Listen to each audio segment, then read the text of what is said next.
Sup, my fellas, don't forget to leave feedback and enjoy the story. I was reborn in a fantasy world, vaulted ceiling, candles instead of light bulbs. This world was noticeably behind Earth in terms of the development of civilization. It seems to me that this is a rather rich family. For a homeless orphan who died from overwork, being born here is a real blessing. Before us is a funny and cute baby who agukite, considering a new world for himself. Yes, there is another reason for being born into a rich family. The mother of this child is extremely beautiful. Before us is the face of a beautiful woman who looks at her child with love. In general, everything suggests that the hero will be very much loved in the world in which he found himself. 3 years later, under the hero's feet is a wooden chair, on which he climbed for the first time in his life. He looks out of the window and sees the world in which he will live. What you see fascinates the baby. He looks with wide open eyes. This is really something amazing, he thinks. The world he finds himself in is huge, and it's not just that the eyes of a child are looking at him. A maid runs into the room. She calls out in fright, "Young master." The kid's little adventure ended very quickly. The girl took it off the chair and said that it was very dangerous to stand there. However, he found out that he grew up in the family of a Grand Duke known to everyone in the kingdom. Sorry, Nanny, thinks the naughty kid. His father is the Grand Duke of Draconia and the kingdom in which everything happens. It's called Lionheart. The hero is 8 years old. He looks at the ornate sword, which glitters brightly in the sun. He was supposed to become a knight of the kingdom in the future, so he started learning the art of swordsmanship. We can see that the child is genuinely happy with the weapon he has received. I can become a knight. Maybe I'll learn how to use Kai and sword aura, he thinks at that moment. The palace appointed a holy knight as his teacher, Sir Gothic. I'm sure it's the will of the goddess, says this man. I will be very happy to teach him. Nice to meet you, Leon. A holy knight. Please take good care of me, Sir Gothic, the boy says happily. What is it? Damn Gothic, damn him, Leon shouts, gritting his teeth in anger. He's just bullying the kid. The guy turned 14 years old. The holy knight turned out to be a real monster dressed in human skin, and it was very difficult to make it so that he himself became the owner of this title. We see how the hero pulls a huge boulder behind him, and the teacher, standing nearby, orders him to make another circle. It was necessary to complete tasks in training and demonstrate the experience and honor worthy of a knight of the kingdom. Then you had to get recognized as the Holy Grail and drink the holy water. Leon strikes with his sword, but Sir Gothic easily deflects it. The young man works hard in training like this. Bat clouds of raised earth were flying around him. Sir Goth's left hand shoots up with some kind of energy. Moreover, as the son of the Duke of Draconia, Leon had to learn everything that the future Grand Duke needed to know. Look at your opponent to the end, Sir Gothic teaches him. Leon receives a very painful blow and, with a loud cry, flies back. The hero learns to become the Grand Duke's heir, and also a holy knight. His wonderful sword is broken. The guy is lying next to him, staring up at something. If there really is a god, he wants to ask for his help, although he does not profess any particular religion. 16 years old. We see the feet of a man walking somewhere in puddles. This is a grown-up Leon and he is looking for something. It was around here somewhere, he says, holding up his raincoat to keep out the rain. He roamed the world to gain the recognition of the goddess and become a holy knight. It seems that the hero notices what he needs. Smoke rises from the trees. How to get recognition from the goddess. We see smoke rising from a burning military camp. There are cries for help and warnings that more orc hordes are coming. If you maintain a good name and do good deeds, the goddess will eventually make herself felt. This is ridiculous. 3 warriors are standing in front of the camp gate. They are holding a sword and defending the entrance from attackers. Sir Gildas, one of the fighters, shouts, "There are too many orcs. Is this the end?" He replies, "Oh, goddess, please protect us." The orcs, meanwhile, approach confidently and unhurriedly, and there are indeed a lot of them. But the hero had plenty of opportunities to use his sword, and that worried him.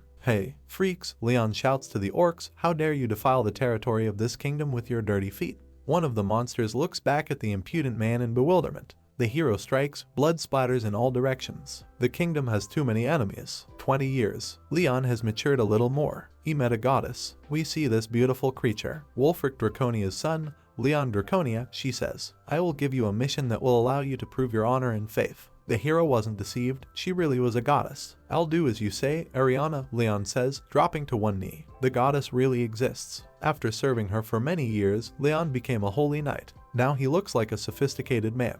He is clad in armor and holds a huge sharp sword in his hand. He destroyed orcs, crushed goblins, and uprooted an evil cult. He eventually became a Pain Knight of the Realm, which gave him the opportunity to gather other knights under his wing. Together with them, he destroyed 700,000 orcs, including women and children. Damn the green things. It was a huge relief. 35 years old. The living saint and demigod Argent Lionheart has passed away. Handsome lies on a bed of flowers in a luxurious coffin, hugging his sword. It happened when he was fighting an archdemon summoned by the Empire, and if the orcs had once been a huge problem, now the demons were rampant. That is why humanity must believe in the gods and honor them. The hero walks in front of the funeral procession, several monks following him. They carry a coffin on their shoulders. Cursed magicians of the Empire. We see Leon's menacing face. The kingdom needed to choose a holy knight who would become the heir of King Lionheart, who died with honor. In the midst of all this chaos, the goddess descended and chose Leon. We can see how this happened. In a huge hall, a goddess hovers, before which 2 rows of servants prostrate themselves. Sacred Knight Leon Draconia, she says, my loyal knight, become a symbol of honor and faith. Yes, Ariana, the hero replies, bowing his head. He was given a great honor, but it was necessary to work on this place for wear and tear. Be that as it may, Leon couldn't let down the people of the kingdom and the knights who followed him. He took the sacred treasure, the lion heart that the goddess had given him, and swore to protect the Holy Grail. An elegant crown appears on Leon's head.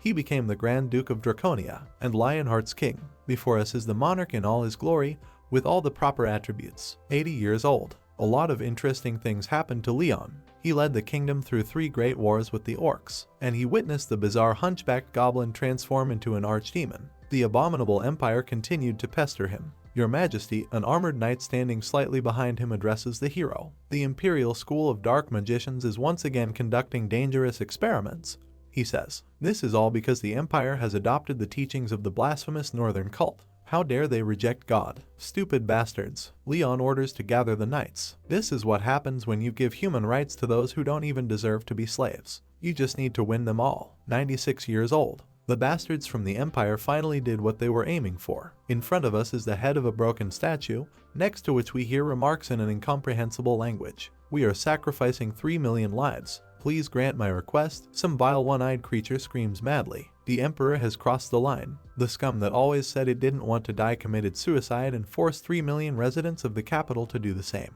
In front of us is a huge square filled with countless corpses. As a result, the Lord of Chaos appeared in the city. In the end, King Leon gathered the knights and raised the sacred sword, which had not had time to dry after the massacre of the orcs a year earlier. We're going to the Empire, Leon says, moving toward the temple's huge gates. His warriors follow him. 121 years old. Leon tried his best, but couldn't save the world. It was destroyed against the hero's wishes. He holds in his hand a rag doll picked up in the fire. He tried to defeat all evil with all the sanctity the continent had, but he couldn't do it. The hero is kneeling between hundreds of lifeless bodies when someone calls out to him from behind. Sir Aaron, Leon says, you should be proud. Your father died with honor and joined the feast of the gods. The young warrior replies that he understands what is being said. Leon orders his troops to remain as vigilant as possible. From the look of him, it's clear that he doesn't expect anything good. Ah, the goddess, he thinks. Your congregation is trembling with fear. Leon's army was lined up for battle. Together with 2 other commanders, he stands in front of the orderly ranks of knights and gives an inspiring speech. Do you hear the sounds that the scoundrels who oppose us make? They are the ones who captured our brothers. Do you hear the creatures that took our loved ones? Do you hear those who are ready to destroy and desecrate everything? Women comforting their sobbing babies and swallowing their tears, young people gathering the dying lights of resistance, and knights trying to plant the seeds of hope in the blood-soaked wasteland. But, my goddess, the owner of the sacred sword, the sacred spear, and the Holy Grail, unleash your eternal rage, the hero shouts. Destroy the fools who are deceived by their imaginary victory. In front of us is a rag doll that lies at the base of a wooden pole. Your first knight will not be able to stop the evil that has spread far beyond the horizon. Remember, Leon shouts to his knights, as long as we have the honor, we are not defeated. They listen to the fiery speech, standing in the ranks. Goddess, my goddess. Leon raises his sword above him. What should this stupid knight do? For the goddess, the hero throws the cry and rushes ahead of his troops to the enemy on a white horse. My knight, says the goddess, my favorite honest knight. Tears run down Leon's cheeks. Your goddess will be with you to the end, my knight. For honor, for Lionheart, the hero shouts. We see the flag of this kingdom. All units to the attack, Leon orders, his face showing a fierce rage. That winter, the final battle was fought against the billions of demons that infested the earth. We see that it was truly grandiose, with huge hordes below and terrible winged creatures on top. Barbarian slaves became living meat shields. Knights from ordinary citizens, armed with spears and shields, died with honor next to hereditary knights, chosen by all the gods in all the holy temples. The hero defeated the demons until the very end. Leon furiously cuts one of them apart. It chopped countless demon lords and archdemons into pieces, and showed those bastards the power of a holy knight. 217 years old. But winter isn't over yet. Leon, whose red cloak is cut to shreds, continues to cut down evil spirits of various kinds. 231 years old. 234 years old. 256 years old. 256 years old. Leon destroyed the last demon gate. They had nowhere else to run. Wretched, unholy servants of evil, cries the hero, whose eyes glow with rage. You're stuck here in this world with me. I'll kill every last one of you. We see that the evil spirits he addresses are trembling with terror. In a world where they are left alone, it is they who need to be afraid and not the hero. And he's not going to stop. He continues to slash at his enemies. And use your last words to swear at them. 300 years old. Screaming, a horned demon with red glowing eyes dies. In front of the white circle of energy that had formed next to the giant winged demon corpse, a small group of people had gathered. Are you all right? Someone asks. What happened? The answer follows. He defeated the archdemon with just one punch, one of the witnesses shouts excitedly. We can see how big the dead thing was. It has several rows of sharp teeth, 4 horns, and what looks like a third eye in its forehead. Get up, brave ones, Leon orders, blood spattered, staring blankly into space. This is not the time to give up. Get up and fight. The young men behind him stare at Leon in amazement. Who are you? A young red-haired girl asks. I am King Lionheart, replies the hero, who is completely naked, but with a sword in his hand, standing in front of the defeated demon. I am a knight of the glorious knights, and also one who carries the will of the sacred temples. Despite the fact that this set of words sounds somewhat absurd, it is clear from the hero's face that it has a very obvious meaning for him. I am Leon Draconia Lionheart, the main character, who is completely unconcerned with his nakedness. 300 years old. The girl opens her mouth in surprise. Leon stumbled upon Earthlings in the 300th year of his life. The status window appears. You have defeated all the demons. Demons left, 0 out of hundreds of millions. The Night King is back. The portal opened in the center of Seoul. It was assigned the category Undetectable Black. The Korean Hunter Association and the World Hunter Association demanded that the largest guilds of the state participate in the raid. However, these requests were rejected because the portal's difficulty category remained unknown. We see several young people, apparently hunters, who look at the portal with surprise and fear. In the end, the government ordered the Korean Hunter Association to send representatives to the portal first, and these people were essentially suicide bombers. A piece of sky. They were the ones who saw Leon there, bloodied and angry. He's completely naked, the girl thinks as she stares in shock at the scene before her. Hari, before us are a dozen slash demons, Leon who did all this, a red portal in the sky, and a group of people who entered this gate to see the nightmare that is happening in this world. Kan, Hei, Han Hari, a red-haired girl with a band-aid on her cheek, finally realizes that someone is calling her. Here is Kan Hari, junior manager of the Korean Hunter Association. You're tired, aren't you? A cute guy with the same band-aid on his face addresses the girl. This is Kim Jinsu, senior manager of the Korean Hunter Association.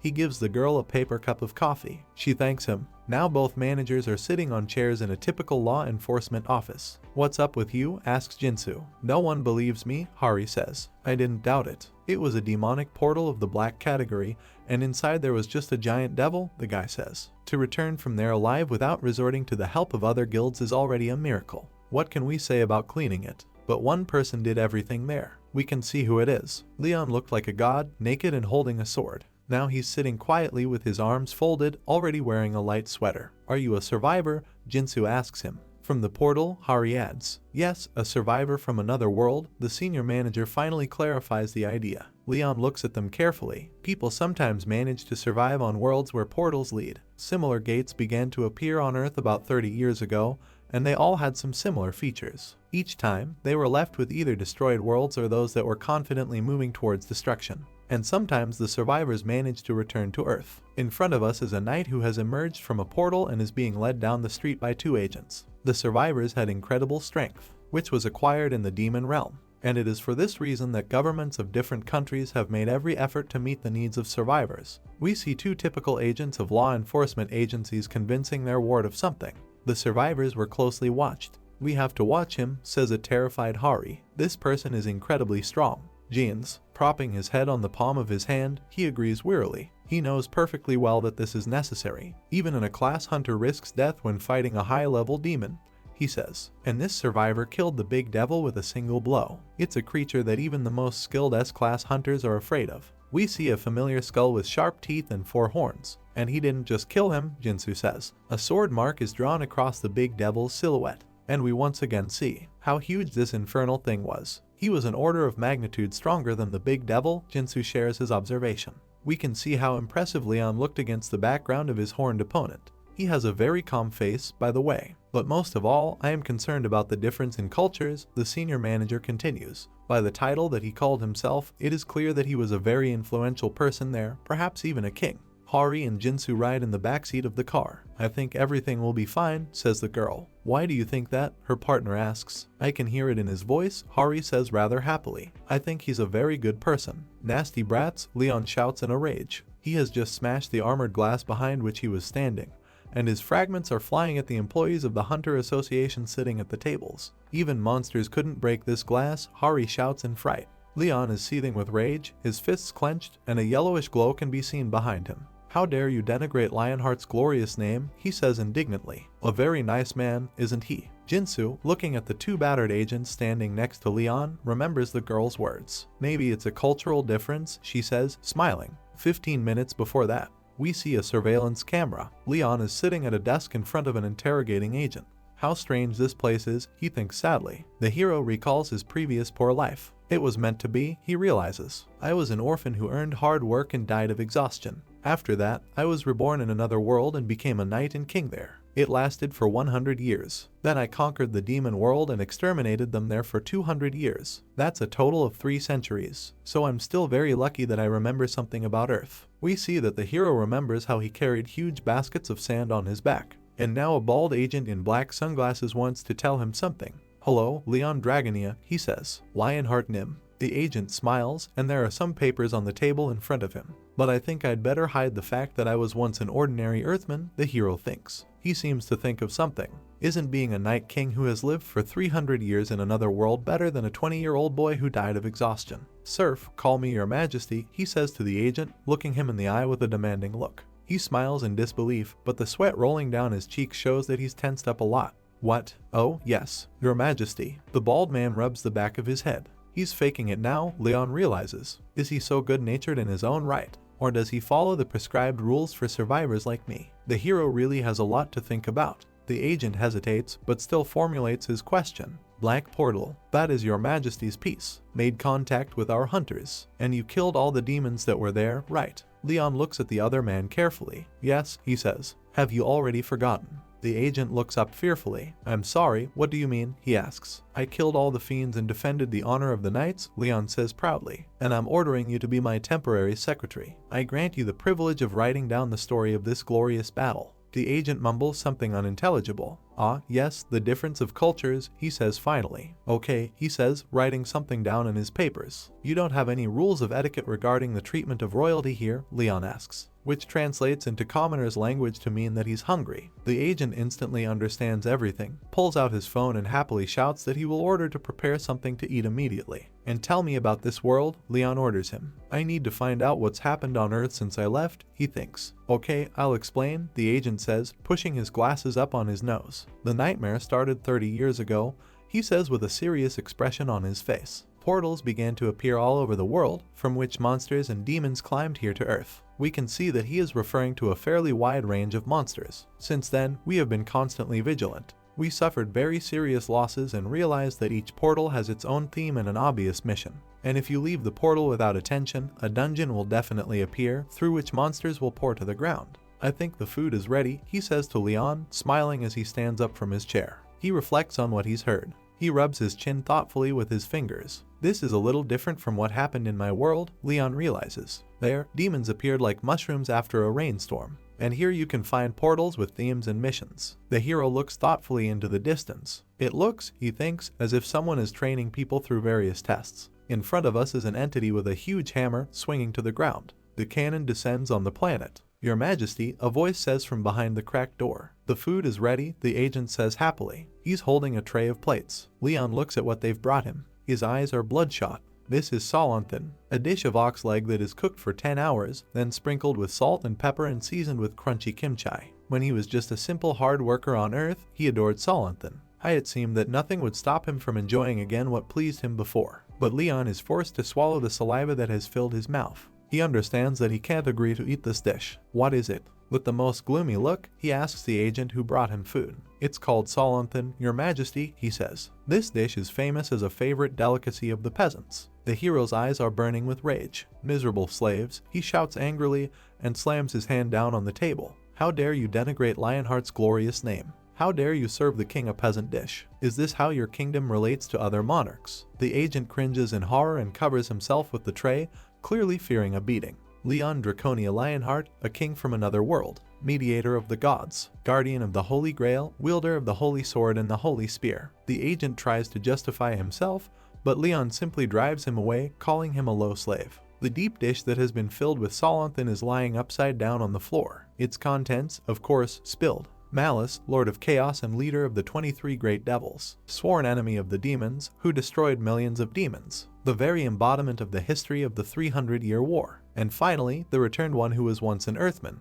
This is what he realized when he returned to Earth after 300 years of absence. It's a complete mess here, and all because there is no real religious faith. Leon's expression is one of pure, unadulterated rage. Educating these dark serfs is the duty of the royal family, he thinks. Although he has returned to Earth, Leon remains the Night King. An overturned sainthood plate is lying on the floor. Leon carefully cuts a juicy steak. An appetizing piece is sent to the hero's mouth. Hanhari, looking at the eater, says that, fortunately, he liked the T-bone steak and red wine from 1993. Hari, you go first, they tell her. I don't know how to speak in the old way, the girl is indignant. But I think he'll still prefer to hang out with you, Kim Jin-soo tells her, standing next to her with his arms crossed. He paid you a compliment and noted your courage, and at least he didn't throw you out. Hari doesn't know how to resist this flood of convincing arguments. But is that enough? She's just begging me not to send her there. Your Majesty. Hari very timidly opens the door and looks in. I deeply apologize for interrupting you from your meal. Leon wipes his lips with a towel. I recognize you, he says. You're a swordsman, I've seen you before. Sit down, he orders, and Hari has a happy smile on her face. With her hand behind her back, she gives a thumbs-up gesture that is visible to her companions, who are watching what is happening on their monitors. Did you enjoy the food? Hari asks Leona hopefully. It wasn't bad, says the hero. I felt the sincerity and refinement of the chef who prepared it.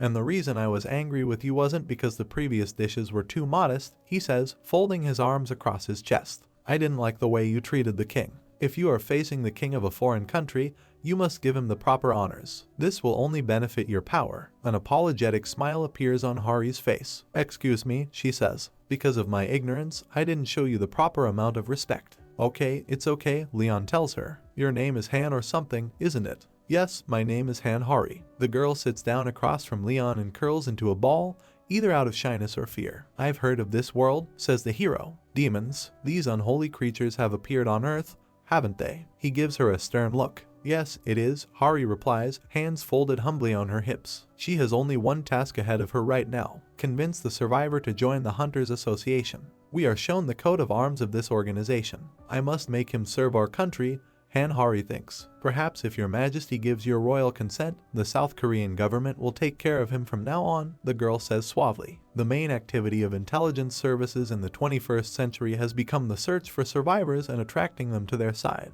No one considered the costs. It was necessary to do everything possible to prevent these unique individuals from joining the banners of other countries. Leon thinks about it. So, while I'm in this world, he says, crossing his arms over his chest, I have to fight on the battlefields. If I'm an honest knight, that's the only thing I should do. This means that you agree to form an alliance with our Hunter Association, Hari exclaims happily. Her eyes are full of hope. But a king can't be a soldier in another country's army, Leon shouts angrily. I will create a new order of knights in this world. Hanhari cringes at these words. She just doesn't know how to react to it. The camera is watching what is happening. Hari can only nod. What did the superiors say? The girl asks in fright. She went to the office, where Kim Jin-soo was waiting for her. The partner calms Hari down. What could it say? They most often agree to any requirements. He couldn't be allowed to go to another country or join a larger guild. Just think, the girl says wearily and disgustedly. An organization working for the government is forced to crawl on its knees in front of such characters. It's all because of the bastards from the big guilds who flaunt money and power, she sees. The girl clenches her fists in anger. Now that you mention it, Gina interrupts, the Phoenix Guild.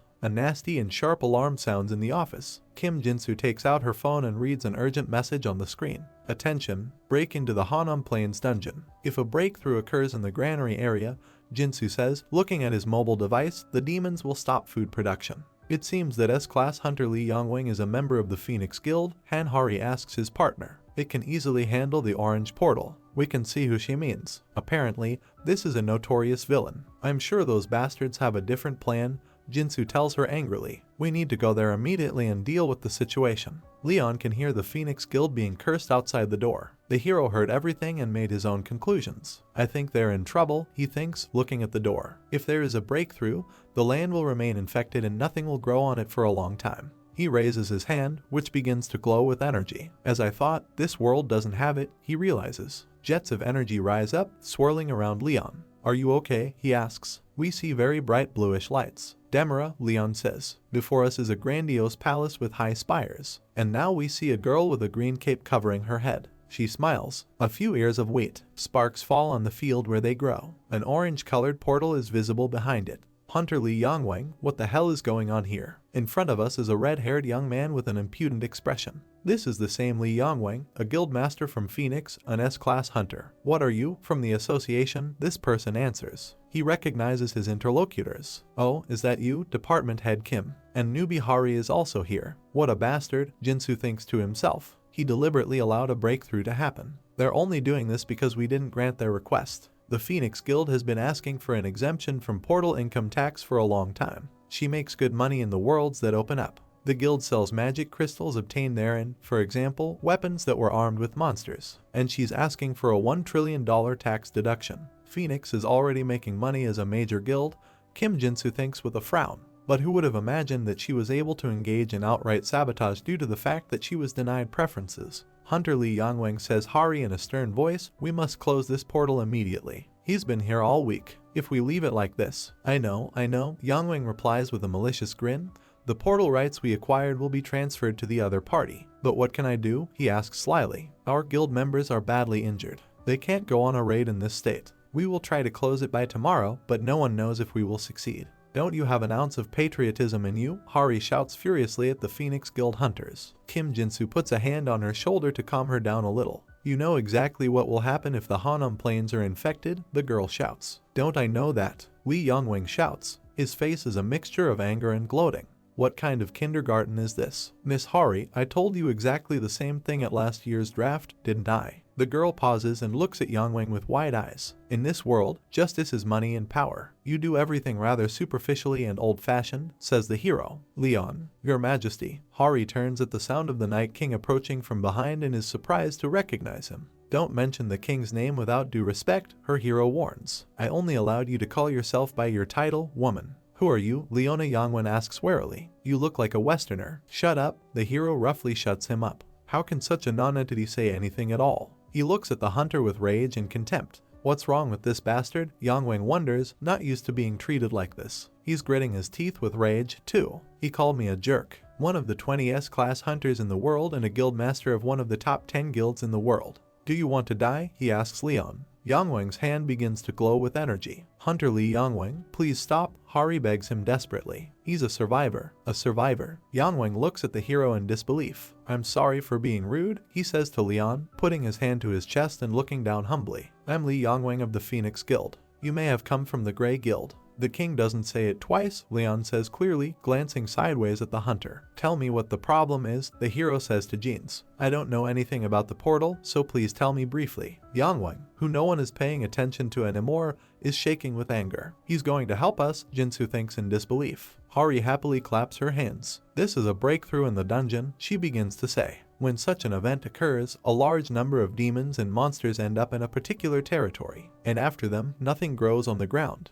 In front of us is a field with withered ears of corn. The Hanar plains are the most important breadbasket, and protecting them is extremely important. Leon walks across the field, and Hari and Jinsu follow him. At the moment, the girl continues her story. Demonic energy is spreading and infecting the earth. What is the solution? The hero asks. Destroy the pollution and clear the dungeon as soon as possible, Hari shouts. And you need to completely get rid of the dungeon. I understand, says Leon, whose leg we see against the cornstalks. The problem is infecting the earth and increasing the portal. Gather your forces, he orders. The girl looks at him quizzically. Tomorrow, when the raid time limit expires, the king will personally enter this red circle, Leon says cryptically. Everyone is looking at the portal, which seems to be growing in size. However, not believing his luck, asks Hari. But there is an obstacle, says Leon. The king of a foreign power cannot carry out military activities on foreign territory at will. He's deadly serious. I need to get permission from the king of this state. What? Hari asks, puzzled. You can be sure that he won't mind.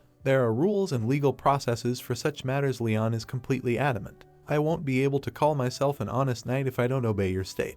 Hurry up and send word to your king. Li Yangwing looks at Leon in amazement. I think this freak is even nastier than I am, he thinks. Eventually, the South Korean president was reached by phone. He was on a plane, Your Majesty, addressing the hero Hari. He makes it clear that he listens to her. I've finished all the preparations, the girl says. But how do you plan to use it? Hari is referring to the straw doll she is holding in her hands. Your precious land is polluted, Leon replies. We have to clean it up. How? With a straw doll? Hari frankly doesn't understand what's going on here. Leon demanded two things. One of them was this straw doll. Are they women who made dolls? He asks Hari, looking sternly at someone. The girl answers in the affirmative. The second requirement was that the dolls should be made by women who gave birth. Before us are a couple of dozen representatives of the weak half of humanity. All right, the hero addresses them. Show me the dolls you made. The puppet show was held right in the middle of the plains. Leon looks doubtfully at the straw doll. Impossible, he tells the black-haired young woman who made her. I am sorry, she says. What do you mean? It is impossible to call this metaphysical eccentric body a doll. He tears the toy apart. Marriage. What squalor. A doll with a rooster's head was rejected. Marriage. Did you really give birth? Leon is furious. Dumbass. You fool. Marriage from Hari. The hero rejected a lot of homemade toys. Only an 89-year-old married old woman received his attention. Unbelievable, says the hero, looking at a small cute doll, dressed in a green dress. How many children have you had? He asks the woman. 12, she says. This is a true patriot, Leon says, and takes her hand affectionately. In my own kingdom, I would personally send you knights with a medal and a gift, but I'm not in the right position here, so please forgive me. He kisses the hand of an old woman glowing with pride and happiness. Leon is holding a funny doll in a green dress. Now the toy is lying on a small table in the middle of a wheat field. A candle is burning next to it. All conditions are met, says Leon. He extends his hand forward, and in the area of his wrist, the audience sees a blue magic circle. In the hero's hand, a goblet decorated with precious stones appears. Mother of this bountiful land, Leon says softly over the goblet in his hands. The people of this land offer you this harvest doll. Li Yangwang watches the ritual in amazement. He can't believe this is actually happening. Please accept it, says the hero. A sparkling beam of yellow light shoots out of the goblet. Water appears in the vessel. It rises and reaches the edges of the cup. The beam disappears. Hari looks at this magic in amazement. She had just seen the dishes, whatever they were, fill themselves with water. The sun is rising. It lights up a glass, from which water spills out sparkling under the rays of the star. Red light colors the clouds. Drops of water fall from the goblet onto the table. A new day is born. Leon closes his eyes in peace. But, the sun that will rise today. Before us are drops of water sparkling in the rays of the star. Trickles of water rush towards a funny doll in a green dress. We'll give a special beginning to this world. Look, the water is going to form a doll. Li Yangwing screams loudly. What he sees seems to frighten him. Look, the doll gets up by itself. That seems to be the case. The toy comes to life. I greet you, Mother Earth, Leon says, bowing his head politely. Demira, goddess of life and abundance. Long time no see. The animated doll stands next to the goblet under the rays of the newly risen sun. The deity descended on this earth. Greetings, great Mother Earth, Leon says to the doll. The phoenix hunters stare at him in disbelief. Dear Demira, the divine being who governs life and fertility. The animated toy in the green dress starts talking. This new land has also been invaded by evil. The earth is infected. Yes, there are evil species here, too, Leon replies. But there is no divinity here, so I'm afraid that the vile vulgar pigs will cut your eyes. Li Yangwing realizes that this is also about him and opens his mouth in indignation. Ignorance and greed should not always be considered sins, says Demira. These are the innate characteristics of mortals. What are you going to do now? She asks the hero. He stares at her, one hand on his chest, and is silent for a moment. It's easy to lose yourself among the swordsmen, he says finally, but the power of the conqueror is from the gods. I will make sure that people here feel what duty and power are. I will teach the ignorant and guide them to the right path. It's clear from Leon's eyes that he's really going to make good on his big promises. Until a new pantheon appears on this earth, he concludes. The doll's face looks very pleased. Child, maybe you want to ask me something, she says, holding out a finger. We are always ready. Leon gets down on one knee in front of her and sees not a doll, but a real goddess in a green dress and with huge wings. "Dear Demra," he says, "the free citizens of this earth are suffering from the energy of evil. I'm sure you don't want to do this, but please heal and purify this land." "You are the head of my temple, our champion," says the doll, glowing with joy. "The earth of this world is not my body." A drop of water drips from Demra's finger. "I will spread my divinity here and replace this thirsty land with my flesh." A drop of water passes between the dried ears of corn and falls to the ground. "Then everything that walks on this earth will be your ally," says Demra. Water splashes across the parched ground. From this place, a powerful beam of golden-colored energy shoots into the sky. The ears of corn begin to come alive. The witnesses of this miracle look on with open mouths. "Watch and learn," Leon shouts angrily as he turns to face them. "You ignoramuses who can't learn and don't know anything. This is a world blessed with divinity," he declares solemnly. "In front of us is a field that glows with golden energy. Give birth and thrive," says the hero. "This is the true duty of a living being." Hari covers her mouth in shock. Jinsu can't get over the shock either. "This fertile land," says Leon, standing in a spectacular pose in front of a table with an animated doll, "is proof of an eternal promise." Li Yangwang, who looks annoyed and angry, is holding a few ears of corn in his hand. Behind him is a field that continues to glow gold. He shouts to the hunters who are standing in front of him and also evaluate the quality of the plants. "Hey, you, don't let yourself be fooled. Crops grown with magic are poisonous. I'm sure that you know it." Leon looks over his shoulder at him with undisguised disdain. "This harvest is blessed with divinity," he says. "How dare you call it poison?" "That damn doll," Yangwing starts to say, but Leon immediately cuts him off. "I can only forgive ignorance once," he says, glaring at the hunter. "Don't dirty the goddess with your dirty tongue." Yangwing is seething with anger, but there's also fear on his face. "Hell, this can't be happening," he thinks. "All my plans will fail because of this freak." His charges look at him in confusion, waiting for orders. "I can't let that happen," Yangwing realizes, gritting his teeth in anger. "We need to expose his shameless lies. We have to check everything," the hunter says. He looks determined, clenching his fists. "I hope you cooperate," he tells the hero, "for the sake of the people who will eat it all." "I'll make him look like a fraud," he thinks. "I'm putting out my own appraiser," Yangwing declares, calming down a little. He points to a young man who looks a bit like himself. "Then I'll start," says the specialist. He holds out his hand, and a stream of bluish energy begins to flow out of it. The appraiser looks wary. He seems to realize something very strange. This is a window with a description appears in front of us. Blessed rice. Category, rare. Description, rice blessed with the divinity of Demra, the goddess of life and fertility. Repeated consumption of this rice and food cures diseases of the third category. Rare category, the appraiser screams. "All this rice is rare." A ray of light continues to shoot out of his hand. It treats diseases of the third category and even cancer. Hari and Jinsu ask the specialist again. They can't believe what they're hearing. He confirms his words. Leon and Demra stare at the humans in silence. The first is quite calm, the second with undisguised joy. "Someone bring a pot," Kim Jinsu orders. In the area in front of the rice field, there is a rice cooker and firewood. "This can't be happening," Jinsu thinks as he eats the rice from the cup. In front of him is another information sign. Here it is reported that the rice is made from the plant blessed rice. Features: the stamina recovery rate increases by 100 every minute, the mana recovery rate increases by 50 every minute, and the effect duration is 8 hours. It's actually an amplifier, Kim Jinsu thinks. How can plain rice be the equivalent of a booster that costs 3,000,001 per bottle? Hari calls out to him from behind. "Manager," she says excitedly, looking him straight in the eye, "we have some very important news." "Chew first, and then talk," the young man reprimands her. The girl quickly chews her food. "I was curious," she says, "so I ate a grasshopper." The senior manager asks again in surprise if he has misheard. "And I got a buff," Hari says excitedly. "What?" Jinsu can't believe what he's hearing. "If this blessing extends to everything around us," he muses, "then it wouldn't be strange if all living beings were also blessed." The hunters are scattered across the field, catching insects with their hands and nets. "Catch as many as you can," they hear the order. "We will go to the portal with full pockets of buffs." The Hunter Association's Raider Squad's motivation has increased. "Child," she says to Leon Demra, and he turns to her. "Yes, dear goddess Demra, I'm listening," he says. "I feel like I did everything I had to do here," says the doll, who continues to stand next to the goblet and candle on the table in the middle of the field.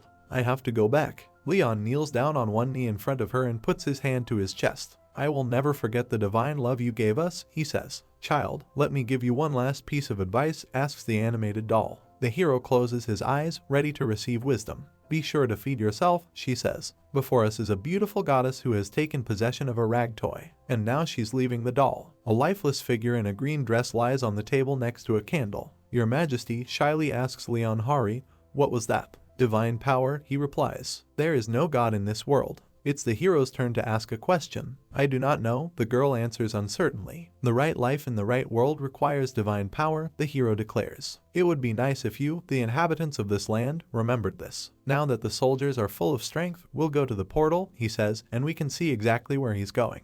Guildmaster, says one of his subordinates to Li Yangwang. What's going on? Is it normal? It seems our plan is in jeopardy. It's all because of the surviving bastard, the hunter replies angrily. Where did it even come from? Angvan wonders to himself. If it hadn't been for him, the government would have had to agree to our demand. I want him to die inside this portal. Leon, meanwhile, leads a squad of a dozen association hunters as they head for the gateway to another world. It seems that Yangwang has come up with something. He smiles and rubs his chin thoughtfully. It's not a bad idea, he says aloud. One of his henchmen asks what exactly he means. Don't worry, the guildmaster replies. This portal has already been explored a bit.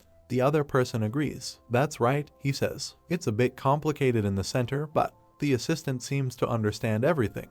There's only one A-class hunter in their squad, Yangwing says gloatingly. This is Kanhari. The surviving bastard is most likely a blessing-focused buff. I bet it's completely useless in real combat. This means that they will all surely die there. The scoundrel has a smile on his face that stretches from one ear to the other. Inside the portal, before us is something very scary and just as difficult to describe. A monster that cannot be defeated by conventional means. This infernal creature, as we see, is accompanied by simpler monsters, with sharp teeth, burning eyes, and armed with ordinary swords. A red warning sign appears. The dungeon breakout begins. Death is announced. A countdown is announced for all living beings inside the portal. In front of us is a cave, at the end of which you can see the exit. We see the feet of a man walking somewhere. They belong to Leon, who is unarmed but surrounded by a dozen armed hunters. Kim Jin-soo leads the squad, while the hero moves in the rear guard. In other words, Leon says thoughtfully, most portals will close if we clear them or defeat the boss. I like dueling with bosses, he says. What Hari hadn't told him yet was that her guild's hunters usually crush the leaders in a mass, pouncing from all directions. The hero looks thoughtfully at the skeleton lying on the floor of the cave. I've been told that this is a dungeon that has been cleared before, but it seems like there are a lot more monsters than expected. The skeleton looks up at the cave ceiling. Oh, that's a characteristic of this dungeon? The answer follows. A characteristic feature. Yes, Hari replies. In most portals, the number of monsters usually decreases as they are exterminated. But in the case of skeletons and zombies, and sometimes demons, if the boss is still alive, the monsters are constantly revived. Interesting. This means that everything will only end when we defeat the boss. I get it, Leon says, folding his arms across his chest. So this is one of those dungeons, he concludes. Yes, most likely, says the girl who is walking next to him. Most likely, the skeletons here are controlled by a necromancer. I think so, at least, she says, looking at the red warning window. Here it is reported that the dungeon breakout has begun. From the new information here then, that the Knight Dullahan is advancing on the hunters with his army. You need to defeat the Dullahan Knight. The association's hunter squad is exposed to some sort of energy attack. People are scared, some of them grab their heads with their hands, some of them fall to their knees. Li Yangwang, the fucking scum, shouts at Kim Jin-soo. He should have told us in advance what was waiting for us here. Leon and Hari look at the enemy. This is a terrible monster with burning eyes and many sharp horns. The necromancer is sitting on a giant horse that rears up. In front of him is a huge army of skeletons, whose empty eye sockets glow an eerie blue color. The warning window that appears indicates that there are 2 hours and 58 minutes left to defeat Knight Dullahan. The skeletons are advancing.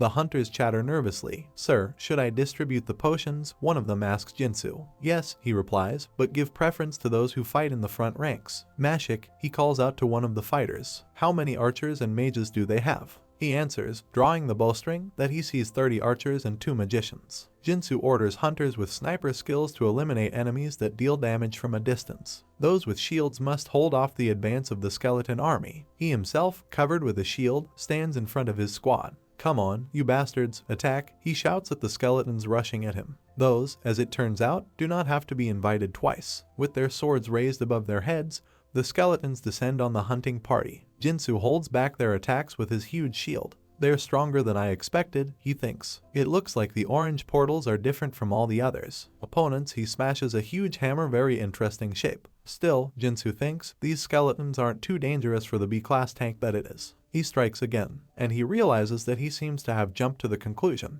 Damn it, he thinks, their spells are too complex for normal skeletons. We see two skeletal magicians who draw magic circles over themselves. I need to get their attention, Jinsu thinks. Come on, he shouts loudly. This seems to be working. The skeleton mage looks in his direction, then fires a bluish charge in his direction, leaving a bright trail in the air. Someone anxiously asks how Jinsu is feeling. He replies that he is fine. It was no more dangerous than a bee sting. No wonder he has a very expensive and high-quality weapon. The leader of the skeletons appears in front of Jinsu, sitting on a giant horse. The person looks up to the necromancer. It's Dullahan, he thinks. The necromancer looks really intimidating.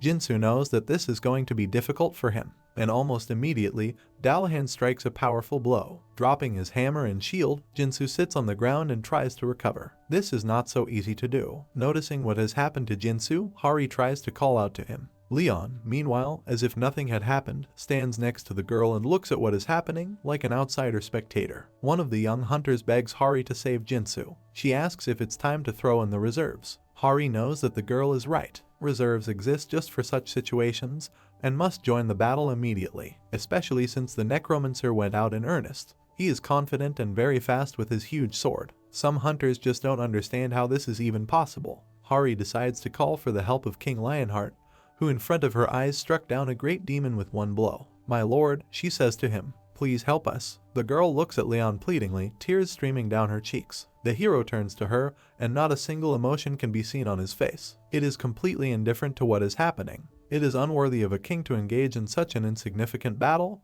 he says. What do you mean? Hari screams, shocked to the core. Look for ways to earn your own honor, the hero declares grandiosely. I can't believe you're trying to get me to start destroying these worthless knuckles. Besides, it's an insult to the goddess. I can't bear to look at it anymore. What the hell is he talking about? Hari thinks, shocked. The girl who stands behind her asks what their part of the squad should do. I have no time to waste, Hari realizes. This man has no intention of helping us today. He doesn't seem interested in anything but Dullahan, she realizes, looking at Leon. The hero, meanwhile, is really keen on analyzing the necromancer's behavior. He can't understand how he can move so fast. We need to stop Dullahan, Hari decides. I'll take care of the boss, she tells her subordinates. Everyone else, please support and help Kim Jeans and our allies. Picking up a sword, Hari quickly rushes to the attack. She sees her target, Dullahan, towering over several rows of skeletons covering him. Running away, the huntress pushes off from the head of the monster that gets in her way. When he reaches the necromancer, Hari jumps into the air, swings and strikes with his sword.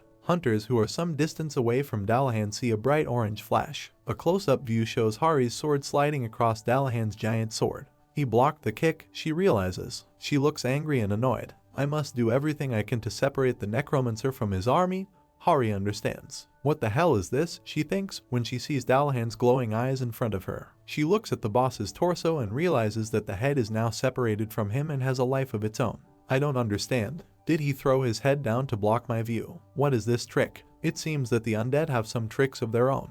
We can see that Dullahan's head is really out of place. There, where it should be, an energy clot glows. Hari swings again. She throws another punch and it's like she hits something. Thank God, she thinks as she lands after the jump. And then she has to realize that there's nothing wrong with the necromancer. Moreover, he raises his sword over her. In any case, she had succeeded in separating Dullahan from his army of skeletons. I'm sorry, she says to the necromancer, who is rearing his horse. My skill spread is too wide. She raises her sword to strike again. A blow follows and the cave is illuminated by a powerful glow. Got it. Hari feels like she's hit the target with confidence. She takes a closer look to make sure. That should be enough to finish him off, she thinks. But this time, too, something goes wrong. The girl's eyes are round with surprise as she looks at her opponent. Did he manage to block the blow with the blunt part of his sword? Unbelievable, she thinks. And this wreck. Hari can only pay tribute to the combat prowess of his opponent. She looks at him with something like respect. Dullahan strikes back. Hari has to try very hard to dodge it. This is amazing. Someone's voice suddenly reaches the battling opponents. Someone applauds the necromancer. What a wonderful art of swordsmanship and using only one hand. I'm sure you were once a noble knight. Let me offer my apologies. We understand that Leon is giving the eulogy, and he continues to clap his hands at the necromancer. To think that I mistook a great knight for a mere worthless undead. Unknown knight, he says to the necromancer. I, the king of Lionheart, grant you the right to challenge me. Hari, who is on all fours in front of Dullahan, looks at Leon in amazement. She just refuses to understand anything. There is no need to cripple ordinary warriors, the hero tells the leader of the skeletons. I suggest you finish this battle with a noble duel between two knights. He looks resolutely at the necromancer. He's challenged the boss to a duel. Hari finally realizes. Jinsu, who has already recovered, is also very surprised. Even the brainless skeletons are shocked. This is simply impossible, all of them think. But the necromancer, whose head is still not in its rightful place, seems to be thinking. He gives his consent. It worked. The skeletons stare at someone in disbelief. Now they are slowly coming up. Leon calmly crosses his arms in front of Dullahan and addresses him as an honest knight. You can get off your horse, the hero says, summoning a magic circle from which the hilt of his sword protrudes. I'm sure you're more used to holding a sword with both hands. Our battle won't be right if you only hold your weapon in one hand. The necromancer doesn't say anything, but it's clear from his posture that he's listening to Leon's words. Hari anxiously calls out to the hero, who already has a sword glowing with white energy in his hands. Yes, what is it? He asks. Dullahan won't die if you don't decapitate him, the girl says. You can see that she is very worried. So what? Does it matter? Leon asks her dispassionately. Naturally, Hari doesn't understand how he can ask such a thing. How is he going to beat Dullahan if he's not going to cut off his head? She wonders. It doesn't matter, the hero explains to her. The winner is determined by the knight's honor. He raises his sword in front of him and signals to the necromancer that he is ready to fight. The hunters and skeletons also seem to be ready to continue the battle. The first knight of the goddess of light and justice, Leon introduces himself to the enemy, Archduke Draconia and Lionheart King with a lion's heart. He is expectedly silent, and only a beam of energy glows where his head should be. I allow this noble knight to challenge me to a duel, declares the hero. The necromancer takes his sword in both hands. He spins it up and tries to impress Leon. Two knights start a duel. We see their energies collide, blue for Leon and orange for the necromancer. The hero is calm. He is completely at ease, with just one hand, parrying a blow from Dullahan's huge sword. The weapon doesn't do any damage, it just slides down Leon's sword. It slams into the ground next to him with all its force. Once, the hero says. He points his sword at the energy clot where the necromancer's head should be. He raises his weapon again. He holds it with both hands and is ready to attack again. The head that Dullahan used to hold in his hand is now securely attached to his left forearm. Swinging, the necromancer strikes again. If he parries such blows, thinks Hari, who is watching the duel with her mouth wide open. Your Majesty, she shouts. Your steps are too light, says the hero. He defends himself by standing still and using only his hands, one of which has a long, sharp sword in it. What? Did you see it? Did he miss? Kim Jinsu can't believe what she's seeing. Amazing, says Hari, who finally has a smile on her face. Jinsu asks her, did you see that? Only Hari realized what had just happened in front of her. He shifted the center of gravity, impacting the sword guard the moment the necromancer's sword first touched his weapon. In addition, he managed to make a transverse movement. No one I know would even think of doing something like that, she thinks. Leon stands in front of the opponent who has missed once again. He touches the tip of his sword to the necromancer's shoulder. The second time, he says, get into position, he suggests to Dullahan, giving him a stern look. It's possible, only if it has a huge amount of energy, Hari thinks. It had been ages since Dullahan had last seen the knight, who treated him like a knight and offered to conduct a duel according to all the rules. The necromancer launches another attack. This was probably a ploy to get out of a difficult situation. Anyone would have thought, hearing the offer to dismount, that he, Dullahan, had received from Leon. But that's not true, the necromancer thinks as he evaluates his opponent. Look at this knight. He stands calmly and straight and looks like a veteran who has participated in countless battles. He has special eyes that radiate dignity and honor. I will try to repel this attack, says the hero, and he really manages to do it. The hero makes a lightning-fast movement with his sword and again remains unharmed. Third time, he says, tapping his sword gently against the necromancer's chest. He's the epitome of a noble knight, Dullahan thinks. Let's continue, the opponent offers him, holding out his sword in front of him. This is the King of Knights, a powerful necromancer who should be revered and respected. He decides to give up using necromancy. He wants to fight this opponent endlessly. As a knight, not a necromancer, Dullahan pushes off the surface and rushes forward. He wants to behave properly in a chivalrous way. Without necromancy, only his sword against the sword of a noble opponent. The duel continues. Hunters and skeletons are just watching this confrontation. Dullahan recalls that this is how he fought before, and his opponents were the best knights. Leon still fights with the same ease and ease. Then I walk the world with honor, Dullahan thinks. He attacks the hero again, and I manage to forget what it was like. The necromancer is covered with nostalgia. His huge sword flies up and makes quick circles there. A formidable weapon is stuck in the ground. For the 10th time, Leon continues to count. Your sword moves are becoming more precise.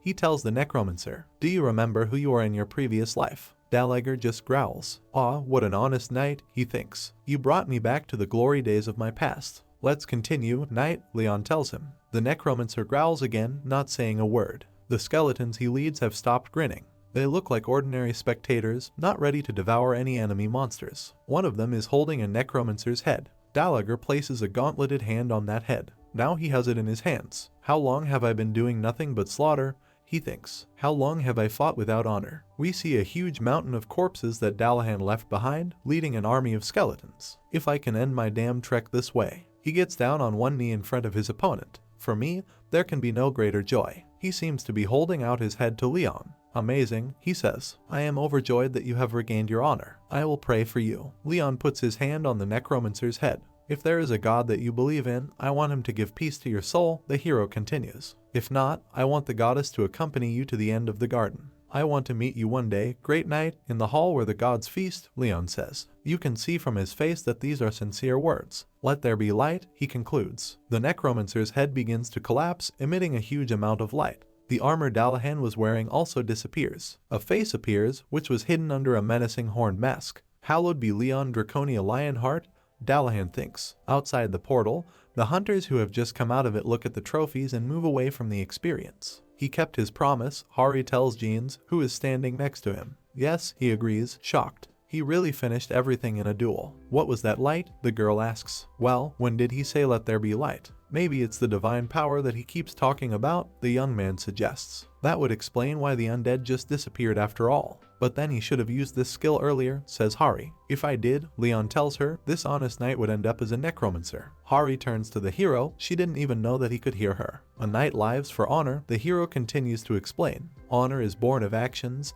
and actions are born of will." Dullahan got what he deserved. "Like a noble knight. But that's in the past, and now I want my trophies," Leon says, turning his back on Hari and Jeans. The girl asks again, puzzled. "Where there is a battle, there are trophies," says the hero. "In front of us is a necromancer's sword and some kind of dark sphere emitting faint purple energy." "Wow, just look at this," Jinsu says, looking at these artifacts. "There seems to be a huge amount of mana in this realm." The three heroes carefully look at this object, carefully laid on a pillow. "Looks like Leon knew what to do with it." "It can be sold for a lot of money," says Jinsu, his eyes alight with greed. "It's garbage," Leon tells him. Fragments fly. The dark sphere is smashed to smithereens. Hari and Jinsu, who were bowing down to collect the trophies, are extremely disappointed. Leon, on the other hand, stands calmly with his foot raised, which he just used to break the sphere. "Such items only create chaos," he says with a disgruntled expression. Final results. Dullahan's raincoat. The greatsword of Dullahan. Necromancer's pearl not obtained. Mana stones and more. The Hanum portal has been cleared.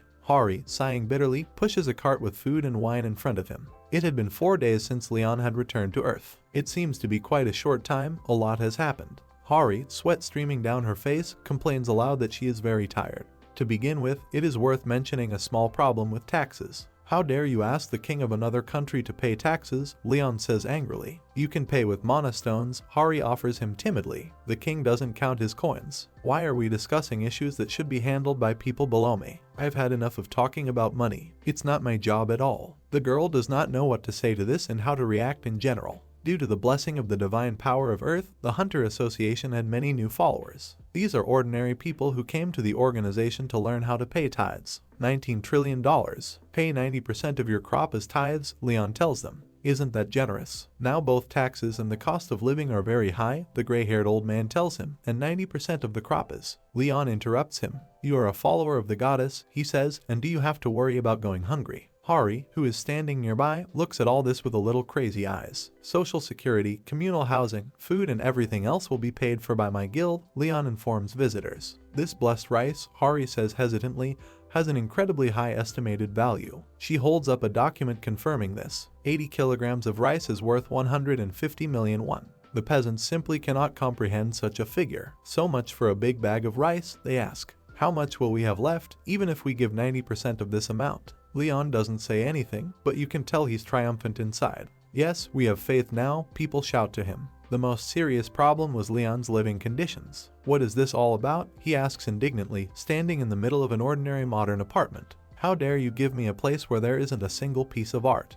The hero demanded a luxurious bed, servants who are ready to fulfill his wishes around the clock, and a work of art that he could admire. We see Hari calling somewhere and apologizing for doing it at such an inappropriate time. She had to search until 2 in the morning to find 5-star hotels in order to get at least something that corresponds to the description of the hero. Then I had to beg for forgiveness for the too simple bed and for the 2 banal paintings and ceramic vases. Present time. The girl raises her hand and timidly calls out to His Majesty, saying that it is Sheikh Khan Hari who is bothering him. Come in, Leon says. Are you feeling well, Your Majesty? The girl asks the hero, who is sitting at the table in a very ordinary chair and looking out of the window of a skyscraper at the city lying below. Yes, he replies. It's time for breakfast, Your Majesty. Leon doesn't seem to be thinking straight. He has a glass of wine in his hands and on the body of a strange robe with fur edging. Have you eaten yourself? He asks Hari. Not yet, the girl replies. You should eat when you can. You cannot throw breakfast and lunch left and right. Hari readily agrees. She is very uncomfortable here. She does not fully understand how to behave. She had just brought back a lot of delicious food on her cart. She has to stare at it, hoping that later on she'll be able to eat a sandwich or something equally simple. Sit down, Leon tells her lazily, his glass of wine still in his hand. The girl happily agrees. She even blushed. Is he going to share the food with me? She thinks. Hari is already rubbing her hands together in front of her plate when she hears the question. What are you doing? I'm sorry, she says, not understanding what Leon means, as if he's looking right through her. I asked you what you were doing, he says. I didn't say, let's eat these ribs together. Hari is confused. But I thought you really wanted to share, she says, folding her hands in front of her. In what country do kings and peasants eat at the same table? Leon asks dispassionately. The girl can only swallow the insult, instead of the delicious food that lies nearby. In front of us is a high-rise building lit by the midday sun. A black car is parked at the entrance. We hear voices coming from the car. The Hunter Association has decided to provide you with funding and help you adapt to the new world. Of course, we can't offer you a palace, but we can make it very convenient for you. Very prudent, says Leon. He sits comfortably in the backseat. As a guest, I can't ask for too much, so I'll leave this matter up to you. Your Majesty, Hari says from the front passenger seat. What about the distribution of the spoils? I have already said that you should also take this issue upon yourself. The only thing I want is a raincoat. Leave it to me. All right, Your Majesty, the girl replies happily. We're here, she says, as the car pulls up to another high-rise building. Leon, wearing a smart business suit, gets out of the limo. You will live near the Hunter Association office, Hari tells him. It is also very convenient that there is a helipad on the roof of the building. Not bad, isn't it, Your Majesty? Smiling, the girl leads her ward to his apartment. What the hell is this? Leon thinks, looking at the strange arrangement that looks like a 5-story snowman on a stick. This is a typical hotel lobby. Hari and Leon enter through the wide open doors. Here they are already met. Junior manager of the Hunter Association Han Hiri. Hearing her name, the girl starts in surprise. No one was supposed to know that Leon was going to live here. Who are you? The girl anxiously asks the person who has just addressed her. He pretends to laugh. What a happy coincidence, he says. I represent the Dujeng Group. My name is Park Jongchun, and I'm the director of the Future Food Division. The Dujeng Group. Hari smiles slyly. It knows that it is one of the 3 largest financial and industrial groups in South Korea, and the director of one of its most important divisions is personally waiting for them here. Jongchun, meanwhile, had already lost interest in the girl. He's more interested in Leon, and he beams at him. So you're the famous survivor, he says, turning to the hero. I knew it, Hari thinks indignantly. He knew we were coming. Nice to meet you, Leon Draconia Lionheart, says Jongchun, still smiling. He extends his hand to the hero. An ordinary merchant wants to shake my hand, Leon asks, glaring at the division director from Dujeng. We see a completely ordinary ceiling with rows of lamps. This apartment was paid for by the association to Your Majesty for a period of 1 year, reports Hero Hari. We will provide your place of residence with everything you need, and you will not have to worry about anything. Leon stands at the huge window and looks out at the city. The girl, looking at her papers, says that the king will have maids and room service at his disposal. Hari is relieved to have done her job, but she still doesn't like the way things are going. Information regarding survivors is highly classified. She was very lucky that Leon ignored Park Jongchun, whose true intentions can only be guessed. I wonder why he wanted to meet you, Hari asks the hero, who continues to admire the panorama of the city. A merchant is only ever interested in one thing, he says. Most likely, he came here in search of profit. The girl asks again, surprised. But she doesn't need an answer, she knows everything for herself. It's rice, all because of the rice that is now growing on the Hanam plains. Due to the fact that the situation there developed spontaneously, the security service failed to ensure complete secrecy. One of the onlookers filmed what was happening on his phone, and representatives of the association persistently asked him to delete the video. But now it's online. Hari understands that this witness somehow saved the video, and now even posted it online. The account on which it is posted is called Farmer Mr. Pack. Cursing under his breath, Hari looks at the title of the video. It sounds like blessed rice. Park Jong-chun is also looking at the mobile phone screen. Furious, arrogant savage, he curses, as far as I can tell, Leon. Are you sure rice really has this effect? He asks the man who looks like a typical scientist. The latter, bowing, answers in the affirmative to the question put to him. But you haven't tested it on humans, says Puck. Are you sure it will work on them as well as on rats? The scientist, wearing thick-rimmed glasses and a potty hairstyle, scratches his cheek. It is clear that he cannot give any guarantee. The young brunette with a short haircut enters the conversation. Director, she says, to get more information about rice, we met with the owner of the rice field. Amazing facts were revealed. The dying dog unexpectedly recovered. People who suffered from chronic inflammation and infections immediately began to feel better after eating the blessed rice. In the village, which is located next to the field, residents were cured of a variety of diseases, both mild and very serious. Thus, despite the fact that the results of scientific research have not yet been confirmed, the beneficial effect of the plant has actually already been proven. Park Jong-chun is positively glowing with happiness. I see, so it really works, he says. He is only confused by the bastard psycho who refused to shake his hand, calling him a simple merchant. He dared to call the director of the Dujang group that. Damn it. Director, we have to get our hands on this rice, the assistant reminds him. His power is limitless. I'm well aware of that, Jong-chun replies, looking ahead thoughtfully. I'll try to meet him again. He slams his palm down on the table. How dare he treat us so disdainfully? Jong-chun shouts angrily. This survivor felt great because of this rice. The director grits his teeth. You picked the wrong enemy, you bloody savage. A smile appears on Jong-chun's face. He's so much like the other survivors, he says. These scum all think that the previous worlds were the best and most unique. I'll give you a culture shock, savage. Jong-chun, who is holding a mobile phone in front of him, smiles ominously. It seems that he's up to something very bad. Returning to Earth, Leon set 3 goals for himself. First, spread faith in divinity. There are other gods and their followers on Earth, but what is really important, namely divine power, does not exist here. God must accumulate faith and bless the world, but here people are weakening and the earth is becoming infected. Harnessing divine power requires new faith. It takes a lot of people to believe in a new God. The second task is to reform knightly templarism. In this world, there is no organization of warriors who use divine power. If the keeper of the Holy Grail, King Lionheart, is considered a demigod, then the Knights of the Temple are saints. They are the Knights of the Gods. With the help of divine power, they bring terror to evil. So, in order to destroy all the evil that flourishes on this earth, you need to return divine power and organize knightly templarism.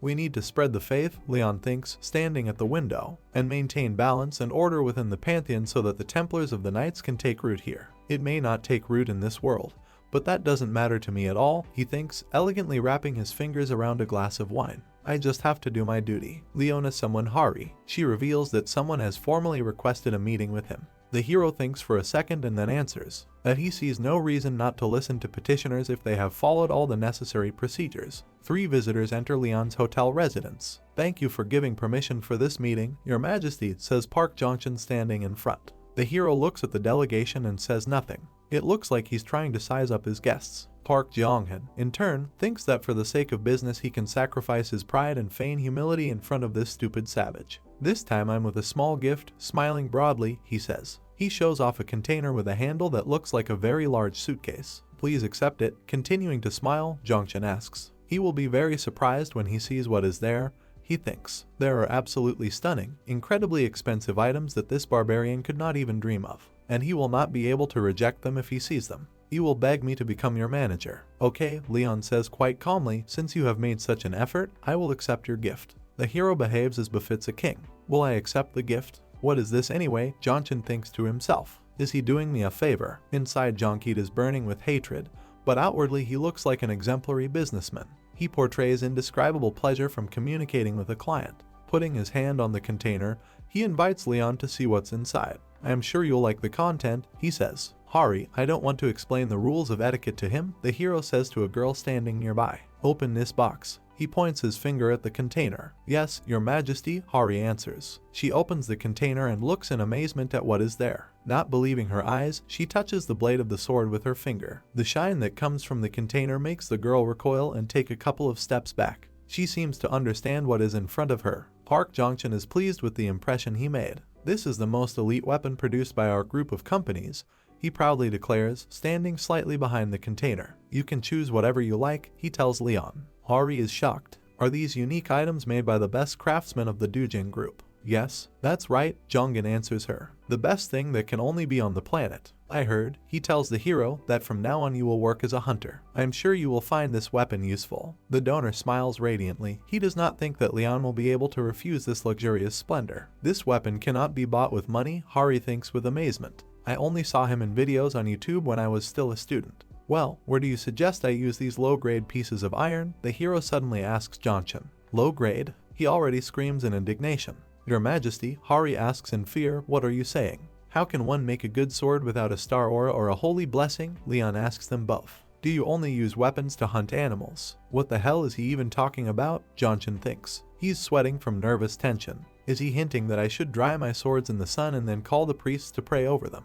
You have no faith, merchant, the hero tells him thoughtfully. This is a small misunderstanding, Jong-chun replies, clapping his hands for some reason. Okay, let's say Leon still says calmly. Traders usually show off their goods, don't they? I understand perfectly well that all these weapons are only suitable for slaughtering chickens and cows, but I am ready to test them. He summons a blue magic circle and pulls out his own sword. Jong-chun watches what is happening in amazement. What the hell, he thinks. A savage pulls out a sword out of nowhere. However, Jong-chun notices that it is quite an old weapon. This is all he has, he thinks. What a brute. He hopes to overcome elite blades with this junk. Your Majesty, Jong-chun says benevolently, I would love to see what your sword can do. Junior Manager Hari, smiling, turns to the girl standing next to him. She readily responds. Would you like to test what our weapons are capable of? Choose any. Hari can't believe her luck. She couldn't even think that she would hold something so valuable in her hands. There is indescribable joy on her face. Leon, meanwhile, is habitually indifferent to what is happening.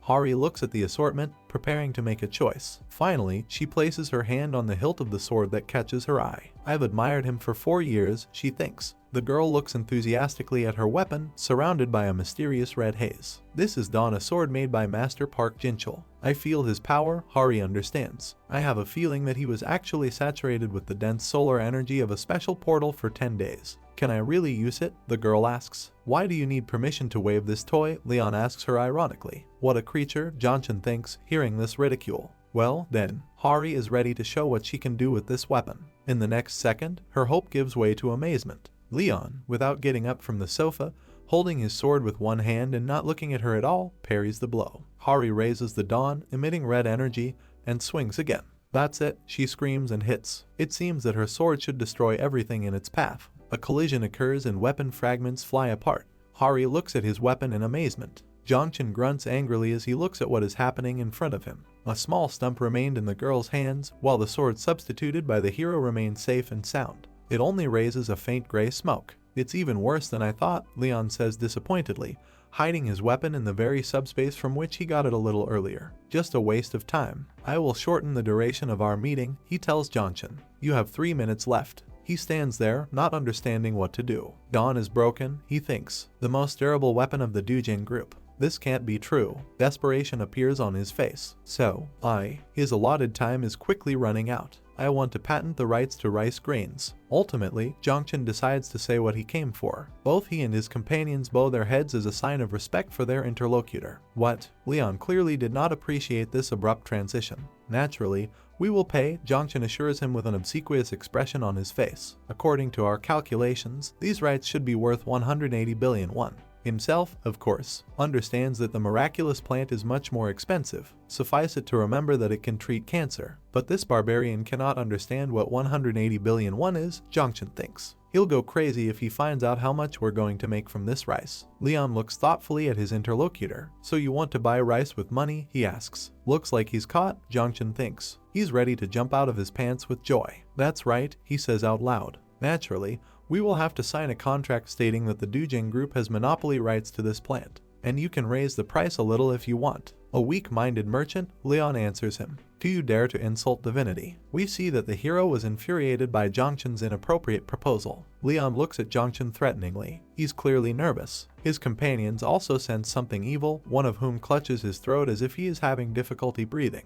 The manager of the Zhujiang group is painful to look at. He simply cannot find the words to answer the question posed by the hero. In his eyes, Leon, fully living up to the meaning of his name, is a lion ready to rush at Zhangchen and bite his head off. You idiot, Leon tells him contemptuously, you just confessed to your sins. Zhangchen prostrates himself in front of him. He is shaking all over, streams of tears are pouring from his eyes. But I don't know what my mistake is, he whines pitifully. How ignorant and uncivilized one must be not to understand this, the hero tells him, whose hand, emitting yellowish energy, is extended forward. The plant you speak of was born from the earth blessed by the goddess Demira. The blessing was given as a reward to the peasants who toil in the fields by the sweat of their brow. You must understand that money cannot buy this. Before us is Demira, blessing the now golden field. A grateful heart and faith are what is needed as payment, the hero explains to Zhangchen. Child, you are a low creature who only pursues profit and deceives everyone in your path. And I want to ask you a question. Zhangchen shakes in horror as he listens to him speak. Why would you want to own a product from a goddess you don't believe in? The Zhujiang manager, somewhere below, clenches his fist in rage and grinds his teeth. He couldn't find a single word to answer Leon. Do you think it was necessary to let him go? Leon turns to Hari, with whom he was left alone after the visitors left. She is holding some kind of package in her hands. Your Majesty, she replies, I know that in your eyes he is just a worthless merchant, but in fact he is a man with enormous influence. You shouldn't even think about it, says the hero. At least I am not under the influence of this unscrupulous scoundrel. Okay, let him live, says the hero. Is what I asked for ready? Apparently, we are talking about the object that Hari is holding in his hands. The association called. The girl doesn't say where exactly. Are you also planning to take part in the test, Your Majesty? She asks Leon. Everything will be much easier if you do this. What nonsense are you talking about, girl? Leon seems annoyed. You want to test me, King? Hari again does not understand what is happening. Then why did you decide to go there? She asks. To find useful soldiers. It is I who will test them, he explains his plans. It will be difficult, the girl warns. Make it possible, Leon replies. Before us is an impressively sized skyscraper. Did you come this year too? Someone asks. Long time no see, squad leader Kim Do-han, says the young brunette. We are informed that this is D-class independent hunter Gu Desang. I bet you're here to retake the exam, the small middle-aged man replies, greeting his interlocutor with a wave of his hand. In front of us is a spacious hall with a reception desk. I know you work hard, says Kim Do-han. Gu Desang laughs. What do you think will happen this year? Asks the senior interlocutor. Can you get a higher class? I will try, of course, he answers. Why don't you want to join my squad? Asks Kim Do-han. Desang is silent. He thinks about how other hunters who have no talent are getting C class, while he hasn't been able to jump above D for 10 years. You work hard and are great at buildings, Kim Do-han continues to compliment him. I bet that very soon you will become a real ace. Working in the mines is, of course, difficult, but it is worth it. Yes, I know, Desang answers, I've been doing this for 10 years, but I still hope for the best. He thinks about how he wouldn't have enough for anything if he didn't make money from raiding dungeons from time to time. And under no circumstances can he give up, since he must feed his family. To finally improve his situation, he must achieve at least Class C. It seems that this is some kind of foreigner, says Kim Do-han, noticing someone. Do you think he's European? Desang looks at the stranger with interest. Perhaps foreign labor has come to us, Dakin suggests. Who knows, maybe not everything is alright with the economy in the West. But there is something majestic and royal about him. We see Leon from the back and can agree with his assessment. Hey young man, Kim Do-han calls out to the hero. How are you doing? Smiling, he approaches Leon from behind. How are you talking, peasant? The king looks at him over his shoulder with obvious irritation. It's clear from Do-han's face that he wasn't counting on such a reaction. He seems to have learned some Korean wrong, he says, giggling happily as Leon passes on. Desang is also noticeably surprised by the conversation that took place. The hero looks back and looks at him. For some reason Desang begins to shake. He senses something in the foreigner's gaze. What's wrong with you? Do-han asks, noticing the strangeness in his comrade's behavior. Are you feeling unwell? Does something hurt you? Desang looks very strange indeed. His eyes are glazed over and sweat is running down his face. He himself cannot understand what is happening to him. I can't breathe, he thinks. It feels like someone is pushing me down.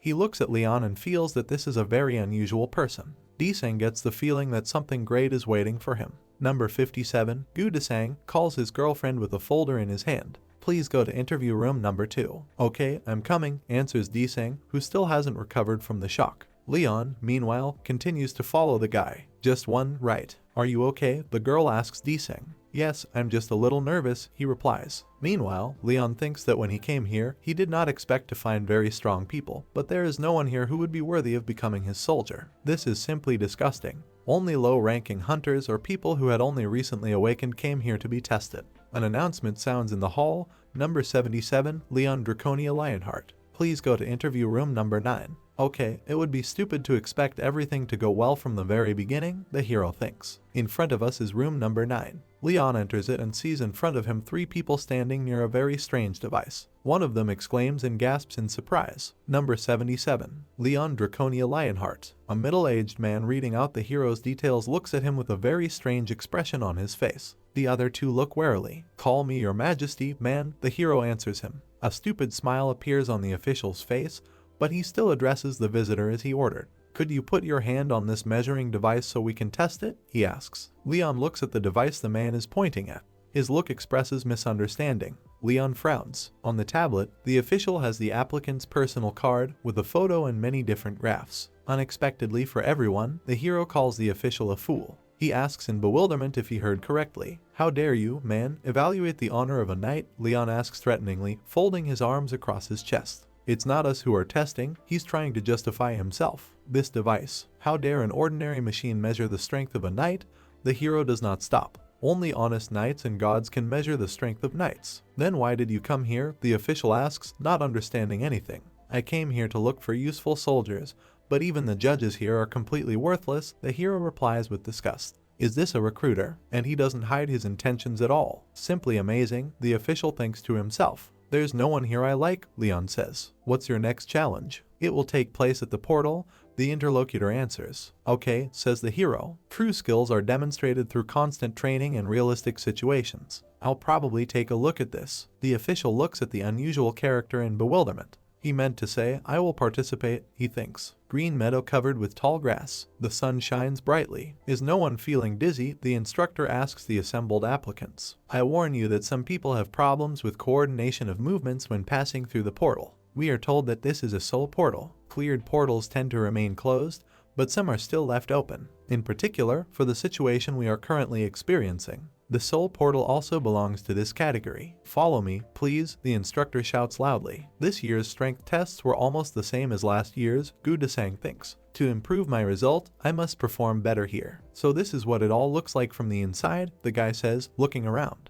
A guy and a girl attract his attention. Appa, this seems to be a very popular place, the pretty brunette armed with a bow says, smiling. Jinmi, turn off your phone, the guy who is carrying a shield and a spear answers displeasedly. These are newcomers, Desang thinks, looking at them. The little gray-haired old man who walks next to him happily notes how good the air is here. And the old man, who is over 60, continues to think about Desang. I can assume that they all have class D or C and also. Desang turns around. The migrant worker I saw in the hall. We understand that he is talking about Leon, who is walking behind him wearing black sunglasses. Assuming he's being tested at this age, he's probably a rookie too, Desang thinks. In short, with the exception of the old man, everyone is here for the first time. Leon lowers his glasses and looks at Desang in a special way. I hope everything will be fine, he thinks. There are 6 people standing in the middle of the field, an instructor with a tablet and 5 test takers. Well, then, before we name our roles, let's introduce ourselves, suggests the instructor. The young brunette is the first to talk about himself. I am Gu Desang. I have been working as a hunter for 10 years now, and I am a warrior. My main position is dealer. The second is represented by a young man. I am Shin Tihun, awakened this year, I use a shield and a spear. The third appears to be the girl standing next to him. I am his sister Shin Neon, I mainly use daggers, but I also learned to use a bow. These are newcomers who haven't even decided on their main weapon, Desang thinks. Have you even visited the training center? He asks the young people. A whole 3 months, they answer joyfully. They don't know how to do anything at all, Desang understands, looking in surprise at the enthusiastic newcomers. Maybe at least you. The young man turns to the little bald old man. I became a hunter 5 years ago, he says. My name is Ogangti, and my weapon is the gauntlet. I am awakened but recently retired. He has very little experience for his age, Desang thinks. And this weapon is a plate gauntlet. It reaches a much shorter distance than, say, A sword or spear? And finally, Deseng looks questioningly at Leon, guest worker. Can you speak Korean? The hero looks at him calmly, rubbing his chin with his fingers. I'm not fighting, he finally answers. I'm sorry, Deseng asks incomprehensibly. You can't use a sword meant for killing dragons to kill chickens. Deseng looks at Leon in shock. Where did he learn to speak Korean? He thinks. A group of hunters walks along a path passing under very tall trees. To pass this test, the instructor tells them you must kill only 50 kobolds. Sometimes you'll come across gnolls, he says, and we can see what kind of creatures he means. If I think that you are in danger, I will intervene in the situation, the instructor reassures the hunters. This, by the way, is the same official who, a little earlier, tried to test Leon on a strange device. So please, don't worry and just try to demonstrate your skills, he concludes. Deseng and Ti-hoon look back in his direction. The first of them is worried about how he will cope with the upcoming exam. A little earlier, he asked Leon why he didn't bring any weapons with him. Neon handed the hero a bow, inviting the nice young man to use her weapon. She also asked if the hero could use it. Leon took it in his hand. Do you want the king to use this? He asked the girl. She innocently replied that Leon could return it when he was finished. The hero began to shake with rage. A knight does not use ranged weapons, this is the lot of cowards. He threw the bow onto the floor with all his might, causing Neon to truly panic. The others just looked at him like he was crazy. Deseng tried to ask Leon what the hell he was doing, but the instructor quickly stopped the conversation, saying that they had to go. If everything goes on like this, I will most likely fail this test too, Deseng thinks, returning to the present. I know this place, he announces to his companions and points his finger where to go. Why don't we head that way to hunt? You are more experienced than us, Tahan answers, smiling, and the bald old man says that everything will suit him, both here and there. After some time, Ti-hoon informs Deseng that there is a settlement at the end of the area where they are now. It seems to him that there must be a lot of loot there. Deseng gasps in confusion. It would be unwise for such a small group to enter the settlements, he replies. If we are surrounded there will be no way out. Deseng proposes his plan of action. We need to hunt kobolds living in caves. If you set fire to the grass and leaves at the entrance, the monsters can be smoked out from there. The kobolds will come out and become easy prey. The brother and sister enthusiastically agree to this plan. That's what experience means, Ti-hoon exclaims joyfully. Deseng, smiling, thanks for the praise, but his inner self understands that he has nothing to be proud of. He studied a lot of support materials and tips on raid strategy, dreaming of the day when he would get into a high-rank portal. But so far the only gate he has been able to get into is this one. He clenches his fist in anger, and he looks ahead thoughtfully, standing against the backdrop of a flaring fire. He simply must get promoted this time. How long can you not move from Class D? Look ahead. Ti-hoon notices something in front of him. These are kobolds, Deseng shouts. Shin Ti-hoon, wait. Terrible monsters appear in front of the squad, somewhat reminiscent of wolves walking on their hind legs. They grin, dripping saliva. Another moment, and the monsters rush to attack. Deseng unsheathes his sword and orders Ti-hoon to hold the kobolds with his shield. He replies that he understood. The kobolds approach, showing their terrible fangs. Deseng strikes with his sword and it hits the target. They are very stupid, Ti-hoon shouts joyfully, who also manages to hit the monster. His sister is busy shooting monsters with her bow. They run straight at me, Ti-hoon shares his experience, and they are very easy to stop. Neon, pulling the bowstring, shouts to his brother to be careful. There is danger right in front of him. He really turned away and didn't see that the monster was flying straight at him. Another moment, and the kobold knocks Ti-hoon down. He falls to the ground in an embrace with the monster. The sword flies out of his hands. The kobold's teeth click a few centimeters from the inexperienced hunter's face, and he screams in horror. Don't relax for a second, Deseng shouts to him. Although they are weak, they are very fast. The two kobolds, meanwhile, fly back, receiving very powerful blows. Another one flies into the ear area. This is instant death. We see that a bald old man who seemed completely harmless took up the matter. Great, Deseng shouts to him. There are only a few left, let's not stop, he urges his squad members. Ti-hoon, meanwhile, rises heavily from the ground where he had just been lying under the kobold. Great job. Deseng praises his comrades, who, having dealt with the kobolds, gathered in a circle in a clearing in the middle of the forest. There are several dead monsters lying next to them. Sorry, I made a mistake, says Deseng to Ti-hoon. Everything is fine, he reassures him. This is your first battle. Neon also killed two, and we see these creatures with arrows sticking out of their bodies. And no one was hurt thanks to the good-natured grandfather, whom everyone thanks for his timely intervention. Thank you all so much, Deseng says, smiling. It seems that I will succeed, he thinks. At first he was very worried, but now it seems to him that he has a very decent squad. Except for one person, Leon, who looks thoughtfully at what is happening, humming something under his breath and rubbing his chin. Hey, foreigner, Deseng addresses Leon. Why did you stand and do nothing during the battle? Neon is also outraged by this inaction. You are just watching. Is this permissible? The instructor smiles stupidly. Don't worry, please, he tells the hunters. I will take all of this into account when grading.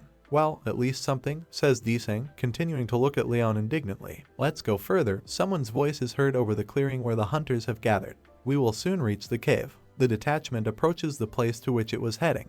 This is indeed a cave, Tihun shares his observation. Let's start a fire, as I suggested earlier, Deseng tells his companions. We see dry grass. It looks like it will burn very well. The hunters dump her in front of the cave entrance, and Deseng prepares to set her on fire. However, something stops him. Do you really think this is the best you can do? Leon asks him. I'm sorry. Deseng is very annoyed and does not hide it. You were silent the whole way, did nothing, and now you decided to speak up. I asked you if this is really the best you can do, Leon says again. Don't make me repeat myself. He looks at Deseng very sternly. I've used this method 3 times and each time Deseng responds successfully and excitedly. Tihun and Ogangti look at the debaters with concern. They don't like where this is going. I see, says Leon. Evidence based on previous experience. Not bad. But is it possible to rely on experience if there is very little of it? Leon's gaze literally pierces Deseng. Fuck you, he hisses angrily. You are younger than me. Who would talk about experience? He strikes a lighter and brings it to the grass. It flares up quickly. Everyone here, Deseng commands, standing next to the fire. Now the kobolds will crawl out of the hole.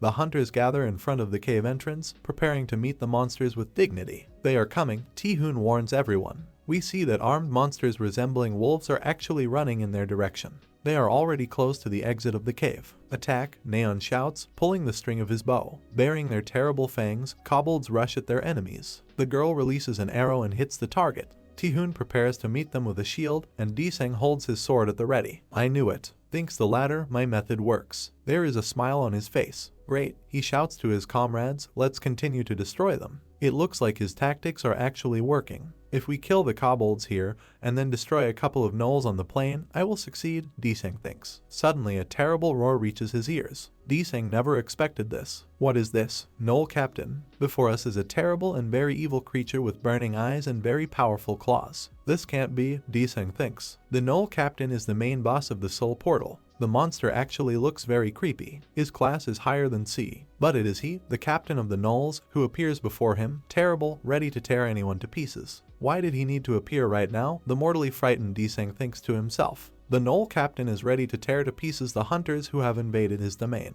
He roars loudly and sputters. Daeon calls Deseng. He feverishly figures out what he should do. Tihun and I will take care of the Gnoll Captain, he shouts. Neon and Grandpa deal with the kobolds in the cave. We need an experienced hunter in each group, he thinks. The hunters separate, Deseng and Tihun run towards the most dangerous monster. If an inexperienced D-class hunter fights a Gnoll Captain, it will be pure suicide, Deseng thinks. Tihun is a newbie of course, but I hope he can last for a while. 2 fighters approach the monster from different sides. Deseng looks at the monster and cannot believe that it is so huge and very scary. Roaring, the monster rushes at its opponents. Tihun looks at the approaching giant in fascination. Tihun, pull yourself together, Deseng shouts to him. Damn it, he's too scared, he thinks to himself. The Gnoll Captain swings his huge cleaver at Tihun. In this state, he will not block a blow that he would have stopped at any other time, Deseng realizes. Tihun actually seemed petrified with fear. The blow, however, falls on the shield, which flies far to the side. Deseng screams desperately, fearing that the worst has happened to his comrade.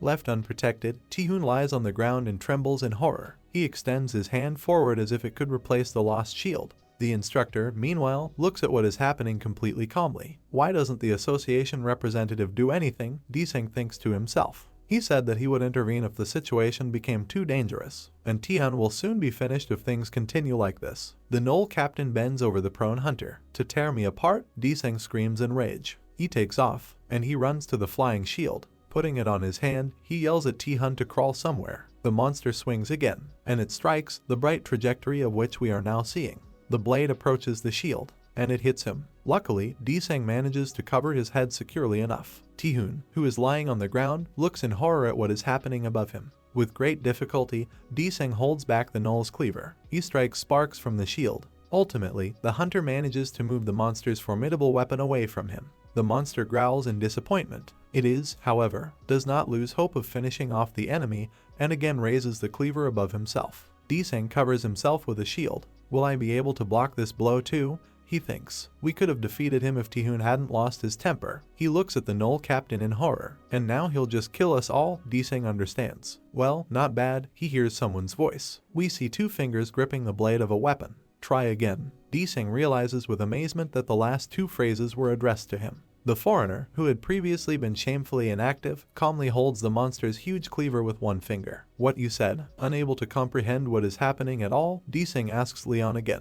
Did he stop the Knoll's attack with one finger? How is this possible? He thinks. Raise your shield and fight the monster once more, the hero orders. You did it once. What's stopping you from repeating this? Desang is completely confused. He cannot find meaningful words to answer his advisor. He just looks at him in amazement. Block his attack and counterattack. Faster, Leon gives orders as if this is some kind of training and not a real fight. Even the Knoll captain seems to be looking at him in surprise. No, what the hell? Desang finally says something meaningful. Don't you see the situation we're in? He shouts angrily. We are all in danger. An arrogant man, Leon yells at him. You dare to contradict me even after seeing the splendor of King Lionheart's instructions. The memory of the honor that was shown to you should be passed on in your family from generation to generation. And you didn't even thank me for it. Both Desang and the Knoll look at Leon in shock. Raise your shield, the hero orders. Block and counterattack. The hunter seems to understand that it is better to obey this eccentric. What I did wrong, but I have to do something to survive. The Knoll captain towers over him again, his red eyes flashing menacingly. The monster growls and spits saliva. Baring her huge teeth, she advances towards Desang.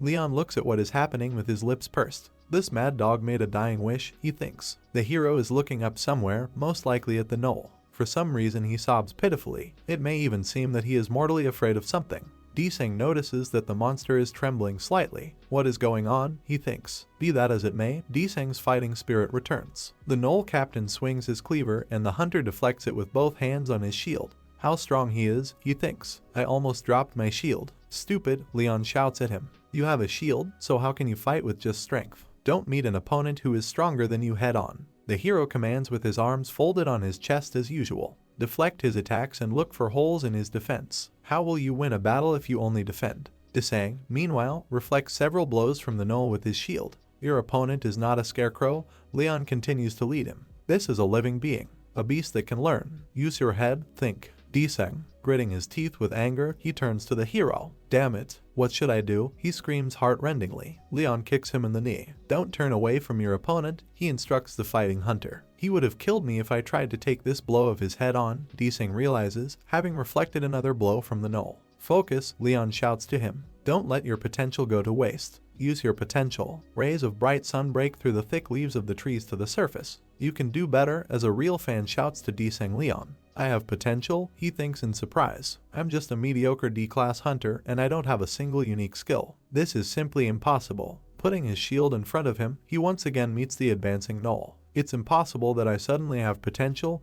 Desang thinks. Is he going to take it just because? What did he think I had? The monster is getting closer, but I have a feeling, Desang thinks, that this time I can handle it. He boldly looks at the monster, covering himself with a shield. The Knoll captain swings and strikes again. I can do that. Desang, filled with wild rage, screams loudly. I can do that. The Knoll's cleaver approaches his shield. A powerful blade cuts through iron, scattering fountains of sparks. But the hunter pushes the cleaver aside, and it sticks into the ground under Desang's feet. I blocked him, the hunter shouts in surprise. I did it. His delight knows no bounds. And at that very second, a huge fist of a monster flies into his jaw. From this blow, the hunter flies 10 meters away and falls to the ground. Leon, still folding his arms across his chest, looks at what happened, not at all afraid of the Knoll. Why can't you see the whole picture? He says sympathetically. You have room to grow, he sums up the outcome of the test. Desang lies unconscious on the ground, his cheek red from the blow. We are informed that the assessment result of test subject Gu Desang in this mountain is Class D. In front of us is a spacious room with ceiling-high windows and a dozen chairs.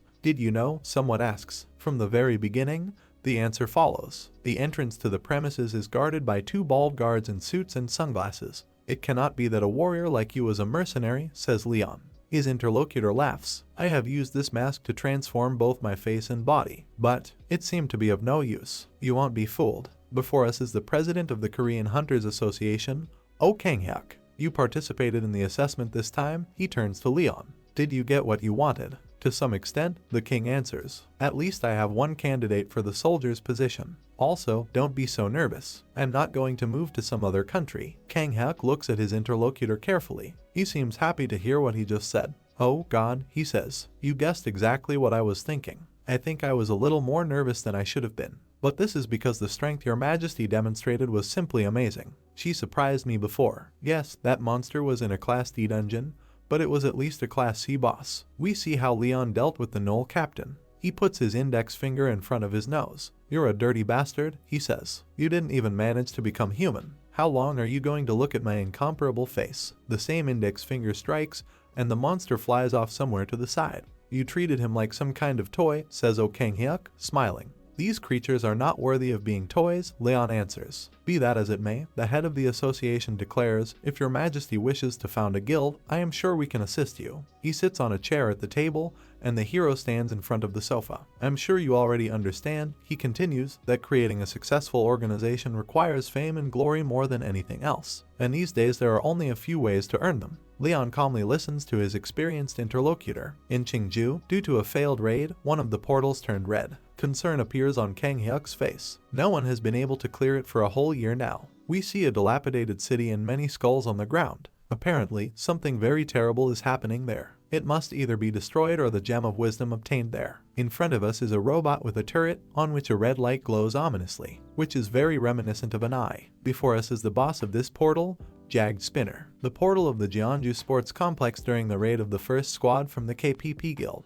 Before us are several serious hunters using different types of weapons. The group is led by a young brunette clad in armor. Hyungnim, this is the place, another young warrior tells him. I know, he answers. There is a developed civilization here, perhaps even more developed than on Earth. This is cool, says a cute girl armed with a bow, smiling. We have entered the portal to the future. If there are fantasy and Miram worlds, then why not futuristic ones? The commander answers her. The guild master, but this is more like Cyberpunk, his assistant shares his observation. He sighs heavily. This is a problem, says the commander. Now we need to rethink tactics and strategy and start with squad structure. The assistant agrees. He says that the squad was preparing to fight several strong opponents, but that most likely will not happen here. The commander is deep in thought. He points to one of the buildings and suggests setting up a base camp there. The building is very high, and from it you will be able to see everything that is happening around. The hunters are indeed standing in front of a truly grandiose structure. The gates slide apart, opening the passage inside.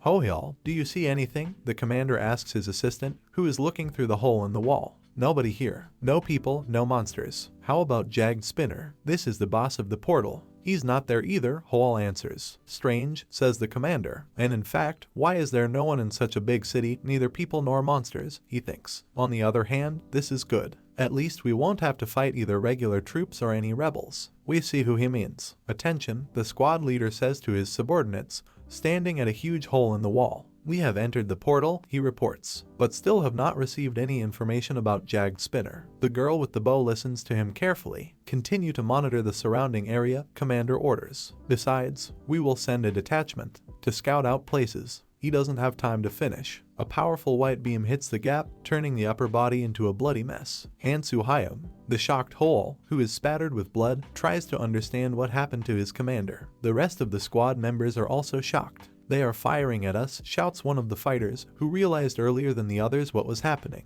Take cover. We see a robot emitting bluish energy with several red lights glowing on its body, but he is armed with a weapon that resembles a machine gun. On the street under the building in which the squad is located, a very powerful explosion is heard. The hunters are trying to run away so that they are not covered with glass and concrete shards. Hoal is desperately trying to shout to someone, but this seems completely useless. This is crap, he thinks, sitting under the wall. Even Hanso Hyung, on a class tank, was unable to react in time. What the hell kind of monster are we dealing with? If things continue like this, we will all die here. You found where the enemy is, he shouts to the frightened girl with a bow. 3 hours, she replies. I can't estimate the distance because of the dust. Deputy Guild Commander, she warns, this building won't last long. Hoal roars that he understands her and orders all members of the squad to retreat in an orderly manner. Everyone is leaving, voices are heard. The building is about to collapse. The squad members run headlong towards the exit. What about the corpse of the guild leader? The girl running next to him asks Hoal. We'll come back for him. When everything calms down, he promises. Hyori, he orders the archer, go ahead and check the exit. The girl looks at her commander in fear, but replies that she understood the order and will carry it out. After some time, she reports that she does not feel any foreign presence. It seems to me that the exit is safe. The girl rushes to the same sliding gate through which the squad entered the building. But a second later something happens to her. Kyrie stares ahead with empty eyes, trying to comprehend what it was all about. She puts her fingers around her neck. "My neck itches," she says. We see that the girl is standing in the middle of a dozen red threads that block all possible directions of movement. Hoel, who is running a little behind, stops and looks at the archer with horror in his eyes. He tries to shout to the girl, but it's clear from his eyes that it's all over. This is wire, he thinks, looking at the threads on which there are scraps of either flesh or clothing. It turns out that these murderous threads have entangled the entire city in their web. When did this happen? Hoel thinks. "Chop them all," he shouts, his face twisted with rage. "We have to get out of here. Use weapons with mana to cut the threads," he commands. It's just regular wire. We see that at least he succeeds in doing this. Who is opposing us? Hoel thinks. Is he really the only one in this whole city? How long has he been watching us? The squad members are trying to clear a path for themselves, and the commander is working in the main direction of escape. We see a computer interface that appears to belong to an autonomous drone. The focus is on the squad, whose members are concentrated at the entrance to the building. Now we see the robot itself. It seems to be very dangerous as it has a decent range of attachments. Before us is one of these nodes. He stretches out a new wire, which glows bluish. The beam tends to Hoel. He looks at him doomedly and lets out a frightened exclamation. Another powerful explosion occurs. The desperate cries of hunters can be heard from its epicenter. Blood spills across the asphalt. Everything is hidden in smoke. Hoel understands that this is the end. He sits on the rubble next to the corpses of his comrades and looks up in horror. "Show yourself, you piece of shit," he shouts furiously at the enemy who defeated his squad without ever really engaging in battle. The robot slowly descends towards him, pointing its weapon at the hunter. We understand that this is a real destruction machine. "Robot." Hoel can't believe his eyes. "Is that you, jagged spinner?" The hunter's face is twisted with rage. "What do you think?" It turns out that this device is capable of communicating.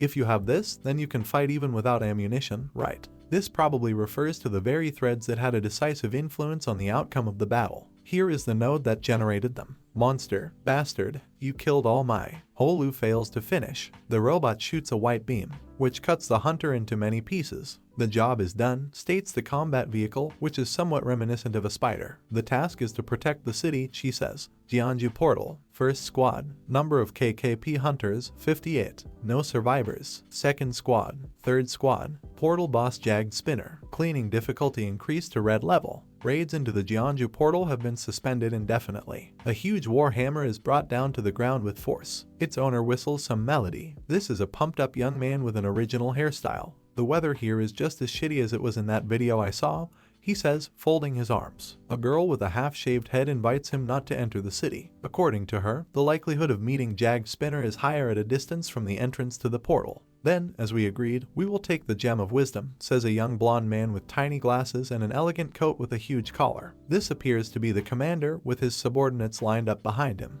"The remaining trophies, as well as 60 billion won, will become your guild share." It looks like a very serious squad of hunters has gathered to clear the portal. Personnel entered the portal of the Jeonju Sports Complex, one of the top 10 guilds in Korea, Golden Lion. Guild head Hwang Jemcheol, deputy guild head Hwang Yongcha, and 47 other hunters. They let us know exactly who we are talking about. Magic Tower, Jill Tisung, and 48 mercenaries. And, "Your Majesty, please try this," says Hari, pouring some drink from a bottle into a cup. "Korean Hunters Association."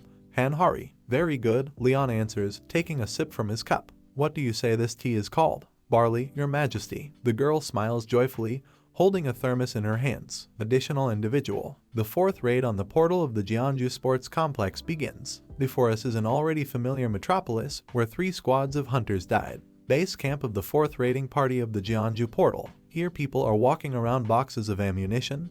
They are clearly preparing for a serious operation. "Something is wrong?" Leon asks Hari. She leans against the wall and worries about doubts. "I worry that everything is going too smoothly, but at the same time, not too smoothly." She looks thoughtfully into space. "To be honest, I think the best case scenario is that the hunters handle it themselves and Your Majesty doesn't have to interfere." Leon calmly listens to the excited speech of his assistant.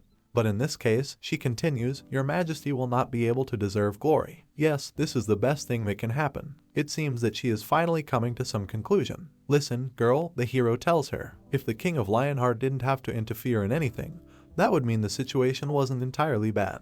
What do you think was the duty of a king in my kingdom? Edit, the girl asks uncertainly. This is understandable, Leon replies, but anyone can rule. Unless the person has delusions of grandeur, of course. And so all rulers, it seems to me, are the same. Well, then, as the king of knights, the girl is trying to find the answer to the question posed to her. It seems like a good idea comes to her mind. If she remembers, she thinks it was only then that he intervened, when, relatively speaking, the enemy's attack could not be blocked. This happened both in the case of the necromancer and during the battle with the Knoll captain. So, King Lionheart's duty. She looks at the hero in surprise. The last fortress, he says. You understood. That fact, that the King of Lionheart should intervene, is a disgrace to the knights. Before us is a knight, down on one knee, and a hand on the armrest of the chair. We see the king, wearing a magnificent fur-lined cloak, rise from his chair, apparently to help the knight. And, Leon says, it shows how serious the situation is. It just so happened, listening to the words of the hero Hari, that I will have to intervene again.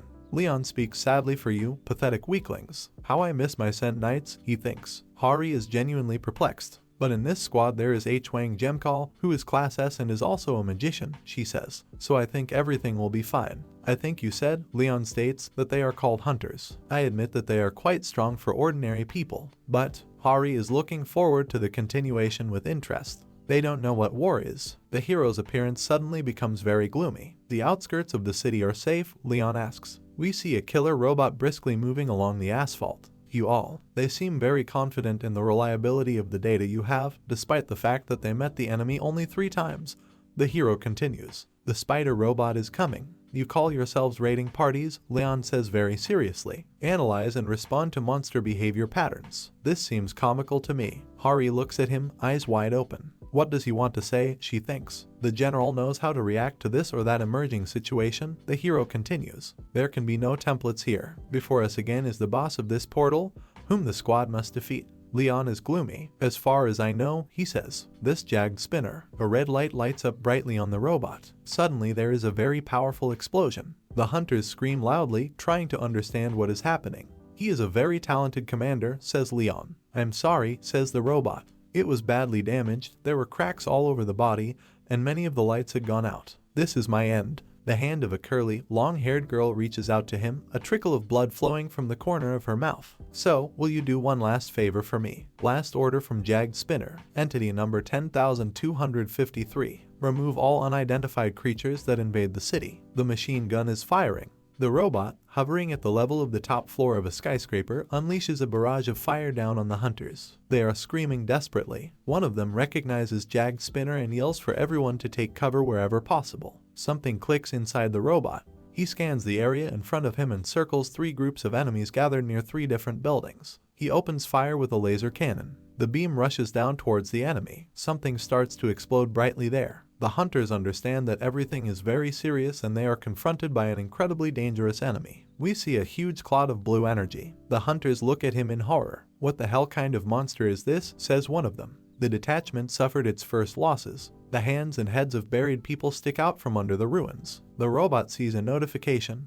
The response of the presence of life of unidentified creatures is 23% less. The combat unit on the robot's back is smoking. Another window, I open fire to get the effect. Third, replenishing energy, 48%. Suddenly, a hunter appears in the air not far from Jagged Spinner with a huge hammer in his hands. This, as we remember, is H-Wang Gemcall. Die, he screams loudly. The hunter raises his hammer to strike and rushes towards the enemy. Another second, and his huge weapon descends on the arachnid robot. One of the Jagged Spinner nodes was damaged. There is a crack visible on the body, something inside is sparking. Message, the main joint area is damaged. Increased internal pressure. One more thing, change of priority. Third, eliminate the unknown creature. It's too late, the hunter shouts joyfully. Die, you damn tin. Jumsun, get started. Comrade Jimcola is indignant, but intervenes in time. A huge fist falls on the immobilized robot from above, emitting yellow energy around it. I asked you not to call me Jumsun, she shouts displeasedly. We see that the blow was very powerful. You did an excellent job, H-Wang Jomchial compliments. The robot is apparently having a hard time. It sparks and smokes. At some point, everything around him flashes with flashes of white energy. Now I will take care of it, says Jill Tisung. It is his energy that is now processing the spinner's jacked. The robot sees another message, overload, emergency cleaning. His body sparks in many places. Second, the radar system is disabled. Third notice, allowed to use prohibited resources. The machine selects 3 targets for itself. These are the hunters, the 3 of whom inflicted damage on it. Next message, activating tracking devices inside the city. I'm replacing the target. Apparently, the function of the robot's disabled radars began to be performed by security cameras installed in the metropolis. Jag Skinner evaluates Gil Tsung. A message appears, risk, level 3, priority destruction. What? Just look at this. The robot, to the surprise of its opponents, takes off. He runs away, someone screams, behind him. Jag Skinner is very fast. The hunters ask each other to stop him, but he is already firing with all his might from his machine gun. I activate the distortion force field. Gil Tsung shouts to his comrades. He is twirling a small yellow object in his hands. Gather around me. The hunter places his foot on the ground, and a strong energy field appears around him. A bullet flies towards him. She changes trajectory and flies away. Hwang Jeomcheol is amazed to notice that the projectiles are being deflected and reports this to Tsung. He explains that he uses a magical tool specially created to fight the jagged spinner. I wish I had used it sooner, but better late than never, he says. The robot sees the next message, risk factor, an abnormal phenomenon is observed. Some sounds are coming from the car. One more window, I'm doing some fine-tuning. Analysis completed. Points, D15, S37, F11. Fire. A bullet hits one of the hunters standing next to Tsung. Blood sprays from the unfortunate man's mouth. This is impossible, Tsung thinks. Has he already calculated the angles at which to fire the bullets? What the hell is this anyway? Jag Spinner continues to fire from the machine gun. Bullets penetrate the protective energy sphere and find their targets. Cries of pain and calls for help are heard inside the sphere. Magician Gil Tsung, Hwang Jeomcheol shouts angrily, turn off the distorting force field. I find it very difficult to predict the direction of bullets. So that I die, he answers. I'm turning it off. Attack it as soon as it disappears. 3, 2. The hunters look wearily at the magician. 1. But another surprise awaits them. No one should move, Tsung shouts. The girl standing next to him is also in complete shock. Countless white threads appear around the hunters. This is the same wire that destroyed at least the first raiding party that entered this portal. As far as I understand, this robot didn't just run away, Jeomcheol thinks. He left a wire behind him. But when did he manage to leave so much of it? Virtually the entire area around the hunters is shrouded in white threads. Jag Skinner aims his laser cannon at people. He, like a spider, sits on a web of wire and emits discharges of white energy around himself. We see the message, charging in progress. No, Tsung can't believe his eyes. The other hunters are also terrified. How is this possible? The magician thinks. We all came together to protect ourselves with a force field, but it was a huge mistake. Now we can't escape anywhere. Jag Spinner's laser cannon is ready to fire. A blue window confirms that charging is complete. The following informs that fire will now be opened. But at this moment something happens to the robot. It's like he's frozen. A horse gallops down the street. The clatter of his hooves echoes throughout the empty city. Hunters who have already said goodbye to life recognize this sound and look in amazement in the direction from where it comes. This is indeed a horse that is quickly approaching the wire web. The animal's eyes glow with blue fire. Long time no see, someone's hand is stroking the horse's neck. My old faithful friend. Leon, smiling sincerely, approaches the animal and jumps on him. He sits as if nothing special is happening around him. Hwang Jeomcheol looks at him in amazement. All the fighters gather around Leon, who sits elegantly on his horse. Warriors, listen, he announces loudly. This is real courage, to rush at 100 enemies. The robot seems to listen to Leon. I, King of Lionheart, I praise you. Jag Skinner doesn't know what to do next. I give you the honor of challenging me to a duel, the hero continues to solemnly proclaim. You receive royal permission to fight me, warrior. The hunters silently look at this circus with a horse. Is he on drugs? Thinks one of them, with a thick gold chain around his neck. This is real courage, to rush at 100 enemies, the hero shouts to the robot. I, King of Lionheart, praise you. I give you the honor of challenging me to a duel. You receive royal permission to fight me, warrior. The hunters look at what is happening in amazement. Jag Spinner is silent and seems to be assessing the situation. A sign appears, the railgun acceleration time has been set. Power generation 13%. Electrical discharges run through the robot's body. 2 more windows, threat level 0. Simple organism.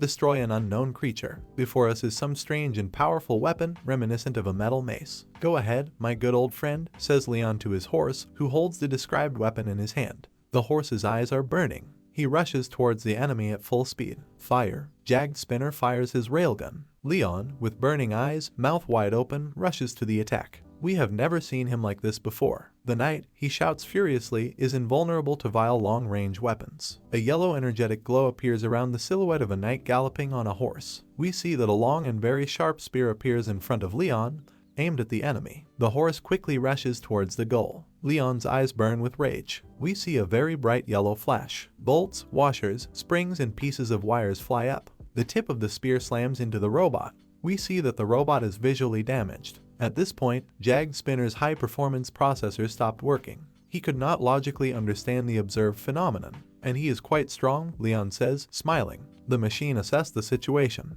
The enemy used an ancient knight's spear against her. It's a fast weapon, but doesn't have enough mass to cause serious damage. Therefore, the threat level is 0. That is, nothing needs to be done to prevent it. The enemy will be instantly destroyed by the railgun. This is exactly what the machine's rating looked like. 3 seconds before, the scream of the body created a thin barrier. This pattern was different from the already reported abnormal phenomenon in preliminary assessment. 2 seconds earlier there was direct contact with a railgun bullet. The preliminary assessment indicated that the bullet's impact should have destroyed the opponent, even if he managed to put up a barrier. And a second before that, the bullet was deflected. There was no collision, the projectile was not blocked. It was simply rejected. This skill is used by the Temple Knights easily and naturally, like breathing. This is a miracle that is in service with the most powerful warriors of mankind. It is a way to enforce the rules of this world. The yellow spear tip slams into Jagged Spinner. Divine Law, Blessing of the Arrow Shield. We see Leon deal the crushing blow. He will reflect one ranged attack, no matter what it is. The hero's face expresses determination and steadfastness. We see 2 bright yellow flashes against the background of a metropolis immersed in darkness. Leon is sitting on his horse, which is no longer rushing anywhere and obediently stands still.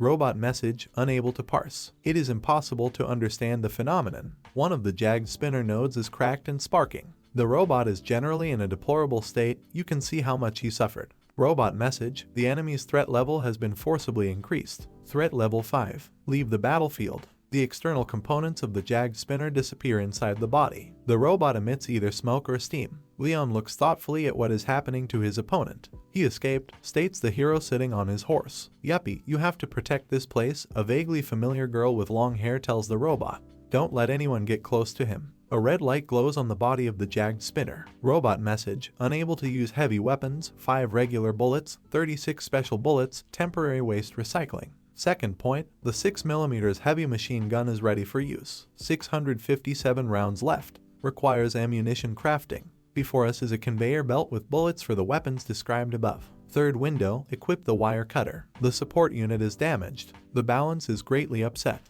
Apparently, the robot ended up in a place where it can repair itself. Fourth window, threat level 5. New enemy weapon model. I am doing modeling. All the lights on the robot's body glow. White discharges sparkle over another Jagged Spinner node. Yuppie, thank you for protecting the city, the girl tells the robot. Strategic modeling completed. The robot makes sounds characteristic of this type of machine. A bright red light lights up on its body. Message, mission may resume. Portal of the Jeonju Sports Complex, City Center, Block 8. A squad of hunters is moving along the street between the high-rise buildings. The commander orders everyone to stand, and his subordinates obediently stop. 250 meters along the course of travel, he reports, at the corner of a building on the other side of the street. I see part of a machine gun. It is he. Ranged fighters carefully enter the building that is located opposite the Jagged Spinner. The rest should wait here, says the commander, preparing his sword for battle. If he notices us, we will need to distract him. He doesn't have time to finish. Looking around, the commander sees the corpses of his subordinates. What was that all about? He thinks. There is horror on the hunter's face, cold sweat runs down his cheeks. He notices someone sneaking up behind him. Over there, he shouts to the surviving soldiers and raises his sword to strike. Damn spider, he screams heart-rendingly and strikes. I could swear, says the hunter, that he was just here. He can't believe his eyes, the target has escaped. We see the silhouette of a warrior with a shield and many threads of reddish wire. Some sounds are heard, a robot appears, and the hunter's silhouette turns into a blot. We see Jagged Spinner approaching and the message he received, the destruction of 5 unknown creatures is complete. It shines brightly with its red light. No, I don't want to die, a very young hunter in a green cape and with a strange hairstyle screams heart-rendingly. He tries to escape from Jagged Spinner. He sees another notification. The remaining organism has been detected. Threat level O. The robot glows with all its red lights as if analyzing something. The young man, desperately screaming, continues to run and a cemetery appears on his way. The hunter trips and falls face down. "Spare me, I don't want to die," he shouts to the robot who has caught up with him. Jag Spinner makes sounds but doesn't kill the guy. He gets to his feet and hides behind a tombstone. The robot is still idle. He puts forward one of his combat units. "Yuppie, you knew," a long-haired girl we know tells him. She extends her hand forward. "Like everyone else, I too will soon lie down here, and I will forever become a part of this city. Will you still defend the city?" The girl smiles sweetly. Message for the robot, second logical thinking. Priority, destroy all invaders. Electrical discharges begin to sparkle around the body of the Jag Spinner. Its largest red light glows brightly. Third logical reflection. Priority, destroy all invaders. Next window, autonomous evaluation. Bypassing logical reasoning and decision-making procedures. And one more thing, logical thinking is stifled. The priority has been forcibly changed. The young man, begging for mercy, with streams of tears flowing from his eyes, looks in amazement at what is happening to the robot. "It seems he spared me," he thinks, peeking out from behind the tombstone. Jag Spinner rises into the air and flies away. The young hunter falls to his knees. He has no strength left to stand on his feet.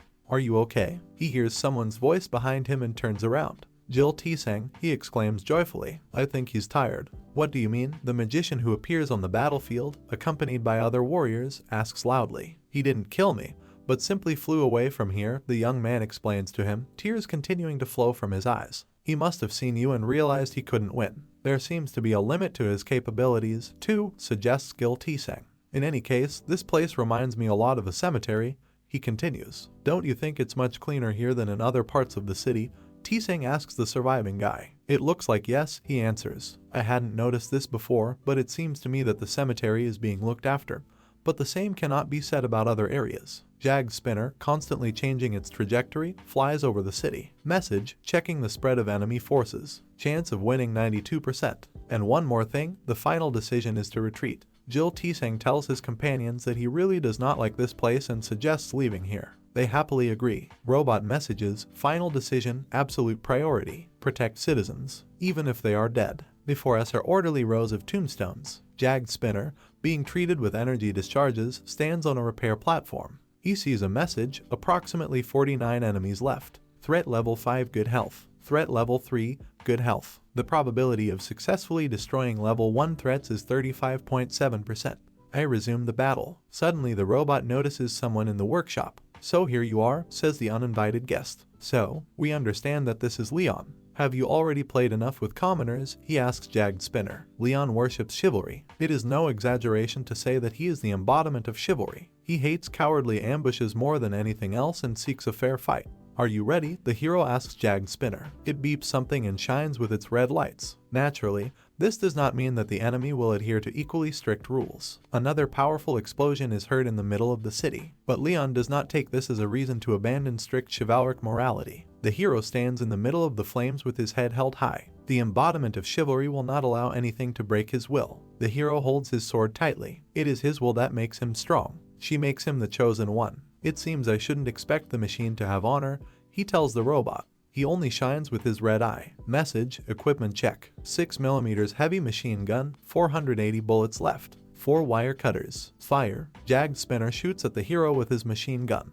Divine law, blessing of the shield of arrows. Leon stands as if nothing had happened. The bullets don't do him the slightest harm. Moreover, they do not seem to be able to overcome a certain barrier. The robot's machine gun, which has stopped firing, is smoking. Message, identical template. An abnormal phenomenon is observed. Second window, analyzing the curvature. Jag Spinner takes off and flies high into the air. From here he sets 3 points for himself, F12, and 23 in Q31. Fire. Bullets fly at Leon, this time along a complicated trajectory. The hero calmly watches them approach. He plants his feet on the ground. The bullets land nearby, lifting large stones up. Dust and debris reach the robot. He makes a strange squeak, as if he is surprised by something. There is something to worry about. Leon rushes to attack again. Earl Skinner tries to hide from him. He monitors the situation with his big red eye. Leon is again on a horse, and in his hands is a huge mace of a strange shape. The hero's gaze burns with rage. The robot flies up, and he fires another long machine gun burst at Leon.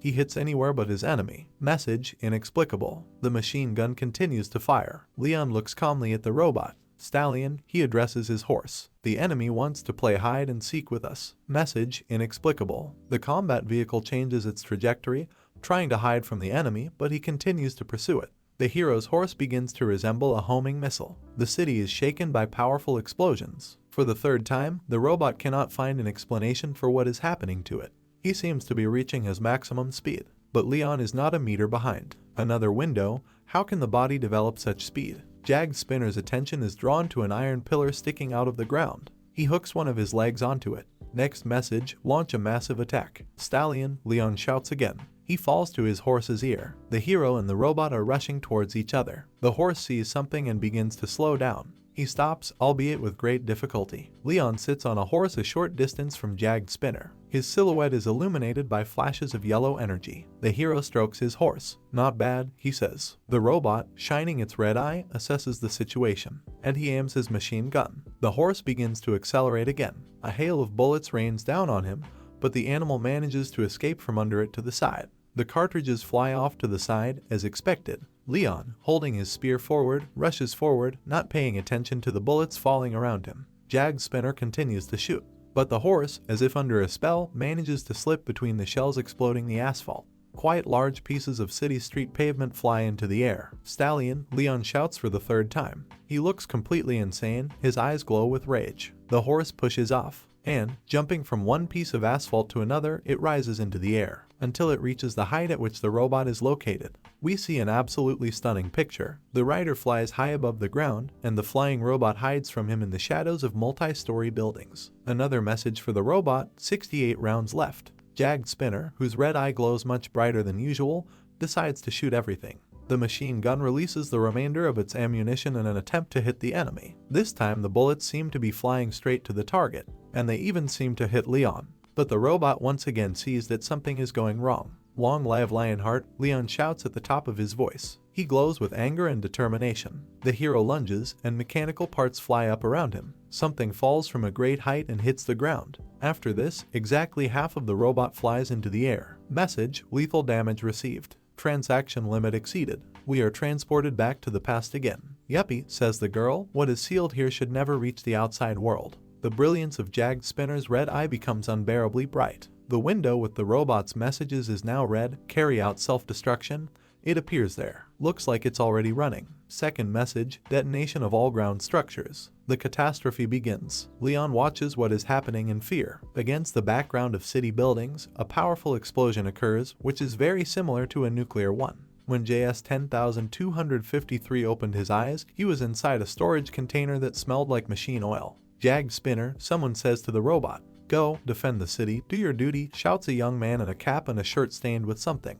The sounds of a grand battle can be heard from there. In front of us is a tentacle with mucus dripping from it, and now a huge monster with tentacles, under which a huge fire is breaking out. He fires huge burning gray spheres at the city. These projectiles fall to the ground, setting everything near them on fire. The robot had only one goal. He sticks his foot into the ground. Against the background of the fire, new monsters appear, a demon and a hellish dog. This goal is to support allies, defend the city. Dozens of spider-like robots emerge from the fire to meet the monsters. Defense of the city. The robots immediately went to the city, defeated their enemies, and became heroes. We see people praising them. The story of how autonomous tanks saved a city whose situation seemed hopeless inspired citizens who had already accepted the inevitability of disaster. Robots have become a symbol of hope. Steel Knights. Before us is one such car in the radiance of its glory. She fires from all barrels, destroying monsters of all shapes and types. Jag Spinners, including number 10253, were subsequently modernized, and they defended the city under the leadership of their commander. They protected him, and they protected him, until there was nothing left to defend. We see a metropolis burning in a huge fire. Yuppie, this is my last request, the robot hears. A girl already familiar to us, wounded and bloody, begs him to protect this city. This thing must not leave its place. The only remaining combat vehicle received the last order, so that no one can get close to this thing. The robot was getting ready. In front of us is the building where the Jag Spinner was serviced, and he defended. We see a robot destroying a scary horned monster. I was getting ready. It's recharging, and monitors the production of cartridges, and he defended. Now he exterminates the hunters who came to clear the portal. Prepared and defended. To infinity, prepared and defended. But now it lies, torn in half, and shines with the last rays of its red lights. Okay, says Leon. He fell here, but the blessing of the arrow shield worked. The hero is looking down at something, and this must be that. In front of him is a purple glowing sphere. What were you trying to protect? The ball floats in the air above Leon's head. The gem of wisdom, says the hero and takes out his sword from subspace. You should not exist. He makes a final verdict and heads towards the ominous sphere. The robot, left lying behind him, comes to his senses. Leon looks back menacingly at the critically crippled combat vehicle. You are trying to continue the fight, he says in surprise, raising his leg, which is entangled in a wire, the last thing that Jagged Spinner can oppose him. How long did you defend this place? The hero asks the robot. He squeaks barely audibly. How long have you been fighting alone? Leon says, closing his eyes. Faithful and devoted knight, the king solemnly says, all living beings in all dimensions are indebted to you. Sir Jagged Spinner, he addresses what is left of the robot. I solemnly declare your mission accomplished. Leon raises his sword above his head. He glows with yellow energy. This light becomes blindingly bright. He breaks through the stones and rushes far into the sky. Leon looks ahead. In front of him is a purple sphere split in half. The wall was also very badly damaged. There is a huge crack in it, behind which you can see the blue sky. I hope you rest in peace, Leon says solemnly. The red lights on the robot went out. Residual, very weak electrical discharges run through its body. The sun shines through a crack in the wall onto what remains of Jagged Spinner. Thanks, yuppie. Leon and Oh Kang-hyuk are walking down the corridor. It's clear, says the president of the Korean Hunters Association. You destroyed the gem. Do you regret this? The hero asks in bewilderment. Laughing, Kang-hyuk replies that not at all. His Majesty destroyed the Jagged Spinner so he could do whatever he saw fit with the gem. Don't be upset, Leon tells him. It was poison. The hero explains. This gem was created by the wisdom of evil and is meant to tempt people. In other words, it is a demonic object. Demonic. Kang-hyuk seems unable to believe what he is hearing. At first, the stone fulfills a person's desire, but then begins to ask for payment for it. This, if you think about it, is like taming an animal. He devours people with temptations and promises of eternal life. We see a huge demon and the people seduced by him. And after some time, Leon continues, a person loses all his humanity, and he himself becomes a demon. These gems have been discovered in other places, Leon asks Kang-hyuk. They continue walking down the corridor. If yes, then it is better to destroy them as soon as possible. Oh my god, exclaims the association president. We need to report this to the US government as soon as possible. Definitely, the hero confirms. They approached with a massive sliding gate, from behind which came loud noises. But, if you think about it, they could already have fallen under the influence of demonic spells. The gate opens. Before us is a scientific laboratory in which scientists dressed in white coats work. Is he here? Leon asks. Yes, under full control, Kang-hyuk answers him. Scientists are studying something. And we see the familiar external note of the Jagged Spinner. And now in front of us is what's left of it. The fragments lie on a round platform. What do you want to do with him? Kang-hyuk asks. The hero looks at the robot a little sadly. Since he turned out to be an honest knight, I will bury him and pray that the gods will let him into their banquet hall. But first he needs to be blessed. An ornate goblet appears in Leon's hand, emitting a bluish glow. The president of the association screams in surprise. Leon takes the goblet by the stem and brings it to his lips. Faithful knight, he solemnly says, find peace. The hero closes his eyes. Yellow energy descends on the wreckage of the robot. It turns into a blinding sphere, the sight of which shocks the scientists in the laboratory to the core. We see Jagged Spinner's legs. One of them, to everyone's amazement, begins to scratch along the surface of the platform. Is he moving? Kang-hyuk shouts in surprise. Leon, tilting his cup to one side, also does not quite understand what is happening to the combat vehicle. You, he says. The red light on Jagged Spinner lights up and the robot makes a squeak. His manipulator comes to life. This is divine energy, Leon thinks, looking at his recent enemy. It has no source of ordinary energy, and it seems that it was the divine that gave birth to this miracle. The manipulator reaches for one of the microcircuits. He's holding something together, and welds it. The robot regains its usual features. This is no longer the chopped off half that just recently lay motionless on the platform. Now all its red lights are glowing faintly. The robot makes sounds that can easily be mistaken for questioning. I see, Leon says, drawing his sword. If this is you, the goddess will choose you. The hero extends his weapon, emitting a bright yellow light in the direction of the restored robot. He continues to squeak something. We see bursts of yellow energy and flying debris. Leon sticks his sword in and solemnly places one hand on its hilt. Kang-hyuk looks at what is happening in shock. Scientists emit exclamations indicating that for them this is just as inexplicable. The robot, which has changed quite noticeably, also appears to be watching events unfold. Yellow energy is reflected in the hero's eyes. The hilt of the sword is directly in front of his face. Powerful streams of energy rush through the laboratory. They emit a loud crash and amaze with their power. A female form, created by this very energy, appears in front of Leon. "Wow," exclaims King Hek, who finds it very difficult to believe that all this cannot happen in a dream. Both he and the scientists fall to their knees. All the people who saw what happened felt that the woman emitting the diamond light was not of human nature. We see how amazed King Hek is. They realize that this was a divine being who could not be compared with anyone else. The goddess floats in the air above the people kneeling in front of her. "Dear goddess Ariana," Leon addresses her. "Lionheart, my first night," she answers him. "Tell me, what is it?"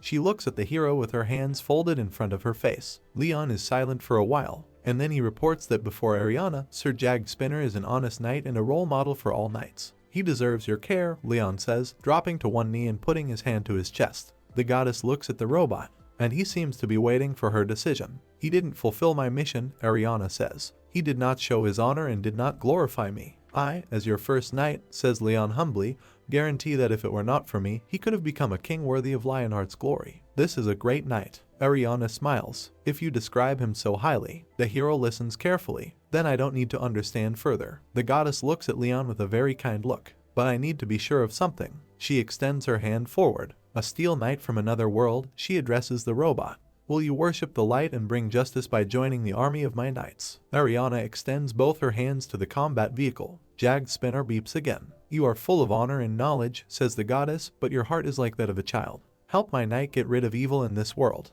Then you too will be a knight." Leon and Jag Spinner seem to be listening carefully to what Ariana is saying. The robot once again makes a squeak that no one can understand. The hero looks at him thoughtfully. The robot's leg rests on the floor. At the top of the body, two plates extend, resembling either wings or ears. Jagger Spinner begins to squeak actively. Both Ariana and ordinary people are closely watching what happens to him. For the first time in a long time, we see a program message analyzing the language template. Before us is the red light of a robot. Another window installing the language module. Ariana looks at Jagged Spinner with emotion. Verification is already a voice, not a program message. Demon attack. Good plan. The robot produces a set of words that is still unclear. It seems that the goddess is amused by this behavior. "Okay, Sir Jagged Spinner," she says. "As long as you are loyal to my first knight and support him, my glory will be with you." A yellow glow spreads from her hands. A powerful column of light hits the robot.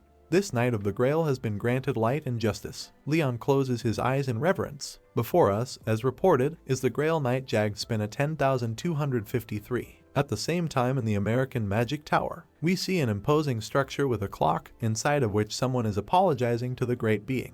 The room of the master of the Magic Tower, Reynold Sherman. "I couldn't carry out your order," someone says behind a closed door. "Stupid, you can't complete even the simplest task. I give you wisdom and show you the truth, but you disappoint me." We see that the interlocutors are a kneeling man and a purple ball lying on a pillow. The sphere acts as the accuser, and the person apologizes. This is a bearded old man with long smooth hair, the same Reynold Sherman who owns the office. "I couldn't do anything," he says to the sphere, trembling with horror. This survivor, Leon, turned out to be a variable we simply could not have foreseen. "You offend my ears with useless excuses," says the ball, emitting a faint haze around itself. This survivor Leon begins to make excuses, an old man, but the sphere interrupts him. "What the hell did you say?" Strange drops are rolling along the surface of the ball. "I'm sorry." Sherman doesn't understand what they want from him. "News, quickly turn on the news," the sphere orders him. "That's right, great being." He holds out the remote control to the TV and turns on the device. Breaking news screen. Leon, folding his arms across his chest, declares on live television that he is the king of Lionheart, Leon Draconia Lionheart. The purple ball begins to vibrate furiously and produces some incomprehensible set of sounds. Some drops are still flowing down it. "What? Why is this bastard here? How could this happen?" Reynold Sherman doesn't understand what's going on. "Master." He looks at the ball and realizes that it is shaking with horror. "I give up," he says. "I won't succeed. Never." The old man calls out to the sphere in bewilderment. He takes the ball in his hands and tries to shout to it. Tears flow from Sherman's eyes. He screams heart-rendingly, calling on his master to answer him again, but it seems to be useless. And all this against the backdrop of a grandiose magical clock tower. In front of us is the huge building of the Korean Hunters Association. "Well, then we will register Sir Jag Spin as a member of your guild," says Leon O'Kanhak. "Although this may be difficult to do quickly." He smiles. "It doesn't matter," the hero answers him. Leon stands near the sliding gate, and his new comrade is located at his feet. Noticing something wrong, the robot beeps questioningly. Leon coughs. He covers his mouth with his hand and it immediately fills with blood. Jag's spin continues to squeak alarmingly. "Are you okay, my knight?" asks the hero Ariana, whom we do not see. "I am fine," Leon replies. He wipes his bloody mouth with a handkerchief. "Becoming a Grail Knight in a land without divinity has taken a toll on me," he thinks. The robot, chirping something in its own language, carefully touches the hero's trouser leg with its foot. "It's not your fault," Leon reassures him. "I should have been stronger." "How can it be your fault?" the goddess tells him. "It's all because I'm not there." The hero is silent. "Whatever happens, you can't blame divinity," he finally declares. "Please don't say such things." He puts his hand on his chest. "My knight," Ariana tells him. She looks at Leon with love. "I'm so grateful for your loyalty," she says, hovering above the hero. "But even if the reason is that this land lacks divinity, then it is my fault and also those gods who should have manifested themselves earlier." Leon doesn't know what to answer to this. "Rest well," says the goddess. "Believe in your gods and wait for them." The hero puts his hand on his chest and yellow energy, which belongs to Ariana, comes out from under it. "Dear Ariana," the goddess appears worried and sad. "Brothers and sisters," she addresses her kind. We see a young guy, a girl and a brutal bearded man with an impressive bun on his head. "We must help our follower," Ariana tells them. The gods listen to her carefully and, apparently, will do something. On the day the king of Lionheart turned 121 years old, the end of the world occurred and only one knight remained. He extracted all the divinity from the lost world and sealed it in his heart. The gods, to their great shame, hid in the heart of one holy man, Leona. After that, they watched as the king of Lionheart exterminated the evil monsters without sparing himself for 180 years. We see how many terrible enemies our hero had. They allowed one person carry the burden of the whole world. We understand how great Leon's feat is. Therefore, all the gods of the pantheon were indebted to the hero. A meeting of the four gods takes place at an octagonal table. "How is the child's condition?" Demira, already familiar to us, asks. "Not very good," Ariana replies. "My knight miscalculated his strength." "Oh, what should we do?" Demira asks. You can see from her face that she is very worried. The initiation of one single Grail Knight had such a detrimental effect on the condition of his body. One of the gods angrily hits the armrest of his chair with his fist. "Where is the king of Lionheart, in whom the glory of the gods shone so brightly? Before us is Pedos, the god of war and fire." "Show some dignity, War," Ariana tells him. "He fought for us for over 20 years and was ultimately victorious." There is obvious displeasure on the goddess's face. "I know that too," Pedos replies angrily, "and that's why I'm so angry." "On yourself." The gods fall silent and sit silently for a while at their monumental table. Demira sadly lowers her eyes. 180 years. Ariana remembers how long this terrible battle lasted. "It's time to break our silence, brothers and sisters," says Ariana. "I can no longer watch my knight suffer in terrible pain." Demira turns to her but doesn't say anything. "I have an idea." The previously silent god raises his hand. "Speak," Ariana asks him. "Just as life did on the plains, we must give him every blessing we have to increase the amount of faith in this society." Before us is Keto, the deity of steel and blacksmithing. "Do you want us to do missionary work?" Pedos asks him thoughtfully. "Yes," Keto answers. "We will show people divine miracles. And, judging by what the followers of life have shown, everything in this world is held together by a phenomenon called the Internet." Demira, which, in fact, the other gods call life, clenches her fists joyfully. "We use this internet for our own purposes," says Keto with the air of a sage. "But why didn't the king of Lionheart himself come up with this idea?" Pedos asks his comrades. "He lived on this earth before the internet came here," Keto answers. "Still, this seems doubtful to me," says Ariana. "Remember, it took 20 years for the news about Leon to spread throughout our world." Keto smiles slyly. "And our new Grail Knight can help us with this." With his arms crossed, he sits in a chair, on the back of which is his personal coat of arms. Kim Jinsu, who still has a bandage on his cheek, sits in his office chair with his phone in his hands. "Manager, just look at this," someone tells him. Jinsu approaches the monitor, on which the already familiar bald agent of the Hunters Association noticed something unusual. "What's there?" asks Jinsu. "Look what I found on YouTube." Did someone give permission for this? The agent sincerely does not understand how this is possible. Is this on YouTube? Jeans also finds it difficult to believe what he sees. What is this anyway? Sweating with excitement, he peers at the screen. Naju Plains. In front of us is a computer monitor with several windows. Is this a YouTube user's nickname? It looks like Jinsu is aware of what is in front of him. This is the main page of the PANTON TV user's channel with a video showing a field of blessed rice on the screensaver. Still from the video. Why go to the hospital? An office worker who looked down on farmers. But one farmer's proposal changed his life. Second frame, it's just rice, but one spoonful of it and your life will change forever. Third frame, asked AI about God. The results are shocking. This is blatant clickbait, Jinsu thinks to himself. but for some reason the algorithms consider the content to be of very high quality. One of the answers under the video makes it clear that it has been translated into 104 languages. 3 employees of the Hunters Association look at the monitor in bewilderment. Who could be behind this? Jinsu asks his colleagues excitedly. Pantheon, maybe it's His Majesty Leon, the bald agent suggests. Do you think he could register on YouTube? Jinsu asks doubtfully. Of course not. Maybe his assistant Khan is responsible for this, says the bald man. No, she's not good with computers, answers Jeans. As evidence, he cites his correspondence with the girl, from which it is clear how bad Hari's computer literacy is. But the main problem here, says Jinsu, continuing to look at the monitor, is that all these videos cannot be called clickbait. They are very true. What should we do? Asks Jinsu, drops of cold sweat rolling down his cheeks. What does this guy allow himself to do? He thinks to himself. Okay, I'll go, he tells his colleagues and leaves, waving his hand goodbye. Where are you going? The bald agent asks in surprise. I want to talk to Leon, Jinsu replies, looking up from the phone screen. Meanwhile, in the penthouse where Leon is staying, we see a closed door. The robot quickly types on a laptop keyboard. The subtitling is complete, he says, flashing his eye-shaped red light. His foot drops back onto the key. Start loading, says Jagged Spin. The door opens slightly. Sir Yuppie, Han Hari, whom we have not seen for a long time, appears in the doorway. She timidly asks the robot if he has finished working on her laptop. What did you do? She asks the car. The robot squeaks something, but this sound means nothing to a person. The name of the plan, noise control, he says in clear words. Phase 1 is complete. I'm starting phase number 2. I am hacking a network. The red eye glows ominously. Hari looks at the robot in surprise. Sir Yuppie must be playing computer games, she thinks. Han Hari has no idea how computers work. Naju Plains. In front of us is a large farm adjacent to a field. Temporary division of the Naju Plains of the Pantheon Guild. An idyllic picture. A white cat sleeps in a strange position on a high fence. Kim Jinsu bursts through the door and tells His Majesty from the doorway that the video needs to be deleted. Hari, who is in the room, looks at her guild colleague in bewilderment. She has a thermos in her hands. Leon sits on a simple sofa, a cat itches next to him. Drink some barley tea, the girl suggests to her friend. He thanks her and offers her a glass. He drinks the drink greedily. Having quenched his thirst, Jinsu returns to the topic of his appearance here. This video, who uploaded it? He asks. Sir Spin, Leon answers very calmly. Sir Spin. Jinsu can't believe his ears. This killing machine created the video I saw, he thinks. How? But the robot actually taps enthusiastically on the laptop keyboard. Why should I delete this video?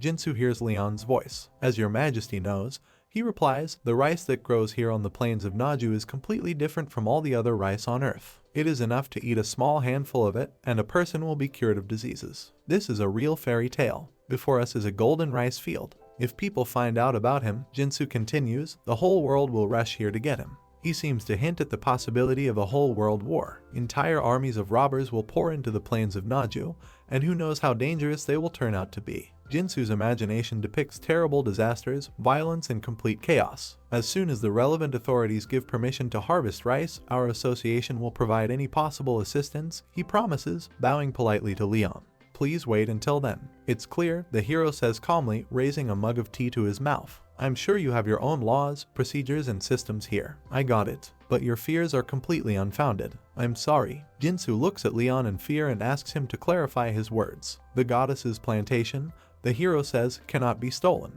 How can he be so sure of this? Jinsu thinks. Dusk is gathering over the rice field. Cars stop next to him and people get out. These people must be telling the truth about this rice, says one of them, holding a mobile phone. On the screen there is a message from an anonymous customer, obtain seeds and burn rice fields on the Naju Plains. What the hell? One of the, as is already clear, hired bandits asks in bewilderment. I thought they would have very serious security here. But there's no one here at all. He lowers his balaclava. Basically, we just need to collect some seeds and set the field on fire, he clarifies. The villains look at a dark field where a unique harvest is ripening. We've already been paid, let's do our job, the commander in a bandana, looking very much like a pirate, tells him. Carry cans of gasoline. Subordinates confirm that they understand the order and begin to carry it out. We are told that this is the Viper Squad from the Korean branch of the Demon Human Association. The bandits enter the field and start collecting rice grains. They lined up in 2 orderly rows and walked strictly one after another. Suddenly one of the bandits becomes alert. Nim, he turns to the commander, there's a man there. The attackers grab their swords. It turns out, however, that they were afraid of a banal scarecrow, straw, with a hat and in an old torn coat. It looks at the bandits with just a couple of round buttons. This is just a scarecrow, an idiot. Another scoundrel reproaches his comrade. He apologizes, but it's strange. He says, "It seemed to me that it was moving. It's probably the wind, dumbass." The panicker gets a slap on the head and grabs his head. The bandit takes a closer look at the scarecrow, and yet it is very creepy. He says fearfully, "Nyangnim, look at him," he says to the commander. He turns around in alarm. "Aren't there too many of them?" asks the bandit. We see that the scarecrow has actually become too much. They seem to grow straight out of the ground. The commander, however, does not see this as a problem. "Idiot," he shouts to his subordinate. "Are you a demon man and are you afraid of scarecrows? Stop talking nonsense and watch the direction of the wind. We must burn as much as possible in the shortest possible period of time. We will take the seeds from the storage." Gasoline is pouring onto a rice field. The bandits empty all the canisters they brought with them and dump them in one pile. "That's all?" the commander asks. "Since this is a precious commodity, I suggest you keep some grains for yourself," he suggests to his subordinates. "Mansu and Jinti," he says to the two of them, folding his arms across his chest. However, he hears no response from the said bandits. This makes the villain wary. "Where did these two go?" he menacingly asks another of his subordinates. He doesn't understand anything either. "They stayed a little behind me the whole time," he replies. "Where did Dusan go?" The bandits realize that their ranks have thinned noticeably. The same cannot be said about the stuffed animals that are visible a little further into the field. The commander senses something wrong. "These are stuffed animals," says the bandit with whom he communicated before. "Have they always been this close to us?" The panorama makes it clear that the villains are surrounded, and there are significantly fewer of them than there were before entering the field. The scarecrow grows up behind the bandit leader, and we see that it seems to be armed with something. The commander senses this presence and slowly turns his head in that direction. This scarecrow has no eyes, which makes it truly creepy. Suddenly a face appears, and it even seems to smile. "Let me be torn apart," shouts the leader of the bandits. He swings and strikes at the scarecrow that frightened him. A bandit standing nearby calls out to Hyung-nim. "They are really moving," he shouts. "These are no ordinary stuffed animals. These are monsters." We see that the outlines of the scarecrows guarding the field have indeed changed dramatically. These are more scary monsters than homemade dolls designed to scare away crows. In addition, an eerie white glow appears around them. The scarecrow smiles. "Hyung-nim, what should we do?" the bandits shout in horror. They can't believe that they have to deal with monsters. After all, they didn't go on a raid into a dungeon, but to burn a peasant's field, even if it wasn't the most ordinary one. Scarecrows, faster than time, tighten a ring around the villains, and they, putting their weapons forward, take up a perimeter defense. We see the outstretched hand of one of the bandits. He lies on the ground and asks the commander standing behind him,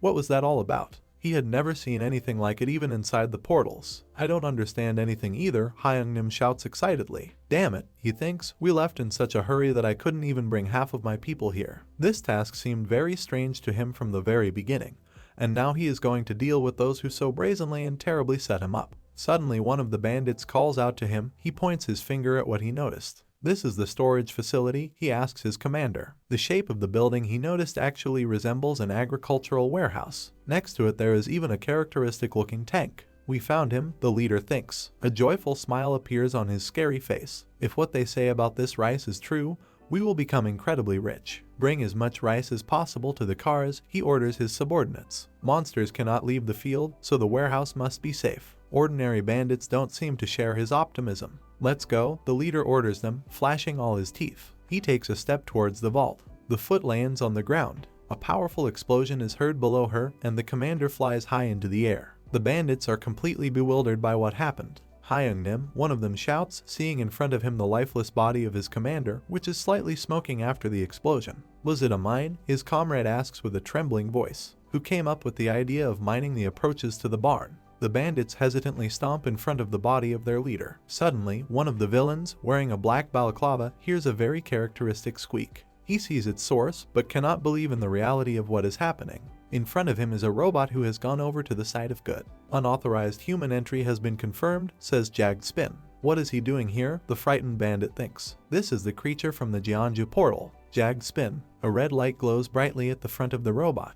"Eliminate," he says. The bright afternoon sun illuminates the farmhouse. Bandits wrapped in thick ropes are piled under the wall of the building. The leader apparently escaped with a broken leg and was already put in a plaster cast. Next to it, a poster with text is hung on a wooden board. He describes the doctrines of life and fertility. 1. The first harvest should be laid out in the form of the goddess and given to her as an offering. 2. Don't pee on the field. You can fertilize. 3. Arrange the stuffed animals, put hats and clothes on them. 4. Go to harvest. It will be better if the lyrics contain praise to the goddess. 5. Don't skip lunch, even if you're very busy. The most important point is written in the lower right corner, thieves die. Squad Viper was successfully arrested. After the arrest of members of the Demon-Human Association, the value of the Pantheon and the Blessed Rice has increased enormously. Before us is Jagged Spin, embodiment of the algorithm. Leon agreed to publish about the Pantheon in order to spread the Blessed Rice to everyone who needed it.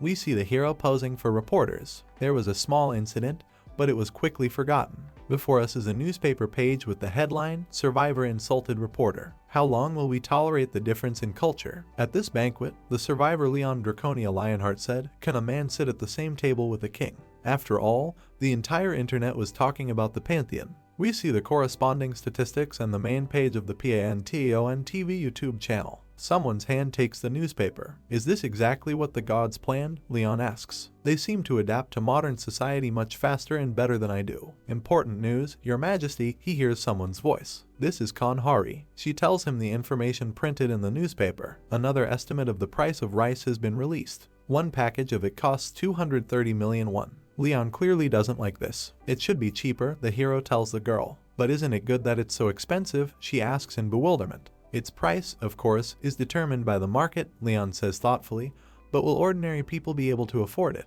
God's blessings should be shared equally among everyone. Hari's amazement knows no bounds. Do you really think so? She asks. I had met the president a little earlier, the hero reports, and told him that we must preach the message of divine favor among the peasants. But he said the president must remain neutral on the issue of religion. But this is really so, the girl says, smiling. However, I managed to muster up a little more faith, Leon says. A smile appears on his face, and now her strength should be enough to support Lionheart. But, Your Majesty, are you sure that everything will be okay? Hari asks incredulously. What do you mean? The hero answers. The girl reports that she, as Leon wished, acquired the rights to the yellow portal, but it seems to her that the people he chose to raid there are unlikely to cope. We see a lot of skulls. This is a hint that the location is extremely dangerous. It's almost impossible for them, says Hari. Leon smiles mysteriously. We'll see, he says. In front of us is a skyscraper illuminated by the bright afternoon sun. Mr. Gu, if I'm not mistaken, here's Deseng. He turns toward the voice and recognizes squad leader Kim Dohan. He waves his hand in greeting. We met again, says Deseng. You were also called by text message, Dohan asks. That the president of the association wants to see good-for-nothing hunters like us. I wonder why he needs this. I can't understand this either, Deseng says sadly. He looks at the people around him and sees that these are Class D hunters. At best we see two guys who are still unfamiliar to us. Oh, this is Kanhari, one of them says in surprise. Class A swordsman, the second one asks him. She seems to have set a record during last year's draft. Before us is indeed Hari. She looks very impressive in her black dress. She looks sternly at the crowd. She is accompanied by two strong men. Deseng silently looks at the girl. In the hall where everyone has gathered, an announcement is made, His Majesty Leon Dragon Lionheart. Deseng looks at the entering monarch in shock. This is a survivor. The hero is politely invited to go inside. I already realized that he is a very unusual person, Deseng thinks, remembering a joint raid into a dungeon with a gnoll, but it turns out that he is from a completely different world. Leon stands at the podium to make a speech. Welcome, he greets the crowd. I invited you here because I need soldiers for my guild, which is called Pantheon. I want those who have qualified, those who have proven themselves, and those who have trained hard. His words surprise the hunters, who begin to whisper. Soldiers, not guild members. I will give you the honor of becoming part of my army, the hero continues. Army, not a guild. Deseng also has questions for the speaker. Now we will inform you about the entrance test, says Leon's bald assistant. It consists of clearing the yellow portal of Samjong Station. What? Yellow portal? The gathered hunters can't believe their ears. How should we clean it? It's like sending us to death. What kind of test is this? There is no limit to people's outrage. Deseng and Dohan are also angry and disappointed. The hunter's reaction is quite justified. The categories and complexity of portals are indicated by colors. Black is the most impossible. Next comes red, then orange, and finally yellow, green, and blue. Considering the fact that the portal of Seoul Station, in which Gu Deseng passed the previous test and met with the Null Captain, was blue, then yellow for hunters of classes C or D means imminent death. Should we clear the yellow portal? This is a criminal order, we will all die. The hunters get up from their seats and begin to be violently indignant. Calm down, please, Leon's assistant shouts to them, large drops of sweat rolling down his bald head. If you don't want to take the test, you can leave. Some actually leave. Ha, do you think we'll leave with her? Just a waste of time. I'd rather sleep at home. There is no limit to the indignation of people deceived in their expectations. Why doesn't he stop them? Deseng thinks. The exodus continues. People are hiding behind the huge doors of the hall. In the end, only a couple of dozen people remain in front of Leon and his assistants. The hero, with a huge gilt coat of arms above his head, looks thoughtfully at those who remain.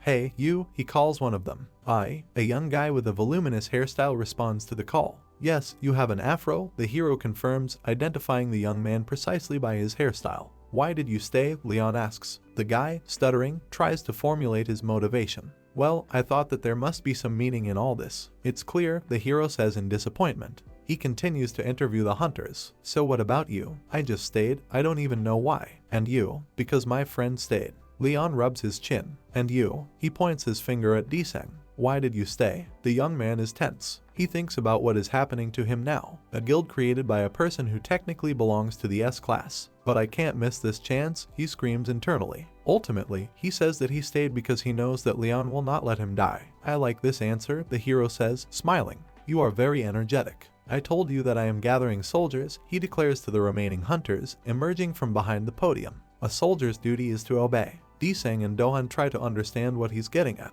You must accept the knight's orders and not question them. You must trust the honor and strength of the knight. That's basically all you have to do. Beads of sweat run down Deseng's face. Leon smiles radiantly. In general, all this means is that you must obey. We're leaving right now, he shouts in a commander's voice that does not tolerate objections and extends his left hand away from him. Over there you will find the equipment you need. Go get ready. Yellow portal of Samjeong Station. In front of us is a line of warriors, next to which Kanhari is walking in his spectacular black dress. God, this equipment is so heavy, Dullahan complains, adjusting his shoulder pad. But we must pay tribute, it is of very high quality. I could, of course, be wrong, says Deseng, but it seems to me that all this armor is in the rare category. The ones I'm wearing must cost at least 10 million won. By his main specialty, he is a dealer, so he understands what he says. Class D and C hunters would never dream of doing this under normal circumstances, Dullahan says. But anxiety appears on the old man's face. This king. We see Leon standing with his hands in his pockets next to his bald assistant. He doesn't have any equipment on at all, Dullahan finishes his thought.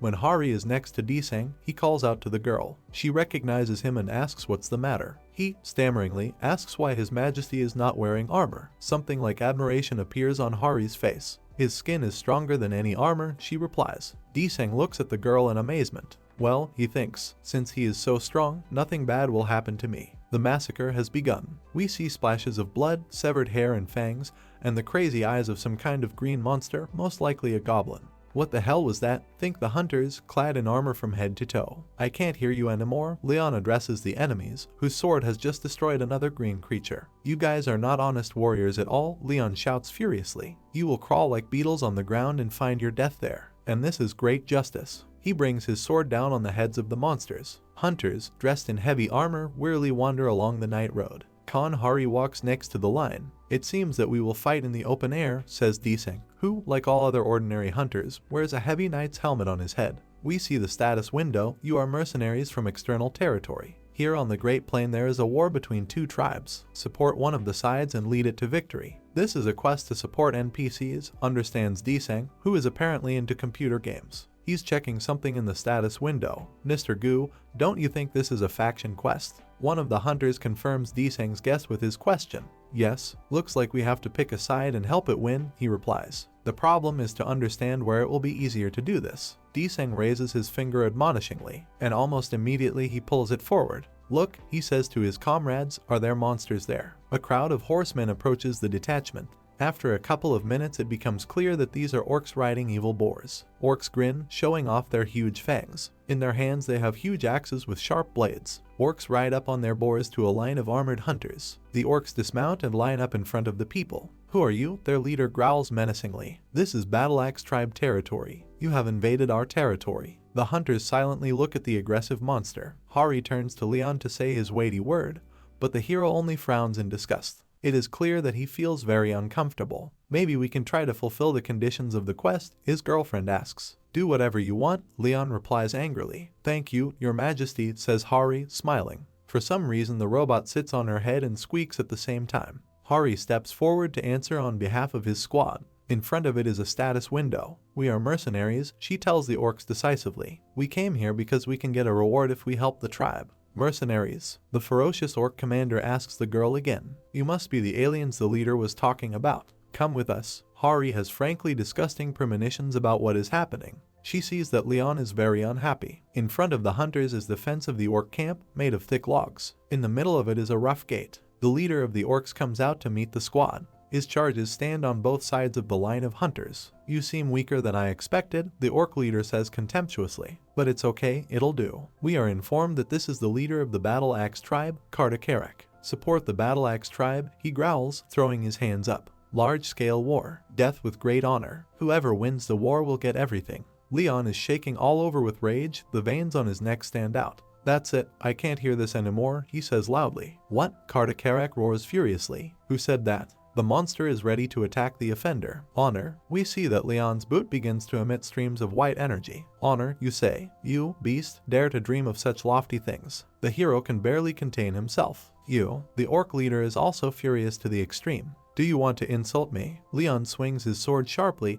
and Kartakarak's head flies off his shoulders. A stream of blood splashes the hunters standing nearby. You are not honest warriors at all, Leon shouts furiously. You will crawl like beetles on the ground and find your death there. Leon Draconia Lionheart hates orcs. That's fucking racist towards them. And this is great justice, the hero shouts, clenching his fists. He has 8,769,653 orcs on his account. This is a real orc slayer. We understand how much he hates them. And a legend? The orcs, having witnessed the death of their leader, fly into a frenzy. He killed the leader, one of them roars. These are enemies. Kill them all. The monsters grab their weapons and rush at the hunters. They are at a loss. The turn of events was very unexpected for them. Leon shouts loudly, telling the soldiers of his army what to do. Raise your shields. Stand in a circle and hold off their attack. Disang, cursing, takes out his sword and puts his shield in front of him. The hunters are very clumsily trying to carry out the order of their commander. We're only Class D, they think. How can we stand against the orcs? We see the difference in the size of the fighters, and people really don't seem to stand a chance. A huge orc, promising to kill the humans, swings a huge axe at them. People cower in horror. The weapon is lowered, and hits the substituted shield.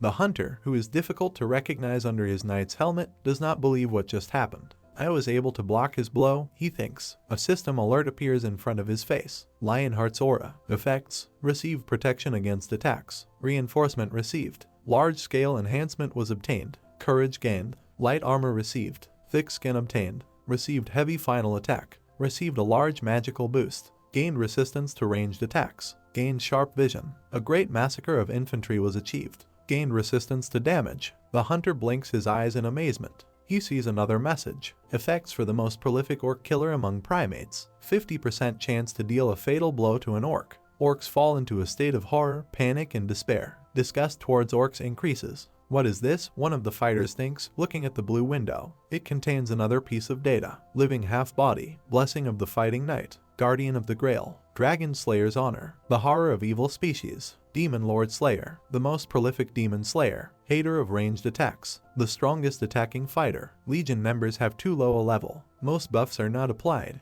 This is too good to be true, the hunters think, but they actually manage to stop the onslaught of orcs. Raise your shields and push them away, shouts Leon as he continues to cut down the enemies. Wait for the right moment and pierce them with your swords. One of the hunters immediately pierces a large orc through and through. We see that the tactics are yielding results. The monsters roar loudly, but the hunters confidently defeat them, flooding everything around with streams of blood. Dreams easily penetrate the chests of toothy monsters. Dear God of Warriors, one of the orcs shouts. What? Leon is literally sickened by this sacrilege. How dare these beasts turn to God? The hero is scary to look at. He is physically sickened by what he heard. Cut out their tongues, he yells, completely mad with rage. Cut off their heads and insult their wicked god. Stallion, come to me, he shouts, and a powerful white light appears not far from the orcs. The orcs look at what is happening in horror. One of them immediately gets hit right in the nose. We see what his horse's foot did, literally crushing the enemy. Leon rushes through the sobs of orcs, scattering monsters in different directions. The hero lowers his face and covers it with both hands. The handle of a weapon appears in his palm. Another handle appears from subspace. Leon's eyes light up with an eerie yellow light. He again rushes through the ranks of orcs, but this time he strikes them with the swords that appear in his hands. I will kill you all, he says. His eyes glow ominously. The orc falls face down on the ground.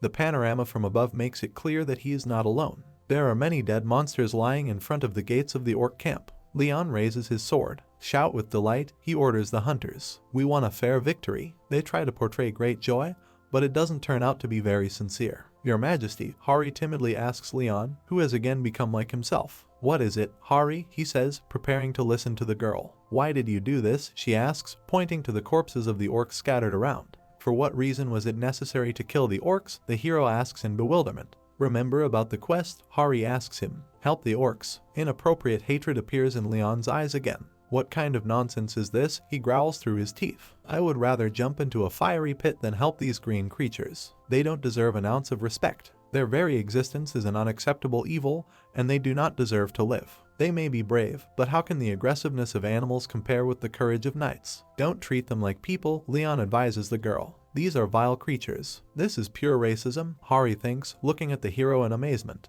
But, Your Majesty, she says indignantly, there must be good, kind orcs somewhere. Leon smiles indulgently. Remember once and for all, he tells the girl. Good orcs are dead orcs. It's clear from Leon's look that he sincerely believes in what he says. Orcs. When portals began to appear on Earth, countless numbers of these survivors poured onto the planet. At first, the Earthlings greeted them joyfully, but the orcs were not going to adapt to the local customs and turned into demon people. Before us is a bloody poster with the inscription Welcome, which was held in the hands of a naive man who rejoiced at the appearance of the orcs. The orcs proved to be a huge problem for Earth. There is a quiet noise in the night forest. It is published by Jagged Skin. He has arrived at his destination. He tells someone, stopping. If a task needs to be performed here, then I can destroy everything that comes across. Very effective, he says. I'll leave this task to you, says Leon, who has a red scarf with funny bunnies on his head. Next to him stands Hari in exactly the same headdress. They covered their heads to hide the color of their hair. I am overloading the kernel, the robot reports. I generate 99.9% operating power. In front of us is a blue capsule that sparkles with yellow energy. Streams of this energy hit in all directions, taking the form of pillars and vortices. Core overload, Jagged Spinner reports. Cooling system failure. The rate of fuel rod destruction has increased.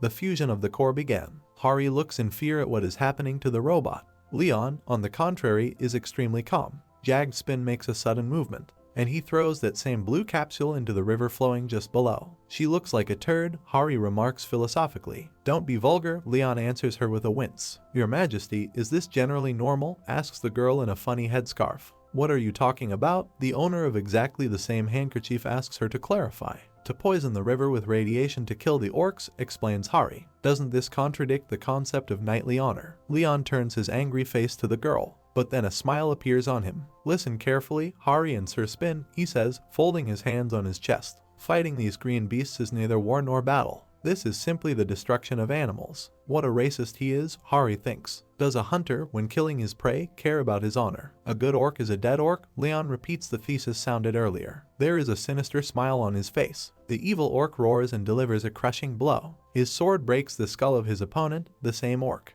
The winner laughs loudly. Proctor broke Galdan's skull, he screams loudly. It was a great axe skill, brother. Galdan lies on the ground, his mouth slightly open. He died fighting bravely, says Grokter. May the warrior gods send him to the eternal arena. And we will raise our vessels for victory, he says and heads towards the wooden tub. Grokter will drink, the orc roars enthusiastically. He picks up a bucket, and he draws water from the river for them. The orc then raises the tub to face level and drinks straight from there. Water pours straight into his mouth. The water tastes strange today, says Grokter, wiping his mouth with his hand. She stings her tongue a little. The orc begins to feel something is wrong. Okay, it's most likely just blood, he decides and heads towards the camp, leaving an empty tub on the river bank. Some time passes, and the orc realizes that something is really wrong with him. He lies on the ground, breathing heavily, sweating and beating his chest. Baring his teeth, with an expression of excruciating pain on his muzzle, he calls for the shaman. Proctor tries to get up, but he only manages to sit on his knees. Tears, sweat and drool roll down his face at the same time. Shaman, save me, he begs. Grokter crawls on all fours around the camp, but sees his comrades there, writhing in exactly the same torment. What is this? The shaman tells him, throwing his staff with skulls on the ground. I do not know what is this. I've never seen anything like this before. This is neither a curse nor a spell, he says painfully. He himself feels very bad, and he cannot even help himself. Suddenly, a sound reaches the dying orcs. What is this? One of them asks. Glory to Lionheart. The shaman seems to understand the battle cry. Leon, looking completely insane again, gallops at full speed on his trusty war horse. Exterminate the animals, he shouts to his soldiers. Don't miss even one of them. We see the status window, resistance to corruption is active. The whole crowd of hunters rushes to attack. Free experience, kill them all, they shout. A crowd of armored warriors is approaching the gates of the orc camp. They are met by monsters that don't look nearly as menacing as they did just recently. Moreover, we see how red their physical condition is. The hunters are not going to spare them. Drawing their swords, they rush to exterminate the unpleasant creatures. One of the orcs sees with horror how a hunter swings a sword at him. A loud death roar is heard, and the picture disappears. Vile little people, scream the exterminated monsters. Their blood floods everything around. Very little time passes and the massacre ends. A notification appears stating that the Battle Axe tribe has been completely exterminated. And one more thing, now all orcs are your enemy. All hunters receive it. Hari reads the text of the third window with fear. You have become a common enemy. Next, the task appears, get rid of all the orcs in the secret quest area. The hunters look around at the orc camp whose inhabitants they have just exterminated. Your Majesty, says Hari, alarmed. The quest has just changed. Well, great, Leon answers, smiling radiantly. Maybe they will give us something more interesting. Soldiers of Lionheart, he addresses his army, the time has finally come to bring light and justice. But he fails to finish the sentence. A living orc is found nearby, distracting everyone's attention with a loud roar. It gives off a noticeable green glow. Leon turns to the source of the sound, confusion on his face. He sees the shaman, who again picked up his staff. It was you, he says in an accusing tone. It was you who cursed the waters of the river. Evil bastards, he shouts, baring his sharp teeth. Cowards and scoundrels. Do you dare call yourselves warriors? Leon looks at the shaman with disgust. Wow, he says angrily. What is this stupidity? How dare a beast talk about honor? The shaman, standing among the corpses of his unfortunate relatives, listens to Leon's words. Even just looking at you, low brutes, is already a shame, he continues. Even if I pluck out my eyes, I will not atone for him. Leon seems to really hate orcs incredibly much. But at least, he says, I'm giving you a chance to kill yourself. You vile creatures. Arrogant bastard, the shaman growls at Leon.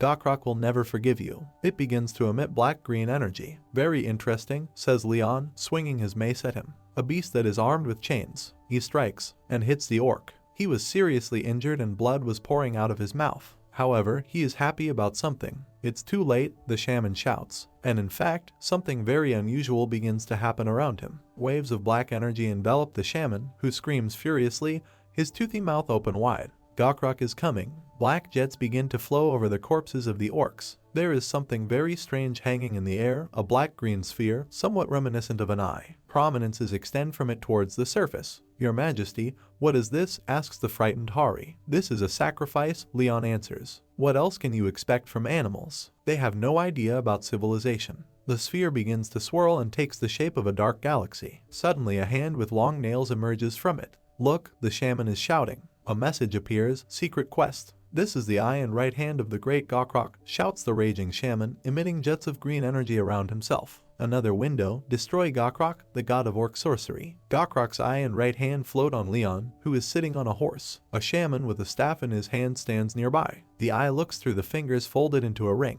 and he sees Leon's serious face there. This creature should not exist, says Gokrock. He needs to be killed. The eye emits rays of greenish energy. This radiance becomes very powerful. It forms a green beam that shoots down from Gokrock's hand straight towards Leon. Hari, not understanding what happened to the hero, tries to shout to him. Gokrock's eye looks at Leon in surprise. You are protected by an entity similar to me. He states the result of his attack. Who is the god who protects you? We see that Leon is fine. Moreover, he begins to lose his temper again. An entity similar to you? He asks the eye. We are given to understand that the hero owes his safety to the divine law and the blessing of the shield of arrows. How can such an abomination as you dare compare yourself to God? He angrily asks Gokrock's eye. Leon's body begins to emit powerful streams of yellow energy. You consider yourself a god just because a bunch of stinking animals worship you. With his face distorted with rage, Leon takes out his trusty sword from subspace. He spurs his horse and rushes towards the enemy. I, King of Lionheart, he cries furiously, will not and cannot tolerate your existence. Gokrock's hand swings at Leon. Pathetic mortal, the eye screams furiously. I'll crush you like a bug. The hand falls on the hero galloping on a horse. It seems that Leon will really be crushed like a pathetic insect. However, Leon strikes with his sword, and Gokrock's right hand, right at the wrist, is crossed by a yellow line. Another moment, and the fist that was ready to crush Leon is separated from the rest of the hand.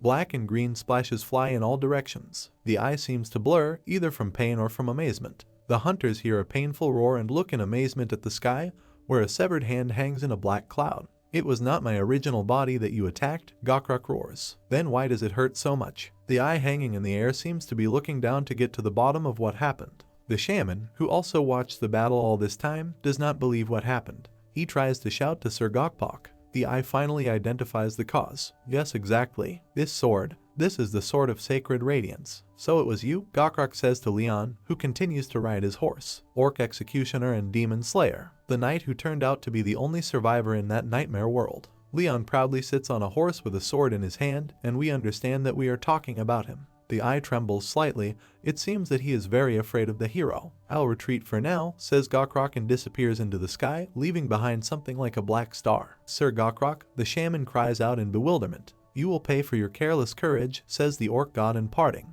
But these words cannot reassure the clergy. Weeping with tears and snot, he looks helplessly into the sky and continues to call out to the entity that betrayed him. Leon dismounts from his horse and, sword in hand, approaches the kneeling shaman. It seems that your god has shown everything he is capable of, he says to the orc. I think there is nothing more for such vile beasts as you. The hero looks at the enemy with hatred. He responds with the same hateful look and bares his sharp teeth. What have you done? He asks. The orc threatens to avenge his dead comrades and takes up arms. But Leon only needs one swing of his sword to end his mental suffering. The shaman's head flies far away, and his body falls to the ground, filling it with blood. Well, says the hero, at least you tried. But you guys are not creatures that should live. Wherever an alert appears, you have completed all secret quests. The Orc Hunter trait will be assigned to all participants. The Battle Knight Warrior trait will be assigned to all participants. Second window, Orc Hunter. When fighting orcs, you will deal 30% more damage. Warriors of the Fighting Knight. When fighting next to a knight with the Combat Knight trait, your resistance to physical attacks will increase by 20%.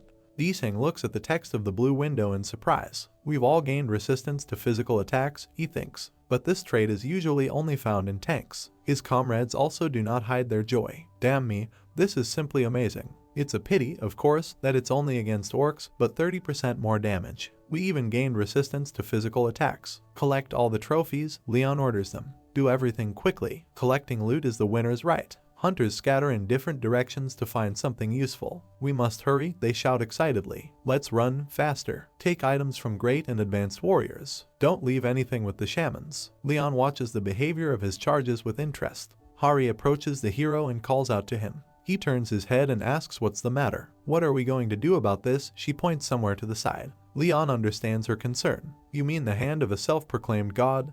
He says, we see that this limb is indeed disproportionately large in size. We are told that this is the hand of the divine orc, the shaman Gokrok. Jagspin, who is sitting comfortably on top of Hari's head, intervenes in the conversation. Leon asks the robot to clarify what exactly he wanted to say. Message. I pass it on. Steal. The machine speaks individual words that convey the overall meaning. She then activates her red eye, which turns into something like a projector. Lionheart, continues Jagspina, I sense a significant amount of mana in the severed hand of the beast. Leon and Hari look in surprise at the projection that the robot shows them. Use the Holy Grail to collect this mana. Then we will give you power. It turns out that the robot is helping to convey to Leon the words and thoughts of Hito, the deity of steel. Is this possible? Leon thoughtfully takes out from subspace the already familiar cup, which this time glows with blue-white energy. The hero stands with this ornate vessel before the huge green hand of the orc deity. He takes the goblet by the stem and points it like a weapon towards the severed limb. From there, jets of yellow energy begin to flow. The hand turns from green to yellow, and then completely white. She loses her outline and seems to be completely transformed into energy. Leon looks at his goblet in surprise as it draws in all this power. I feel something like divine power, he thinks. Gokrok seemed to enjoy being worshipped by these green beasts. But I still can't accept you, orcs, Leon thinks, looking at his glowing goblet. I cannot change my attitude towards you until you love other beings. You are all just an evil force that needs to be destroyed in the bud. Lionheart, my knight, Ariana addresses him. Yes, goddess, the hero humbly answers. You're talking to me even though I haven't even performed the ritual yet. I know how difficult it is for you to do this. Why are you stressing yourself out so much? Ariana, looking down at the hero, replies that she is fine, thanks to the mana that is pumped out of the beast's corpse. I came to you, she says, because you have to make a decision. I think that with the power you gain, I can obtain the power of one sacred item. We see Ariana, Demra and Pedos gathered near a bright white energy sphere that Ariana is holding in her hands. Is it true? Leon asks in surprise. Yes, I will respect any decision you make, the goddess answers. Pedos, meanwhile, strongly recommends that the hero choose the sacred sword. Leon is deep in thought. I have 4 sacred objects, he thinks: spear, sword, grail, and lion's heart. We are shown all 4 objects, with the last one located in the hero's chest. The power of the sacred sword is a little excessive at this moment in time, Leon thinks, rubbing his chin. Then, it seems the hero has made a decision. I want to empower the Holy Grail, he tells Ariana. It turns out that he means the cup he is holding in his hand. Okay, my knight, the goddess tells him. The grail begins to glow brightly. He flies into the air and emits powerful streams of yellow energy around himself. We see this sacred object in every detail. Now it drops back into Leon's hand. The hero carefully takes it in his hand. Very good, Leon says with a pleased look, looking at the grail. Your Majesty, Hari addresses him. The hero turns to the girl. What happened? He asks. It seems to me that your Majesty should see something, she says. Where did Sir Spin go? Leon asks, not seeing the robot in its usual place on the top of Hari's head. Now you will see everything for yourself, she answers. Let me go, you damn robot. A heart-rending scream reaches Leon's ears. Hari screams in fear and looks in the direction from where it came. Some kind of thick liquid is dripping onto the ground.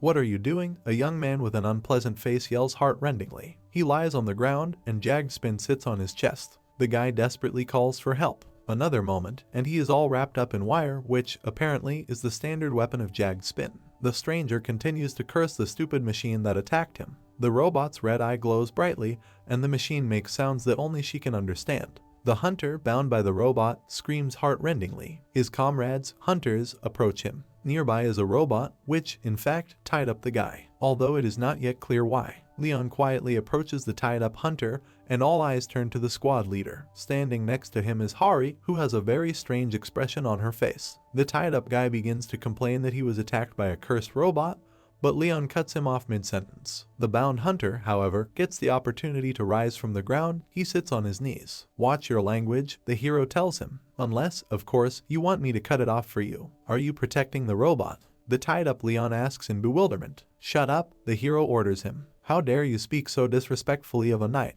The hunter sincerely does not understand what is happening here. He looks at Leon with fear. What did he do to Sir Spinna? The hero asks the robot. Thief of trophies, he answers briefly. The hunter clenches his teeth in indignation and anger. No, that's not true, he shouts. This idiot. No, that's not it. He misunderstood me. Leon calmly says that everything will become clear after searching the suspect. He asks Hari to inspect the personal belongings of the tied-up guy. The girl does not want to search anyone, but obediently agrees to do it. Shaking with indignation, she approaches the suspect. Wait, he yells, trembling with fear. Do you believe this robot? Wait. His comrades, still clad in heavy armor and helmets, look on, not quite sure how to react. Hari finds a small knapsack from the tied-up hunter. She unfolds it and sees something very interesting there. This is the heart of a great orc warrior, she asks. This is the most valuable trophy that can only be inside this portal. Why did you do this? Leon asks the guy. You know that concealing spoils is a mortal sin. He lowers his eyes, but continues to insist that this is all a misunderstanding and he was misunderstood.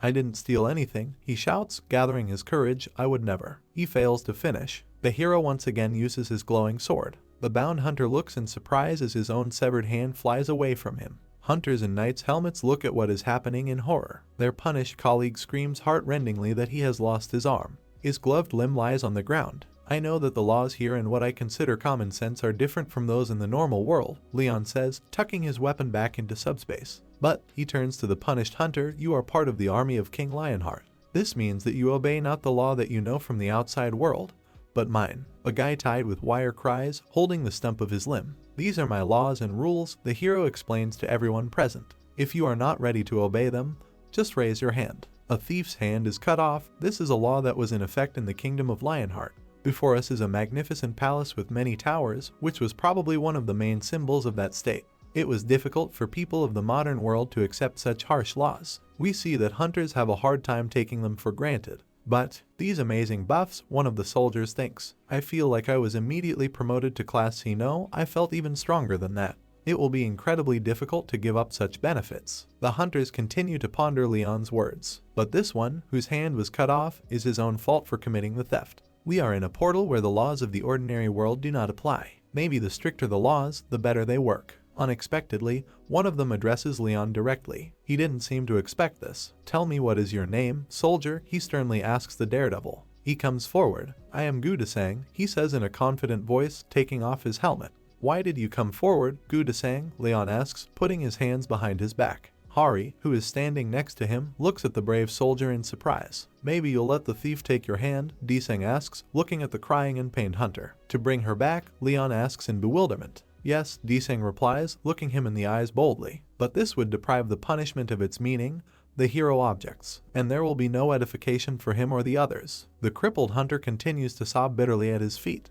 "I know," Desang says thoughtfully, "but, Your Majesty, we were surrounded by completely different ideals than you had. And since you only recently informed us of your rules." Desang holds his knight's helmet in front of him. "It would be nice if you gave this person a second chance." This time it's Leon who's thinking. "Your words seem reasonable to me," he says. Desang bows gratefully. The thief, writhing on the ground, apologizes for what he did. He looks pleadingly at the man who just maimed him. "You should be grateful that you have a comrade who can say reasonable things," says Leon, taking out the Holy Grail. He holds the goblet out in front of him and it begins to glow with yellow energy. Glowing liquid pours out of the grail. It falls on the hand of the crippled hunter. He looks at this miracle in disbelief, not fully believing that this can actually happen. Large drops of sweat roll down his face. He raises his hand to his face and sees that the hand, which until recently was lying on the ground, is again in its rightful place. Desang, who is standing right behind him, is also shocked. "What is this?" he asks in bewilderment. His hand has grown back. Even the best S-class healers can only replace an amputated arm, he thinks, but none of them can regenerate it. Leon, meanwhile, has some unimaginable combat power and at the same time heals much better than any S-class healer. Is it possible for one person to have such different and so powerful qualities? Leon glows with divine energy. It flows both around him and around the cup he holds in his hands. "Get out of my sight," he says to the newly healed hunter. "I will forgive you this time out of respect for the laws of your world. But you have lost your rights." The guy sobs bitterly, continuing to hold his hand. He still can't believe that it grew back on him. "Thank you," he says to Leon. "I'm so sorry for doing this. Those who want to be part of my army can stay," the hero loudly announces, towering over the kneeling thief. "Those who don't want to can take their loot and go home." The hunters look at each other. This is a huge opportunity, they understand. It should not be missed under any circumstances. "Okay, then I'll start training you right now," Leon says, smiling. "I hope you all make it through." "Take the loot," he shouts. "We're coming back." Shouts of joy are heard above the cleared orc camp. Your Majesty calls out to the hero Hari. What about the next training session you announced?" the girl asks, looking at the soldiers jumping for joy. Leon smiles slyly. "It will be physical training," he replies. "Before us is a familiar field of blessed rice." Now we see a spacious area in front of the entrance to a huge office building. There are some people gathered here who are obviously waiting for something. "Mr. Gu," someone is speaking to Desang. "Something happened." Desang turns and recognizes the person who called out to him.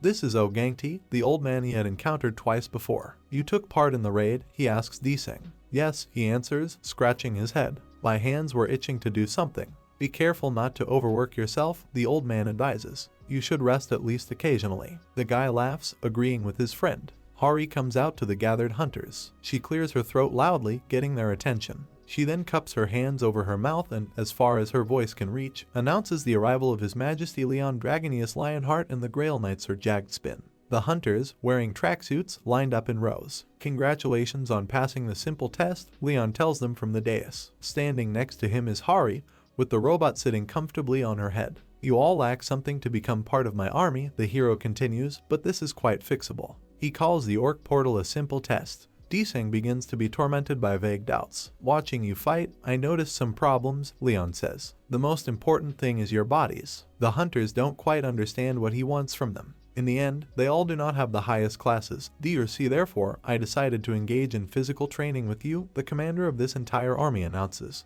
"From now on, all of you will undergo intensive training according to the current soldier training manual in my kingdom." He means a rather lengthy book. Soldier Training Manual. Desang comes to mind with terrible images of the grueling training of soldiers in a medieval army. "Training the body," says Leon, "is training the muscles. You build muscles to get the most out of your body and even push it beyond that limit." The Grail Knight, Sir Gratas, nicknamed the Giant Killer, has created a guide that will guide you through the process. It was he who said, "People get stronger the more you hit them." This is the same hero before us, and he really looks very pumped up, even if not very happy. "These are very wise words," the hero says, smiling widely. The hunters stand with their mouths wide open.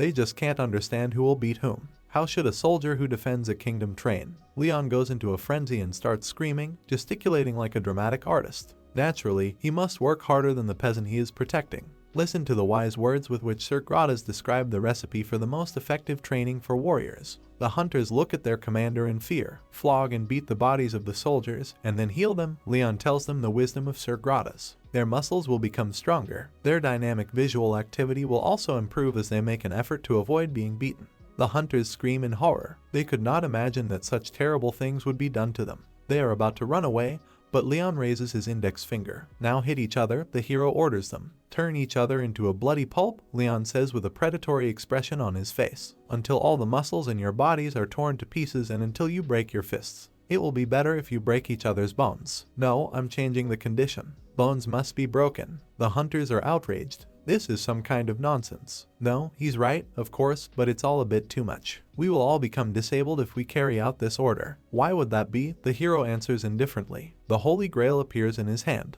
Thank heavens that the man who stands before you is the guardian of the Holy Grail, says Leon, showing the crowd a miraculous vessel. Gangti notices something unusual on the face of Desang standing next to him.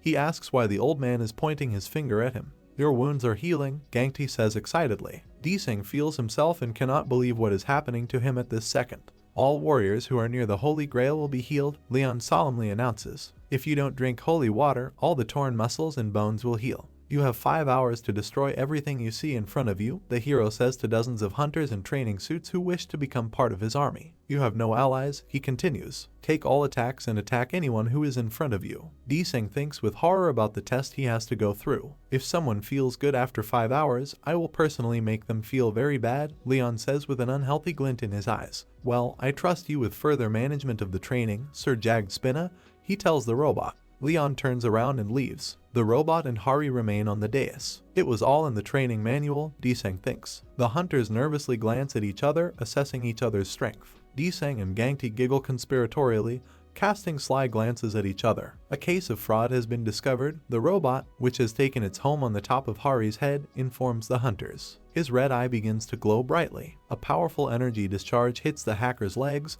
and they jump in different directions to avoid this impact. I propose to fight, says the robot, glowing on Hari's head. If this does not happen, armed force will be used. The hunters look at him with disgust. Realizing that there is no escape from him, they attack each other with terrible faces. There are screams and curses. People in tracksuits are desperately throwing arms and legs at each other. Cheekbones break and teeth are knocked out. One of them shouts, breaking his opponent's nose sooner or later. Desang, standing in the middle of this carnage, looks at his beaten, wounded comrades. This is some kind of madness, he shouts to them. You've all gone crazy. And at that very moment he receives a powerful blow to the jaw. We will take this moment to familiarize ourselves with the daily schedule of the hunters who have agreed to become the Knights of Leon. At 9 a.m., army training using the Grotto's method Project Steel Skin. As far as one can understand, this is an ordinary wall-to-wall fight. At 12 a.m. lunch, water with salt and sugar. We see hunters slowly crawling into the dining room, hanging on each other's shoulders. Here they meet Leon, Hari and the robot and see a huge thermos of water. What is this? The exhausted people ask the girl, and she turns away so as not to look them in the eyes and mumbles something inarticulate as if ashamed of having to be present here. This is lunch, Leon says as if nothing had happened. Water with salt and sugar. The hunters are ready to kill the scoundrel. He thought of spoiling the water with salt and sugar, they think. Before us is the current Army Manual number 0. Soldiers need to be fed just enough so that they do not die. They will receive normal food only when they become real soldiers. 13. Tactical Training. Leon, standing on a podium above the line of equipped hunters, orders them to split into 5 groups and try to stop him as he attacks them on horseback. Then he rushes through the ranks of trainees, throwing skittles around like a step. The hunters scream loudly, scattering in different directions. 21. Sleep. Dead. The hunters lie on the floor on thin mattresses, sleeping off after the unbearable ordeals of daylight. There is someone's hairy foot on Desang's throat. Hell of a training program. The hunters were able to withstand it only thanks to the care that Hari provided. We see that she brought them food. It happens at night. People sincerely thank their savior. This was all part of Leon's plan, but the hunters could not know about it. We see that they greedily eat boiled potatoes without even thinking about peeling them. The tip of a sword against the background of power lines. The sword is in Desang's right hand. On the left is a shield. Apparently, the young man is trying to learn how to work with both objects at the same time. Letting out heavy groans, he throws his sword forward at his potential opponent.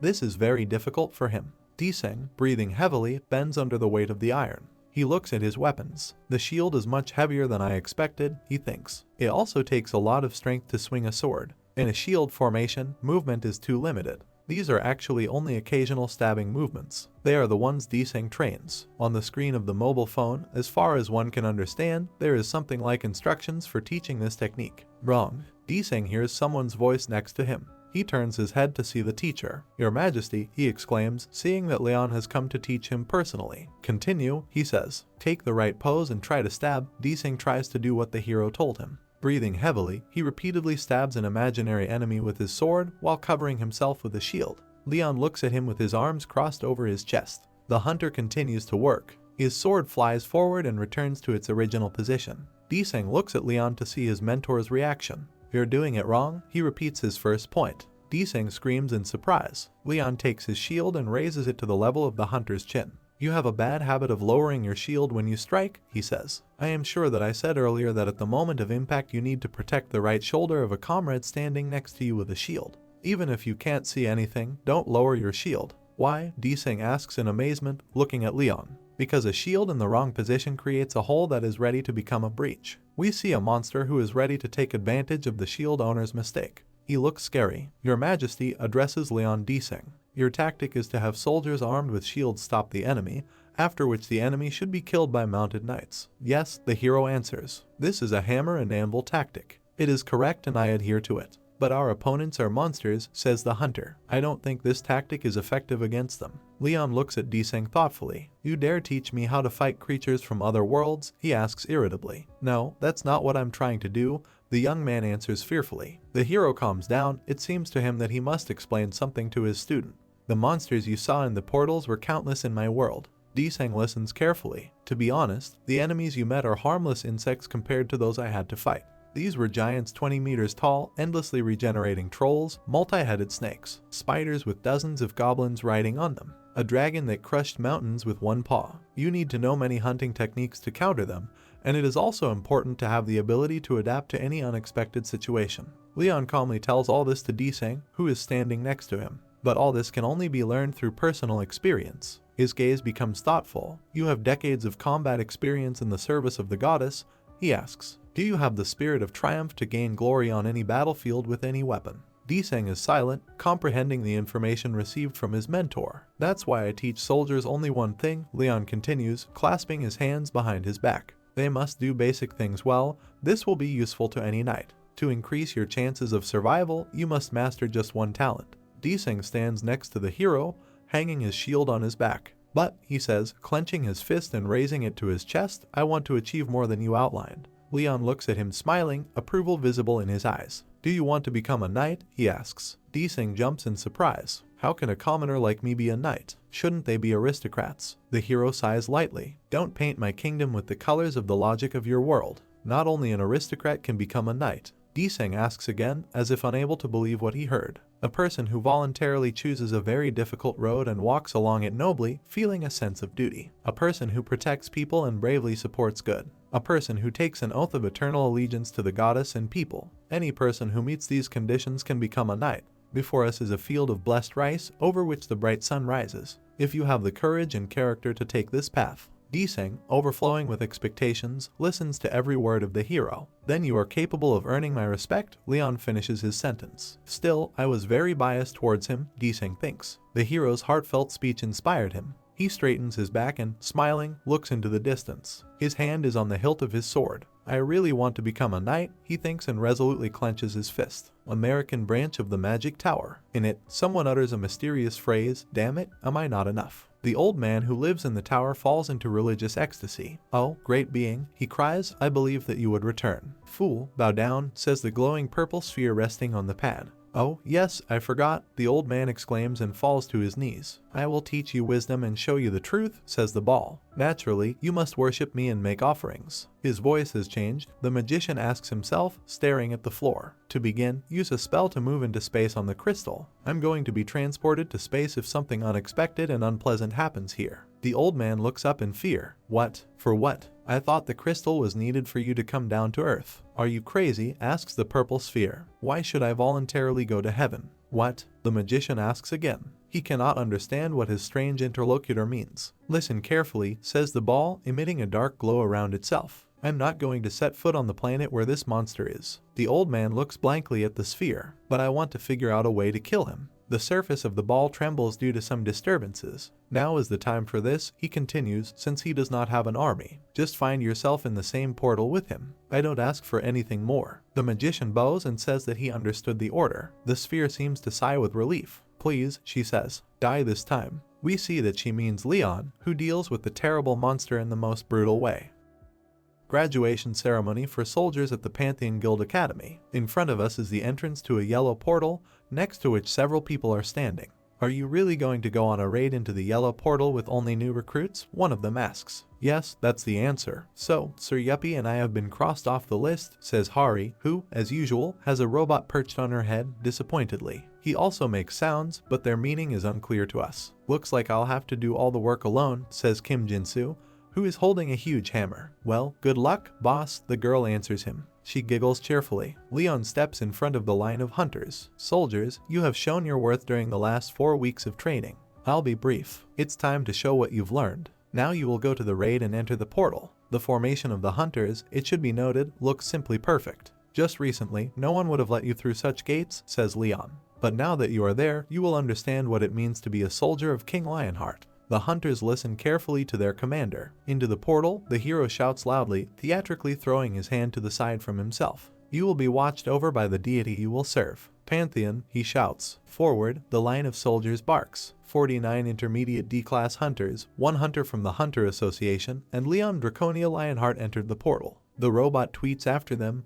and Hari follows them with his eyes. Sir Yuppie, don't worry so much, says the girl, who apparently has learned to understand the squeaks of her rider. His Majesty is also going there, so nothing bad can happen. Suddenly, the robot reports in human language that there is a problem. His Majesty Leon 1, graduates 49, observer 1. A total of 51, he says. Hari bends his fingers while counting. That's right, she says, so what's the problem? 52 entered the portal, the robot answers. What? Hari looks in amazement at the projection that Jagged Spin shows her. Here the extra character is indicated in orange. Who is it? The girl tries to understand, peering into the vague outlines. Emergency response, the robot tells her and takes off. The girl tries to shout to him, but this is a completely useless exercise. Wait for me, she asks, but the combat vehicle is already flying into the portal. The speed at which it moves is impressive. Hari, pushing aside the guards, runs as fast as he can after the robot, still begging him to wait for her. Suddenly she receives a powerful blow to the right side of her face. The guards, whom she had just pushed aside, look in surprise at Hari's lifeless body lying directly at the entrance to the portal. The girl quickly comes to her senses. Holding her red cheek, she looks at the portal with hatred. How can this be? Hari asks in shock, holding his cheek. The guards notice something very strange. The portal is shaking, one of them is screaming. The amount of mana changes. Yellow color of the portal to red. It turned red, someone exclaims in amazement. Why did he transform so suddenly? The guards run away from the portal, which has raised a strong wind around it, and only Hari continues to stand next to it. The girl looks into the funnel in horror, tears flowing down her cheeks. This is an unstable portal, she realizes. Loud screams are heard. A huge battle is unfolding before us. In the background rises a huge and incredibly majestic castle. Explosions are heard in front of him, and waves of monsters of various races and sizes move in his direction. One of the warriors strikes with a sword and kills the monster. Leon's army stands against the backdrop of the still yellow portal. It seems that she appeared next to the battle that had already begun. It seems that these are demons, thinks one of the hunters, whose head is covered with a heavy knight's helmet. This is a portal with demons, soldiers are talking among themselves. Judging by what we see, this is it. Leon assesses the situation. Raise your shields, he gives the order, raising his sword like a true ancient commander. It's a magic square. Accept formation. Raise your shields, the hunters begin to tell each other. Kim Jinsu, who is standing among these soldiers, cannot believe his eyes. He sees the shield wall growing. And unexpectedly for himself, Jinsu becomes a completely foreign body inside a clear formation where every hunter knows what to do. Before us is nothing other than Lionheart's turtle. Leon gives the order to move forward. We're advancing even though it's a demon portal. Jinsu is simply shocked by what is happening. We're not going to run away anywhere. He is the only one standing inside the turtle without a knight's helmet. The hunters begin to move. They are very determined. They are not afraid, Jinsu is amazed. No, they are not afraid. He is ready to destroy everything in his path. Jinsu looks at the blue status window in disbelief. So that I would be torn apart, he thinks. The following is reported here: Lionheart's aura. Effects: receive protection against attacks. Reinforcement received. Large-scale enhancement was obtained. Courage gained. Light armor received. Thick skin obtained. Received heavy final attack. Received a large magical boost. Gained resistance to ranged attacks. Gained sharp vision. A great massacre of infantry was achieved. Gained resistance to damage. These buffs are better than commander level and apply to everyone, Jinsu thinks. He is shocked to the core. The monsters notice the approach of a new squad of people. Some of them are distracted from their former enemy and rush to attack the shiny turtle Lionheart. Leon gives the order. They're coming. Raise your shields. The monsters, baring their terrible mouths, rush towards the people who have passed through the portal. Block them, the commander orders. A monster resembling a dinosaur runs into an obstacle that stands in its way. It hits him. Another monster tries to break through the shield wall with a sword. The number of attacking monsters is growing. Jinsu is shocked. A Class B hunter is barely able to hold off an attack from much less formidable monsters, but these soldiers stop monsters of this caliber through sheer force of will. This is something amazing, he realizes. What the hell happened to them in just 4 weeks? One step forward, Leon shouts furiously, sitting on his faithful horse. The hunters carry out this order. Crush the enemy. Counterattack. The first victims appear among the monsters. Don't give them the opportunity to attack. Strike into the gaps, the hero orders, and the hunters follow his instructions. The tactic works best. The hunters' swords pierce the monster's flesh. They seem to be beginning to understand the futility of their efforts. Keep moving forward, Leon shouts, and the turtle begins to slowly crawl over the corpses of the already defeated monsters. Jinsu looks fearfully towards his opponent. He seems to recognize someone there. It's a demon troll, he shouts. Beware. Before us is a huge monster with a heavy club in his hands. It seems that it is simply impossible to defeat such a monster. The hunters look in fear at the disgusting face of this disgusting creature. The weak in spirit begin to grumble. We cannot withstand his blows, many soldiers think. The monster really seems too large and strong an opponent. His attacks are Class A. The troll, with its toothy mouth wide open, swings its club. One of the soldiers decides that he must stop the monster from striking. This is the captain of the 3rd platoon, Gu Desang, our old acquaintance. His gaze is full of determination. The troll's club falls on the hunters. It's easier than His Majesty's lunge attack, Desang says cheerfully. We are capable of blocking his blows, he understands. Streams of white energy rise from the shield he holds in his hands. The demon troll roars with offense, realizing that he did not cause any harm to the enemy. A fast-flying jagged spin appears in front of us. I'm responding to a storm from a medium-sized creature, he announces. I open fire. The bullets fly at the troll demon, who tries to shield himself from them with his left hand. Sir Yuppie. The hunters shout for joy. Why is he here? Asks Leon, who has already rushed to the attack and, like a real circus performer, places his feet on the back of his horse. Great block, he praises Desang. The hero swings his sword and strikes. The troll, who had just stood in front of the line of hunters, finds himself chopped into many pieces. Leon stands on the ground, holding a glowing sword in his hand. Blood pours out of the monster, flooding everything behind the hero. Some of this liquid splashed on Leon's face. The monsters look at the hero in amazement. The troll is dead. He died. Their already ugly faces are twisted in horror. He was supposed to be called again, but he was simply killed on the spot. It is very dangerous. Leon's sword glows predatorily in his hand. The entire army of monsters takes flight. The army soldiers defending the magnificent castle look on in shock at what is happening. The demons run away and a loud scream is heard. We did it. We won. The soldiers rejoice wildly, throwing their hands up. Thank you very much, one of them says to Leon, who is standing with his back to them. You saved the kingdom of Sparrow, one of the warriors thanks Leon. He puts his hand to his chest. Thank you, warriors, he replies. We have a message window in front of us. The kingdom of Sparrow is under attack from demons. Defend the kingdom from the invasion of the Demon King. Remaining time, week. The hunters from Leon's army chatter fearfully. Demon King. Do you mean the Great Demon? It seemed to me that this was a yellow portal. One of them addresses the hero. Your Majesty, I have bad news. Which ones? Leon asks. The portal through which we were supposed to exit has disappeared, the soldier says, pointing with his hand to where the gate should have been. His comrades begin to worry. What? Can't we go back? Calm down, Leon orders. Don't make a fuss. That's right, Your Majesty, they answer him. The wind blows on Leon's leg. The hero stands in front of his army and tries to assess the current situation. A robot addresses him. An unexpected appearance, he says. Invasion by an outsider. So that's why you came here, Leon answers thoughtfully. Can someone explain this situation to me?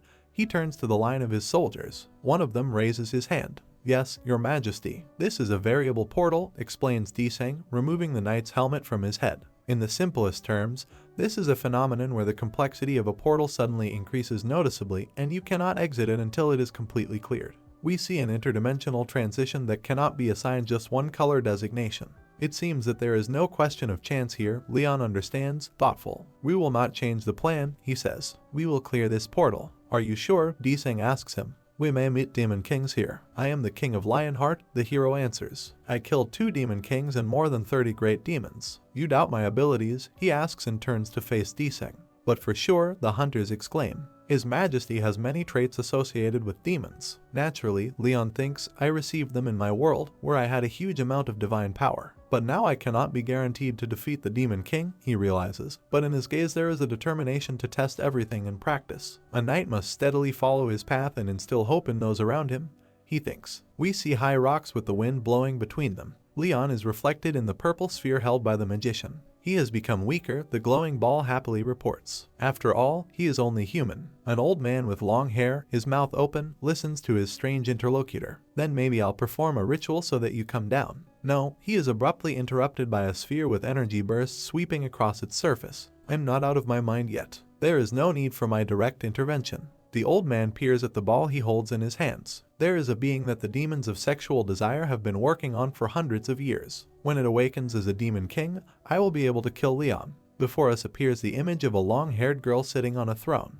Now we see some of her facial features. Sparrow, a peaceful kingdom that boasts thousands of years of glorious history. But not long ago, the fate of this kingdom hung in the balance. The demons are not giving up their attempts to invade the capital. Only the grandiose palace remained under human control, and everyone who managed to survive gathered here. They, however, did not lose hope and fought against the invaders. This is the topic, Deseng concludes his sentence. He sits at the table, and his 2 comrades stand behind him. We know one of them, this is the old man about Gangta. Subject, Leon asks, who is sitting on the other side of the wooden table. Yes, Deseng answers. In general, if I understand correctly, all portals have their own characteristics, Leon says thoughtfully. But this portal is very different from all others, Deseng reports anxiously, next to whom Jinsu is sitting. There is a time limit here. Usually a breakthrough in a dungeon happens when no one pays attention to the monsters of the portal. But if we talk about quests with a time limit, the portal closes if the quest conditions are met. I see, Leon says thoughtfully. So, you said that your name is Kim Jinsu. He turns to our old friend from the Korean Hunters Association. Yes, your majesty, he readily answers. How can I help? I did not plan to participate in everything personally, but since the situation is very difficult and urgent, would you mind if not only me, but also Sir Spin intervened in it? Deseng looks at Jinsu with concern. He answers the hero that he does not object to his proposal. The association's president has already taken all this into account, he says, smiling. The hunters present, including Deseng, rejoice wildly. These words mean that they can all be promoted in class. One more thing, Leon says, raising his index finger. What can you say about secret quests? The hero looks slyly at his interlocutor. What do you want to do, your majesty? Jinsu asks him. Deseng, sitting next to him, seems to be very afraid of something. I want to kill the Demon King, Leon says with hatred. Before us is one of the buildings of the Kingdom of Sparrow. 2 windows of a small balcony are lit. As I thought, the demonic energy of the troll demon was not of very high quality coming from there. We see that the words belong to Leon, who is sitting at a small table with the Holy Grail in his hand. I think it will only be enough for a short-term connection with the Pantheon, he says. There is a cup in front of us. The hero puts his palm to his chest. Leon, my first knight, he hears Ariana's voice. Dear Ariana, are you okay? He asks the goddess. You felt it too, she asks a counter question. Yes, it took me a while to notice, Leon says. But in this portal I feel the energy of a different nature. Streams of yellow energy rise around the hero. You couldn't easily notice this, Ariana says, since you have a living body. This energy seeped into this world very naturally. We see what she's talking about. The magnificent castle of the Kingdom of Sparrow is enveloped by streams, coloring it in the already familiar purple color. The creature that produces it is so powerful that even I didn't notice anything for a long time, Leon thinks. We see a thin, long, but probably very powerful demon who hovers above the magic circle. This must be a demon king or something of the same level, he says out loud. Overlord level demon. It's strange, Ariana answers him. A being that strong must have stronger energy. The hero rubs his chin thoughtfully. My knight, another deity of the Pantheon wants me to give you something. I'm listening, Leon says. We see how tenderly he treats his invisible patrons. Flora wants to inspect this world, Ariana says. She seemed to sense something. Really? Asks the hero. Then we need energy to make it come down. We see who we are talking about. This is a goddess with purple hair, holding a stick with a hanging lantern in her hands. Yes, and I'm sure I don't need to tell you how and what to do, Ariana says. Naturally, Leon answers, in front of whom there is a holy grail on the table. This method is clear and unambiguous. There is a cup in front of us. It seems that the hero's communication with Ariana is over. A carriage approaches the magnificent gates of the palace. We are there, comes from it. Leon, Jinsu, Deseng and Gangti get out of the carriage. The last three act as servants of the king. Everyone is welcome. A gray-haired, mustachioed man in a tailcoat and a bow tie greets them. I am head butler Farco, he introduces. I will be glad to serve you in any way I can. This way, please. In front of us is a spacious corridor with graceful columns. Farco leads the way, followed by Leon, and the hunters go last. It seems that the owner of this castle has excellent artistic taste and loves art, the hero tells the butler. What deep insight, he replies. Sparrow Palace is ready to tell the long history of our kingdom, starting with our very first queen, Flora. The procession passes under a huge portrait of the royal person, framed by a magnificent frame, and ending with the current queen, Beatrice. The palace has served countless queens, Farco says as he passes under yet another piece of art. So they only had queens, Gangti asks. Most likely, this is a matriarchal society, suggests Deseng walking next to him. Leon turns around and looks at his companions with undisguised anger. They start whispering. Hush, hush, His Majesty is looking at us. What kind of manners, damn it, asks the hero. Who gave you permission to discuss royalty as if they were some kind of commoners? Deseng and Gangti, on the verge of tears, apologize for their disgusting behavior. I'm sorry for them, Leon says to the butler. This is a bunch of idiots who never understood what etiquette is. I would not have taken them with me if the situation had not been so difficult. Deseng and Gangti almost cry. Farco laughs. Everything is fine, he says, it happens. We are there, he says after some time. This is the reception hall. The delegation is mentally preparing to enter there. Please come in, Farco asks her. The gate, guarded by guards, is huge. Behind them there is probably something no less majestic.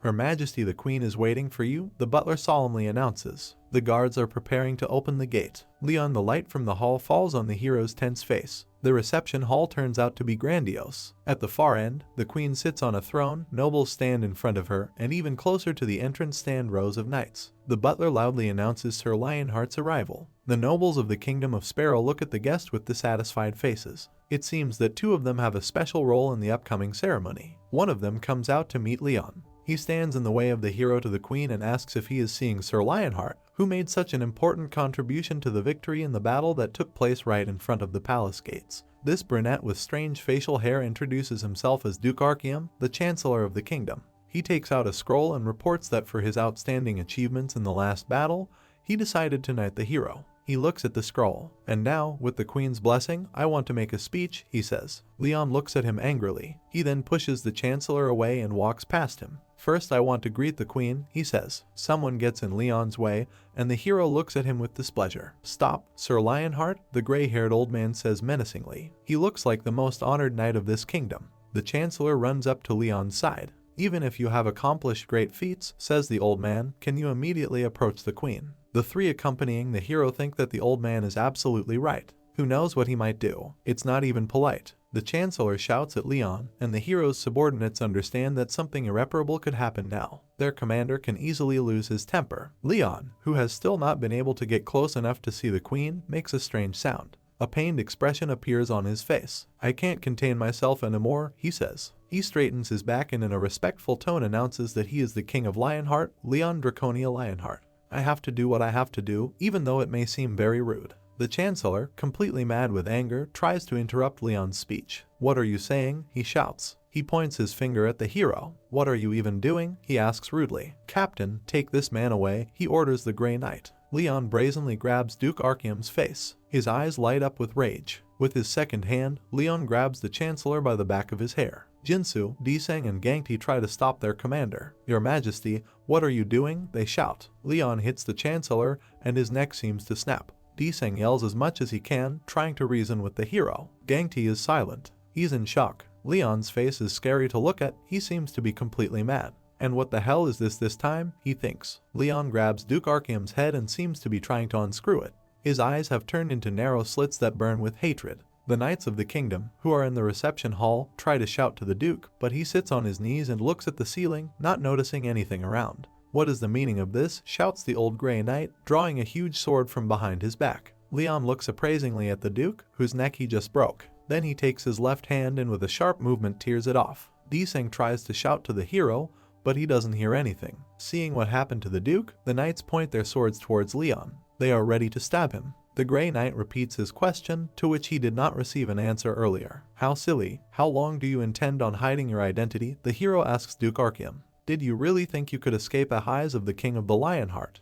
The aristocrat, in spite of everything, is still alive. He still looks up, only now with his hand torn off. It seems like something has short-circuited in his head. "Show yourself, you dirty demon," Leon orders him. Suddenly, a red fire lights up in the Duke's eyes. The knights, who until recently were ready to punish the hero for the murder of an aristocrat, look in amazement at what is happening to a man who should already be dead. "How can this be?" they exclaim. The Duke's face becomes like a lifeless mask that has been removed and thrown away. In the place where he was just kneeling, a huge insect grows, similar to a grasshopper with huge sides instead of arms. Is our Chancellor a demon? The knights don't believe their eyes. Those present in the reception hall notice that some of those standing next to them also begin to transform. They look at what is happening with fear. There are more and more monsters. They growl and snap their teeth. It turns out that there are about as many of them as there are people, and they begin to move in Leon's direction. He stands in front of a giant insect, into which Duke Archeum, torn into several large pieces, has turned. "Stop panicking," Leon angrily shouts to the frightened people. "You are lowly. Get ready," he shouts, making a hand gesture. "Fight is won. This is the only way you can win." The monster standing in front of him swings at the hero with his leg, which resembles a huge scythe. But the hero stops her with 2 fingers. The insect is shocked by this defensive move and looks at the enemy with scary red eyes. Leon isn't just going to defend himself. He makes another rare movement with his hands. His eyes turn into slits again, like when he broke the Duke's neck. This gives a wonderful result. The monster's head flies far to the side. She falls in front of the old knight, who stares in shock at what is happening in front of him. "They were hiding within the castle too," he says, "these evil bastards." Unarmed nobles try to escape from the monsters. They scream loudly, begging to save them. The old knight gets down to business. Raising his sword, he rushes past the calmly standing Leon. He delivers several terrible blows that cut the monsters in half. The old man stands in the middle of the hall in a very impressive pose, with several defeated enemies left behind him. "Demons have entered the castle," he shouts. His face is splattered with blood. "Kill them all," the old man orders, "spare no one." New monsters attack the old man, and he bravely takes the fight. In front of us is a killed monster with blood splattered around it. Standing over him is Leon, who puts the sword back into subspace. Next to him are the Knights of Sparrow, who are looking around the field of the ended battle. The hero looks thoughtfully towards the queen. It seems that the massacre that happened in front of her did not affect her in any way. She sat on her throne and continues to sit there. "Stop," the old knight tells Leon, holding out his sword in front of him. The hero looks at him angrily. "I get that you're loyal, but the fact that you're not prioritizing the royal family during such an emergency," he says. "The only one who has my loyalty is the Queen, Her Majesty," he answers, looking decisively at Leon. The hunters accompanying the prince seem to completely agree with the streak. His words sound reasonable. But Leon calmly hits the sword put out in front of him with his finger. He flies high up, almost tearing off the hand of the knight holding him. Leon looks sternly at the old man. "I, the king, is in charge of asking questions and making judgments. The same goes to the queen," he says. "You need to know your place." The knight is holding his hand, which apparently hurts a lot. "The queen is not in the state of mind to make clear judgments," he replies. "Since the chancellor has died, I have the authority." Leon looks at him thoughtfully. The old man seems completely confident that he is right. "The energy of the corrupted fills this castle," says the hero, and his interlocutor understands that he is completely right. "Before us are people who have turned into red-eyed monsters. Hurry up, you need to destroy them as soon as possible," Leon advises the old man. The knight looks at him worriedly. "Are you sure?" he asks. And then he hears the answer that a real king never lies. The old man lowers his eyes. "What do you want?" he asks. "Command over the soldiers," Leon answers. "The queen sits on her throne as if nothing had happened." "And the authority to get rid of the evil," says the hero. He goes to the queen. "I will resolve this issue if you are not able to do this," he says to the old knight. Sparrow Kingdom Central Square. Here, in front of a small dais on which 2 people stand, hundreds of people have gathered. A huge fire was lit next to the stand. "I have been given full power," the assembled citizens of Sparrow hear. We see Leon giving the speech. He introduces himself as the King of Lionheart, Leon Draconia Lionheart. An old knight stands next to him on the podium. "There are several people among you who have been possessed by demons," the hero tells the audience. I'm sure their plan was to start a revolution along with the infiltration of the castle. But there is no need to worry, I have a way of differentiating between those who are possessed and those who are not. People whisper excitedly, trying to understand what's going on. I'll show you, says the hero. It turns out that he is holding two frightened local residents in his hands. One of them is wearing a helmet, the other looks more like a cook.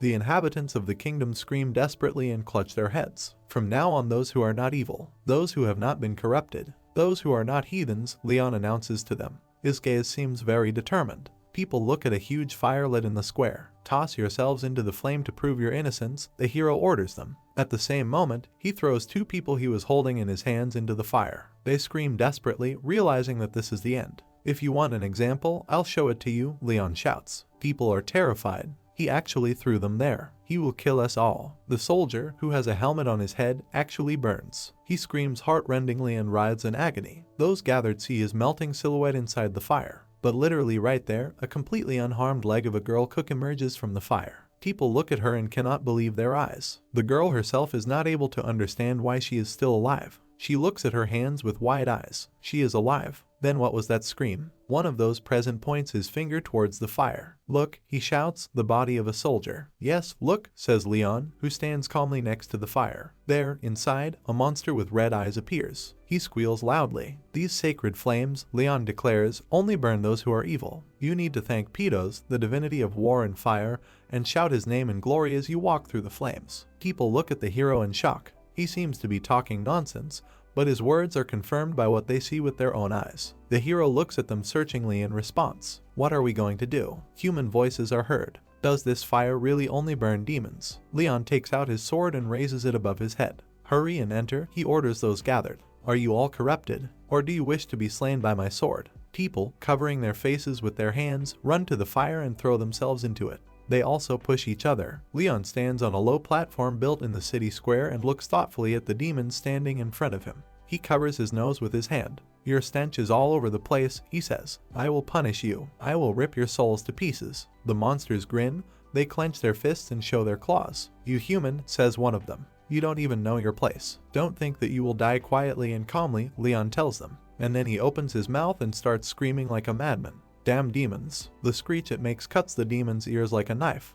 They themselves begin to scream, but only their ears are gushing with blood. Now Leon, still looking crazy, bares his teeth. You are trash, he yells. He raises his hand. You arrogant worms, who feed on the emotions of humans. You dare pretend to be human and walk on 2 feet. Do you dare group together? Do you dare pretend to be soldiers? He raises his other hand. Do you think I'll let you do this? He continues to squeal. You will die screaming in pain. The demons are already looking at him with fear. Sweat and tears are running down their faces. Your cries of despair and suffering will echo throughout the world. We see a demon with 4 small horns. Insane bastard, he tells his comrades. He's mad about us walking on 2 feet. Looks like we messed with the wrong guy, he thinks. In front of us are sharp rocks against the blue sky. I think the infiltration plan has failed, says the long-haired magician, who is holding a purple sphere in his hands. In front of the couple is a small screen showing Leon terrorizing the demons. The villains hear the hero screaming. Scream and cry more in pain. That is the only way you can make me happy. It is so terrible that even the purple sphere trembles. She swears at Leon with the very last words. In the city square there is a pillar to which a demon is tied with ropes, looking like a pig, a bat and a hamster at the same time. Standing next to him is Leon, who addresses the crowd gathered in front of the podium. Citizens of Sparrow Kingdom, have no fear. The horned creature seems to be peering into the crowd. As long as I exist, this evil species is unable to harm you, the hero assures the audience. These evil things plant negative emotions in the mind, he continues. People look at him carefully. They seem to believe Leon. The monster makes strange sounds that no one understands. Then he starts laughing and speaks in a language that people can understand. The monster's eyes glow with red fire. Don't think that it is over. You will all be destroyed. The corruption authority will. Shut up, demon, Leon shouts and hits the bound monster on the nose with his fist. Take a look at this dirty beast, says Leon, pointing to the monster. This is the cause of you succumbing to seduction and fear. The citizens of Sparrow stare in amazement at the ugly monster. This is the cause of your starvation, sicknesses, the disharmony within your families, and why you fell over this morning. It's the reason why you couldn't get married. Why did you lose your money in gambling? The demon listens to all these accusations and is not going to calmly take them upon himself. Is it my fault? He asks. Shut up, demon, the hero shouts again, but this time he pulls the captive by the horn, tearing it off. The monster screams in terrible pain. The assembled townspeople look at the demon in disbelief and try to understand what else the vile creature is to blame for. That demon is the cause of my mom's sickness. It's that demon's fault that Merelder rejected me. The distrust on people's faces gives way to anger and indignation. It was that bastard's doing that I lost money from gambling yesterday, one of them shouts. You are stupid insects, the monster tries to argue. How can this be my fault? Shut up, demon, Leon orders for the third time, and with a snap of his finger, he takes off another horn. The prisoner screams wildly again. Leon continues his speech. Citizens who try to be good, he says, demons are creatures that somehow bring misfortune into your lives. Everything that has gone wrong in your lives is the fault of demons. The monster, whose 2 horns have already been knocked off, seems to have resigned itself to its unenviable fate. The sparkle in his eyes was gone. The reason you don't have the right faith is because of demons, Leon continues. A burning torch appears in his hand. But don't be afraid, he assures those gathered. For you, the divinity of war and fire, Pedos, has granted divine flames. Hey, you redhead, he addresses a boy in the crowd.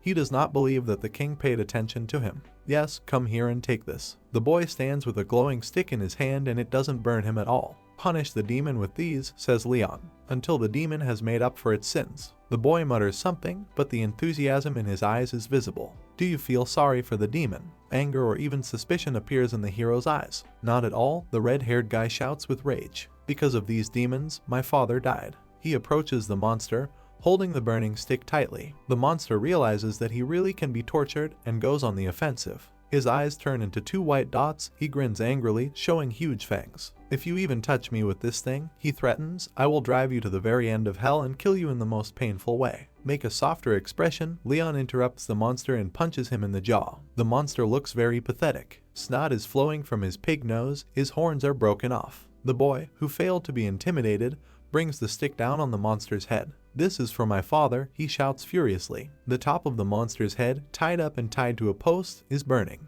He squeals in pain and cries. Damn crazy, he shouts to his tormentors. You will be cursed by the corruption. Leon looks at the monster with hatred and clenches his fist. Shut up, demon, he shouts for the 4th time and hits the monster. Splashes of blood fly into the air. Another demon sits with his hands tied in a cell behind iron bars. He hears the screams and squeals of his comrade and shudders in fear. This is Balters, demon of pleasure and corruption. His hands are tied. It's been 34 years since I've lived as a demon, he thinks, closing his eyes. I've tortured and corrupted countless humans, but to think I'd end up like this. The familiar outlines of a robot appear before us. He approaches the bars of the cage and makes a characteristic sound. Balters does not understand what to expect from this visitor. He looks at Jagged Spinna and trembles all over with fear. Drops of cold sweat run down his face. How do I corrupt a machine, he thinks. The robot tells the monster that he must provide him with information. Balters laughs. You just want to hit this disgusting face with something heavy. You think I'd listen to something as inferior as you? He asks. Hostage number 14.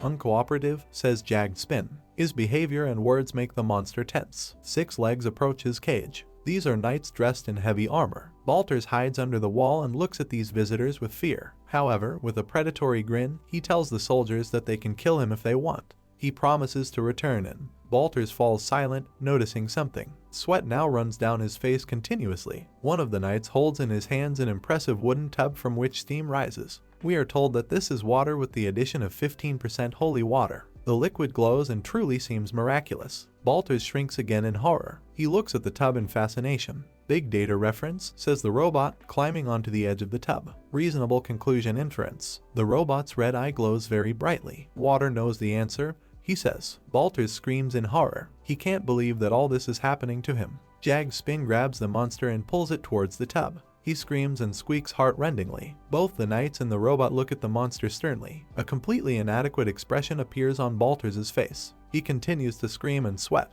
The monster's face turns red, his eyes are ready to fall out. You, bastard, he shouts, I am Balters, the demon of pleasure and corruption. You think you'll be fine after. Uncooperative, Jagged says calmly to Spinna and again dips the monster in a tub of holy water. The demon almost chokes, he tries to escape and squeals all the time. The robot is not at all embarrassed by all his convulsions. He continues to do his job. The knights are already looking with horror at what is happening. However, Jagged Spin continues to repeat that the demon does not want to cooperate. Balters is scary to look at. It looks like his head was boiled in boiling water. What I have to say, the monster cannot understand. I do not know anything. Uncooperative, the robot repeats once again. In front of us are 2 luminous windows, from behind which can be heard the wild screams of a tortured demon. It looks like Balter's head is completely cooked. Captive number 14, says the robot. Information text 30,564 characters. Falls short by 13 characters to the average of 39,667 among hostages numbers 1 to 13. What do you mean? Balters asks the robot, who is still sitting on the edge of the tub. You can give more information, he replies. The monster screams furiously, showing its fangs. Is he crazy? Balters thinks. How am I supposed to know how much the other guys said? Question the necessity of keeping the hostage alive when failed to deliver adequate information, says Jag Spin. The demon looks at the robot with fear. It seems to him that his fate is now being decided. A pleading expression appears on the monster's face. His tied hands seem to be asking for mercy. What should I say? The demon asks me to tell him. From the attic window we hear another characteristic sound by which we recognize the robot. Jag Spin reports to Leon. All information text from the 32 beings finished. Information content is similar by over 89%. Inferred to be true. Okay, great job, Sir Spinna, the hero replies. There is a glass of red wine in his hand. The robot positioned itself on the table in front of Leon. What did you do with the demons after the interrogation? The hero asks. Eliminated, an average of 14 seconds at 127 decibels maintained. Very successful. Leon is completely satisfied with the answer. He sniffs the wine. Before us are bonfires on which demons are burning. The song of justice is always lovely to hear, says the hero. Something seems to be happening to him. The eyes open wide and tears flow from them. A glass of wine falls to the floor and breaks. Leona seems to be twisting from sharp pain. The robot standing on the table squeaks, as if it is interested in what happened to the hero. Now we see him inform Leon of the symptoms he has discovered. Your Majesty, heart rate increase, headache, pain in chest, difficulty breathing. Leon is furious. He clenches his fist until his veins show. He gets up from his chair and turns the table over. Sir Spin, he says to the robot. Either sweat or tears are flowing down his cheeks. I cannot accept the fact that these evil species live and breathe on the same land as me. What should we do about that? The robot thinks for a second, after which it suggests immediately destroying the cause. A crazy smile appears on the hero's face. A great plan, he praises his comrade. We need to get rid of the cause. Leon jumps up and, grouped, flies out the window, breaking it. The robot follows right behind him. The king of the Lionheart, a demigod, does not feel exhaustion. That applies to machines too. Leon lands on the floor after falling from a great height. Then he pushes off and runs. The hero quickly rushes somewhere and the robot follows him. It's time for a late night outing, Leon shouts cheerfully. A cruel night has begun. A long-haired magician with a purple ball in his hand stands against the backdrop of pillars with crucified people. The earth is scorched. Terrible monsters flock to him from all sides. They see a man and discuss among themselves the appearance of new prey. The old man glances warily at them, drops of cold sweat running down his forehead. There are all kinds of demons here, including those in human form. Are you sure this is okay, dear great being?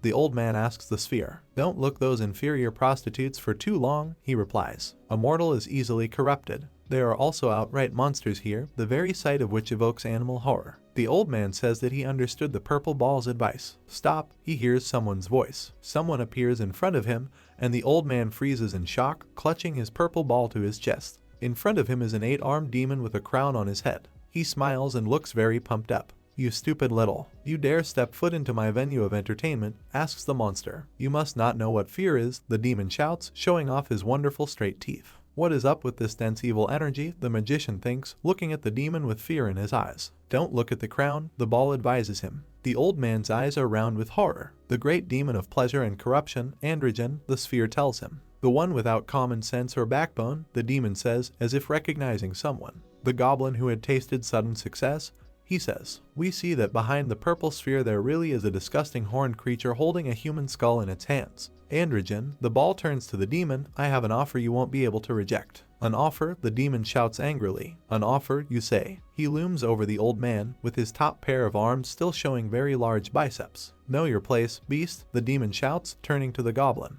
The old man, who acts as something of a mediator in this conversation, looks at the monster in shock. Your lord and most of your great demons are dead, he shouts. Do you think you're on equal footing as me? The purple ball is silent. You guys died out too. Don't be so arrogant, he still says. The demon's face becomes even more terrible. He is simply furious. What did you say? He roars. It's not just our lord that died in the Great Ascension 180 years ago. I'm sure your lord died too, explains the goblin hiding behind the purple ball. The demon clenches a fist with one of his hands. "Oh, you pathetic insect," he roars in rage. The ball continues its speech. "I know what horrors happened then," he declares. 180 years ago. In order to take over the world, the five evils came together for the first time ever. But the results were terrible. 3 of the demon lords, and before us are demons. They are scared, screaming that they don't want to die and running away from someone. The one they seem to fear the most appears on their way. This is Leon, whose appearance is extremely menacing. Powerful jets of yellow energy emanate from his body. He again sets about destroying the unholy creatures. The demons scream and writhe in agony. The hero's gaze is merciless. He simply cannot stand demons. We see large crowds of his enemies being killed within the cloud of yellow energy. So, more than 10 million demons. They were killed then. The old man looks in shock at the purple ball,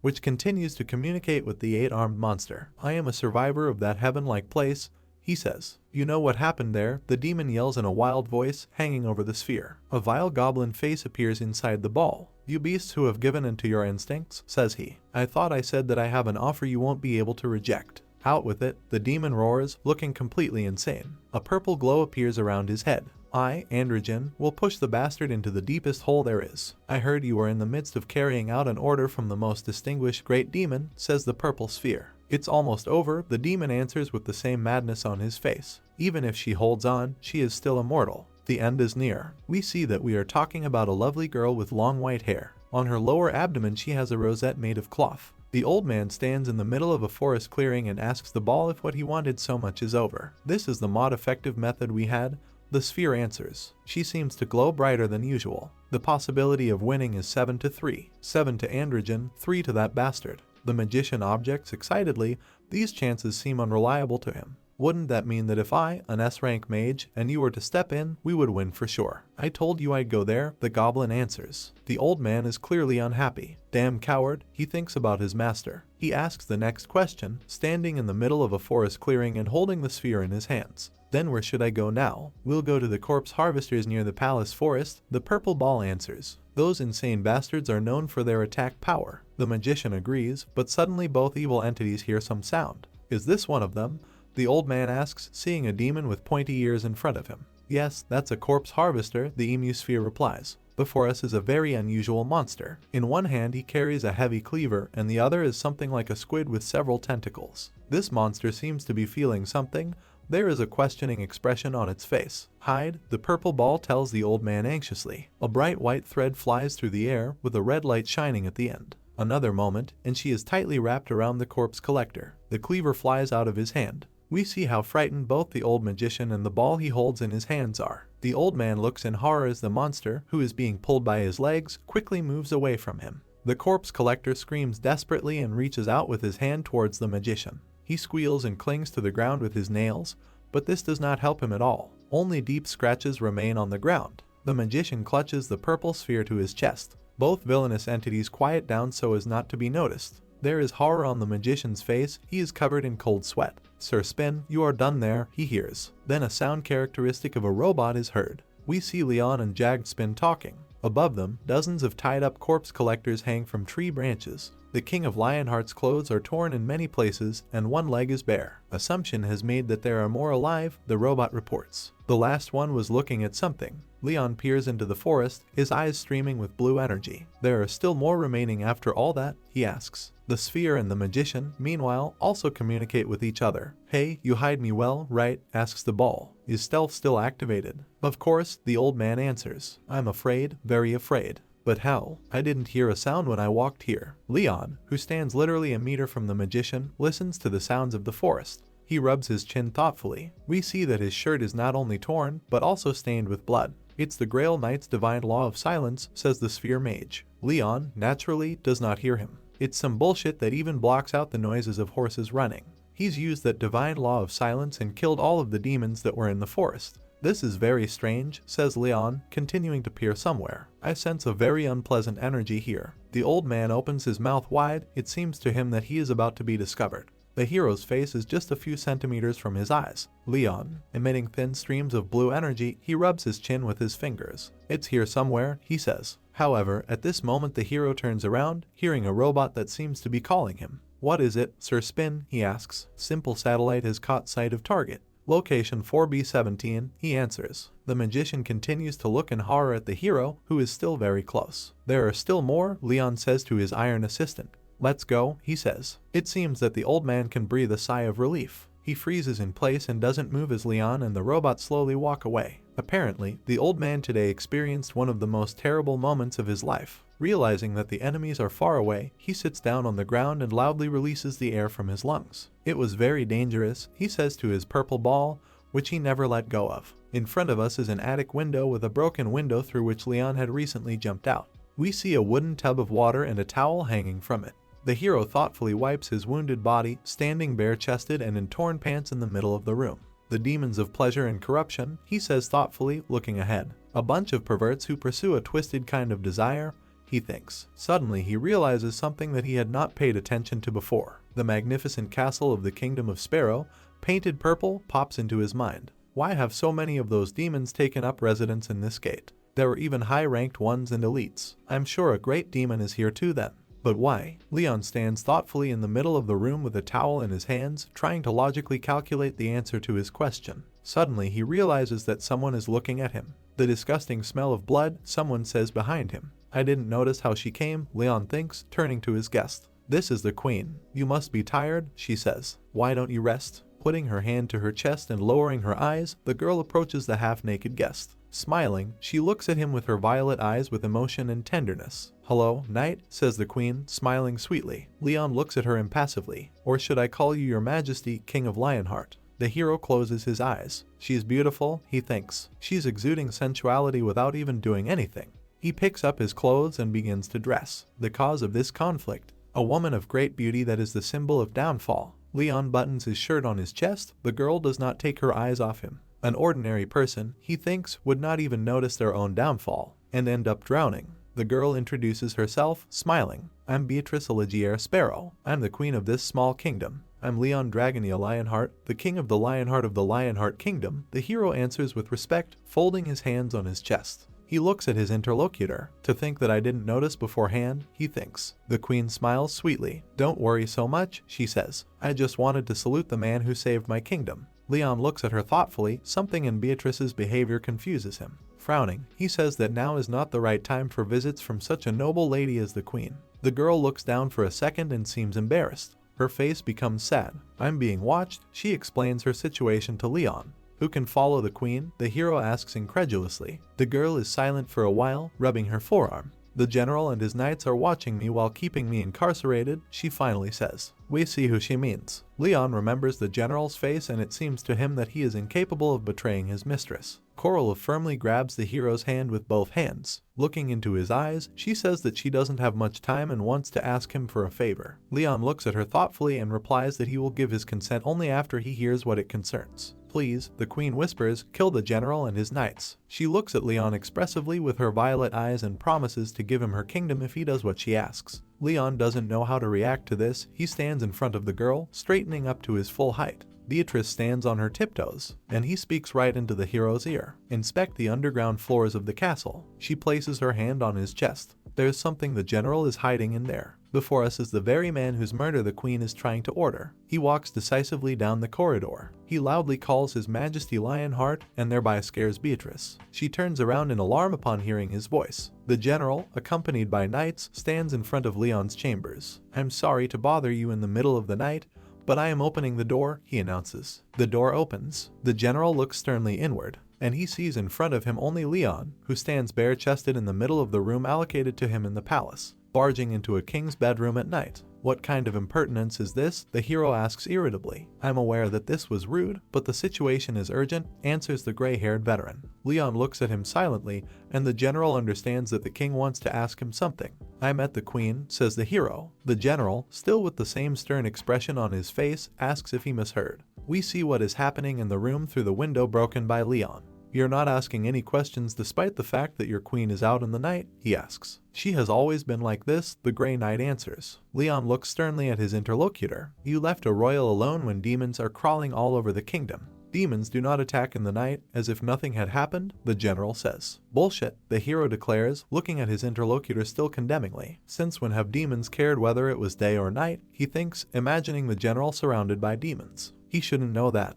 That kind of idiot couldn't have become the general. Leon looks at the old man with suspicion. It's as if you're certain, he says. He is silent. The interlocutors stand opposite each other. One gets the impression that the conversation has come to its logical conclusion. The general turns around and heads for the exit. Please forgive my rudeness, he says. I must return. But Leon wants to ask one last thing. The queen said that you're keeping her incarcerated, he says. The general, shuddering, stops. He turns the hero's head and angrily says that this is not at all a matter that an outsider should worry about. He goes out the door and slams it loudly, closing it. Leon looks after him. How suspicious, he thinks. There's something I don't know about this place. In order to find out the truth, I guess I should investigate the underground floors. Sir Spin, he calls the robot, and it, making a characteristic sound, flies into the window. There's something I'd like you to check, Leon tells the robot. He, continuing to hang in the air, gives a questioning signal. Crowds of scary monsters are flocking to the magnificent palace where Queen Sparrow lives. They are very cheerful and thirst for human blood. Screams are heard. Get them, cut off their heads and make them watch as you torture their bodies. Particularly striking is the cross-eyed monster, which we can already identify as a collector of corpses.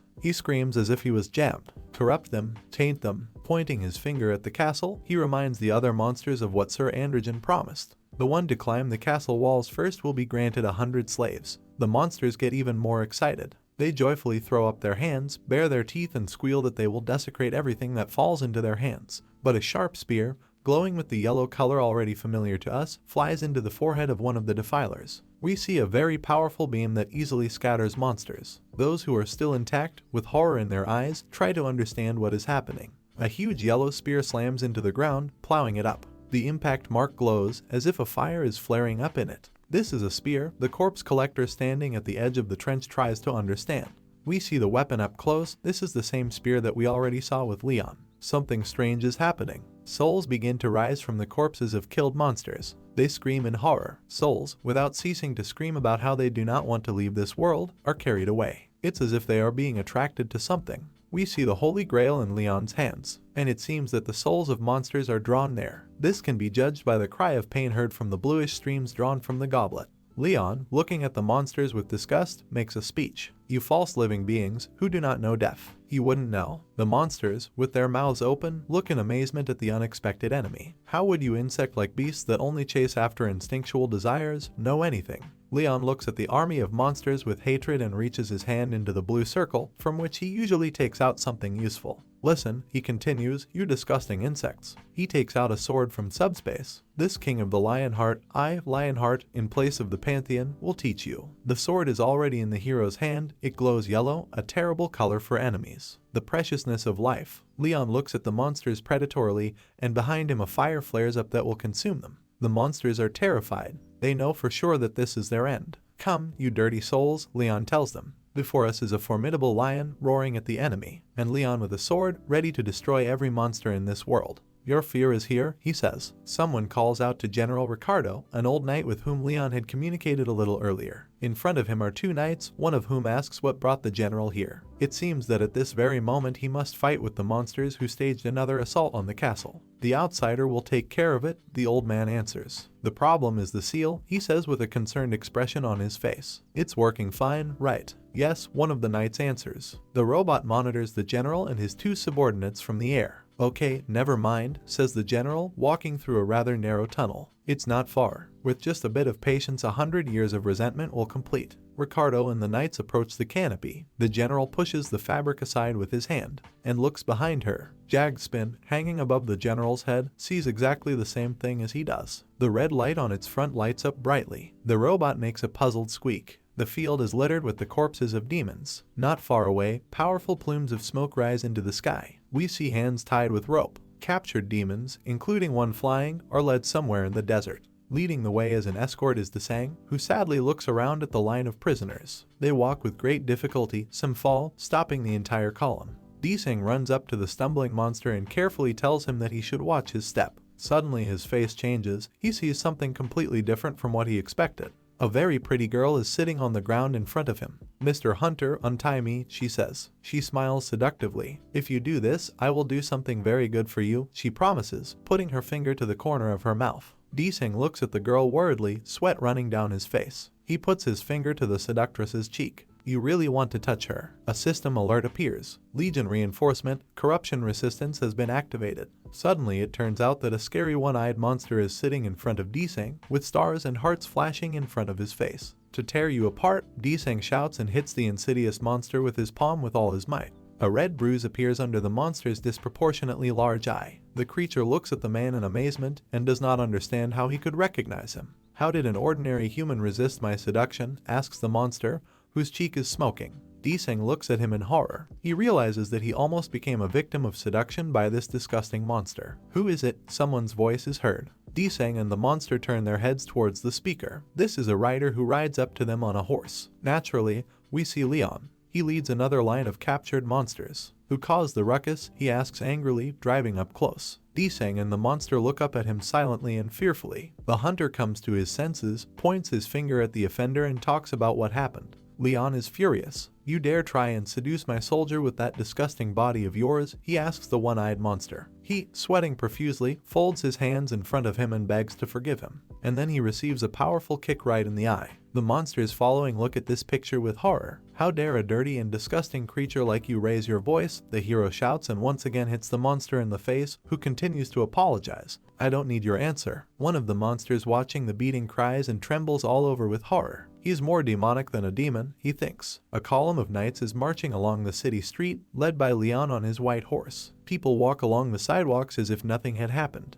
They don't seem to pay attention to the military. "Your Majesty, isn't it strange?" asks Kim Jinsu, who is walking next to the king's horse. "What exactly?" the hero asks him. "A line of monsters connected to each other passes along the street. We definitely brought upon a great victory, but the people's reactions are rather lukewarm," says Jinsu. Leon, sitting on a horse, thoughtfully looks around at the townspeople around him. "Even a lowly demon easily seduces a human and corrupts them," says the hero. "The war against demons is unending." We see a mother and daughter passing by a bound captive monster. That's why only a few elites are happy about the victory. This is what war against demons is like. The mother strokes her daughter's head. "So make the citizens hang the demons themselves," Leon orders. His eyes emit jets of blue energy. "Make them watch the demons' disgusting souls die out." Jinsu, who looks at Leon in shock, says that he understood the order. They approach a grand castle, the windows of which glow brightly. "Now we brought back a victory, but there isn't anyone to greet us." The hero seems to be referring primarily to General Ricardo. A red light glows brightly in the window of one of the upper floors of a huge castle. This is Jagspin, who gives a sign to an ally located behind the walls of a magnificent structure. "You succeeded," someone says. "In front of us is a gate guarded by 2 guards with spears." One of them becomes alert after hearing something.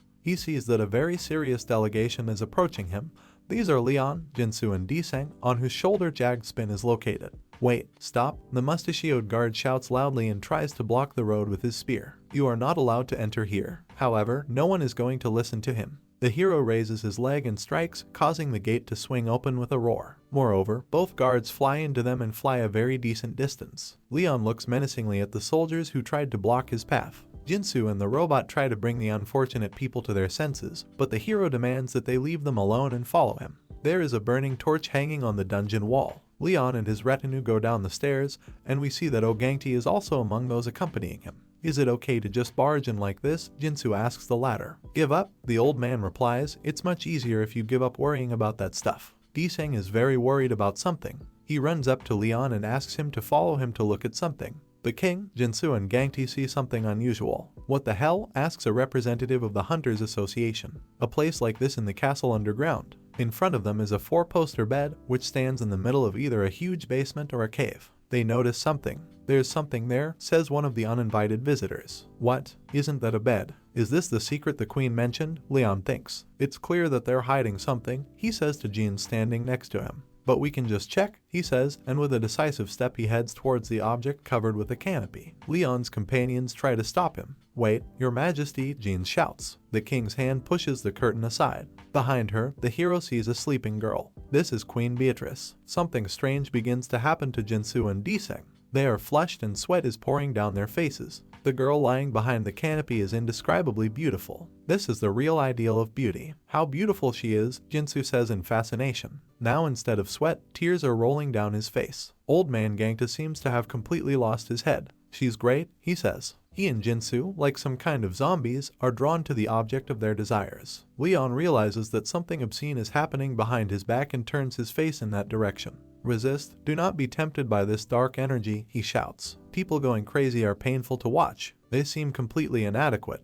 Jinsu's mouth starts to drool. Leon looks at them and realizes that his aura is almost not working in this case. Jinsu, who is perhaps more excited than the others, receives a powerful blow to the spine. Next to him, a knight in heavy armor falls to the ground. I'll have to manually do this then, says the hero, who solved the problem in a crude, but still very effective way. Gangta also gets it. And one more knight. The hero is ready to knock out anyone who has been subjected to the spell of seduction. He raises his punishing hand over Desing, but realizes that he is not behaving like the others. Undisguised joy appears on Leon's face. He sees a bloody knife in Desing's hand. You harmed yourself to resist the temptation?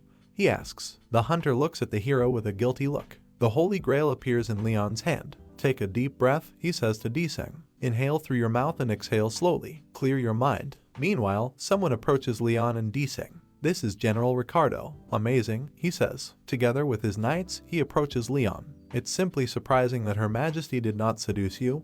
He tells the hero. I see, so that was it, Leon answers him. The Holy Grail is still in his hand, and Desing is still writhing in pain at his feet. Leon smiles. None of you are being tempted, he says. The old knight visibly tenses, the knights accompanying him take out their swords. Because we're used to it, Ricardo answers. Nonsense, says the hero. The queen's coquetry is a magic close to a curse. It's not something you can get used to. I've seen someone with this kind of power before. Lady of Pleasure. We see who Leon means. She is a girl with long hair and spiral horns. Before us is the sleeping queen again. Coquetry to seduce and tempt all living beings, continues the hero. A demonic pleasure that pulls beings into corruption. But it's strange, he declares, taking a step towards the bed on which the girl is lying. Cup in hand, he looms over Beatrice. I abhor and am disgusted by demons more than anyone else, but I don't sense such energy from the queen. The general looks at him silently. And why are you all unfazed? Leon asks Ricardo, dropping some kind of purple petal into the goblet. He falls onto the luminous water of the Grail and freezes exactly in the middle. Dear divinity of dreams and death, Leon solemnly says, as powerful energy waves begin to swirl around him. He closes his eyes. Your guardian wishes for your blessing, he completes his sentence. Okay, the beautiful blonde goddess, dressed all in purple, answers him. We see her elegant legs. She seems to be going down. The general looks at her in shock. Ariana's knight, owner of the Lionheart, she says. We see an elegant, ornate lantern used by the goddess. The huge figure of the girl rises up behind Leon, who is holding the grail. I shall respond to your calling, King of the Lionheart, she says, smiling. Leon kneels before the goddess who has descended into this world. I greet you, Plu, the divinity of dream and death, he says, putting his hand to his chest. Yes, Ariana's knight, owner of the Lionheart, the goddess answers, smiling tenderly at the hero. As you wished, I have descended to you. Plu stands in all her glory, looking incredibly impressive with her lantern hanging from a stick. Yes, I can definitely feel it, she says. The demons of corruption. They've caused a mess. The general looks at her with disgust and even anger. It seems that at this moment in time the goddess makes a diagnosis for the entire kingdom, the main castle of which we now see. In this endless dream they are creating a corrupt consciousness. The pose of the goddess standing in front of the knights of the kingdom seems to become more threatening. Her lantern begins to glow brightly. Dreams are something you need to wake up from eventually, she says. Show your true selves. She throws forward the hand with which she holds the stick, and the lantern rushes towards the general and his subordinates. It glows brightly, emitting streams of violet energy. A dark cloud comes over Leon, and at General Ricardo with the soldiers standing behind him. The castle plunges into darkness, all its lights go out. Complete darkness sets in, but then a white crack appears in the blackness, like lightning. Desing looks at what is happening in shock and cannot believe his eyes. The darkness is slowly dissipating, giving way to flashes of blue energy, and a red eye appears in it. Looking closely, the hunter sees scratched armor. Then it becomes clear who they belong to. It's a Death Knight. Leon also looks at the general, whose true nature was revealed by the goddess who continues to hang in the air. I understand why I didn't notice, he says. I understand why I didn't realize. The hero has a decisive, accusing look. To think it'd be an authority where you can create a world itself. Finally, the exposed general begins to speak and takes a step forward. He orders his subordinates not to allow the queen's sleep to be disturbed. Protect the queen, he demands. Desing, who is trying to revive Jinsu, who has been knocked out by King, looks at what is happening around him with anger. Protect the seal, Ricardo orders, and skeletons clad in heavy armor begin to approach Leon from all sides. Your Majesty shouts to the hero Desing, There are death knights behind you. Leon continues to stand still next to the goddess. He analyzes what he sees. He isn't a corrupted one imbued in viciousness. He thinks about the general. The hilt of a sword protruding from subspace appears in the hero's hand. If so, this gate's dream started from the queen, he says. Leon stands with a sword glowing with yellow energy over the queen, who continues to sleep peacefully. He looks thoughtfully into the distance. So if I greet the queen, this dream, too, well, naturally. General Ricardo, who has turned into a skeleton, grins and swings at the hero. He jumps up to unleash his blow from above. Leon, smiling, blocks his blow with his sword. The hero seems to notice something. From the other side, a skeleton armed with something like a spear flies towards him. Leon manages to remove his head and deflect the spear with the hilt of his sword. He strikes back, and the skeleton, who was trying to attack on the sly, flies far back. The hero is perplexed. We must fight one-on-one, he tells the general, holding his sword forward. He looks at his opponent angrily and intently. Do you two plan on betraying the honor of a knight? He asks. Ricardo, still sporting a thick head of gray hair, grins. I betrayed honor a long time ago, he declares. Leon sees all the skeletons commanded by the general rushing towards him. This infuriates the hero. Do you think you'll be able to block me even if you're attacking from both sides? He shouts. Leon swings his sword furiously, repelling all the attacks of his enemies. His eyes burn with hatred. The hero manages to repel the blow of a skeleton armed with a huge spear. He manages to attack, but his sword is blocked by the skeleton's powerful shield. However, from time to time his blows hit the target, and the undead have a very difficult time. Leon grabs one of the skeletons right by the skull. The hero has a very predatory look, and the sword is already raised to strike. But something goes wrong and the enemy manages to escape. He is very strong, Leon thinks to himself. If anything, after becoming an undead, he must have gotten weaker. Opponents try to hit each other with swords. The air is streaked with white stripes. Leo takes the sword with both hands and raises it above his head to plunge it under his feet. There is rage on his face. The weapon sticks into the ground and yellow energy begins to spread across the surface. But with that distorted honor and pride you cannot protect anything, the hero shouts to the skeletons. The yellow energy hits the enemies who are rushing towards Leon from all directions. The general also gets it. My queen, he says in agony. The energy surging from under the sword is incredibly powerful. It rises like a wall above Leon. General Ricardo, turned into a skeleton, looks at the result of this attack in shock. He kneels among the corpses of his subordinates and tells the hero that he destroyed all the royal bodyguards with just one blow. The tip of Leon's sword is in the general's face. King Lionheart, he says, kneeling in front of Leon. Wake up from this vain dream, he says. Ricardo tries to say something, but it comes out simply disgusting. Leon raises his sword. If in the end, you cannot wake up from this dream, you will live in this absurd fantasy for eternity, foolish knight, he says. It looks like the hero is ready to finish off General Ricardo. However, he feels something strange and stops. Something is strange, he thinks. While everyone may have become unfaithful, the apostles didn't. He remembers how Beatrice pressed herself close to him and whispered a request in his ear. Why did the queen ask me to kill them? Leon glances at the canopied bed. There seems to be something glowing behind her. Perhaps she is not a villain, he thinks. We see the queen sleeping peacefully again. Leon puts away his sword and addresses the kneeling general. Speak, he orders. The hero's eyes burn with rage. What did you do with the queen? He asks. The old man, kneeling, thinks for a second, but then decides to show his cards anyway. She made a deal with a demon, he says. Despite the fact that the skin has practically peeled off his face, we understand that the knight is experiencing great mental suffering. He remembers a reception hall with hundreds of corpses lying on the floor. The queen sits on her throne, and he himself, wounded, sits at her feet, limply lowering his head to his chest. The queen is also unable to raise her eyes. Her dress is spattered with blood. Someone speaks to the girl, and she raises her face to see who it is. In front of her is a figure in a robe with a hood, surrounded by an energy halo. Your bravery is admirable, says this entity. I'll make a deal with you. The queen, exhausted, asks what kind of deal is meant. Harbor the essence of corruption and relieve the collapse of the kingdom for 100 years, the demon puts forward its conditions. He holds a purple sphere in his hands and smiles evilly. If you aren't corrupted, I'll save you and your people. The exhausted, bloodied queen silently looks at the demon. The queen of the kingdom, which was already on the brink of ruin, couldn't do anything but accept. We see the queen accepting the purple ball, even if that was the demon's trap. 5 years in. Before us is some kind of madman, from whose hands a sharp cleaver falls. Several dead people lie around him. I feel so refreshed, he shouts. Why is everyone avoiding me and pissing me off? After endless pleasure and torture, more corrupted people lost their minds. The queen sits on the throne, covering her face with her hands in horror, and hears mad laughter and screams outside the window, calling for the seizing of the corrupted. During the day she had to see the demons slaughtering her people, and at nighttime the corrupted ones would whisper to her. What have I done? The queen thinks, looking ahead in horror. The first few years were doable, but her opponent was the great demon of pleasure. A demon's trap is both crafty and cunning. We again see the terrible smile of the evil entity. There were no loopholes in the deal she had already accepted. Those who commit suicide to escape the contract will become a spirit who wanders the underworld. And the moment the 100-year deal ends, everyone will become a servant to corruption. The queen is crying, covering her face with her hands. She can no longer tolerate everything that is happening around her. Next to her stands General Ricardo, who is also torn apart by mental anguish. She slowly went crazy. The noble old man grits his teeth and clenches his fist in anger. As she saw her kingdom slowly fall, the essence of corruption planted within her body continuously seduced the queen. 50 years in, before us is a terrible picture. The queen is sitting on the bed, covered with a thin blanket,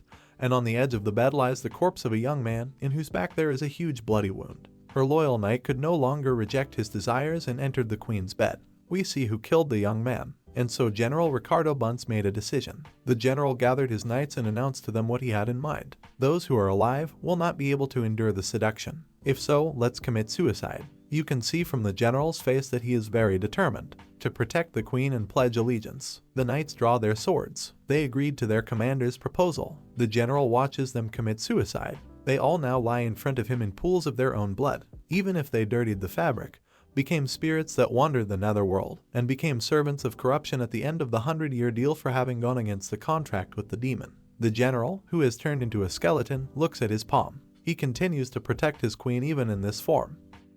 The general is kneeling in front of Leon. We killed ourselves and became death knights, so the queen's temptation did not work on us. We sealed the queen, he says, looking into the hero's eyes. Before us is the sleeping goddess in question. That seal. It's been 80 years since then. All we could do was have her sleep for a half a day. What wonderful loyalty, the hero thinks, looking at the old man. I see, he says. That's why the queen asked me to kill you, guys. The goddess calls out to Leon. Yes, dear goddess Plu, he answers. Do you feel it? She asks. It seems the goddess has noticed something and wants to warn Leon of the danger. The hero turns his head in the direction where the sounds are coming from and answers in the affirmative. In front of us is a staircase that leads to the dungeon. From the passage into the room with the queen's bed, streams of violet energy penetrate. We see where they come from. This is the castle gate. They are emitted by Androgen and the demons he leads. Demons, Leon says, and disgust mixed with rage appears on his face. He shouts loudly, addressing the soldiers of his army. Arise, soldiers of the King of the Lionheart. How long do you intend on sleeping? They are starting to come to their senses. Yangti looks at the hero with round eyes and asks what happened to him. Leon takes him by the collar and begins to roughly shake him to finally bring him to his senses. We must fulfill our duties, comes from the opening in the dungeon. The general looks after them with wild eyes. He fell to the ground in front of the blonde goddess Plu. Then, shall we resume our unfinished conversation? She asks him. He is here, one of the soldiers in Leon's army tells his comrades. The soldiers were waiting for the hero outside and, it seems, were already starting to worry. One of the soldiers approaches the delegation that has emerged from the dungeon and reports that the demons have already overcome the castle walls. Jinsu looks in horror at the approaching army of demons. There are too many of them, he thinks. We see hundreds of burning predatory eyes. At the forefront of the army is a grinning corpse collector. Leon looks thoughtfully at the approaching army of demons. A leg protected by iron armor. It is Diseng who steps forward decisively. Raise your shields, he orders, placing a heavy knight's helmet on his head. The hunters repeat his instructions and try to take the correct position in the ranks. They manage to do this, and a wall of shields grows in the way of the demons. His Majesty said to maintain our positions and deter the enemies, Diseng thinks. The monsters have also grouped together, they bare their teeth and clench their fists, preparing to rush into the attack.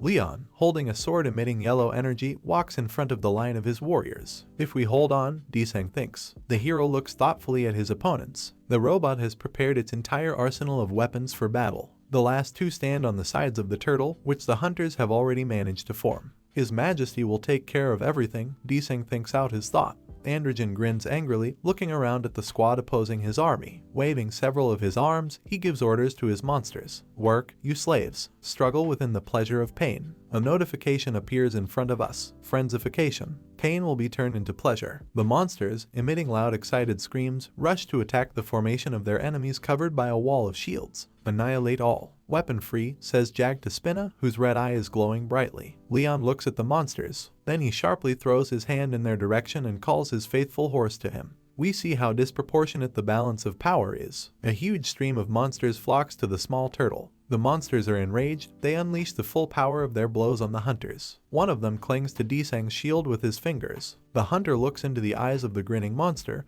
and it seems to him that there is no chance of resisting this onslaught. But Desang's mind is filled with the promise Leon made. If the hunters hold back the onslaught, His Majesty. But at that second he notices something. Amazement appears in his gaze. It looks like the monsters crushed Leon, who promised to decide the outcome of the battle. The king's yellow energy barely breaks through from under the huge number of monsters that have piled up on him. It seems that everything is over for us, Desang thinks, looking at this nightmare from behind his shield. However, at that same second, the battlefield is illuminated by a powerful flash. The monsters that fell on Leon fly up tens of meters. We see Leon's angry face. For Lionheart, he roars furiously, clenching his fist and throwing a powerful column of yellow energy upward. The monsters, seeing these terrifying pictures, begin to tremble with fear. Desang looks at Leon silently. He looks around the battlefield a little detachedly. A demon of pleasure is strong because of their numbers. Leon tries to shout to his horse, but it is apparently dead. They are not good at combat, but with this kind of buff, they are very irritating for Leon to deal with. A trick that Argrat demons of pleasure use, says the hero. I need more charged power,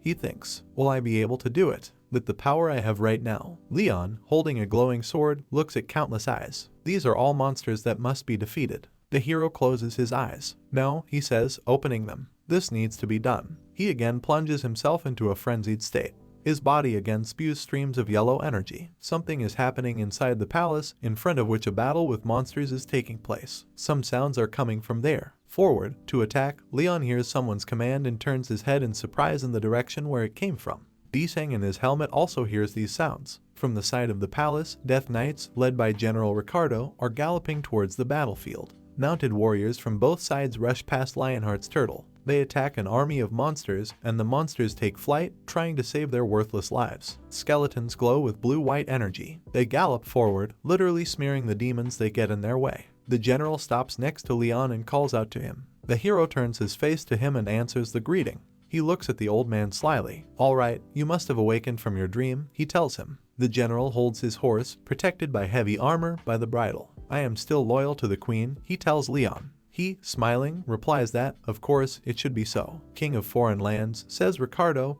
looking at Leon, we've already experienced countless losses. Behind the general, knights are lined up, whose commander he is. But, if you can change everything. The hero looks at him, waiting for him to continue. The army of skeletons lined up in front of the king looks quite impressive. We, the old man continues, are ready to bet on you. It may seem that the old man is smiling, but this is only because nothing covers his snow-white teeth. The hero smiles. He raises and sharply lowers his sword, which no longer glows yellow, but blue. In that case, I will show you, he says. I will live up to your expectations. Leon emits yellow energy again. He was a symbol of hope. We see the hero's shoe, from under which energy rises upward. Dear divinity of war and fire, says Leon. Even during the moments when the world had fallen to the hands of demons, Leon is transformed. His hair changes color, his eyes become white, and he burns with a hot fire. Even when the gods had to evacuate to his heart, Leon walks in front of his warriors, spreading a powerful wave of fire ahead of him. At this very moment, even the hunters and the queen's loyal knights. Leon is truly not the same as before. The transformation is over. Answer, please, he finishes his appeal to God.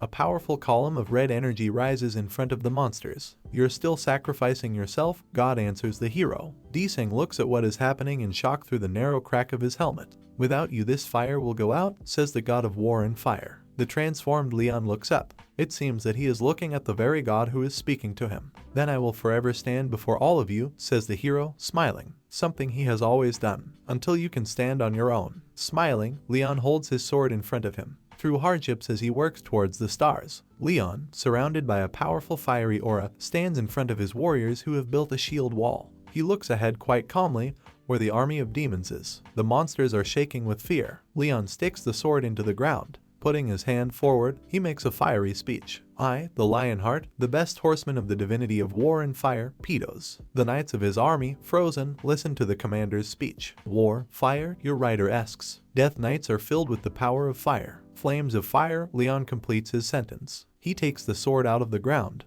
There is merciless rage on his face. It is needed to punish the evil that lives here. A powerful red column of energy shoots up from the ground. The demons look in horror at what is happening. They understand that nothing good awaits them. In the midst of the flames covering the ground, a yellow hoof appears. We see who it belongs to. This is an angry ram with a ring in its nose, rushing somewhere. It becomes clear that there are two rams, and they are harnessed to a chariot. Leon is standing in the chariot. His horse, which seemed dead, raises its head and neighs. He seems to want to say that he is ready to fight again. Leon looks at him kindly. "Thank you, my comrade. Rest for now," he says. Leon takes out the holy spear from subspace. "Follow me," he tells his warriors, holding his weapons forward. "I will lead us to victory." Leon in the chariot is at the forefront of the attack. Behind him are the Death Knights, and Lionheart's turtle brings up the rear of this formation. A yellow ram with powerful curled horns, roaring, rears up. The Death Knight, with flames shooting out from under his helmet, exclaims that this is very dangerous. He means that Leon, who is in front of the entire squad and is about to face an entire army virtually alone, can get hurt. The rams quickly approach the monsters. They are going to give a serious fight. "Kill him," shouts a horned demon with a human face, wearing only panties. Leon looks carefully at the demons approaching him. "You inferior beasts," he shouts with rage in his eyes, "don't you even know what cavalry is? To charge means to wield a sword and a spear." He clenches his fist. Rams harnessed to a chariot moo menacingly. It seems they are also ready to tear the demons to pieces. The monster formation is getting closer. The ram opens its mouth and sticks out its tongue. He roars, preparing to impale the monsters with his horns. An alert appears. Strongest attacker is being applied. The rams crash into the first monsters on their way and they fly high into the air. The Death Knight looks somewhere in amazement. It becomes clear that he noticed Androgen, the commander of the army of monsters. The demon bares his teeth. He is clearly furious with what is happening. Leon responds with some kind of crazy look. In his hand he has the reins with which he controls the rams, which are now demolishing everything in their path. We see dozens of defeated monsters that will never rise again. Androgen opens his mouth to express his indignation, cold sweat running down his cheeks. "What is this?" he shouts, showing bewilderment with all his hands at once. "Why can't we hold him back for even a second? Fire the magic cannons. Sweep them away." We see demons tasked with firing. They are small, naked, with 3 eyes, and very angry. These creatures scream that they are ready to shoot. Having taken aim, they fire a salvo. Leon rushes towards the violet charges in his chariot. His rams send dozens and hundreds of monsters high into the air, through whose ranks they rush. There is no honor in such cowardly long-ranged weapons. Leon shouts in rage to his enemies. An alert appears. Ranger Hater is being applied to the Legion. Legion reinforcement, divine law, arrow nullification has been applied. Death Knight is now the subject of the application of arrow nullification. We see a very powerful purple flash. Leon on his chariot, putting his holy spear forward, rushes towards the enemies. "Glory to Lionheart," he shouts. Another system alert. Strongest attacker is being applied to the Legion. War Knight's blessing plus evil species terror being applied. Charge bonus has increased by 400%. Charge bonus has increased by 120%. Charge bonus has increased by 100%. Assault Force's physical attack resistance has increased by 35%. The evil species charge defense power has increased by 80%.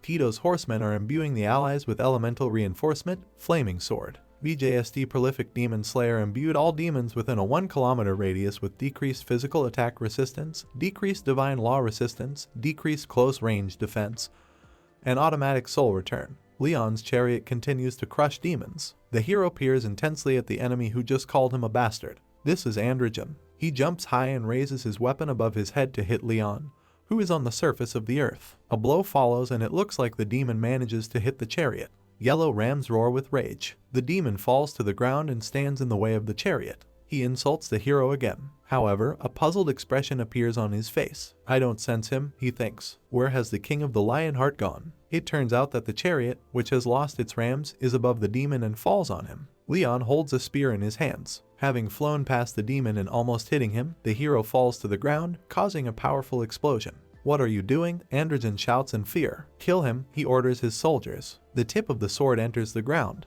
"Just a minute," Leon says and presses on the sword, the ground under which begins to split. "Just wait a minute," Leon repeats. He glows with pinkish energy, and Death Knights rush past him towards the enemy. The demon grinds his teeth in anger. Just one person, he thinks. It's just one person more than before, but he sees how Death Knights mercilessly exterminate monsters. But the knights of that fallen nation are this much stronger. Androgen stands in front of Leon with 2 huge cutlasses in his lower hands. "You, King of Lionheart," he addresses the hero. "It was you who killed Dotraden?" he asks, rolling his eyes. "Dotradona." Leon seems to be trying to remember who we are talking about. A mocking smile appears on his face. "You mean the ill demon who walked around with a giant bag of fat on him?" he asks. The demon is ready to roar with furious rage. "All of your inferior perverts," Leon continues. "I killed the rest of them by ripping them to shreds. You'll meet the same fate soon. It's just you have a bit more limbs for me to shred," the hero shouts in a wild voice, thrusting his sparkling sword towards the enemy. Androgen looks at Leon, shaking with anger. He crouches down a little, throws all his arms up and yells like crazy. "No matter what happens, I will kill you." At the same moment, sharply swinging, he throws a huge cleaver at the hero. The weapon flies towards Leon, who stands in the middle of the square with a sword and spear in his hands.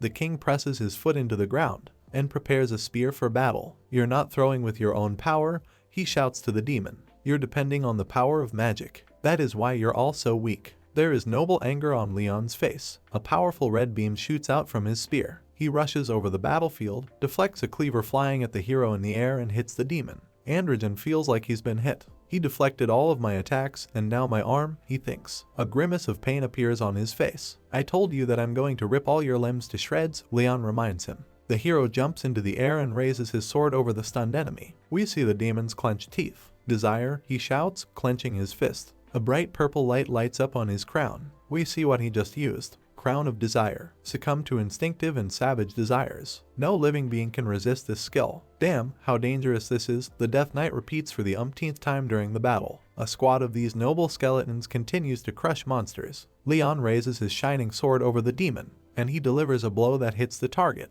Androgen doesn't understand what's going on.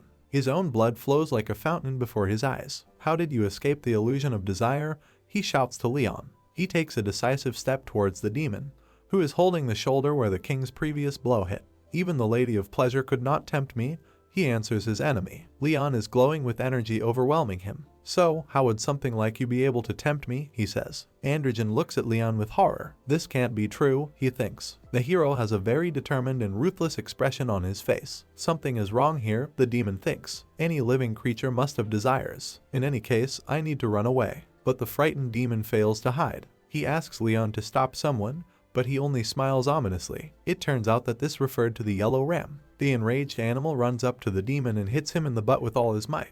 Androgen flies high into the air. Now he lies helplessly on the ground, all his many limbs spread out to the sides. "You have exposed your rear too much," the hero, who stands nearby with a sword in his hand, tells him. He puts his foot on the demon's chest. He, in horror, asks Leon to wait. "You're a coward," shouts the demon, over whom the sword is already raised. A divine being interfered in the fight. Unites are supposed to be all about fairness. Leon seems to be thinking. "Certainly," he says, "it's not honorable for a third person to intervene in a duel." "Yes," Androgen yells, realizing that he has a chance for salvation. But Leon is not going to feel sorry for him. "However, honor has no place among you demons," he exclaims angrily. The hero, whose eyes are burning with rage, raises his sword above his head. "Because this is not a duel. This is an extermination." "Damn racist," the demon shouts, his eyes bulging. A powerful red beam hits the sky. "Demon of pleasure and corruption, Androgen. Dead." The kingdom prospered during its beginnings, and its people enjoyed abundance and peace. Everyone thought this peace would last forever. Before us is Queen Beatrice in battle garb,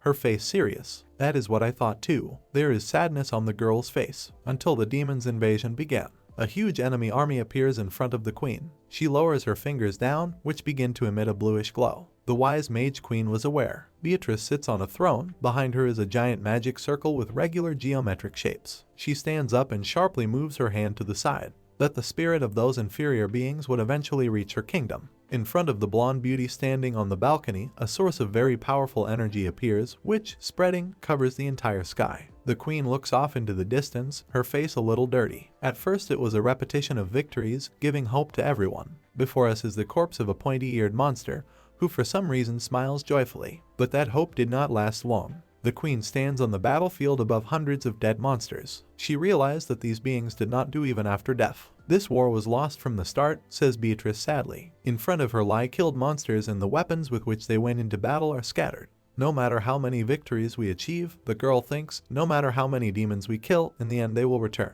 "How unfair is that?" the queen thinks. Before us is the grandiose royal castle of Sparrow, which is painted purple. Beatrice is very tired. Her head is lowered, her dress is spattered with blood, her arms are limply lowered. Destruction was approaching. In front of the girl stands a figure in a robe with a hood, behind whose back dozens of human corpses lie on the floor. Jets of violet energy spread around the guest. "Queen, I'll make a deal with you," says the demon. He smiles disgustingly from under his hood. "Harbor the essence of corruption and appreciate the collapse of the kingdom for 100 years. If y'all aren't corrupted, we will cease the invasion of this world. The vile creature has fairly even teeth, and I'll bring everything back to normal," the demon promises. The wounded and exhausted queen is silent. She extends her hand. "I could not even ask the question, how could I believe that?" Beatrice accepts the deal, and with it the purple ball from the demon. They stand in front of the opening gate. Despite the deal being the demon's trap, it was the only way I could protect the ones I loved. The girl extends her hand forward with her fingers spread. There is an expression on the demon's face that can mean fear, surprise, or joy. Just like that, the downfall of the Sparrow Kingdom began to toggle between pleasure and corruption. In front of us is the Queen's castle, divided exactly in half. On the left it is under bright sunlight, on the right demonic darkness is creeping over it.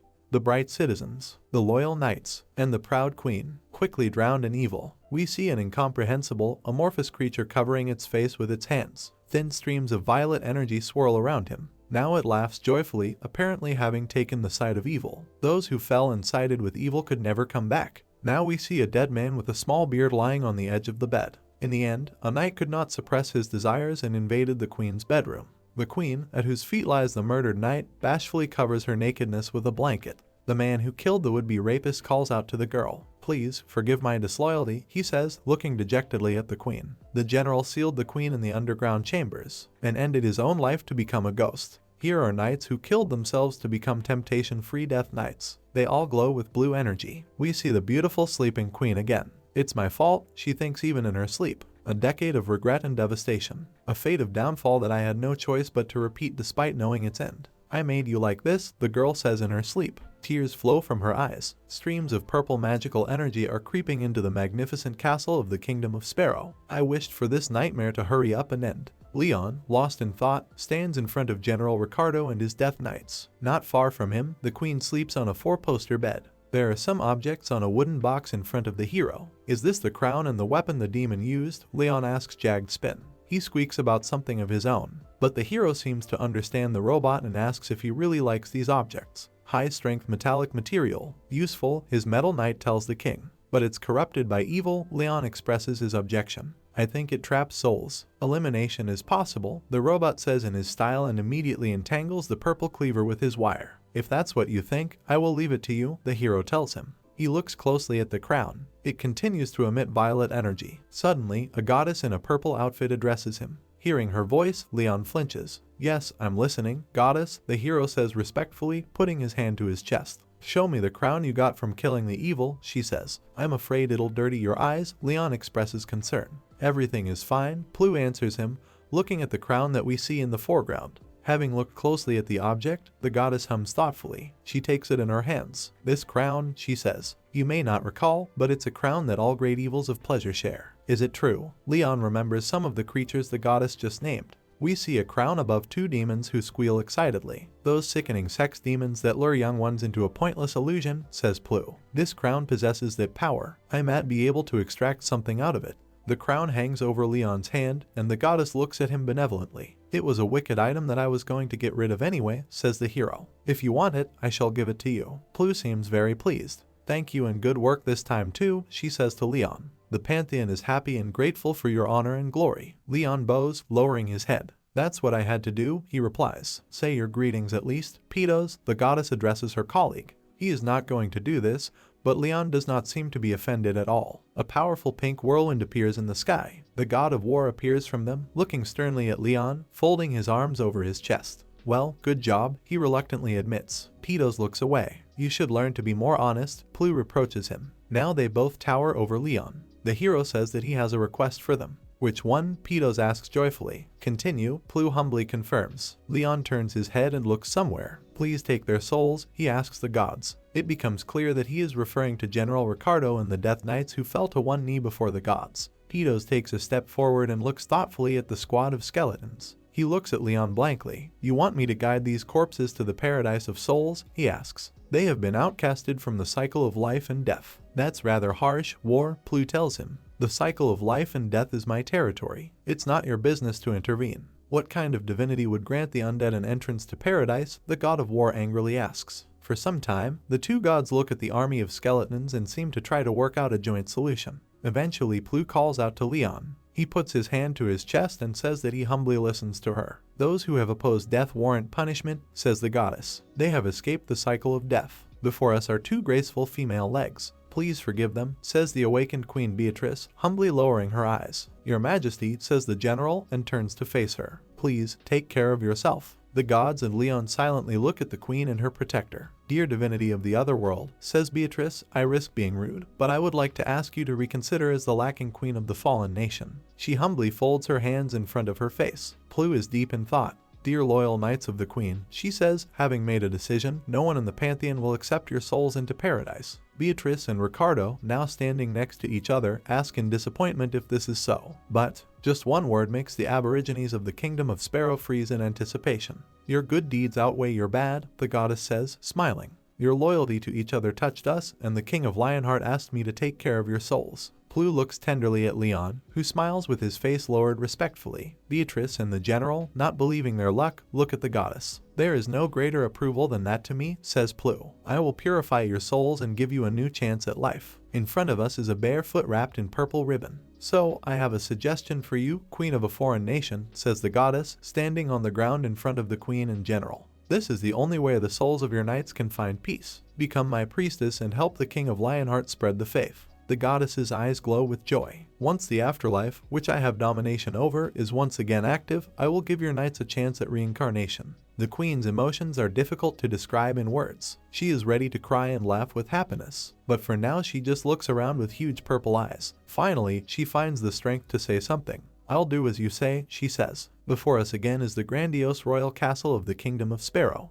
It seems like an aura of evil has descended on him. Leon and the queen emerge from the gate into the courtyard, whom he tenderly holds by the hand. There is a robot next to the hero's feet. The hero sadly looks at what was revealed to his gaze. The soldiers of his army are standing in a circle around something. Diseng, noticing Leon, turns to him and greets him. Report your losses, the hero tells the hunter. Most of the wounded were cured thanks to the Grail, Commander Diseng reports. But we lost 6 fighters. We see these people lying on the ground. Their surviving comrades with mournful faces stand over the corpses and mourn the heroes. I see, says Leon. The hero approaches the dead and stands over them. Against the countless demons such damage is considered rather minor, he thinks. Raising his sword to chest level, he says that he and all the hunters will pray for the fallen. Leon kneels and plunges his sword into the ground. His face lights up with fire. Dear war and fire, he says. Your warriors here have met their honorable deaths. Gangti cries, and so do the other knights. The hunters sadly look down at the growing fire. Please, guide their souls, continues the hero. If there are sins they have committed, please wash them away,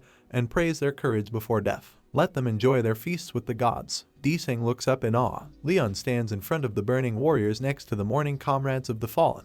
Put together a list of those who have died and let their families know, he orders. The pantheon will not forget their sacrifices. The dead soldiers are consumed by the fire of the god of war. Let's return, Leon says sadly, looking at the sky. We see a series of alerts. The gate to the god's paradise has been opened. The souls are unfit to enter. Entry to paradise denied. The level of faith is too low. Entry to paradise denied. Not enough honor has been won. Entry to paradise denied. Absolute effect. The king of the Lionheart has blessed the dead. Entering paradise. In front of us is a red portal, in front of which quite a lot of people have gathered. The Hunter Association deployed all available hunters to respond to the unprecedented fluctuating gate. A bald agent with glasses notices the returning hunters and shouts loudly, notifying everyone of this joyful event.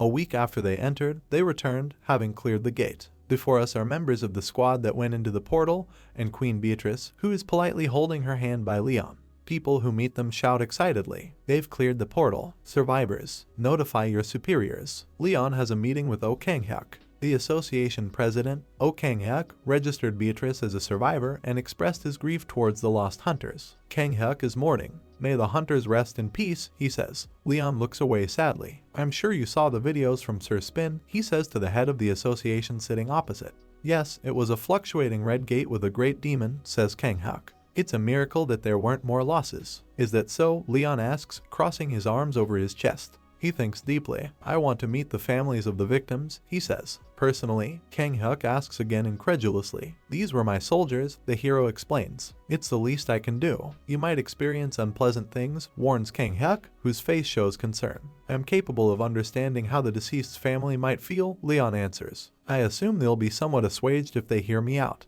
President of the Kang Hyuk Association, Leon addresses his interlocutor. Yes, what is it? He answers. There is a tense expression on his face. Leon looks straight into his eyes. Reveal the videos and gather more hunters, he says. The demons will soon invade your world. We need soldiers and knights to prepare. Kang Hyuk looks at the hero carefully. I see, he says. I'll do up a schedule and a plan. I'll send it to you as soon as I'm ready. We are transported to a farm building next to a field of blessed rice. We are told that this is the Pantheon building on the Naju Plains. Leon sits at the table and looks out the window. He has a very serious expression on his face. The demon's movements are suspicious, he thinks. Urgent help is needed. He puts his hand to his chest. His whole body begins to glow. This time I will do everything myself, he thinks. Leon freezes. We see a stripe, like on a cardiogram, that runs through Leon's heart. The hero is holding his chest, and he finds himself in the simplest clothes in the middle of a beautiful green forest. He opens his eyes and hears a greeting addressed to him.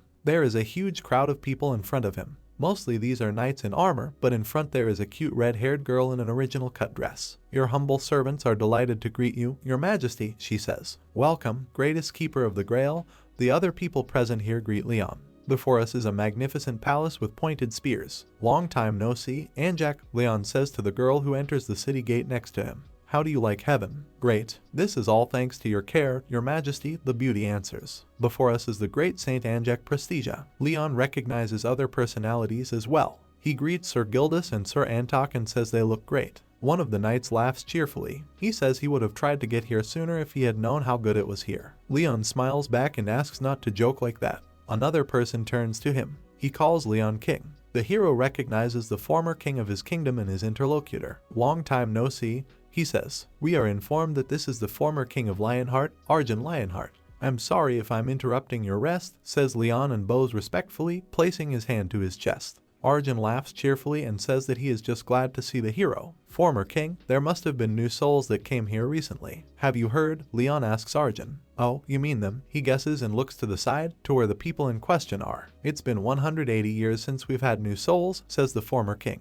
They're being treated greatly, don't worry. We see that we are talking about 6 hunters who died during a raid into the red portal. I'm sure that you didn't appear here by chance, says Arjun, smiling. So what business are you here for? I would like to greet the gods of the Pantheon, Leon answers, and have a reunion to have a talk. He puts his hand to his chest. But since the situation is rather urgent, I'll need the predecessor's wisdom, he says. Well, then we'll have to go into the forest, Arjun happily answers him. I'll let you borrow Pithelion. Before us is a very powerful wing. It belongs to the horse on which Leon is now riding. The hero, being in the air, looks down at the ground. Here his attendants gallop on ordinary horses. I assume I'll run through these fields one day with Stallion, Leon thinks. Of course, I can't do that without leaving a successor. That way, Sir Pithelion, he says to the winged horse. Leon flies up to the forest. The horse lands in front of the trees. We are there, says the hero, still sitting on his horse. The forest is calling for a hero. Lionheart, heard from there. The lawful lord of Dragonia, the owner of the holy relics. Leon speaks back.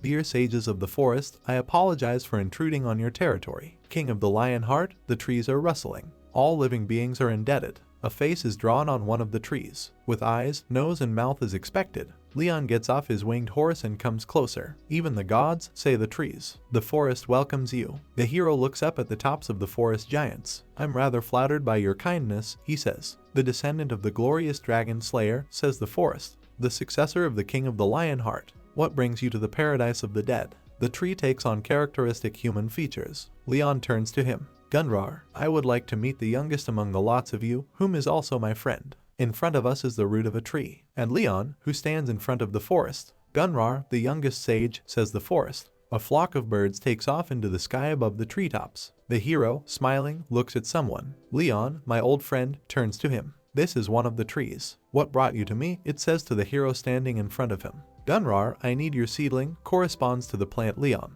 The tree sighs heavily, it bends and even seems to shake. If I remember correctly, says the hero, you went to the arms of the paradise without planting a seedling. Are you in that much of a rush? The tree asks him in alarm. Leon puts his hand to his chest and explains the situation. My home, Earth, is under demonic invasion. I made certain of this through a recent expedition. They've realized that I'm here and begun their scheming. We see an incomprehensible evil entity that reaches out with clawed hands towards planet Earth. I'm sure there are already some who have infiltrated Earth. The tree remembers the terrible events of the past. Just like in the Empire, it says, it'll rot from the inside out. Gunrar extends its powerful branch to Leon. Okay, says the tree, you are the only one who can take things from this realm. The plant hands Leon a twig with 2 living leaves. This miracle of nature glows brightly with yellow energy in front of the face on the tree trunk. Take him and take good care of him, instructs the hero Gunrar. Leon thanks the tree, tenderly holding its branch in his hands. It was nice to see you after such a long time, my old friend, says the tree. Yes, and one more thing, recalls Gunrar. Leon looks questioningly at his green comrade.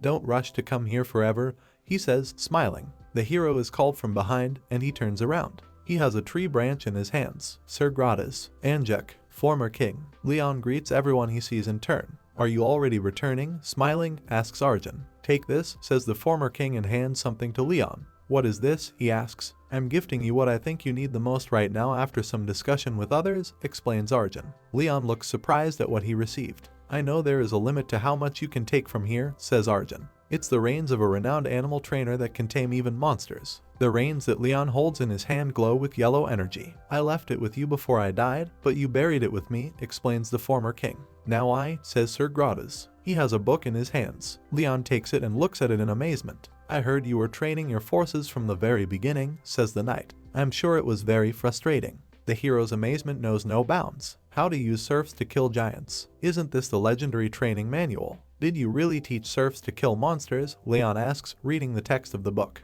Well, they only killed 300 out of 500, but that's also an excellent result, responds Gratis, smiling. It's Anjek's turn. Your Majesty, this is what I have for you, she says. Please take this. In Leon's hand there is a cross on a string. He can't believe he got it. A holy relic of a saintess can only be passed down to other saintesses. How can I accept that? He asks. No one would question the agent of the Pantheon, Anjek answers. I'm sure it'll protect you until your holy sword is reborn. Please take it, the girl asks, folding her hands in front of her face. Having taken gifts from the inhabitants of paradise, Leon thanks all the donors. A yellow glow appears around him. I will try to use what you have given in the most worthy way, he promises them. In front of us is a 3-story building surrounded by a fence. It's evening. Leon is going somewhere. He approaches the door and introduces himself as the King of Lionheart. Would you mind my visit? He asks. We recognize Queen Beatrice by her luxurious white hair. She holds a glass of red drink in her hands. Leon opens the door and silently freezes on the threshold. Are you not going to come in? The girl asks him. You didn't give me permission, the hero answers, looking down. How serious you are, Beatrice says, smiling. Please come in, she invites. It should be noted that the queen looks incredibly seductive. Queen Beatrice stands at the window and looks at Leon, smiling. He timidly closes the door. I apologize for not being able to prepare a better place for you, the hero apologizes. It is too unreasonable for a queen of a ruined nation, says the smiling girl. I just hope you'd forgive me rudeness. There's no need to worry about it, Leon tells her. He smiles too. She can't seem to do anything about her aura, he thinks. His gaze becomes stern again. The divinity within you is placing pressure on the essence of corruption, but it wasn't able to truly get rid of it, says Leon. The balance will need to be maintained for a while. Beatrice puts one hand on her chest, but on the back of the other we see a crescent moon with a dot. I see, she says. Leon and the queen are sitting at a round table with a glass of wine in front of them. A farewell drink for the knights, asks the hero. That's all I can do, Beatrice says sadly, looking out the window. It's been 2 days since you've been here, Leon asks, raising a glass of wine to his lips. How do you adapt? It seems I need more time, the queen replies. This world is completely different from mine, she says, looking thoughtfully past her interlocutor. Leon takes a sip of wine. By the way, it is not necessary to adapt, he says. The girl looks at him in amazement. Have determination and fulfill your own laws, the hero develops his thought. He put his glass on the table and crossed his arms over his chest. A king needs to have his rule of virtue whenever he is, he says. His eyes begin to glow. The criminals of all worlds just need to follow the path of the king, says Leon. Beatrice smiles. That's quite the mindset of an intruder, she replies. Everything is a little wrong, says the hero, smiling. We see an incomprehensible character who shows a dazzling smile without revealing his face to us. Harming the world because of desire is the ambition of an individual, says Leon.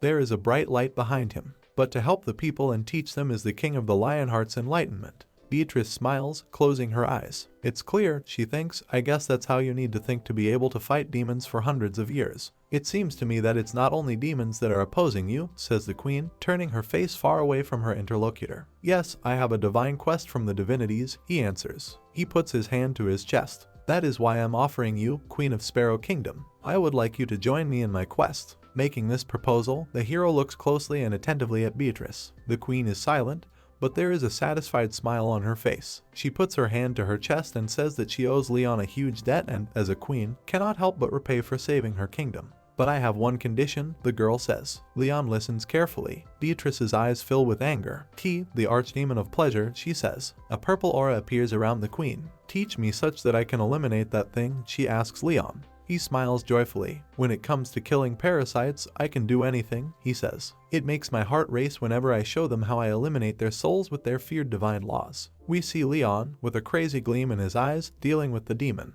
In our kingdom we used to execute demons by boiling them, the hero tells the queen. They kept coming back no matter how many times we killed them, so I wanted to at least traumatize them. Wise, Beatrice answers him, who has also been engaged in the extermination of evil spirits for a very long time. They're selfish and prioritize their pain first. Have you ever hammered nails under their claws? Leon asks bloodthirsty. That's when they scream the loudest. The queen giggles, covering her mouth with her hand. I have skinned them and rolled them over nails, she says. It's very inventive, Leon admits. Two demon executioners clink glasses. They laugh merrily, remembering past exploits. A star falls through the evening sky over a field of blessed rice. Hari, whom we have already forgotten about, is walking down the street. She is wearing a burgundy jacket. Suddenly she notices something and stops. Leon and Beatrice are sitting on a bench in front of her. Your Majesties, Hari tells them, I hope you are all right. Yes, the hero answers her, pour us some tea. Okay, Your Majesty, the girl answers and takes out her thermos. Barley tea or green? Leon asks the queen.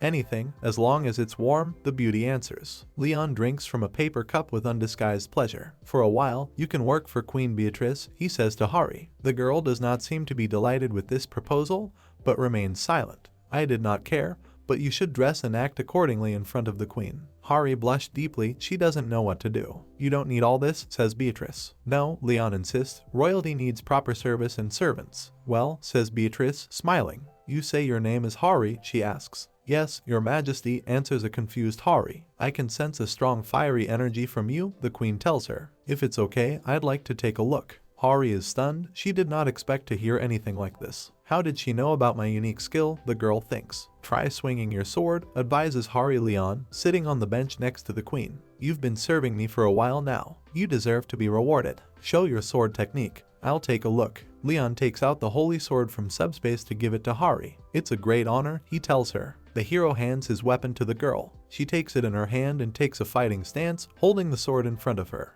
A characteristic yellow energy begins to flow around her face. Hari raises his sword above his head and strikes. The girl is determined. The sword traces a yellow arc in the air in front of the royals. Your movements are too big, Leon Hari remarks, not believing his eyes. He looks at the sword. Was it to use your skill?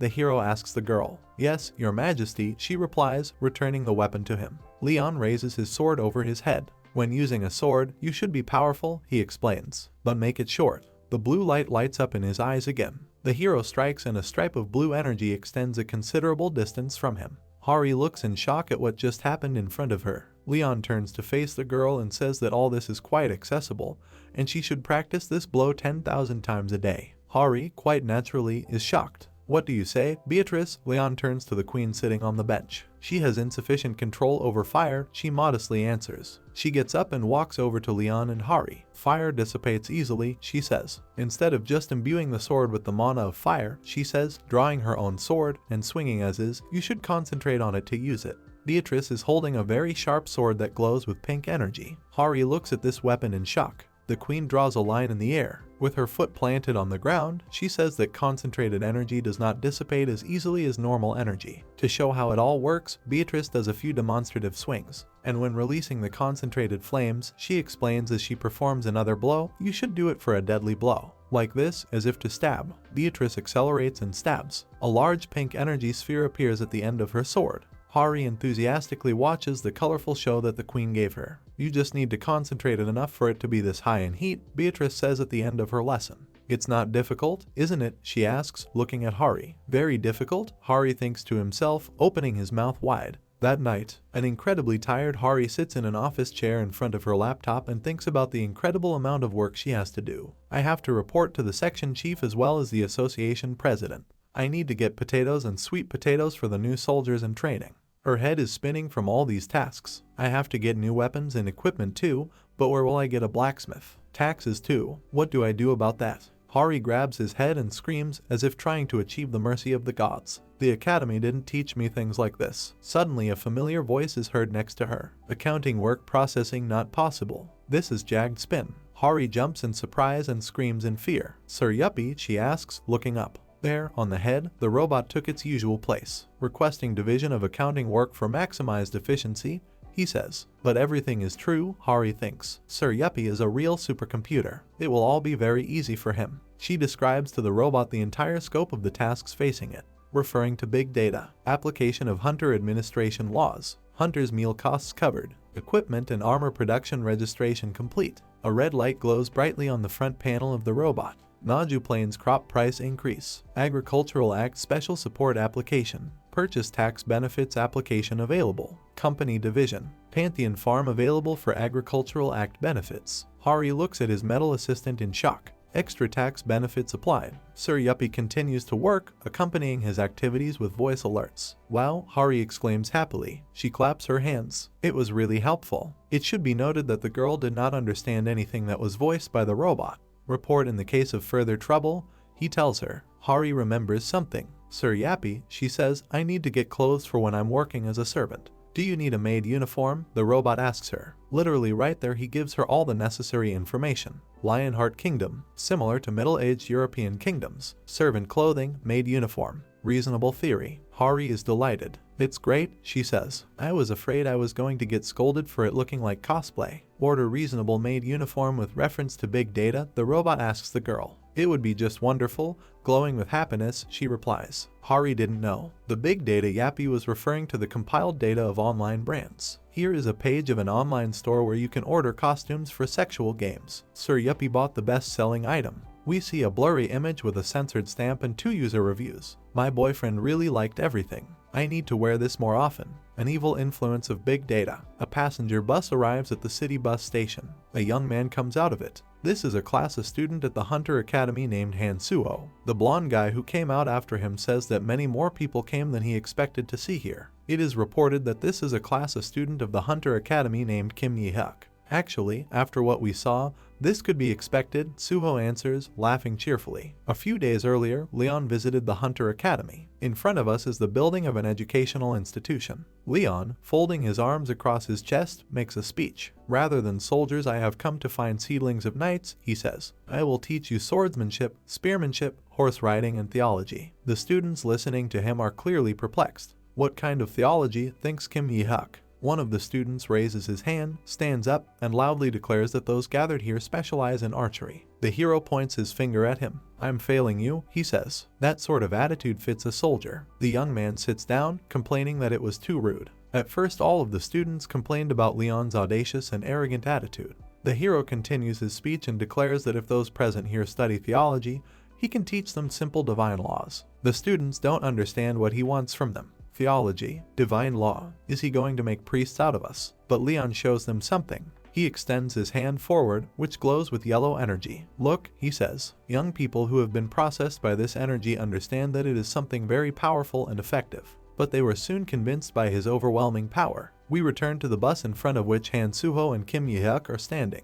It was a real shock, says the second guy. He allows everyone to use magic, the first one answers. This is not magic, says the girl who got off the bus after them. She seems very serious. This cannot be called magic, she explains to the guys. Before us is a class of student at the Hunter Academy named Chin Soyeon. You're here too, Kim Yi-hyuk tells her, although she seemed very angry when he called you a commoner. Yes, the girl remembers that incident very well, she was simply furious. What about the Divine Sword Guild? Han Suho asks the girl. You're the guildmaster's granddaughter. Soyeon hands them his mobile phone. How could I not come after seeing this? She asks. What is this? Pantheon TV. The young men peer at the screen. It has a video on divine laws and fluctuating gates, Soyeon tells them. Before us is the main page of the named channel, where among the recently uploaded videos there is a video explaining how Class D hunters managed to survive in the variable portal. Han Suho seems to recognize someone in the video. What? Is this Hari? His surprise knows no bounds. His friend asks what's the matter. Don't you have money? Yihuk asks. Why are you using this old junk? On the screen of the device there is a red-haired girl who fights monsters with a fiery sword.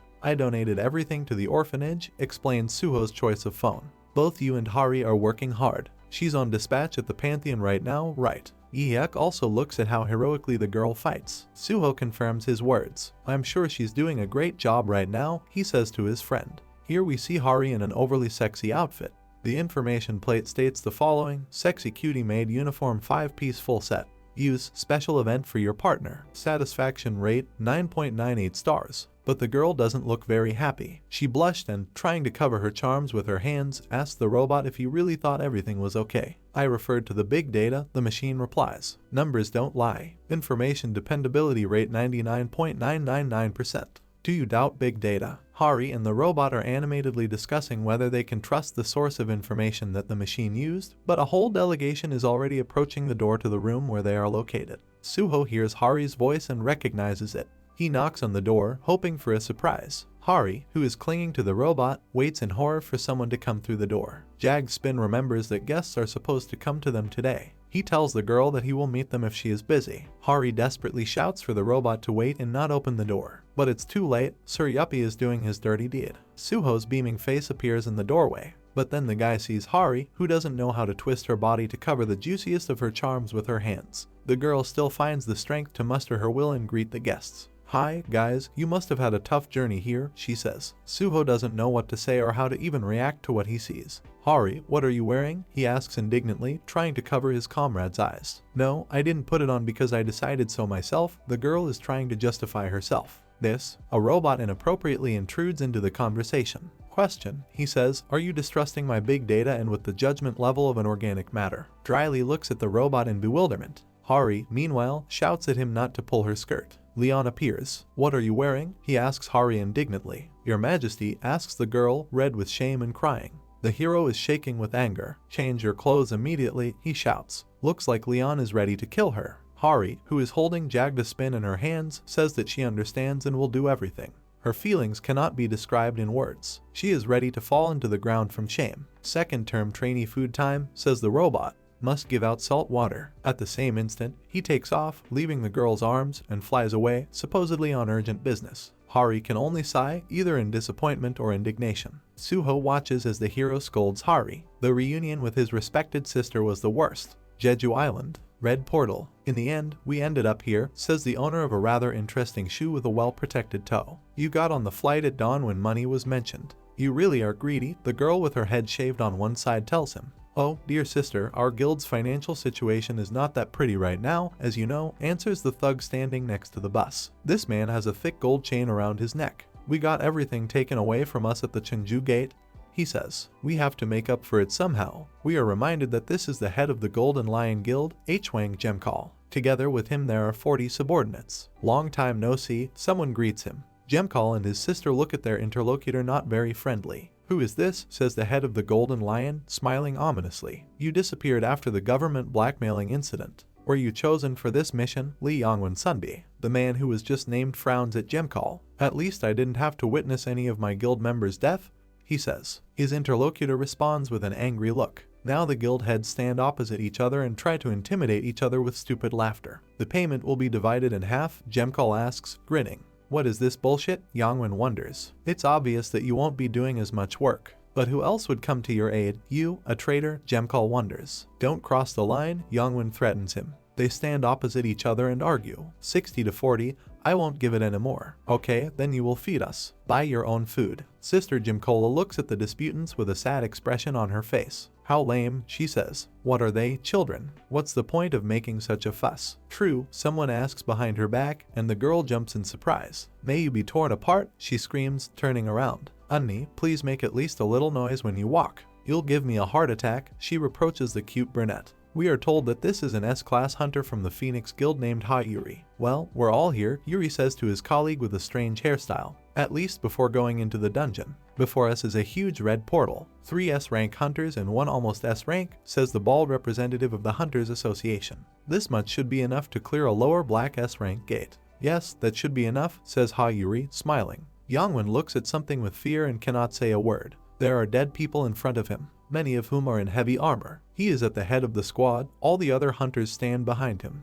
In front of him is an opponent in a knight's helmet. You can try to save these insects before me, Geovric, he says. Jemkal, holding a heavy hammer in his hands, and his sister look at the speaker in horror. I'm the Honorable Lionheart's Grail Knight Geovric. An enemy appears, emanating a powerful green aura. I will bestow divine punishment upon you, he roars, preparing to rush into battle. He puts up a shield in front of him and raises a huge hammer over his head. System alert, quest, save those being slaughtered. The knight's eyes glow green under his helmet. Another window, clear condition. Defeat the magnificent Geovric. The hunters who entered the portal look at their opponent with fear in their eyes. You are outsiders, Geovric tells them. Jets of green energy continue to circle around him. He pulls a huge hammer towards the hunters and asks them why they harmed the soldiers of the royal army. What my warhammer does next depends on your answer, he warns. A girl with a strange hairstyle is flexing her fists with an angry expression on her face. What the hell is this canhead saying right now, she asks. Lee Yongwon decides to defuse the situation.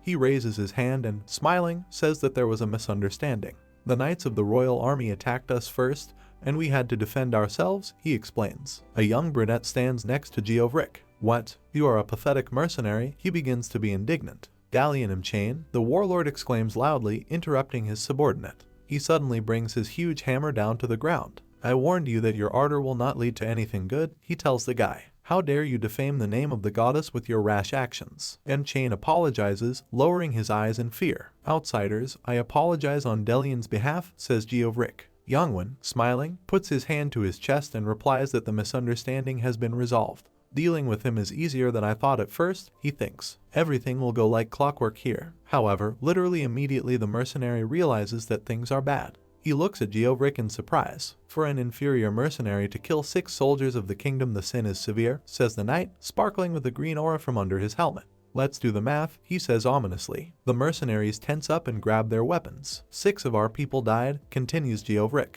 He raises his huge hammer over his head. That means I have to kill 60, he concludes. In front of us is a farmhouse belonging to Leon's guild. We see Hari and the newly arrived young recruits, including her brother Suho. This is an ordinary countryside, Kim Yi-hak thinks, looking around. There aren't any modern facilities or medical lounges. And why are those people only drinking water at the cafeteria? We are here, Hari exclaims joyfully, but the youth, it seems, expected much more. Yi-hak's face looks truly horrified. What is this? He asks. This is the soldier training grounds, Hari says joyfully. She doesn't seem to notice that real horror is happening here. The trainees fight desperately, sparing neither themselves nor their opponents. What is this? Yi-hak asks in horror. Training, the girl repeats to him. What kind of training is this? A guy is wondering when he sees that opponents are using vile techniques that are prohibited in all other places. They are literally ready to hurt each other. There is a deeper meaning behind such training, says Hari enthusiastically. You can all experience. I think His Majesty said the training manual for knights is different. You are all lucky, the girl shouts joyfully, but Yi-hak, for example, is not at all happy that he was here. He wants to get out of here as soon as possible. Leon appears behind the young man, and his remark that everyone has gathered scares Yi-hak. Those invited turn to the hero in fear, and only Hari joyfully greets him. Today there are students visiting to see if they want to enter my military, Leon calmly says to his cadets. Pause your training and take your seats. In front of us is a purple pillow with a tassel in the corner. Hari places her on the ground and invites His Majesty to sit on her. What kind of Your Majesty is this? Think the invited young people, who could not even think that there were monarchs left on earth who needed to be looked after like this. Hari, like an obedient dog, sits down next to Leon, but he orders her to take a place next to the recruits. The girl asks again, but receives the answer that she should also begin preparing to participate in missions. She needs to strive for high goals. Hari is incredibly happy. Okay, Your Majesty, she says. Hari walks towards the cadets with an uncertain step. Well, let's get started, says Leon.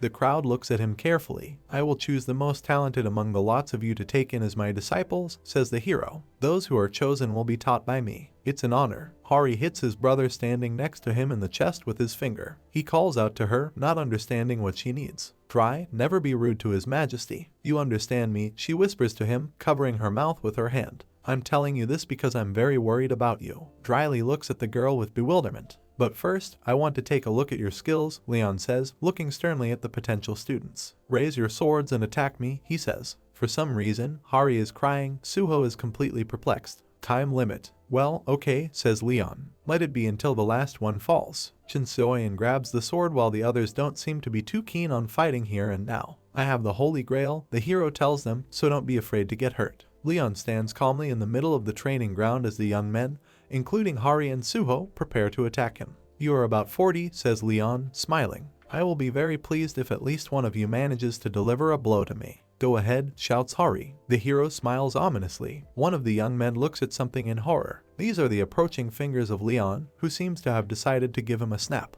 First, the hero loudly announces. The blow is delivered, and it is a click. The young man flies away and falls on his back. What? I didn't see anything, he complains. A huge red bump grows on his forehead. Weapon. Get your weapon out quickly, Leon shouts. Now attack me, he says, showing off his fingers folded in a characteristic way. The sounds of blows and screams of young people are heard. We see Yihak, who has the same huge bump on his forehead as the young man who was injured first. Suho has a bump on the top of his head, slightly left of center. Next to him is a whole group of students lying unconscious with the same decoration. You all still have a lot to learn, Leon says thoughtfully. I thought you'd at least be on the level of a knight-errant. We didn't hesitate, did we? Suho asks his comrades. Yeah, Yihak answers him, reaching his hand towards his bump. At first I was a bit taken back, but after that I gave it my all. Hari was also hurt. How strong he is, she says. It felt like I was going on a boss raid. He's never been hit, she thinks. The young people gather their courage and rush at the hero, drawing their swords. He ironically watches their efforts. Leon's hand is in front of us. He grabs the blade of one of the opponents with it and deftly dodges the second, who, having lost his balance, rushes past. We see traces of 2 blows inflicted by the hero. Hari appears above his head, raising her glowing sword to strike. The girl looks at the hero and seems really ready to lower her sword on him. We see a powerful surge of energy. Leon, smiling, dodges, and the sword is under his hand. Hari, who continues to hold the sword, screams. Another girl runs up to Leon. This is Soyeon, and she also raises her weapon to hit the hero. Not bad, he says. Leon has fighting passion in his eyes. Seems like you've all recuperated enough, Leon says calmly. I'll continue my explanation. Training a soldier is simple. Endless pushing of the body. That's it. The young people, sitting on the ground with their legs tucked under them, look at Leon with their eyes wide open. But a knight is different, he continues. Group 1 that endured until the end will need to reach the level of a kingdom knight. We are shown a knight in heavy armor, which the hero apparently has in mind.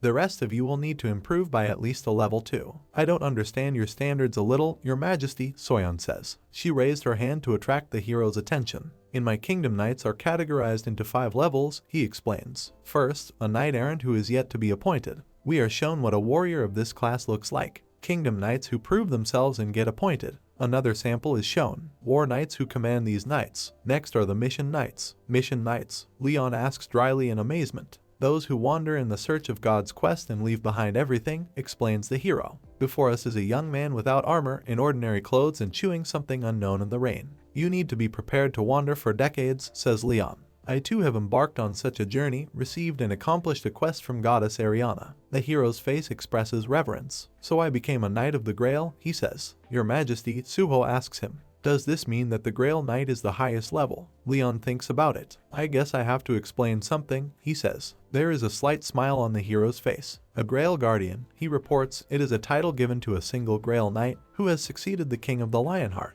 Before us is Leon in his royal form. Trying to possess this title means you're challenging my kingship. He puts his hand to his chest. Naturally, I will kill anyone who tries, remember that. Realizing that Leon is speaking quite seriously, the young people shudder in fear. But he smiles and says that now is the time to challenge him, since he is not at all as strong as before. I'm more like a Grail Knight now, the hero finishes his sentence. How is that weaker? Yihak thinks in amazement. But, Your Majesty, the guy asks the king, how strong are the Grail Knights then? Leon thinks about it. The power of the Grail Knight. We see how Geovric deals with the hunters who dared to challenge him. Hwang Jonkal is defeated, lying on the ground. Geovric, meanwhile, raises his hammer over Yongwon. It will be difficult for you to comprehend the power of the Grail Knight, Leon finishes his thought. Hwang Yoncha, a girl with a strange hairstyle, looks at the ceiling as if trying to remember something. Her head is bandaged. She sits up and sees that she is lying on a bed covered with straw. Damn it, my head is going to explode, she says. Why was I unconscious just now, she thinks, holding her head. Damn it, I can't remember anything. Suddenly the curtain covering the entrance moves aside. Yancha flinches in surprise. "You've come to your senses," says the girl who appeared in the doorway. "Who are you?" Yancha asks. "I'm Hildir, shaman of the Woodsling tribe," the girl says. "You are a heroine," she says. "Heroine?" Yancha looks at her in surprise. "Yes, you protected us from the ruthless soldiers of the kingdom," Hildir reports, closing his eyes. Another person pulls back the curtain. "This is the brother of the wounded woman, Jemkal. My sister is alive, and that's wonderful," he exclaims joyfully. "What are you saying?" "Stupid," Yancha answers him indignantly. "Oh, you're back? Hero Hwang Jemchial," Hildir exclaims joyfully. "Yeah, I guess I managed to shake them off," the guy answers. "Shake them off?" Yancha asks, holding his head. "I don't remember anything," she complains. "What do you remember?" her brother asks. We see that the girl is straining, trying to remember at least something. "I remember the pulverized ground," she says. "Before us is a haze that covers the battlefield, and a huntress from the Phoenix Guild who is holding a grenade with the inscription smoke." "We were saved," asks Jancha. "So, you have lost your memory of the events of the whole day," says Jemkal, who stands with his arms folded on his chest, thoughtfully. "But this is understandable." We see a grenade fly up to Geovric's helmet. "After the spell failed, we somehow escaped," says Jemkal. We see hunters running away from the battlefield. "These were infantrymen, so it was difficult for them to pursue us," says Jemkal. "But this monster was simply crazy," he says, referring to Geovric. "He pursued us tirelessly. In front of us is the helmet of a knight, in whose eye sockets a green aura glows predatorily. And it was at this moment that the Woodsling tribe came to our aid," says Jemkal. "You got hit on the head with a hammer while fighting that monster." Yancha feels goosebumps running through her body. She looks up, realizing that she was on the verge of death. "Be grateful," asks Sister Jemkal. "For 2 days you were on the verge of life and death, and the highly respected shaman whom you see in front of you saved you." Hildir smiles happily at this praise. 2 days? Where were our doctors all this time? Jancha shouts angrily. "They couldn't recover for some reason," Jemkal replies thoughtfully. "Geovric, the Grail Knight, can curse others, preventing them from healing their wounds," explains Hildir sadly. "He uses the powers of recovery and regeneration in the opposite way." She gently touches her charge's shoulder, and Yancha flinches in surprise. "What is this?" the huntress asks in amazement, holding the shoulder that the shaman just touched. "I imprinted this spell on you for your recovery," explains Hildir. "These markings aided your recovery." Before us is the figure of a man on whose body magical drawings are applied. Apparently, it's a unique skill of the local tribes, with each marking having a specific effect. We see a tent in which a conversation is taking place. "Sister, can you stand up?" Jemkal asks. "We will have a general meeting." Yancha looks at him thoughtfully. "It looks like we are facing a general meeting." Yangwen is also present here, who managed to escape from Geovric's hammer. "For years, the Crown's army has slaughtered and pillaged us, branding us heretics," says a muscular bald-bearded man with a necklace of teeth around his neck. "This is the leader of the Woodsling tribe, Beldi. They skinned our comrades and executed them in gruesome ways," he continues. Hunters with sad faces listen to his woeful story. "We stood our ground and resisted." A tear rolls down Beldi's face. He remembers a terrible fire in which people dear to him died. "They destroyed 3 of our tribes," he reports. "Ultimately, we turned to the gods for help." A slender girl stretches out her hands to her eyes sparkling in the dark sky. "As a result," says the leader, "our prayers were answered, you, the heroes." Yangwen looks thoughtfully at Beldi. "This guy was incredibly strong," Jemkal says, rubbing his chin thoughtfully. "We had 3 S-class hunters and a 150-person raid team," Yangwen's assistant confirms. "Geovric has armor that can withstand a blow from a giant bull," Hildir reports, "and regenerative abilities that heal even charred flesh. His army gains a similar boon as long as he lives." We see Geovric standing at the head of his army. Indeed, Yangwen enters the conversation. "The only thing that worked on him was Yoncha's vambrace." "Well, yes," says Jancha, "this weapon is designed to penetrate armor. Maybe we should continue to use something armor-piercing." Hildir, who is standing nearby, asks again, trying to understand what they are talking about. "Well, it's something that breaks the defense," Jancha tries to explain. "Our tribe's molar marking might have a similar effect," the shaman tells the huntress. We see an information window. Mazer's molar markings. 35% increased armor penetration.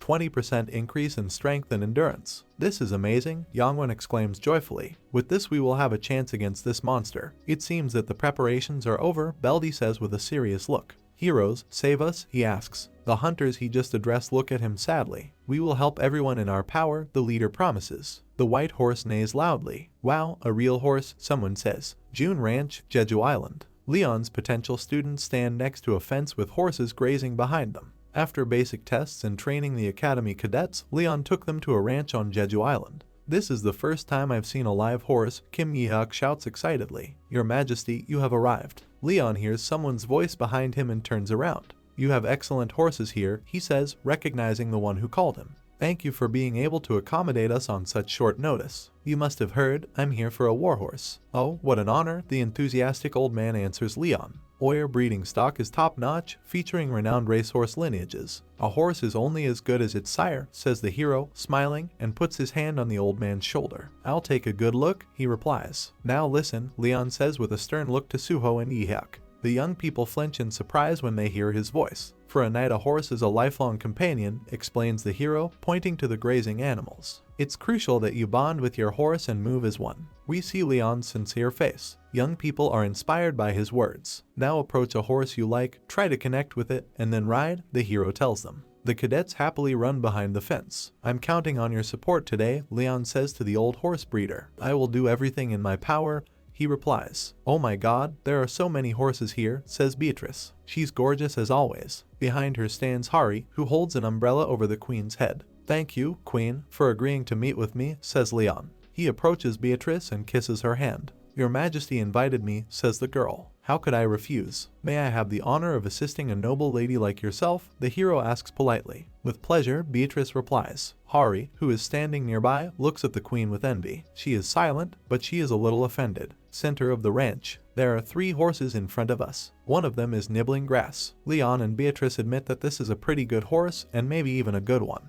"Do you want to go for a ride?" Leon asks, smiling. "Of course," Beatrice answers. "Will your Majesty recommend a horse for me?" "How about that black stallion?" Leon says, and we see the animal he is referring to. The hero turns to Hari and tells her to choose a horse too. The girl asks again in surprise. She thoughtfully looks around at the animals grazing in front of her. She seems to have taken a liking to the white horse, but Leon suggests the yellow one, which, in his opinion, is strong and muscular. "Yes, sir," Hari replies. She takes a closer look at the proposed horse, and he begins to seem cute to her. Leon notices something. "Step aside, woman," he says rudely and walks forward, pushing Hari aside. The hero extends his hand to someone. "Allow me to assist you, my lady," he says to Beatrice and helps her climb onto the horse. How evil he is, Hari thinks, sadly looking at this scene. Beatrice now sits on a bay horse, which is held by the bridle of Leon. Hari stands sadly next to the yellow horse. Suddenly someone calls out to Leon and he turns towards the voice. A young man, out of breath, runs up to him. The hero asks what happened so urgently because of the need to scare the horses. The guy is trying to catch his breath. In front of us is the screen of a mobile phone, which receives an emergency call from Oh Kang-hyuk. The young man tells Leon that the president of the association is calling him on an urgent matter. "I see, turn it on," says the hero. "Greetings, your Majesty," is heard from the device. "I hope you're doing well. This is Oh Kang-hyuk." "What happened?" asks Leon, whose image is displayed on a huge screen in front of the association president. "Your Majesty, I would like to ask for your help," Kang-hyuk says. His face is very serious. "It seems there'll be a dungeon break soon," he reports. "Helping is not my responsibility," Leon answers indifferently. "I'm not here to clean up your messes." "I understand this," says Kang-hyuk, "and I'm calling only because it seemed to me that this case might interest you." "The goddess of life and abundance," he says. Leon flinches in surprise. The man who claims to be her knight is also the main boss of the portal. We see both Demara, emitting a green glow, and Geovrik, who has a sword in his hand. Before us is a strange red field, above which streams of energy hang. Leon and several other characters familiar to us appear from the portal. Hari, who is also here, looks in amazement at the picture that opened before her. "What cruelty," she says, looking at the dozens of poles to which the corpses are tied. The crows, of course, are right there. Leon and Beatrice are accustomed to this spectacle, but the young people accompanying them feel uneasy. One of them gets off his horse and starts vomiting. Leon looks at someone thoughtfully. "Is this him?" asks the hero. "Yes," the president of the association, Kang-hyuk, answers him. He's one of the survivors of this gate. We see that the interlocutors are standing over a young man who, apparently, suffered in the battle. "We have sedated him for now," says Kang-hyuk, "if you wait for a little." "This is not necessary," Leon tells him. Beatrice seems to want to say something. "Is it time for me to step in?" she finally asks. Leon turns to her. "I'll leave it to you," he says to the queen. The girl extends her hand, which emits white energy. We see that Beatrice uses her aura on a young guy who, covered in bandages, lies on the bed. "There's nothing difficult about it," Leon advises her. "Create a new space in his dreams." Beatrice is surrounded by a powerful purple aura. For the creator of the world that went on in cycles within the gate was undoubtedly you, says the hero. The bed with the wounded man glows very brightly. Beatrice closes her eyes and lowers her head. A knight with a warhammer, the queen talks about what she manages to see in the memory of the wounded man. He claims to be a knight blessed by the goddess of life and fertility. These words surprise Leon. Can you find out the name of this knight? He asks Beatrice. Geovric, she says, having found the necessary information in the memory of the wounded man. It seems he's referred to as Majestic Geovric. Leon looks ahead thoughtfully. Leon and Beatrice are riding horses along a town street. Quite some time has passed since the execution grounds were set up. Do you think they were hunters? Asks the queen. From the looks of it, I don't think so, the hero answers. After carrying out their burning field tactics, they killed them all. Before us is a picture of total destruction. Their intent was to not even leave behind a single seed on this land, explains Leon. You seem quite knowledgeable in this matter, Beatrice remarks. I did the same thing when I exterminated the orcs, says Leon, lowering his eyes. They finished here a long time ago, the hero shares his observation, having examined the picture of destruction. The young men accompanying him look at their commander with wide eyes. If we trail back the traces, we'll find out what's happening, Leon says in conclusion. Against the backdrop of a city burned by fire, horses are galloping somewhere. Naturally, with riders. Your Majesty, Beatrice calls out to the hero. Yes, speak up, he allows. You seem to be in a hurry, says the queen. We became separated from both the squad and Sir Yeppy. What's the matter? What's going on? It seems I was inconsiderate, the hero answers. Like I said, half-baked skills are dangerous. Leon gallops ahead of the squad. The rest of the riders barely keep up with him. That's because a Grail Knight is here, says Leon. Do you call Sir Geovric that? Asks Beatrice. Before us are Demra and Geovric. Demra's favorite, Sir Geovric, was a Grail Knight 3 generations before me, explains Leon.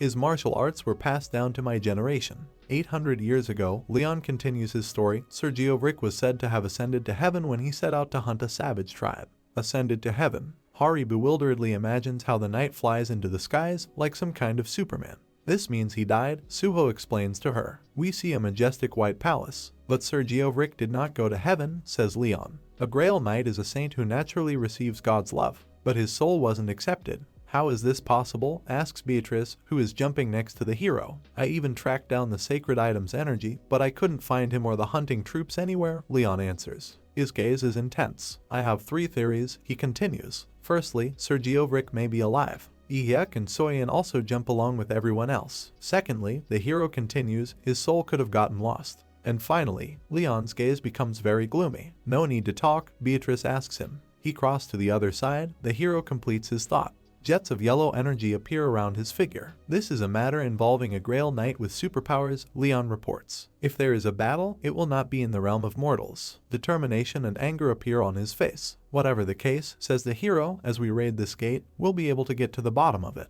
The hunters stand in front of another group of posts with corpses tied up. They seem to be doing this on purpose, so that we can see and be afraid, says Hari. Leon and Beatrice approach the pillars and look at the dead people. What an atrocity, Leon says furiously. This is completely unacceptable. Whoever did this must be killed. Hari looks at his commander in amazement. His Majesty is outraged by such atrocities too, she thinks. As expected, he may be a bit strange, but he is a righteous person. Hari and the rest of the soldiers, listen to me carefully, says Leon. Yes, Hari says loudly and steps forward a little. Whatever happens in the future, just follow me, the hero orders. Don't believe your eyes or your mind. It's clear. The young people enthusiastically confirm that they understand their commander and will follow only him. Great, says Leon, now we have to hurry, because I think they are already close. Before us is a picture of the destruction of another settlement by well-armed knights. This is a painful, very sad picture. One of the soldiers laughs and, with a completely insane look, calls on his comrades to kill everyone. Spare no one, he shouts loudly. Leon's squad approaches the burning settlement. Your Majesty, this is a village, shouts Hari. They are killing the villagers. Leon looks excitedly at the burning village. He hears people screaming and dying, and knights in helmets who soullessly strike defenseless villagers with their swords. An insane anger appears on Leon's face. Damn scum, he screams. Creatures, friendly forces in danger, he shouts. Attack. The hero is the first to gallop towards the village. Hari tries to shout to him. He's so enraged, she thinks. He can't tolerate people falling prey to slaughter. The hero gallops ahead of the squad and Ihuk shouts to his comrades that Leon is rushing so fast that no one can keep up with him. That's just how engaged he is, the young man yells. Just like the time when he came across the orcs. Leon has an indescribable rage on his face.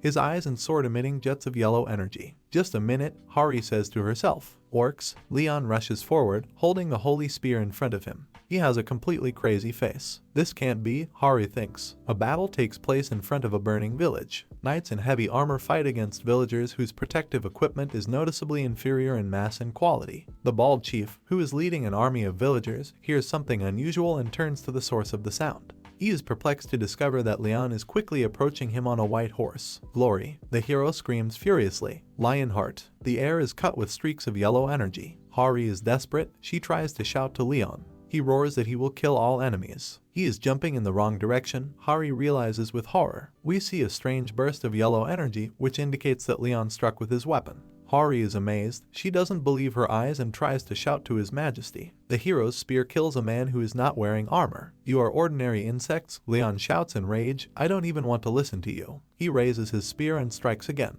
The next prey, the hero screams with the same crazy expression on his face. Go ahead, stallion. What is going on? The astonished Hari shouts. Is he really crazy? The girl can't believe her eyes, tears are rolling down her cheeks. It's just incredible, he's on the side of the soldiers, she thinks. Leon, sitting on his horse, continues to kill villagers with his huge spear. This is all very wrong, Hari says indignantly. I have to stop him. But at that very moment she notices something unusual. Beatrice looks at her completely calmly. The queen passes her hand through the air, leaving a purple light. Miss Hari, wait, she says. Believe in his majesty. There is always a reason to his actions. Do you think so? Asks Hari, looking at the queen's finger, on the tip of which a pretty star shines. Leon, meanwhile, continues to kill villagers. He laughs like crazy. He impales unfortunate people on a spear and, laughing, counts his victims. Are you sure he's not just acting out of resentment? Asks Beatrice Hari. She can't come to her senses. Her does rather get a bit exited, the queen answers, smiling. It seems like we have no choice, says Yihuk, who is also clearly uncomfortable with everything that is happening.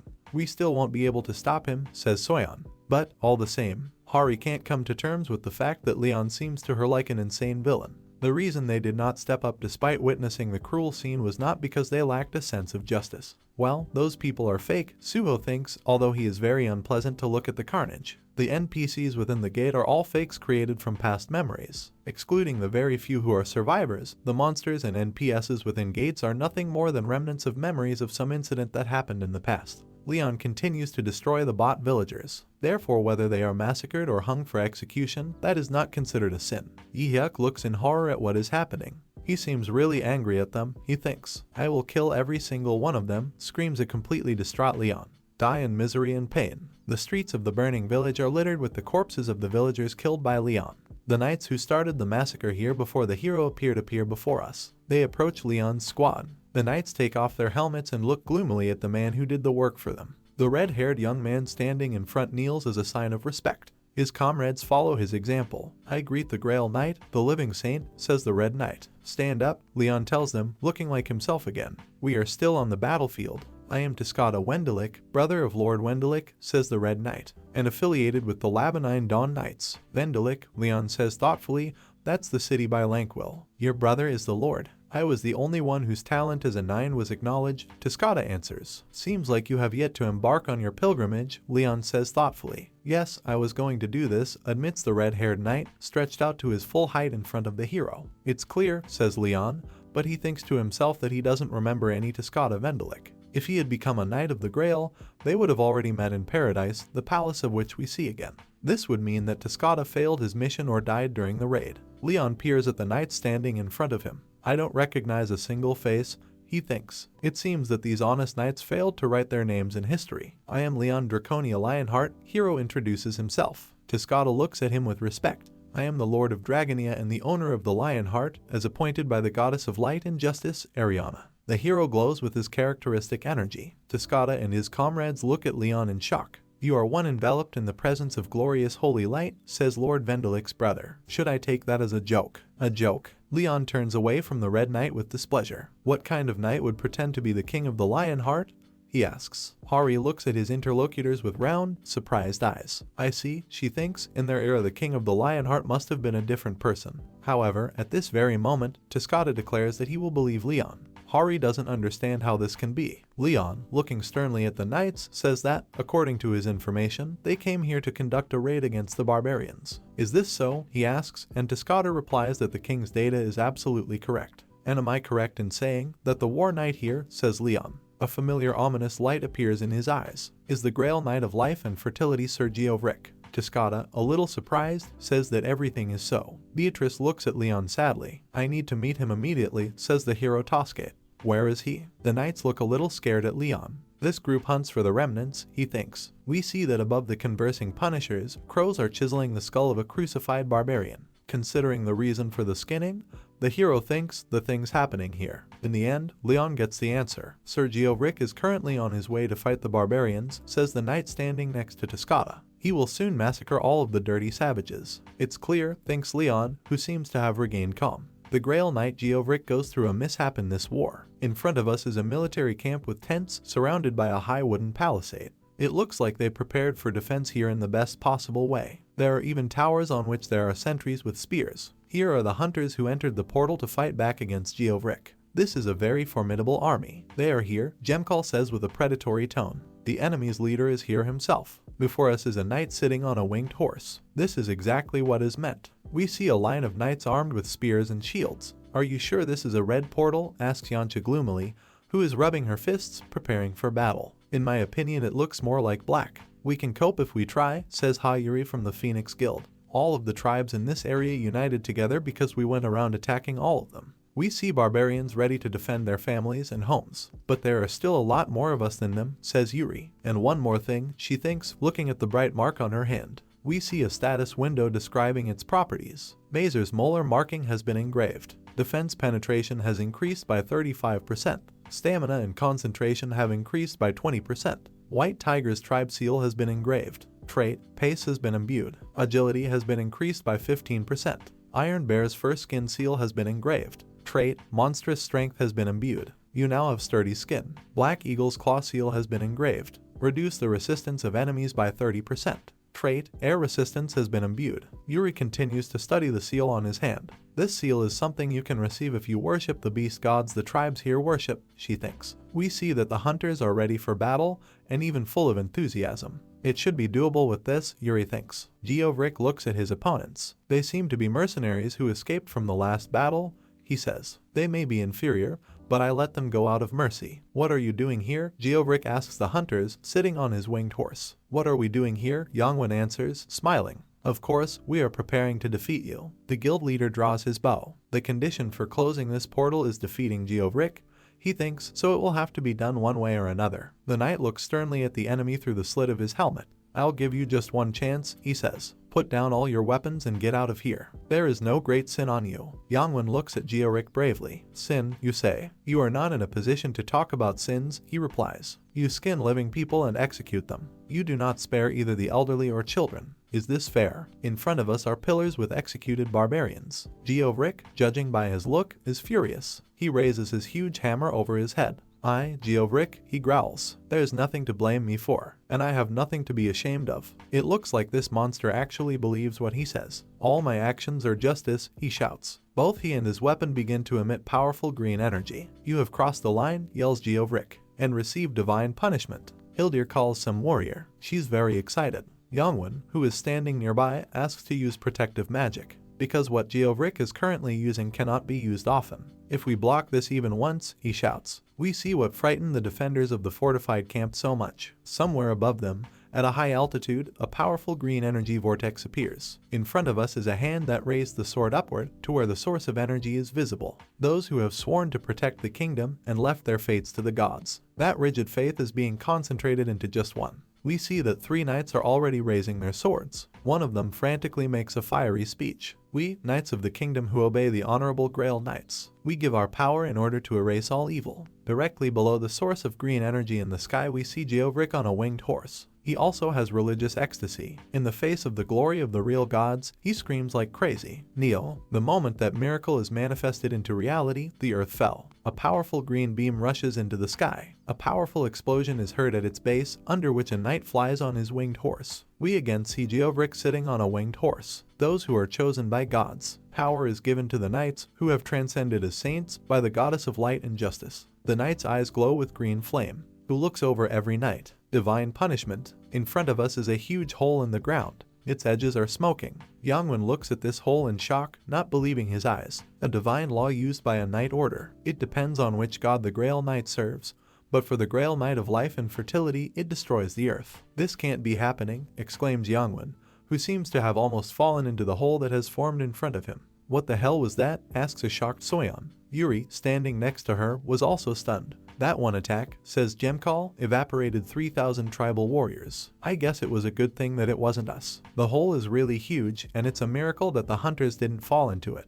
Damn it, is he even human? The survivors discuss Geovric soaring in the sky on a winged horse. It seems we have no chance against him. The knight calls upon his goddess by placing the handle of his hammer on his helmet. Jets of green energy rise up around him. Please, protect us on whatever earth we step on, he asks. Please, be the foundation we can step on and carry us forward. Even his enemies listen to him, including Hildir. For those who have strayed onto the wrong path, please, give them a chance for purification. Geovric's eyes burn with rage, and they become completely insane. Die, you filthy pagans, he shouts. Yangwen looks at the enemy with fear and hatred. Seeing that the knights rush to attack, he gives orders. Main dealers, hold them back. Get them head on. Surround them. We still have the upper hand in terms of numbers. However, the knights are not embarrassed by their numerical minority, they confidently advance. Horsemen, holding out huge spears in front of them, fall upon the barbarians on foot. Geovric sees something unexpected next to him. Within a moment, he has to cover himself with a shield from an axe blow from one of the hunters. The blade shoots sparks from the shield.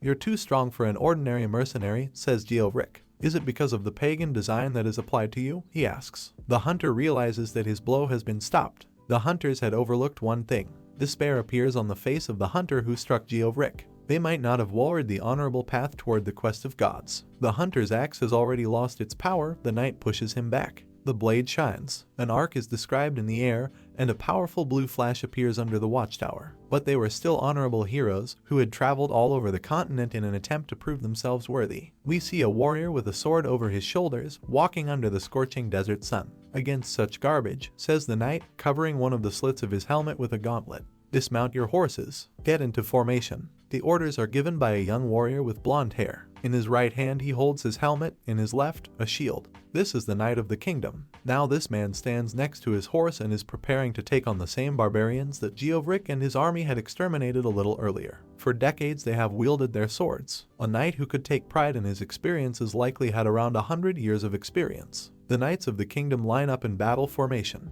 Warriors who had massacred the green beasts and sickening heathens and stopped the invasion of outsiders. It looks like the kingdom's young knight is ready to rush into battle. They had plenty of experience against beasts who were strong. Glory to the Pantheon, the blonde knight shouts furiously. This is crap, Yangwen exclaims involuntarily. The soldiers from the back are coming this way too, says Jemcall. We're gonna get completely wrecked. I know about this, Yangwen answers him. If we intend to escape, then this is our last chance, Jemcall suggests. What? Are you about to run away?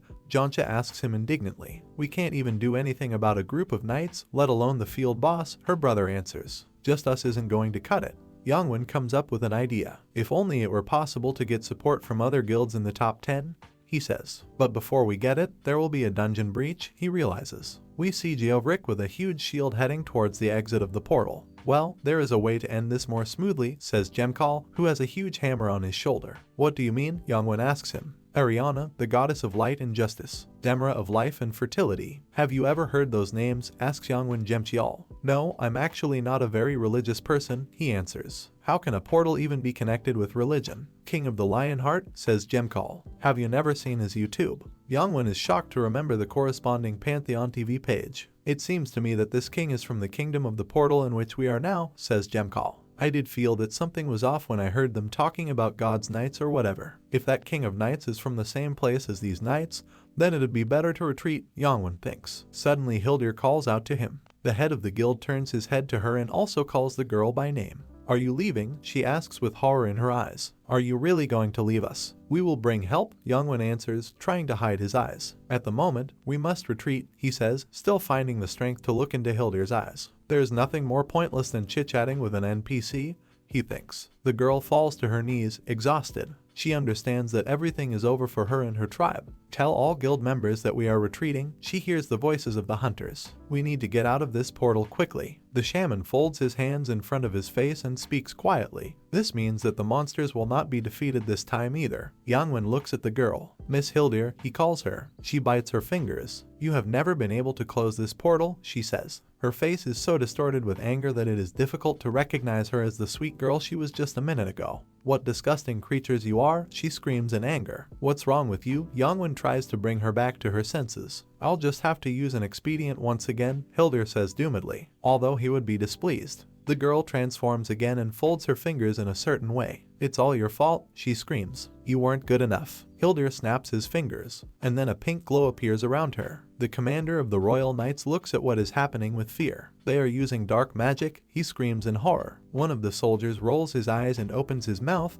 from which a powerful fountain of blood shoots out. The eyes are ready to pop out and burst. The great beast god is giving them his blessings. The elders of the barbarians shout joyfully, clenching their fists. We will soon receive the blessings too. Before us are various animals with burning eyes that grin angrily. Behind them, a column of pink energy shoots up. What did you do? Asks an angry Youngwon, who seems unable to understand what is going on. Hildir, meanwhile, regained her calm. She stands right next to her allies writhing on the ground and assures them that resisting her magic is useless. This marking is fairly new, she says, but that is only a matter of time. Joyful excitement appears on the girl's face. Youngwon desperately resists what is happening to him and grinds his teeth from enormous tension. Hildir claps his hands. Now, guys, she says, kill all the knights. We must start over. The hunters, who now closely resemble mindless zombies, rush to attack the enemy. Hildir laughs madly. Geez, we went to so many worlds, but not one could kill them, she says. The wave of attack reaches Geovric. He strikes with his hammer and knocks down several barbarians. But something still seems very strange to the knight.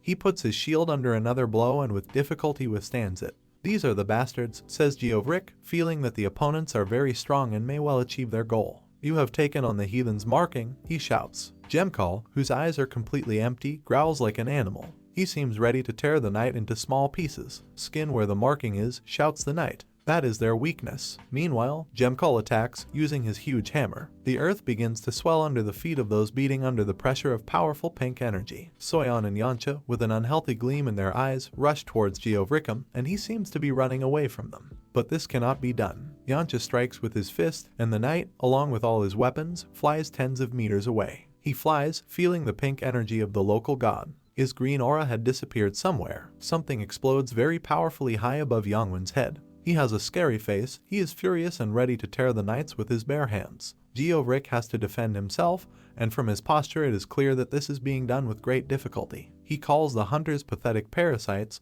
but understands that the situation is very serious. Looking at the approaching enemies, he thinks about sending all his remaining allies back to the kingdom, even if it means sacrificing his life. He hits the ground with the hammer handle. From this place, green energy begins to spread, which has not been seen for a long time. Come to me, you pathetic creatures, he shouts. The hunters don't have to ask twice, they jump on him. Glory of Lionheart echoes across the battlefield. I think it's Leon. A powerful beam of yellow energy hits the ground. Geovric looks somewhere in shock. Who are you? He asks Leon, who has appeared out of nowhere. He stands holding his huge spear in his right hand. Turning to Geovric, the hero replies that he is the king of Lionheart. Leon Draconia Lionheart. We see Beatrice soaring in the air on a winged horse. A system alert appears. Former Kung's reigns. Arjun Majesty Lionheart's reigns. Can tame even the most aggressive beast and has the ability to awaken old blood. Leon stuck his spear into the ground. Cracks radiate from the place where the tip entered. Just leaving the reins to me and jumping into the fight, says the queen. It's very much what I'd expect his majesty to do. Sir Stallion, was it? Thanks for allowing me to hold the reins, says the queen to the horse, who allowed her to mount him. 5 minutes earlier. They are like rats, Leon shouts angrily. A group of horsemen is galloping somewhere. Even if you keep raiding them to bring down their numbers, they somehow keep multiplying in numbers, says the hero.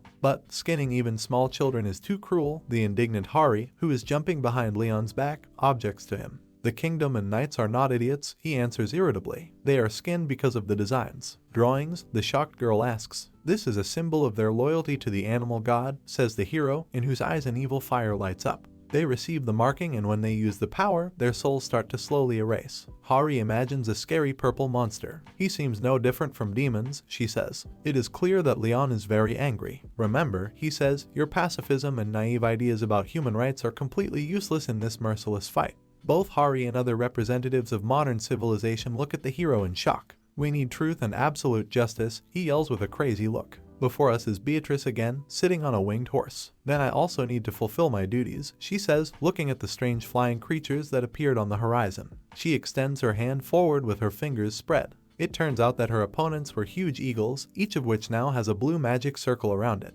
Stay back, the queen says grimly, continuing her attack. Geovric calls out to Leon, who is standing in front of him. The hero turns to him thoughtfully. The enemy's markings are working fine despite the Holy Grail Knight's attacks, he thinks. This means that something is wrong with Sir Geovric's divine law. Leon stands in front of Geovric with a huge spear in his hands. Grail Knight of Demra, he says to the knight, we need to get through this hardship first. Geovric looks at him with respect. I agree, he says, but why? Leon looks into the distance. First we'll need to sever the connection between those fools, he replies. This refers to hunters who, under the influence of Hildir's magic, continue to rush into attacks. He extends his hand forward and a small yellow circle appears above his palm. I am the king of Lionheart, Leon declares solemnly, and I have come here to lead you all to paradise. Geovric looks at him in amazement. Why is the Holy Grail here? The knight screams in amazement. We see that the glowing vessel is indeed in Leon's hand. Great divine law, says the hero, emitting jets of yellow energy. Diamond light. The Holy Grail begins to emit powerful beams of energy that destroy all colors except gray. A powerful flash occurs at the place where Leon is standing.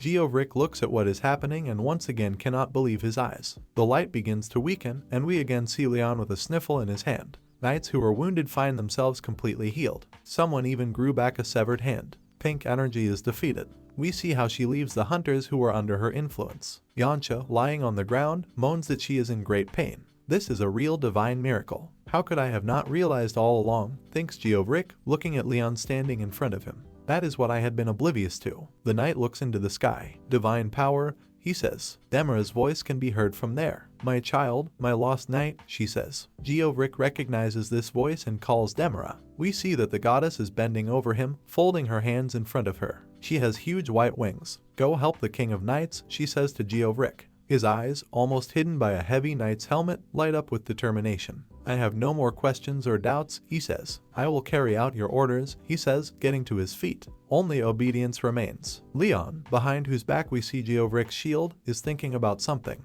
I'm glad that we're standing on the same battlefield, Sir Geovric, he says, smiling. I shall be alongside you, guardian of the Holy Grail, he answers, towering over the hero. Leon hums thoughtfully, but looks pleased. Before us is an incredibly angry Hildir and some incomprehensible pink mass behind her, inside of which individual monster heads stand out. All dead animals gather in one place. A host, it seems. Damn it, Hildir thinks. A halfling Grail Knight whose soul is tied up is already hard to deal with, but what's that, she thinks. We see the face of a grinning bear. Dear great iron bear, the girl addresses him. I sacrifice your slaves to you as an offering. The bear growls furiously, baring his sharp teeth. Lionheart, he roars in rage. I'll eat you. We see that there are many other bears with him, and they are all extremely angry. I'll open a path for you, says Beatrice, smiling. In front of us is the wing of her horse, and now all of him, with a blonde horsewoman on his back. Above them, a purple circle appears in the sky, from which energy vortexes extend. At the very bottom stands a smiling Leon. Something very reminiscent of a star lights up in the sky. We see a system alert, great prophecy, eye of death. Beatrice extends her hand towards the enemy army. From what could be mistaken for a star, a very powerful violet beam shoots towards the surface of the earth. It looks like he ends up in the place where the enemy army was. The bear holds its nose with its clawed paw. Lionheart, he says, it's you again. We see that the bear is enormous in size, but in front of him there is an equally enormous furrow in the ground. We see Leon's already familiar shoe. Listen, brothers and sisters, he says. The hero closes his eyes and, with his characteristic movement, takes out a sword from subspace. Glorious knights and loyal soldiers. His face goes crazy again. It's time to punish the vile pagans. We see the forest. Hildir runs along it, breathing heavily. She has a magical pattern on her forehead and mad rage on her face. She swears dirty at the monsters and curses the Grail Knight. The shaman remembers how Leon used his spear to finish off the bear she was counting on so much. That halfling Geovric was difficult enough, she thinks. So where did that king of the Lionheart come from? And that witch? Where are you in such a hurry? She hears someone's voice and stops. Hildir, not believing her eyes, looks at the one who called her. We see someone's hand holding a huge purple gemstone. I think they call it a mana stone, asks the owner of the hand. I heard that this is a new resource that contains concentrated mana. We see Queen Beatrice, as always beautiful and spectacular, talking with Hildir. These stones can be obtained through portal raids, she says. The production rate in this gate was strange though. It's all over the place, as if there were hundreds of thousands or even millions of monsters killed. So what? Hildir shouts furiously. Beatrice looks at the stone in fascination. This gate is in a loop, she asks. Like how I was. You don't seem to be a demon, but you're acting just like one. Hildir glares at the queen, and something begins to dawn on her. I need to ask you a lot of questions, says Beatrice and begins to slowly approach the shaman. Does she really know that I'm not an NPC? Hildir thinks. The queen comes close to the girl and looks her straight in the eyes. It's not a kind of power I like, she says, but I don't like to let things go to waste. Is this seduction? Thinks Hildir, who feels that something unnatural is happening to her. Ah, master, she says. Beatrice smiles. That's right, she says. You disappoint us again, says God. Hildir turns around in confusion to see who is speaking to her. Somewhere above, images of demons with glowing eyes appear in the air. Are you no longer able to recognize your true master? Hildir hears. She looks up and mutters incoherent words in shock. She blushes and turns away from Beatrice. Her eyes are full of hatred and anger. The queen, on the contrary, smiles. She places her hand on Hildir's shoulder. Your slave is now my slave, she says. She hugs Hildir tenderly. What will you do now? Asks Beatrice. You wicked breed of pleasure, the god shouts to her, who seems to be losing Hildir, who served him. The image that appeared in the sky takes on very menacing outlines. I will eat you, he shouts. We see cracks in the ground and Beatrice hugging Hildir tightly. No, the shaman screams loudly, trying to escape. The queen releases her. Hildir looks to the sky and says that the gods will come down, since this portal is the territory of the beast god. I know it's not their true forms, but if all of the remaining beast gods descend, says Hildir, this gate will. This is very bad, says Beatrice, understanding what the girl is talking about. Cracked earth, over which streams of magical energy still rush. The hunters, torn from the control of the beast god, are given the necessary help. Leon talks with Geovric. The 11th king of Lionheart used to mention you and the other knight often, says the hero. Have you met him? The knight asks in surprise. Yes, in the paradise of the gods, Leon clarifies, and Geovric looks at him in shock. Hari joins the conversation. Do you remember anything? She asks the knight. He thinks for a second, and then answers that he doesn't remember anything. We are here only to destroy the barbarians, he says. The girl turns to Leon. Your Majesty, she says. They should know, tell them, the hero tells her. The girl, shedding a tear, lowers her eyes and presses her fist to her chest. You and all the other knights, Hari reports, cannot leave this portal. The people she's talking about look at her worriedly. You're all just characters restricted to this gate. Before us is the commander of this detachment. In order to close this gate, we need to take you down, Sir Geovric, says the girl. The knight lowers his head and makes a strange sound, similar to laughter. Hari looks at him in bewilderment. He actually starts laughing and can't stop. Your Majesty, he says and hits the ground with the handle of the hammer. He hits his chest with his gauntlet to stop the laughter. It seems like for a very long time I have yet to lose even once, he says. Leon smiles, closing his eyes. I see, he says. If you had lost, you wouldn't have met me. Something is happening in the sky. Everyone gathered looks up in shock. Lionheart, sounds from there, I will chew you into pieces and spit you back out. It turns out that up there, threatening shapes appeared, apparently belonging to the local animal god. It has begun, says Leon. Is there a way to prevent the descent of the Incarnation? He turns his head back and looks at someone. This is Hildir, who is bound by the energy emanating from Beatrice's graceful finger. The shaman, giggling, says that nothing of the kind should be expected. This gate is done for anyway, she says. The beast gods will use all their power to destroy this place. I see, says Leon, looking thoughtfully into the distance. Then I'll have to fight. I cannot abandon these glorious knights. Your Majesty, I do not think it's wise to face them head-on, warns the hero Beatrice. There is no other option, Leon answers her. They will be released to the world if a dungeon break occurs. Geovric also looks carefully at the sky. No, he suddenly says, interfering in the conversation between Leon and the queen. There is one way, he says, standing with his back to Leon. He lifts his gauntlet and looks at her. Then he seems to rip something out of his chest. Hari, who can only see the knight's back, calls out to him to understand what's going on. Geovric actually took something out from under his armor. This is a large purple crystal, one of which we saw a little earlier. The condition for the gate to close, says the knight, is the fall of me, Geovric.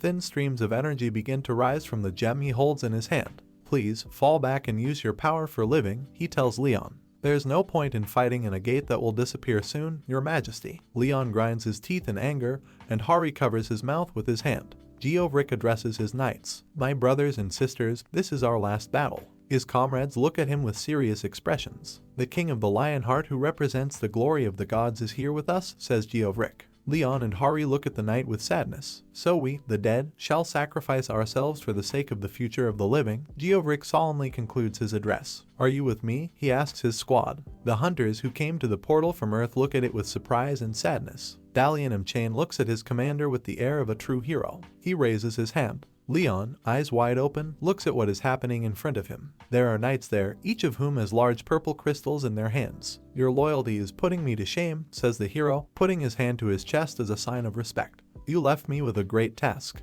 Your Majesty, I have one more favor to ask of you, says Geovric, who is also holding a crystal in his hand. Please, wait a bit, Leon is at a loss. The knight appears to be laughing under his helmet. He raises his hammer, and everyone sees how streams of green magical energy begin to flow around him. Dear Goddess Demira, says Geovric, please grant my wish. He raises the hammer high above his head. Chosen by Demira and loyal to the king of the Lionheart, he shouts, through this hammer I shall impart my powers. The knight's weapon begins to emit energy on its own. Crystals in the hands of knights turn from purple to green. They may seem to be on fire. Before us is the top of Geovric's war hammer. The knight hands his weapon to Leon. Standing in front of his warriors, he asks Leon to take the weapon. Until someone who deserves this hammer appears in front of your majesty, adds Geovric. Leon grabs the hammer's handle. I don't know if there exists anyone who can wield this hammer as well as you can, he says. Leon's hand rests on Geovric's gauntlet. He nods respectfully. It was an honor and glory to fight alongside your majesty, he solemnly declares. I will remember your honor, Sir Geovric, the hero promises. Having completed his conversation with Leon,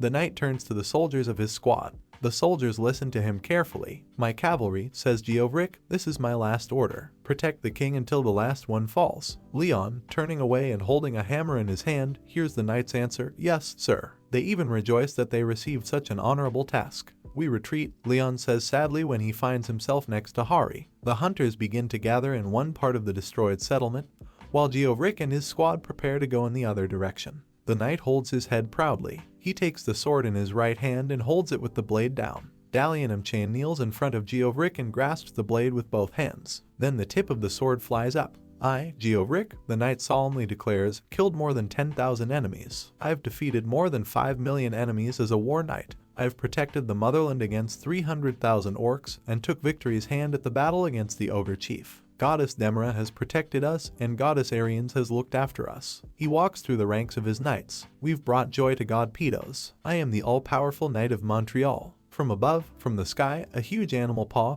glowing with red energy, begins to descend on the fiery speaker. I am Geovric, continues the knight, the Grail Knight of Life and Fertility. Together with his squad, he begins to move forward. Let's go, my brothers and sisters. Today we die for justice. Animal limbs are springing out from everywhere. A monster resembling a monitor lizard is crawling across the surface of the earth. May the gods look after us, exclaims Geovric. He is the first to go in the direction of the giant reptile. The knights rush to the attack. May glory be with the Lionheart, shouts Geovric in the radiance of his green aura. Leon is called out and turns around. I told you to leave, he says irritably. Hari, who called him, tries to explain herself. I just thought I should watch them until the end, she says. If you want to stay, stay, the hero tells her irritably. Hari and Leon look together into the distance, where a mortal battle is unfolding between the knights and the beast god. The hero holds in front of him an axe donated by Geovric. Your Majesty, says Leon Hari. Not yet, he replies with a straight face. Not yet. We see Geovric. He has a very muscular body. The knight has lost his armor, but his helmet is still on him. Not yet. The helmet begins to disappear, and a warrior's face appears from under it. He screams furiously, trying to destroy his enemy. Suddenly Leon realizes something. Soyeon, who stands next to him, also feels this. What's going on? She asks, noticing that the huge lizard is lifting its head high up. He is in pain. An impenetrable shadow appears on Leon's face. Your Majesty, Hari addresses him. The hammer that the hero is holding in his hands begins to smoke. Sir Geovric has ascended, Leon announces sadly. Wild rage appears on his face. He puts his hand in front of him with convulsively bent fingers and screams like crazy. You will pay for this. The beasts you worship will meet their most pitiful and violent deaths. We are leaving, he announces to the hunters and calmly sets off. A red portal glows in front of him. Grail Knights forcefully bring upon results with divine laws. Will the words that this great Grail Guardian just uttered have any influence? Leon's eyes glow with an evil fire. I shall remember today, he promises. Leon walks towards the portal ahead of his squad. Those words will be realized through this Night King's actions. Leon sadly holds a sword in his hands. He's training. The hero sighs heavily and lowers his weapon. I'm so tired, he says, holding his head. I didn't even feel tired when I was massacring those demons, he thinks. So why is it bothering me now? He remembers Hari, Beatrice, other hunters and seems to realize something. That's right, that's how it is, he says, continuing to hold his head. I'm afraid of losing everything dear to me, he thinks. A number of scary images flash in the hero's imagination. These are scary monsters, and dead hunters, including Hari, and skeletons. Once again, I am afraid of a future where I have to fight alone once again, the hero understands. However, this is a burden I must bear alone. Leon sadly looks ahead, holding his sword in a fighting position. How could I share this, he thinks. Ah, your majesty, you are here, a voice is heard behind the hero. He turns around. Khan Hari, Leon recognizes the girl who called out to him. She looks into the half-open sliding gate and says that it is already very late. You're usually resting at this time, says Leon, hiding his sword. Hari laughs awkwardly, hiding his embarrassment. She mutters something incomprehensible and looks somewhat guilty. I just felt like I should exercise more, she says. Why so unexpectedly, asks Leon. Not at all unexpectedly, the girl answers, blushing. Leon looks at her searchingly. I just feel like a lot of us have both realized and learned a lot recently, says Hari. Surprise appears on the hero's face. Is this really so? He asks the girl. Without waiting for her answer, he tells her to take the sword and show what she can do. Hari is surprised, but instantly agrees. It's a great honor for me, she says, folding her hands in front of her. When will she stop using this ancient dialect? Leon thinks to himself. Hari stands in front of the hero with a sword in his hand. Raise your sword, Leon tells her. Yes, your majesty, Hari replies and points his weapon at him. Try to block my blow, says the hero, who also extended his sword towards the enemy. The next second he is no longer in the same place, and the girl looks in shock at the empty spot where he had just been. Leon is already behind Hari, and there is real battle rage in his eyes. Hari somehow still exposes his sword to Leon's blow. How strong he is, she thinks, looking at her opponent. Leon, without ceasing defense, gives the girl useful advice. Your arms should be above your belly button at all times. Lower than that and you will be slow by 0.2 seconds. Even lower and your speed will be decreased by multiple fold. Hari has a very difficult time, but she confirms every time that she will do exactly as the hero advises her. Leon raises his sword above his head and appears to be preparing to deliver the finishing blow. The girl looks at him in horror. The blow, judging by the strong flash, is quite powerful. Hari manages to block it. You do not defend with your mere arms and sword, explains Leon. Hari listens to him carefully. Put one leg back, the hero teaches, and the girl follows his advice. Don't be pushed back by the sword's weight, the mentor continues. Hari parries another of his blows, and also with difficulty. It's so difficult for her that she screams. However, she exclaims happily that she blocked the blow. Leon disappears from view again, and now she stands with her palm raised in front of Hari, who is once again puzzled by your movements are too big, Leon tells her. How many times do I have to tell you? Fast and sharp. Leon seems a little annoyed. What is the logic behind creating an opening for an enemy? He asks. Well, to use my abilities, Hari answers hesitantly. Don't start this again, the hero asks, pointedly turning his face away. Don't think that the only way to victory is to use your skills efficiently, he says, frowning a little. What's the point if you just die? Hari looks at him with wide eyes. Is that so? She asks, shocked. What? Leon doesn't understand what she means. The girl quickly turns away and says that she didn't mean anything special. Leon, however, insists that she clarify her words. Hari is silent, standing at attention in front of the hero. She doesn't know what to say, but then she finally finds the words. Leon listens carefully. I just thought, says the girl, that you'd tell me to sacrifice my life if the situation calls for it. For honor, glory. The hero silently ponders her answer. Stupid, finally says Leon. Hari winces in shock. Do you have anyone to dedicate that honor and glory to? He asks, remembering the recently deceased Geovric. What's the point in copying them when you don't? Someone to dedicate. Hari thinks, trying to sort out his thoughts. Leon looks at her, smiling. That's enough, he says, heading towards the exit. Go have a rest. "Okay, your majesty," Hari answers him. She looks at the back of Leon's head. Judging by her appearance, she couldn't understand it anymore. "I feel like his majesty has been lacking energy these days," someone's voice sounds in the farmhouse. In response, Spin squeaks something. Abnormal biological reaction from his majesty due to some pressure. He adds in a vocabulary already understandable to humans. Hari, and it was she who said the first phrase, sighs. "You couldn't have formulated it more clearly," she asks the robot. "Stress up. Distress required," he says. "Stress? Perhaps you're right," the girl says, looking at the robot, which is perched on some cabinet. "Do you happen to know what his majesty likes to do?" Spin looks like he's lost in thought. This is true. He runs through countless columns of numbers inside himself. Information research, the robot reports. Biological beings enjoy entertainment. Games need activity to help lift the mood during rest. Game, perfect for distress. Hari stands in the same place as before. "His majesty is playing games?" she asks, perplexed. "I can't imagine what he might like. Maybe you can suggest something." The robot thinks again. "Games fit for an organic matter dopamine increase isn't part of my consideration," he replies. "Why can't you just say I don't know?" Hari thinks, looking in surprise at his metal interlocutor. But then an idea comes to her mind and she happily declares that his majesty might like it. The robot makes a questioning squeak. The girl explains her idea. Having considered what has been said, Spin states that Hari's plan seems reasonable and he will not object. But, he adds, it was just a coincidence and a biological creature would never match his computing abilities. Hari laughs cheerfully, looking at him. Yes, of course," she says mockingly. It is clear that the robot does not like this irony. "It seems like you are mocking me," he says. "Not the kind of attitude a mere organic matter should take on."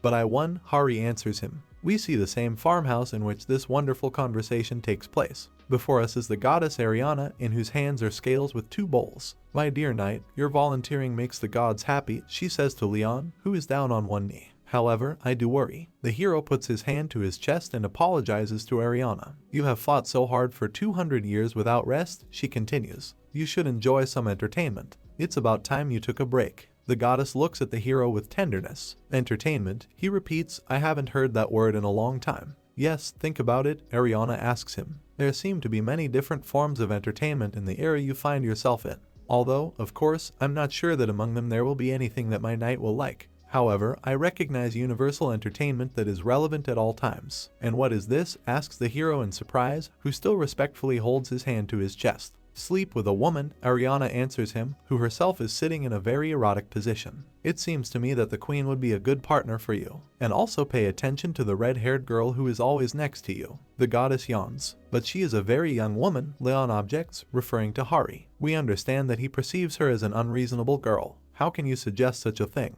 "She is of age and fully mature," Ariana replies. In her eyes, Hari really looks ready for an adult relationship. "Humans find joy and distress through lovemaking," she says. Before us again is Hari, who is being discussed by the goddess and the king. "And remember," says Ariana, "that you must restore the royal family. People enjoy and relax when they make love," Ariana tells Leon, striking a very sexy pose. The hero kneels before her and hears that this will also help him restore his royal family. Leon, however, is full of doubts. Someone distracts him with their screams and he turns around to see who it is. The hero sees that this is Hari, who was just discussed in a conversation with Ariana. "I told you to mind your manners," he says. But the girl is not confused by this remark. "Your Majesty," she says, "you must listen to this. I have prepared something." Hari falls. The phrase she was trying to say is cut off. However, it is understandable even without the swallowed ending. Leon looks at her thoughtfully. He clicks his tongue, looking at the girl stretched out on the floor. "You possess transcendental physical capabilities, yet the way you act reminds me of a fish out of the water," says the hero arrogantly. "So what have you prepared?" he asks Hari, who raises her face, red with shame. "I have prepared something for your Majesty." For some reason she repeats what she has already said. Leon raises his eyebrows in surprise. "For me?" he asks. "I got Mr. Yuppie's advice and help," says Hari, who is wearing a white nightgown, excitedly. She seemed to have already forgotten what had just happened to her. It's unclear what's going on in Leon's head. He represents some kind of vulgarity that should not be shown to children. "His advice and help?" he asks angrily. He grabs Hari by the hair and shouts that if she ever appears in front of him in this disgusting outfit again, he will make her run around naked. "I didn't mean anything like that," Hari desperately screams, her face burning with shame. Hari felt falsely accused. Before us is a green portal, in front of which a lot of people have gathered. Kim Jinsu, who is also here, notices Leon and quietly greets him. "Hari told me something," says the hero. "What do you want to offer me?" he asks. Hari, who we see wearing a familiar black dress, has already changed her clothes. Yes, Your Majesty, says Jinsu. Let me explain. The association got together to help Assistant Manager Han Hari with the event that she planned, explains the young man with a green portal glowing behind him. Planned, the hero asks again. I thought it wouldn't be anything strange since Sir Spin also helped, he thinks. Hari, standing nearby, looks at him enthusiastically. Your Majesty, please enter the portal, she asks Leon, clenching her fists. I'm sure you'll like it there. The hero looks thoughtfully at the green hole in space. Okay, he says. Hari smiles. She seems confident that everything will go well. There is a green forest in front of us. A ladybug sits on a leaf of a plant. Not only Leon stands in the clearing, but also a dozen people from the Hunters Association. The hero still does not understand why he was brought here. In front of him stands Hari, Jinsu, and a bald guard with glasses. The girl seems to be preparing to explain everything more specifically. Leon looks at these people, waiting for further information. I'll explain everything now, says Hari. This portal is called Su, the girl says. Behind her, a deer, a hare, and some kind of green monster armed with a wooden club peek out from behind the trees. Various animals and monsters live here, Hari explains. Your Majesty, look at this, the girl asks, pointing to the piece of paper that Jinsu is holding. It describes the system of scoring points for the destruction of a particular living creature. Small animals are worth 1 point, Jinsu says with a happy smile. Average, 3 points. Orcs are worth 10 points since they are rare. Leon hums thoughtfully under his breath. So this is some kind of competition for hunters, he says, rubbing his chin with his fingers. Yes, this is a hunt, Your Majesty, says Hari joyfully. The girl closes the index fingers of her hands. I thought, she says, that in the world you lived in, hunting might have been a fashionable pastime. Leon, on whose face it is difficult to distinguish the emotion, looks at the girl. So, you have prepared the hunting grounds to help me unwind, he says with a pleased expression on his face. That's considerate of you. Hari giggles happily. The hero begins to feel nostalgic. How long have I been hunting for fun, he says, looking somewhere to the side. I don't know how good my skills are now. The sun's rays break through the treetops. An arrow is stuck in the forehead of a red-eyed green orc. Leon, laughing like crazy, shoots from a bow like some kind of machine gun. Hunting instead of fighting is pretty fun too, he shouts joyfully. The orcs, standing on the green grass in the middle of their village, do not understand what is happening. One of the tribe members falls, struck by an arrow, and his comrade asks who dared to kill him. Leon runs up to the fence of the orc settlement. How dare you dirty animals, grin at me, he shouts angrily. Die, creatures. Hari looks shocked at what Leon is doing. He's really enjoying it, she thinks. I guess that's a good thing. We see something like envy on her face. Leon breaks off the lower fang of an orc with an arrow sticking out of its forehead. One should take back a souvenir when hunting, he says. There are dozens of dead orcs lying around Leon. Your Majesty, Hari timidly addresses him. The hero makes it clear that he is listening to her. You are very good with a bow, the girl says. Until this moment, she sincerely believed that Leon hated long-range weapons. It seems you misunderstood me, Leon says thoughtfully. Just because I'm a knight doesn't mean I can't use ranged weapons. He remembers pictures from his past. Hunting is a noble's virtue and hobby, he says, especially for knight-errants and mission knights. The need to provide food for themselves wherever they are. Therefore, knights have no choice but to become experts at hunting. Hari looks at the result of his hunt in shock. But you are, frankly, an incredibly good shot, she says. Leon proudly closes his eyes and puts his hand to his chest. I was famous as the strongest champion of all time, he says. But I was also the second most excellent hunter at the time.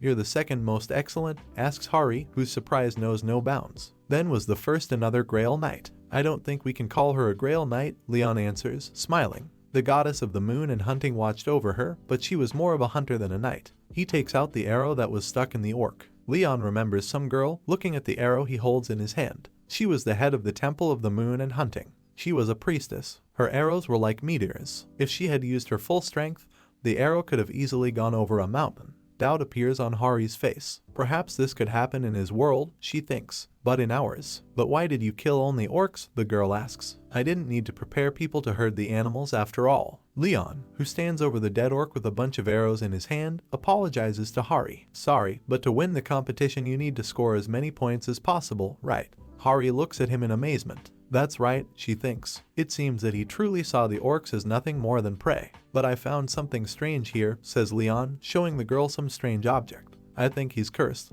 It seems you are right, Your Majesty, says Hari, looking at this object. It's a cursed totem. It's kind of rare. In Leon's hand is a cross glowing green, although the horizontal part is too short. The hero throws the object into Hari's hands. Sell it and give the money to the people who looked after the animals. Are you sure, Your Majesty? The girl says in shock. It costs 100 million, no less. I'm sure it'll be a nice treat for those who had to come here and work like dogs in the heat on their day off. We see that the people who entered the portal that day are really suffering from the unbearable heat. Now follow me, says Leon. I see traces of the orcs who ran away from here. Amazement appears on Hari's face again. What, are you going to continue hunting? She asks. These creatures are still alive and they desecrate the forest with their presence, the hero answers with burning eyes. They, of course, are not real, but orcs must be destroyed in any form. Hari closes her eyes, she is ready to cry. Let's go, Leon urges the girl on, not paying attention to her emotions. I'll show you how to use a bow and arrow. Hari runs after him. But, she says, the hero stops too. He looks thoughtfully at his companion. I'm very glad that you're feeling better now, the girl says, smiling sincerely. Leon looks closely at her, assessing her emotions. How long has it been since someone was nice to me? He thinks. Leon's thoughts are transported to his past, without wanting anything in return. I'm proud of you, he says to Hari, who is walking next to him along the forest path. Sorry, I didn't hear, the girl answers. Use the techniques I-9 showed you to kill at least 3 orcs, he tells her. Otherwise I will be mad at you. We see wisps of energy above the green forest, illuminated by the hot summer sun. Sorry, says Hari, I've only used the bow and arrow a couple of times, Your Majesty. In front of us, as the sign says, is the training base of the Pantheon Guild. Hari is rolling somewhere a cart with a box from which a dozen sword hilts stick out. She has an absolutely happy expression on her face as Leon feels much better after the surprise she arranged for him. Kim Jinsu calls out to her and the girl stops. Section Chief. What brings you here? She asks in surprise. The tractor broke, so I had to stop by the supply room,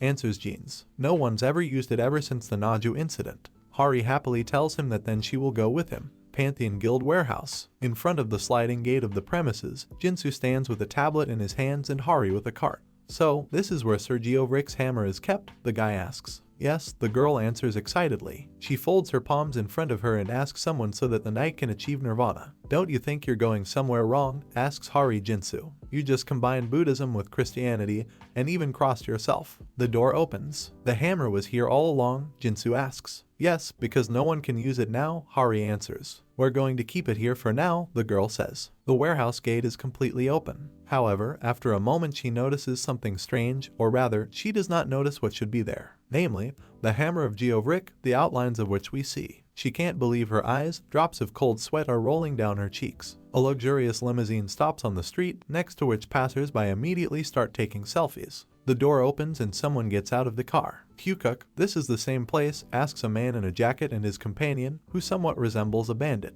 Well, then let's take a look at the most powerful epic item that this state has. A robot squeak is heard next to the men, and they jump in surprise, cursing everything in the world. Jag Spin, the man, who appears to be the leader of the two, points his finger at the robot in amazement. I know for sure that he is in the Pantheon Guild, he says. Hammer Challenger, the robot asks the still surprised guys. They answer in the affirmative. I welcome you, says the robot, for some reason displaying an upside-down smile on its front panel. Thank you, the main of the two replies with some bewilderment. The men pass by the robot, and the one who is not Kyukuk asks Kyukuk what's wrong. It's nicer than I imagined, he says. The light of Yagda Spin begins to glow very brightly. Kyukuk and his companion jump up and down again, not understanding what the soulless machine wants from them. What's the matter? Asks a man in a suit who climbed Kyukuk like a tree. Entrance fee, says the robot, shining its red light menacingly. Before entering, you must pay, Jag Spin explains to them and points one of his legs to the pillar with the relevant information. It is reported here that the ticket price for hunters is 5 million won, while for ordinary civilians it is only 500,000. It's very expensive, Kyukuk's boss shouts indignantly. Why do you take only 500,000 from civilians, but take 5 million from us? Civilians appreciate. Hunter's challenge. Fees to upkeep holy relics, answers the robot, which managed to climb onto the pillar. Chief Kyukuk looks at Jag Spin with bulging eyes. This, of course, is unfair, he thinks, but if you consider the cost of the epic item. Do you take Samsung Pay? He asks the robot and takes out his mobile phone. Bank transfers accepted, Jag Spina answers. Kyukuk and his boss, crying with resentment, move on. Welcome, they hear for the second time in a short period of time, and again they flinch in surprise. They look at the one who greeted them with bulging eyes. This is indeed quite a shocking sight. I'm Assistant Manager Han Hari from the Korean Hunter Association's Management Team 3, a girl in an incredibly strange costume tells them. The men seem to know who this kitty is. All of this started with the day the hammer disappeared a week ago. So that's where he was, Leon says thoughtfully, looking at something. This is some local strongman trying to lift Geovrick's hammer off the ground. The young man was all red from tension, but he couldn't do anything. He doesn't move, Your Majesty, he tells Leon. The hammer has been here since the morning, and since the same time the crowd has not dispersed around it. The hero, next to whom Beatrice stands, looks thoughtfully at the weapon of the fallen knight. He takes it by the handle, and he calmly raises the hammer to the general shock of those present. What are you trying to do? Leon asks. Streams of yellow energy appear around the hammer. We see intricate designs painted on the striking part of the hammer. The weapon tears itself out of the hero's hands, describes a small luminous arc, and falls again to the place from which it was just taken. The amazement of those gathered knows no bounds. It's quite impressive, says Beatrice, who is standing behind Leon. It seems he wants something, the hero suggests. Can a hammer really have consciousness? Hari asks in bewilderment, pointing his finger at the hilt of the weapon. A holy relic like this can, Leon answers her, especially an item that has been with a priest or a divine one for a long time. Leon respectfully lowers his eyes and puts his hand to his chest. It develops its own will and can become hard to handle, he explains. However, when I received this hammer, he thinks, it didn't seem to me that it had a mind of its own. We see Geovrick lifting a hammer glowing with green energy above his head. Chosen by Demra and loyal to the King JF the Lionheart, shouts the knight. Through this hammer I shall impart my powers. Leon seemed to understand what was happening with the weapon.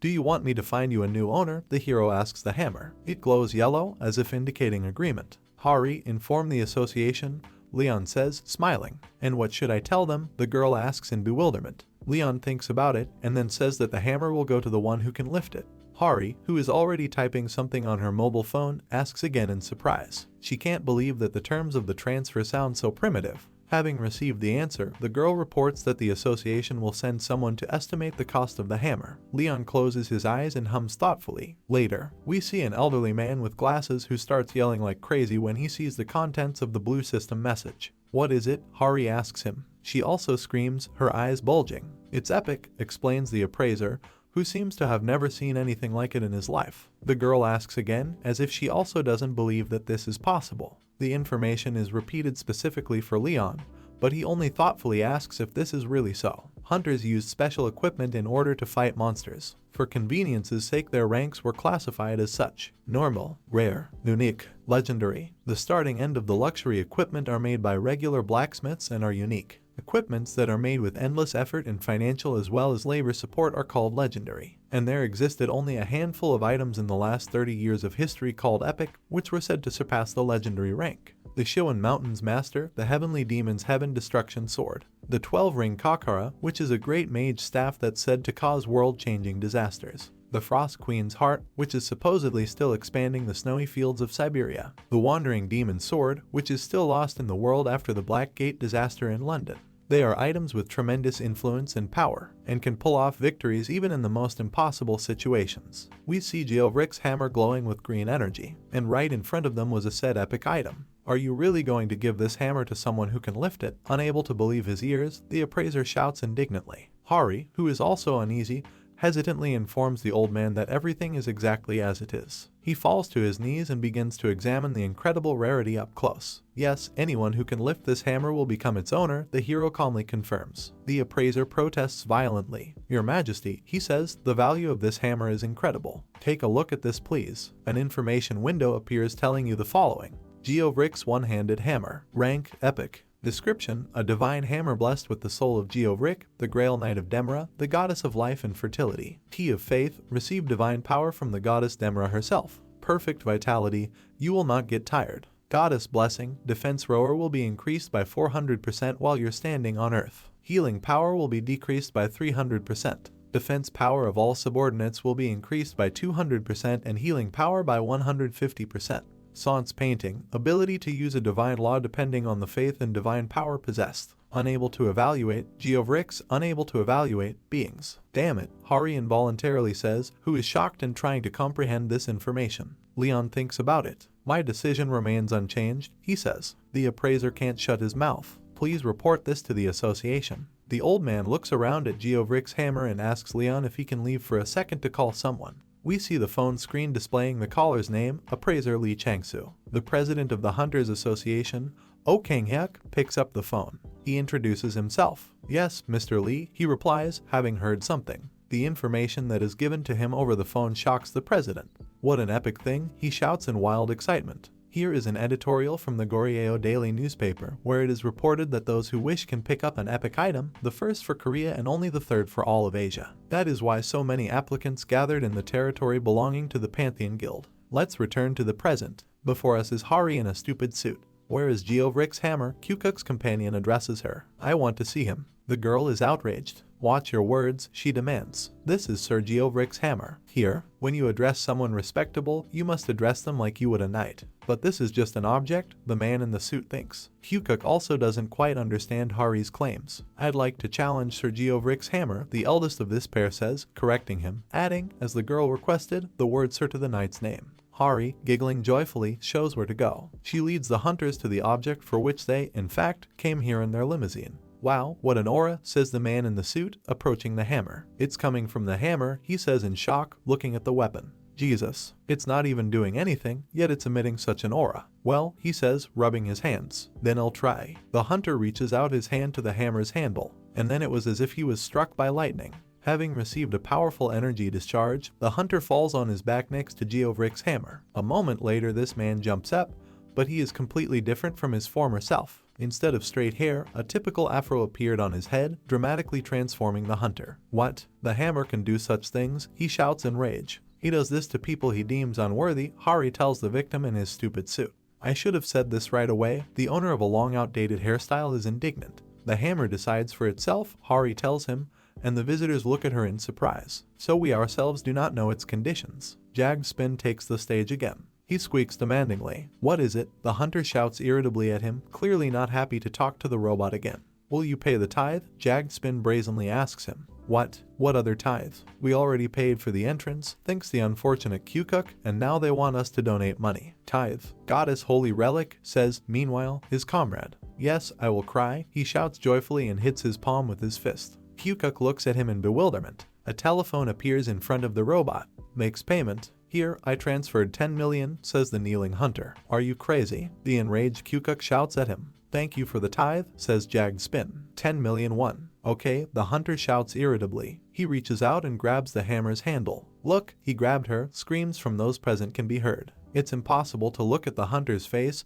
He is terribly distorted with crazy emotions. The hunter stands and, with his mouth open, holds the handle of the hammer with both hands. "This cannot be," those who see this miracle shout. A couple of minutes ago he was almost fried, and now he calmly holds a weapon. The robot stands in front of the hammer on its own legs. Those present look at him in bewilderment. "Taking tithes for the construction of the Pantheon Guild," reports Spinna. All contenders for possession of the hammer open their mouths. They clearly see some kind of perspective for themselves in these words. Cash and mobile phones are flying up, ready to transfer by bank transfer. "Pay your heads without exception." Hari looks in shock at the madness going on next to the hammer. "Move over," someone shouts. "I paid first." "What are you talking about?" "I paid more, so I'll be first." "Sir Yuppie," the girl asks the robot, "are you sure this is permissible? This seems like some kind of blasphemy to me."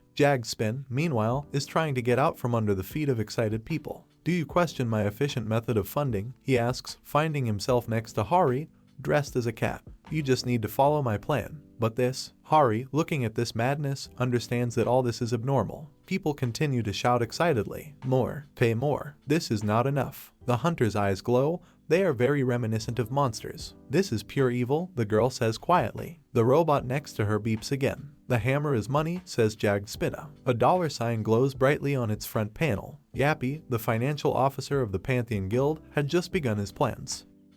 In front of us is a 2-story building belonging to the Pantheon Guild. "Sir Yuppie," Hari shouts excitedly, "Starbucks wants to set up shop on our territory. They have sent an application." "Report on tithe," the robot tells her. The girl looks at him in surprise. Recently the Pantheon Guild has become very popular. There were hunters who wanted to try and lift the hammer. However, many of them felt a pleasant side effect of healing. Someone was getting rid of an ingrown toenail that had been bothering them for 10 years. Some people had cavities in their teeth. The healing effect from just being near the Pantheon reeled many people in. We see Hari in the same stupid costume, next to whom a child is photographed. We see a robot sitting on a pile of gold bars and coins. Yappy obsessively collected money and goods for the sake of getting funding for the guild, as well as spread fame and influence regarding the Pantheon. Everything was for the sake of this facility. Before us is an impressive-looking structure. Hari, with the robot comfortably perched on her head, looks around in shock at the building in which she finds herself. Sir Yuppie, what is all this? She asks. High-intensity forcing facility, the robot answers. There are some electrical panels here, and something like a reactor. Sir Yuppie, are you sure this is a smithy? Asks Hari, approaching with a robot on his head to a strange and very powerful device, between the two halves of which a light cylinder stretches. It's the lowest level of forging facility I could find in my database, the robot answers. This is all I could do with Earth's pitiful metallurgy level. The girl doesn't understand what Yuppie is complaining about. In her opinion, the equipment looks great. That's because your brain is that of an organic matter, the robot tells her. Hari is offended. She shouts that he is unbearably rude. Sir Yuppie, she asks him, having calmed down, you're the Grail Knight of the divinity of steel and blacksmith, right? Yes, the robot answers, continuing to sit on her head. Can you make me a sword? She asks, looking at the giant pink crystal located inside the installation. No, Jag Spinna answers briefly. The girl sadly lowers her eyes. It's clear I'm a stranger to you, she says. This is not the reason, says the metal interlocutor. Hari listens to him carefully. It's just that this industrial facility has not yet been completed, says the robot. Additional facility required in order to work with adamantite. Joy appears on Hari's face. I see, she says. I need to earn money, the robot tells her and jumps off her head. Good luck to you, says the girl, looking after the retreating robot. The Yuppie walks through a small opening in the door that appears to be just for him. Minimum level forging facility is open, he says. Seed money obtainment complete. The robot looks at large wall monitors that display various statistical graphs. He seems focused. Today I will be a righteous thief once again, he says. Recently the global stock market has been facing a great disaster. We see a typical stock exchange with angry brokers screaming loudly. Why are all the articles the very opposite of what we wanted? Can't you do your damn job? I gave you all that money and you're telling me you can't even manipulate the news. Who the hell is this bastard? One of the brokers shouts angrily, looking at the screen of his mobile phone. A ghost-like entity who intervenes in stock price manipulation schemes and messes up the timing of sales. They take all the profit for themselves and disappear each time. Of course, it goes without saying, that entity is Yuppie. The robot looks at a world map dotted with red dots. The financial asset that Yuppie had been eyeing recently was food. In the 21st century, the food situation for humanity was not looking good. There was simply too much land that had been corrupted by demonic elements. During the beginning of the Great Change, the powerful nations of the West and East Asia responded excellently. However, dungeon breaks happened every other day in the poor nations that contained other conflicts. This included Eastern Europe and Middle East Asia. Before us is a world map again. Yuppie bought all of these valueless corrupted lands. We are pointed to a specific point of interest. The first target was Heilongjiang's grain industry. We see the area where an environmental disaster occurred. After the Shanghai disaster 20 years ago, the corruption level of Heilongjiang, one of the 50 warlord nations, was severe. Yuppie bought a part of the grain industry and spread the faith of Demara, the goddess of life and fertility, hence purifying the soil. Although it was not possible to purify the lands or immediately produce crops at Leon's speed or scale, the soil would soon be able to produce blessed rice, corn, and other similar grains. It was going to, once again, be a very profitable grain industry. We see Yuppie standing on a table next to a computer keyboard. The Pantheon Guild will monopolize food resources, he says. The robot turns to the keyboard and says that the problem is that there may be an intrusion. The map shows possible directions of impact on the brightest red dot. Yuppie looks at the computer screen. Large data collected, he says. Global politics and wars are a pointless waste of national resources. Gates all around the world are increasing in threat level. The robot seems to be angry. A logical human leader should not engage in illogical use of armed forces, he says. This land will rise. A coup d'etat has occurred in Jilin, comes from the TV, which is broadcasting breaking news. Has the war begun? Hari asks Yuppie, who is standing on the table next to her food tray. He doesn't answer, and then he makes a squeak, which seems to express anger and misunderstanding. I'm only giving this to you, Hari, says the robot. The girl turns to him in bewilderment. The interlocutors are sitting on a bench. I own private equity, Yuppie reports. It's a method of asset management that has been steadily rising. This is followed by a direct proposal, discouraging the girl. I will manage your funds. Register today. Are you asking me to invest without believing my ears? Asks Hari. I manage your funds, says Yuppie. Cool, so you also work in the stock market. Considering your weak financial state, you need a professional to support you in your management of money, says the robot. Hari looks at him with wide eyes. What are you saying? She asks. Considering my age, I have already saved a lot. You have only saved 15% of the average savings of a rank hunters, says the robot, who even seems to be smiling. You have a sad salary and you donate most of your bonuses from clearing gates to charity. Hari lowers his eyes in embarrassment and closes his fingers. She explains that this is all because she donates all her unnecessary money to the orphanage where she grew up. Finance management is required to offer larger donations, says Yuppie. Hari smiles. She begins to say that she doesn't need all this. However, the phrase is interrupted by a painful blow. The girl almost flies off the bench. For a human living in modern civilization, being lazy with finance studies is basically giving up on life, he says. You should be grateful that I am offering to do this for you. Hari hides the hand from Yuppie, which apparently he hit her with. But only 2 million won, she says timidly. 20 million, the robot declares in a tone that does not tolerate objections. And sell the basement in Seoul. Hari looks in amazement at his overly impudent interlocutor. This is Sir Yuppie, she thinks. He can probably be trusted. Almost crying, she agrees to do what he demanded. The robot seems happy. You're now a silver member, he says. I was nice and leveled you up from bronze. This conversation never ceases to amaze the girl. Silver member, she asks. Bronze members are guaranteed a 100% return, and silver members 200%, explains Yuppie. Do you want a higher level? No, everything suits me, she says, smiling happily. If you register 5 other members, I will level you up to gold, the robot joyfully declares. Then your profit rate will be 300%.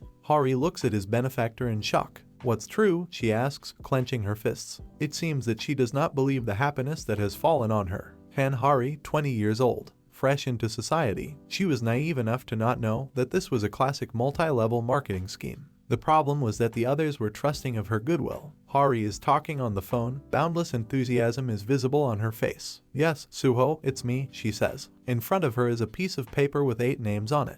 What, will you do this? She asks her interlocutor. You are thinking correctly. We see the robot again. Yuppie's pyramid scheme gained momentum very quickly. A car stops in front of the Pantheon Guild headquarters. A man in a suit comes out of the car and straightens his tie. He's going somewhere. It turns out that he and 2 other people who came with him are representatives of the district court. They turn to Leon, next to whom a robot is perched on the table. We have brought an order regarding the confiscation of assets, says the senior group. What? Leon can't believe what he just heard. Jag Spin is silent, but he seems to know that all this is because of him. The robot is clearly alarmed. The court representative, holding a clipboard with papers, looks intently at Yuppie. He squeaks. An alarming red stripe lights up on its front panel. Leon, sitting at a table in front of a crowd of people, fumes with anger. What's going on? He asks fiercely, crossing the fingers of both hands in front of him. Explain to me. The robot, with a red sticker on its front, beeps. The situation was as follows. First, failed to pay the interest on a loan taken out on behalf of the Pantheon Guild. Second, most of Pantheon's employees were left in debt by investing in Yuppie. Leon looks ahead thoughtfully. This private investment fund fell drastically. Sir Yuppie, my assets of 87 million, one of the deceived clients turns to the robot. I gave them to him after deducting the rent, explains Hari, bursting into tears. Broke people are clutching their hair. Leon hears their remarks. My money, even my wife's savings is gone. My savings of 5 years that were to buy an elixir. The hero looks sympathetically at the old woman who has lost her plot of land, and the old man who reassures the woman that the young master will come up with something. Sir Yuppie, he says to the robot, hiding his face behind his hands, what is the total loss? The robot first beeps something incomprehensible, and then reports that it is equal to 870,054,430 million won. The debt increases by 49,853,655 won per hour, about 72% loss. Hearing this data, people begin to go crazy with rage. It looks like some of them are even beating Hari. Leon hears their advice and complaints. My money, take what you can. A pillar, at least take a pillar. A guy comes running from the direction of the warehouse, holding a cleaver in his hand, obtained during one of the previous raids into the portal. He shouts that there are still valuable items left there and they can be taken as compensation. Yuppie flies up from where he just was and uses his laser wire to take the weapon away from the marauder. Stop, man, he demands menacingly. Don't take it. This is private property. Hari, with streams of tears flowing from her eyes, looks helplessly as passions heat up. Suho and Yihyuk squat sadly, trying to calm each other down. They hear the remarks of Yuppies and deceived investors, which there is no point in duplicating, their meaning is already clear. Boss, I feel really bad, someone says to Leon. He furiously orders Hari to come to his senses. The hero's eyes begin to glow with rage. He calls Hari again and thinks how tired he is of these worthless people. He gets up from his seat and growls so that everyone gathered quickly comes to their senses. Stop panicking. The scream freezes everyone in the room, and it seems to save the robot from being maimed. Sir Spin, the hero addresses the robot, having calmed down a little. Yes, your majesty, he answers, being in the hand of the person holding him by the leg. An evil glint appears in Leon's eyes. You are saying, he tells the robot, that you have superior intelligence. I hope you will correct this situation.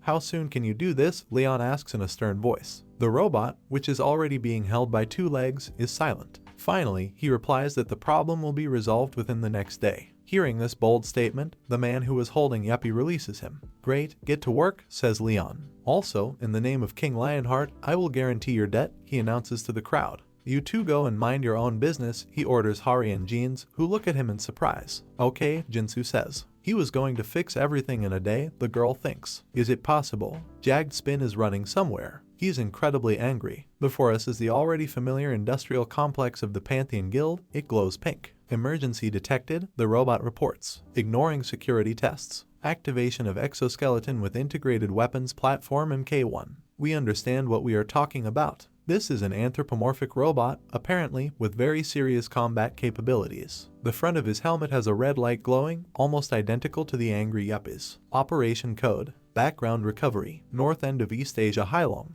In front of us are destroyed city high-rise buildings. A green orc sits at the table and yawns. This is reported to be Corporal Orko Ryo of the Jilin Republic Army. Boss, where are the enemies? Someone asks him. What? Asks the orc, from whose lower jaw 2 huge fangs protrude. It turns out that he is talking to 2 other orcs. One is wearing a white t-shirt, the other covers his upper body only with belts holding up his pants. The people from the next door neighborhood are boring, the dressed orc complains. They came here to fight, but they all escaped. Humans are weak and don't know the honor of a warrior, says the second orc. Well, as long as we have plenty of food, that's enough, the boss answers, picking his nose. After we have a big feast, we'll gather everyone together and go attack the neighboring nation. I like this plan, says the orc in the t-shirt. I haven't eaten human gelid meat for a long time. The orcs rejoice, shouting and jumping for joy. What a thrill. Let's raid and eat them all. Very good, says the boss, who is lounging comfortably in a wheeled chair. After we eat, we will go to. The orc fails to finish. A red glow catches his attention. We see some object flying across the sky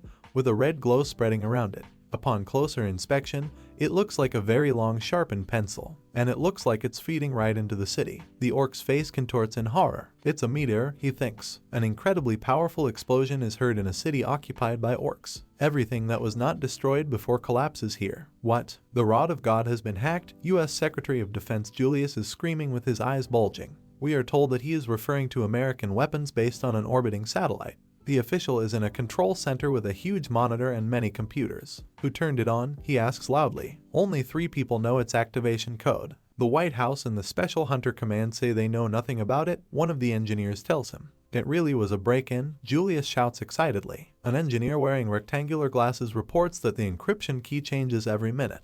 There are 100 million combination patterns, says a specialist in a white coat looking at a computer monitor. Even if you use the world's best supercomputer, it would take 13 years to calculate them. Julius, cold sweat running down his face, looks up in amazement. Then who the hell, he says. The Minister of Defense looks at a huge monitor showing a satellite.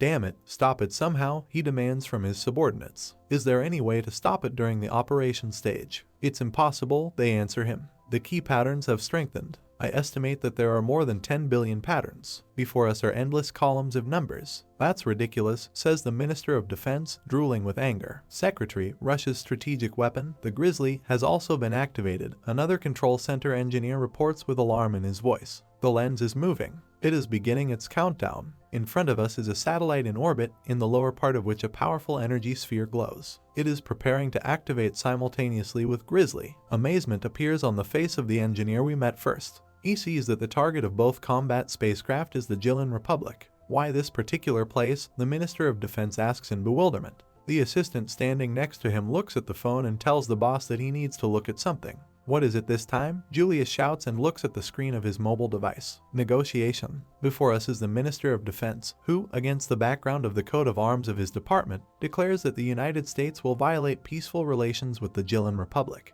A senior Russian official responds that his country will not tolerate provocations from its overly brash neighbors. He invites Americans to form an alliance to fight a common enemy. It's me, Julius asks in bewilderment, looking at the phone screen. Yes, this is a well-made fake, the assistant answers him. The Minister of Defense looks at his image and cannot find any trick. Deepfake, says Julius, unable to take his eyes off the screen. The engineer, who is watching the radar screen, notices some bright point and removes his hands from the keyboard in horror. All the specialists gathered in the control center look at the huge wall screen, where something blatant and extraordinary also begins to appear. The following is literally written here in several languages: "I have come to end this war." What is this? Julius asks in amazement, looking at this message. We see an orc clutching his head, who is sitting, apparently, at a badly damaged pool table. What happened? Shedding tears, he asks. This is the king of the Republic of Jilin Linxian Cossack. We see that the orcs have held a meeting, and Cossack is presiding over it. Now that we got the throne, he says, all that's left is endless war. Boss, what should we do? Asks one of his subordinates. Aren't we screwed?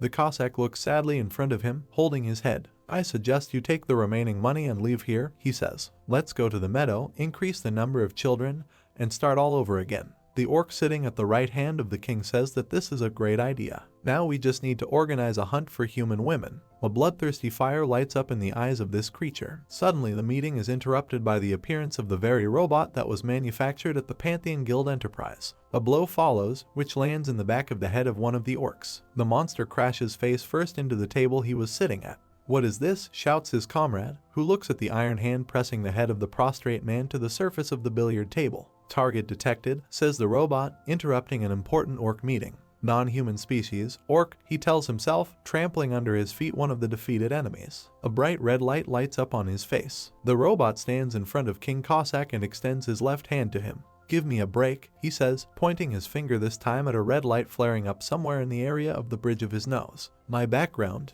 We see a building with a huge hole in the roof. Two powerful guns are pointed at the orc sitting at the table. I don't know who you are, says the monster, but you won't be denied courage. The orc looks at the robot angrily. It turns out that his threats were not empty. Fighters appear behind the robot, swinging huge axes. The robot jumps and the blows fly by, leaving glowing trails behind them. Activate assassination mode, the voice we are used to hearing from jagged spin sounds. A formidable weapon is ready to shoot. The robot opens fire from all barrels, bullets fly at the orcs, punching large holes in them. The smartest ones try to hide behind pieces of concrete. An orc runs up to the robot firing from behind. Die, he shouts and, covering himself with a shield, attacks the enemy. The robot puts out one of its many arms and tries to stop the monster. There is a collision, and the robot's arm flies up under the pressure of the orc. However, before she managed to fire a shot that killed the attacking orc, the robot stands in front of opponents, throwing aside a spent cartridge case. Special modification, ultra-high mass 12-gauge bullet set, says the robot. He has a menacing red light on his face. The robot points its entire arsenal at the orcs. We see that he has each of the opponents in his sights. Conditional firearm restriction release, he says. All weapons free to use. Fire all ammo. We see exactly where the red light on the robot is located. A huge number of bullets are flying at the orcs. Fire is fired from all barrels at once. The shells tear out pieces of green flesh from monsters, who now can hardly oppose their enemy. Countless shell casings fall to the floor. Streams of blood flowing from the perforated orcs also flow here. The robot looks at the result of its work with a red light. Cease fire, he orders himself. The volley had a stunning effect. The entire floor is littered with the bodies of executed monsters. There is only one entity left, the robot says, and we see the outline of the one he means. In the hands of this orc is a double-edged axe of skillful workmanship. Not bad, the pumped-up monster praises his opponent. Those you killed could become generals of my army, he says. Resume assassination, the robot says and prepares to open fire again. Do you even know what assassination means? The orc roars angrily. The robot is not going to enter into a discussion, it just starts shooting. Growling furiously, the orc swings his huge axe. The monster strikes and one of the robot's arms flies away. The robot substitutes the second one, and only it stops the formidable weapon of the orc. Adamantite, the robot says, realizing what exactly caused such serious damage. The orc grins joyfully, raising his axe for another blow. That's right, he says, this axe is made of pure adamantite. Even a dragon cannot withstand a blow from this weapon, the monster says, continuing to smile. Another blow follows, which inflicts new and no less serious damage on the robot. Assumed rank S, the robot says to itself, flashing a red light. Insufficient ammo. One of the robot's arms, spewing out a whole sheaf of sparks, still stops the blade of the monster's axe. Extending this limb towards the enemy, the robot looks at the orc. And then, out of the blue, he punches the monster in the face. But the orc is not even shocked. He laughs loudly and says that the enemy caught him well. At the same moment, he slams his huge fist into the robot's stomach. You think a chunk of metal like you has a chance against me, who's been blessed by the warrior god, Helkin, asks the orc, grinning with anger. He raises his huge axe over his head and, it seems, is about to bring it down on his opponent. The blow actually finds its target. The robot's face is crossed by a thick pink stripe. Insufficient time, scenario failure, says the robot in the voice of Jagged Spin. What? The orc cannot understand what is happening. We see that he actually has something to worry about, since he is all wrapped up in glowing wire, characteristic of Jagged Spin. Moreover, a wonderful orc axe made of pure adamantite also fell into the web. The robot looks at the monster with its red eye, which seems to have not been damaged by the axe. Another moment, and the wire-wrapped orc looks in amazement at the small yuppie hanging in the air in front of him. Earned helpful data on real-life battles, says our old friend. Big data is even more perfect now. What the hell are you talking about? Roars the orc, who is still unable to comprehend what is happening. The well-known yellow energy begins to flow around Jagged Spin. Tactical divine law, he says. The white strings entangling the orc become very bright. It seems that something irreparable is about to happen to the monster. That's right, the wire cuts it into many small pieces. Everything around is filled with orc blood. The yuppie looks around the battlefield. In front of him lies the wonderful double-edged axe of a dead orc. Adamantite material, says the robot. Shall take. Removed all witnesses. Assassination complete. The robot seems happy with the job it has done. The news is broadcast on TV. The Jilin Republic's coup d'etat incident has been resolved. The newly rectified Jilin Republic government apologizes for the chaos caused. Blessed crops were discovered among the rice fields of Beta Wong. Wow, not bad at all, Sir Yuppie, says Robot Hari admiringly. The war is over, she reports, counting the news on her mobile phone screen. The robot beeps affirmatively. The girl discovers another interesting news on the internet. The fund's return was 22%. The yuppie squeaks again. Leon, who is in the same room, drinks tea and looks at the tablet, getting acquainted with some information. Swordsmanship, shield techniques, spearmanship, horse riding. He seems to have improved his skills a bit. We see that Leon gets acquainted with the personal file of one of the cadets. I'll need to connect him to the gods soon, he thinks, although he will need to prove his faith first. Leon takes a sip of tea. There is no time, he thinks. He looks at his tablet. The gods permitted a simplified process, so I need to hurry. He looks thoughtfully at the personal file of a girl we know. Chin Soyeon, he says her name. We see that she is 20 years old and from class A of the Hunter Academy. It is also reported that the girl is class B as a hunter,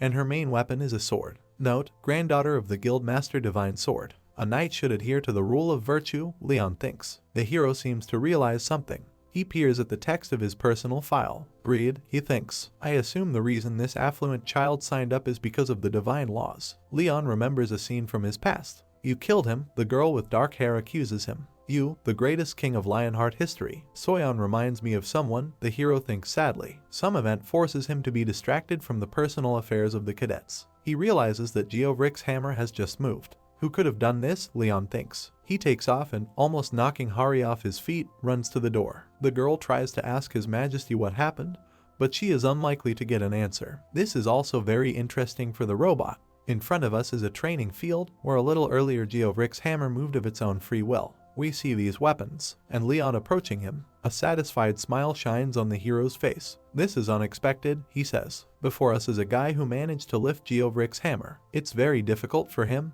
but he holds his weapon up. This is Deseng. Empty fields near Naju Plains. Some horse is chewing on Hari's red braid. The girl does not pay attention to her as someone is addressing her and the other cadets with a speech. This is Leon. Today we are accepting a new student, he says with a very stern look. These words cause excited discussion among the cadets. What? Now? All other students at the academy should have already joined the guilds, says Yihak. Who could it be? Asks the guy standing next to him. The young people notice a young man standing nearby and turn to him. He will train with you, says Leon, to become a knight in the future. Hari looks at his new classmate with his mouth open. He sits on a horse but can hardly hold on. The animal does not seem to obey him. The young man still manages to drive up to Leon and the cadets. I'm Gudasang, he introduces himself. First generation student of Man-at-Arms. Nice to meet you all. In front of us is a skyscraper that houses the headquarters of the Korean Hunters Association. The president, standing in the aisle between the tables, is given important information. Eastern Sea Fleet and 7 American fleets as well as Japan's Maritime Self-Defense Force have all checked in.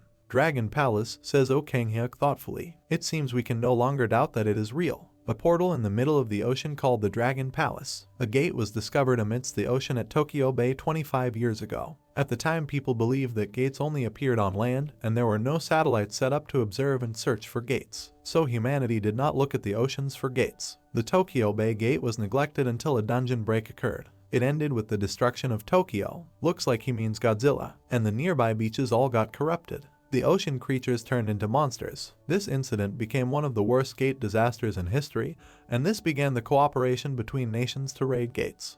Kang-huk receives a new piece of information. Hurricane Nabai, which had been heading towards the Pacific Ocean, changed direction and is now heading towards Ulun Island.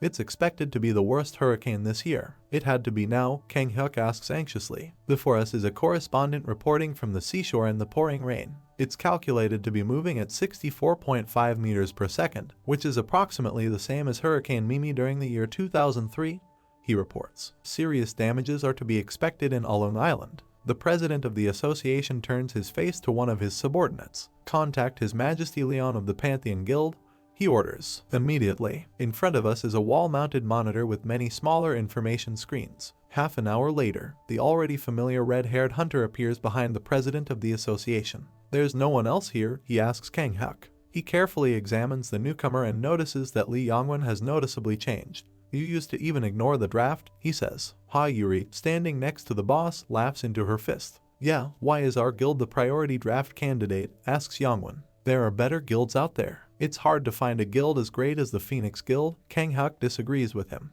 We're still suffering from the damages of Jeju Island incident, Yongwon tells him. The association president grins. I'm sure you're all feeling much better now, he says. This answer angers Yongwon. Damn old geezer, he thinks. He's suddenly forcing his authority on me. It must be because of Leon. I assume you're not sending us alone, he says out loud. Is your ace card stepping in? What? Ace card? Kang-huk pretends he doesn't understand what he's talking about. His Majesty isn't someone a person like me can evaluate, he says. I see, says Yongwon, with a look of great disappointment on his face. Damn, this isn't going the way I planned, he tells Yuri after finishing his conversation with Kang-huk. The girl smiles. Well, you reap what you sow, she notes philosophically. Yongwon looks at her angrily. Then he remembers something, namely, a knight with a huge hole in his armor, who allows him to take his horse. Take it, he says. Even if your horse riding isn't up to par, he'll heed the king. Yongwon looks at the noble warrior in shock. May you live an honorable life and may the gods bless you, he says. Damn it, says Yongwon, whom we see from the back, my soul is very bad again. We see the bald assistant to the president of the association, who is holding a walkie-talkie. He approaches Kang-huk and tells him that the VIP visitor has arrived and will be here soon. Who could it be? Yongwon thinks. He finds it a little strange that Kang-huk is hastily adjusting his tie. Moreover, the president of the association sprays breath freshener into his mouth. The hunter simply does not understand how important a person must be for not the least important person in the state to be so worried about meeting her. We see the leg of a VIP visitor, and now himself. This is Leon, accompanied by Hari and Kim Jinsu. Thank you for gracing us with your presence, Your Majesty, greets the hero Kang-huk, bowing politely. You better have a good reason for calling me all the way here, says Leon, smiling. Naturally, the head of the association answers. He shows with his hand where to go. Come along, Your Majesty, I will explain the situation. It's clear, Leon says in a calm tone, looking ahead. A gate has appeared amidst the oceans, and there's a hurricane approaching, making it difficult to raid, says the hero. This is exactly what Your Majesty, confirms Leon Kang-huk's conclusion. He presses the red button on the remote control. Warships appear in front of us. The US and Japan will come to help us with the gate, says the president of the association. The other guilds are going to be on standby, just in case. This is an opportunity to further raise the honor of the King of the Lionheart. Kang-huk lowers his gaze respectfully. Please, bestow upon us the greatness of your heroic abilities, he humbly asks. In addition to everything, he stands up and bows in front of Leon, who is sitting in a chair. The hero smiles. You know how to choose your words well, he praises Kang-huk. Well, okay, I agree, he says. A king's value is heavy, he nevertheless warns. You'll have to prepare a worthy tribute. Kang-huk, who is standing behind a small podium, asks if there is something His Majesty wants. Leon smiles. He turns to leave. A king does not count coins, he says. You can talk to Sir Spin about this. Yes, Your Majesty, Kang-huk answers, bowing once again. In fact, he made me an empty promise, he thinks. It is very difficult to control, the head of the Korean hunters understands, looking after the retreating trio. Coming out of the doors of the skyscraper, Leon looks thoughtfully at his tablet. I will now name the names of those who will participate in the raid, and you write it down, he says to Hari standing next to him. Yes, your majesty, the girl readily answers. The hero looks at his papers. First, Sir Spin. For students Han Suho, Kim Yihak, Gu Disung. For soldiers Kim Gapsu, H Wang Junchul. Park Chialgan, Ma Chioldu. Hari obediently writes down, but there is surprise in her eyes. She runs her eyes through the list again and is convinced of her suspicions. Your majesty, she says to the hero. Speak, he answers, without even looking at her. Tears flow from Hari's eyes. You haven't named a single girl, she says. Leon looks at her in surprise, and Hari tries to understand what caused the king's bewilderment. She harbored a grudge. Even if he differentiates ladies from women, she thinks he's not the kind of person to discriminate between the two genders in a situation like this. Isn't the answer obvious? Leon asks her as they set off again. Huh? A woman on a ship means trouble, Leon tells her. Now he resembles some ancient old man with completely outdated concepts. Hari can only look at him in amazement. In front of us is a group of combat helicopters. Below them, a ship appears in the sea. We are told that this is the South Korean First Fleet. The helicopters land and someone meets them. These are naval officers. He emerges from the helicopter wearing black sunglasses for the first time in our memory. We see that helicopters have brought a large group of hunters. They approach the military men who meet them. Are you the commander of this base? The hero asks the officer who stands in front of everyone who meets him. Yes, I am Lieutenant General Choi Yisung from the First Fleet. I introduce myself. It's an honor to meet you, Your Majesty, says the officer, stretching out in front of Leon. My granddaughter was actually cured of her illness thanks to Goddess Demra's crops. I would appreciate it if you could thank her for me. The hero, smiling, takes off his glasses. If you want to thank her for her blessings, then you are my brother, he says. This is a great honor, Your Majesty, the officer says, laughing, and offers to follow him. Before I start the briefing, he says to Leon, who is putting his glasses back on, I would like to introduce the Allied forces. We see a building with a high fence in front of it. Not only Leon and his hunters arrived at the base, but also Yangwon, whom we now see behind the hero. These are the American raiders, he asks, looking at a group of hunters who are communicating with each other in the concert hall stage area. Yeah, apparently they flew here as soon as possible on cargo aircraft, Yisung answers him. The US raid team is known for being passive. How surprising. Taking a closer look, Yangwon recognizes someone. Isn't that Reynolds Sherman, he asks, the master of the American Magic Tower? You're right, the officer answers. Before us is a really long-haired old man, whom we had managed to forget about a little. Why would someone as high profile as him be here, asks Yangwon. Sherman turns to the Koreans and examines them. It seems I'm famous even in Korea, he thinks, grinning evilly. Surprisingly, he doesn't even think about parting with the purple ball and still holds it in his hands. Nice to meet you, Korean hunters, he says. I'm Reynolds Sherman, the Magic Tower Master, invited for the gate raid. Suddenly, the smile disappears from the old man's face. He notices someone. It's Leon, and he's standing behind the other hunters wearing sunglasses. Sherman panics. It seems to him that this is the end. What do we do, great being? Asks the American magician, shaking with fear. He is right in front of us. Lion actually stares at the old man. Calm down, the sphere replies. Knowing him, he would have killed you on the spot if he had noticed me. We haven't been found out yet. Have faith in the power of the ring that I made for you. Sherman looks at the ring on his index finger. I wouldn't expect any less from the wise great demon himself, he says mentally. The magician rubs his thumb over the jewel that saves his life. Yeah, with this ring that can conceal demonic mana, I'm sure we won't be found out. However, literally right there the evil magician notices that violet energy is breaking out from under the ring. Another wave of panic overcomes him, and he again turns his thoughts to the great being. His master again begins to calm the nervous old man. It's being worn out because of his divine power, the sphere tells Sherman. We see that yellow streams are indeed floating around Leon, who is watching the American in bewilderment. Move away from him immediately, his invisible master orders the old man.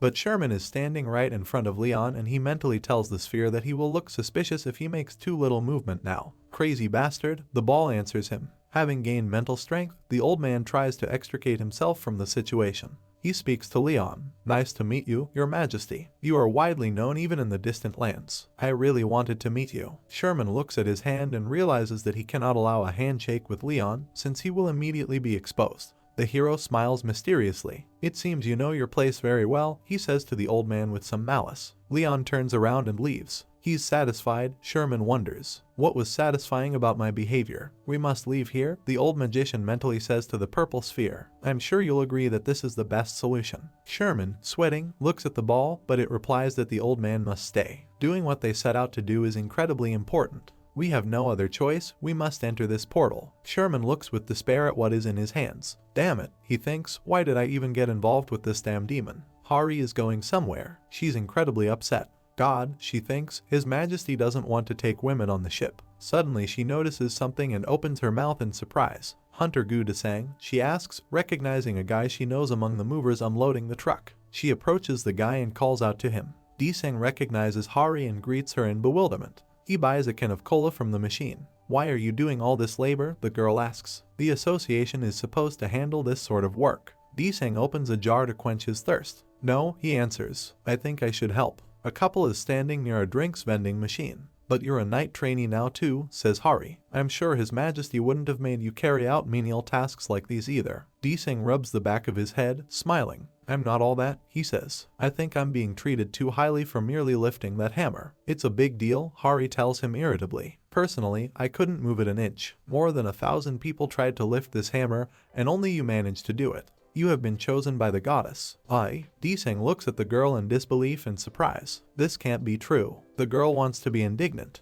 but then he decides to turn it into a joke. I bet His Majesty would have said, how dare you, a lowly peasant, doubt the decision of a king. How dare you undervalue the judgment of the goddess. We see that Leon is standing behind Hari, who hears everything she says, and Desang carefully tries to warn her about this. But the girl was already carried away by parodying the king. This won't do, she says indignantly. You're having all these doubts because you're not working your body hard enough. Back in my day we trained without even sleeping a wink. Leon, whom she caricatures, begins to look like a complete idiot. By the way, he had already come close to her. Desang does everything he can to show that the girl is in danger. Assistant Manager Han, he says loudly to interrupt Hari and prevent her from saying another word. Hari seems to understand something. He's standing right behind me. Yes, she asks, her eyes widening in horror. And then she realizes that everything is exactly like this. Leon grabs her by the hair. How insolent, the hero shouts angrily. You dare mock and imitate a king's behavior. Hari is crying. She apologizes and asks to kill her on this very spot.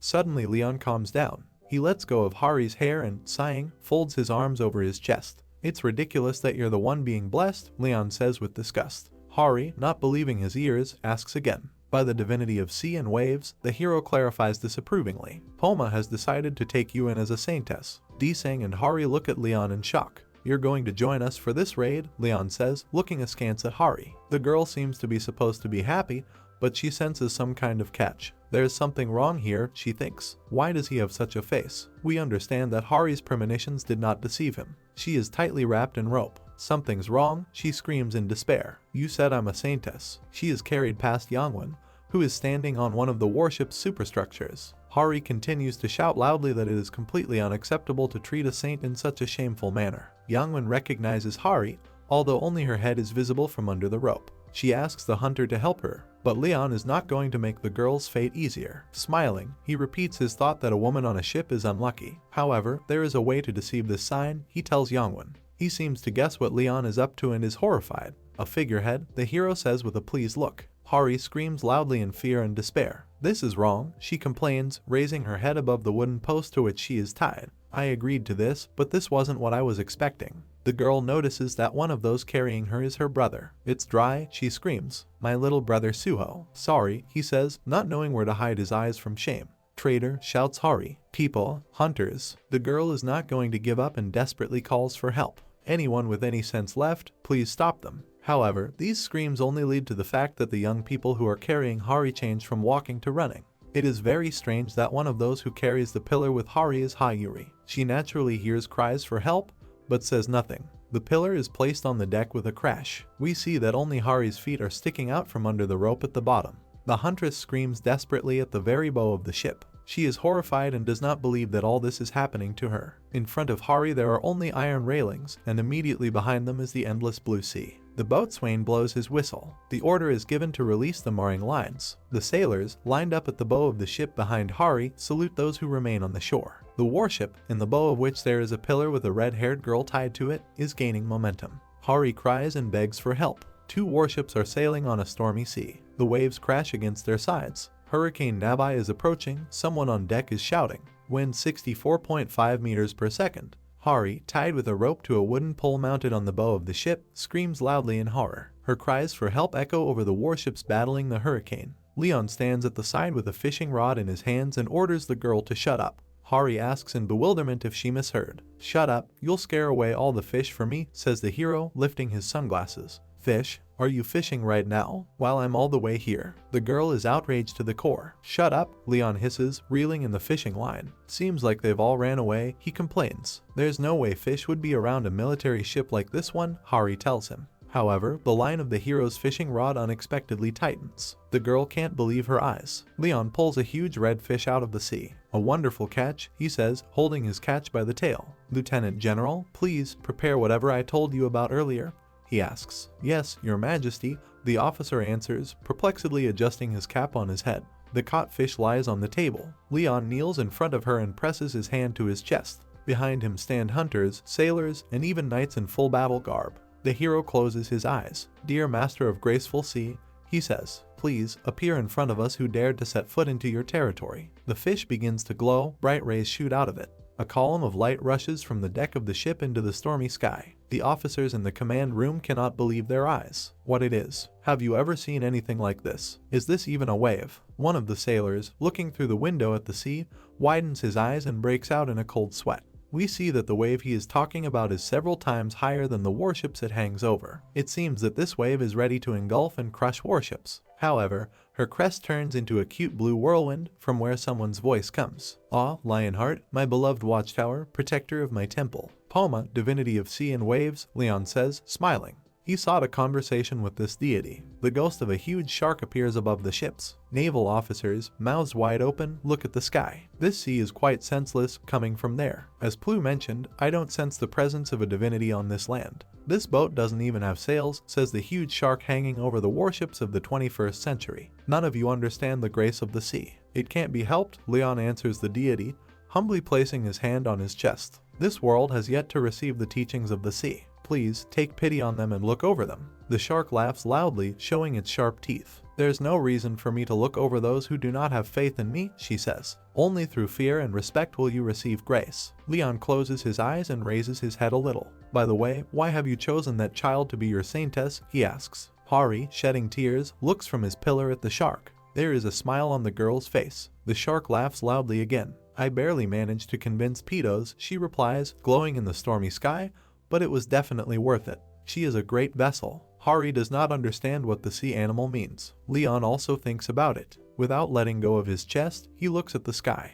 Not as good as you. Of course, says the shark. We see Leon's powerful torso and streams of yellow energy around his face. You can carry all of the divinities within you. I did sense that her fate was filled with misfortune and it seems like I was right, says Leon, glancing at Hari tied to the post. This is a blessing. Why do you call it a misfortune? Asks the shark. The attention of gods can be poisonous to a human who lacks faith, the hero explains his words. Hari is desperately trying to understand what these fairy tale characters are talking about, but she just can't do it. The deity, in the form of a shark, laughs again. I trust that you will take care of this, it tells Leon. The ghost of the sea predator increases in size. It continues to hang over the warships of the Korean fleet. Khan Hari, he addresses the girl tied to the pole. Me new saintess. Who am I? Hari still does not believe that she was elevated to an incomprehensible, but apparently incredibly high status. A blue ghost hangs over the bow of a warship where there is a pillar with a girl tied to it. I will grant you authority over the waves and the blessing of water, says the shark. Accept this with joy and spread my teachings afar. Yes, I agree, Hari answers happily. Now could you untie me? It seems that her request puzzles the shark. With my saintess as the sacrifice, no wave will surge through your boat, the ghost of the sea animal solemnly declares.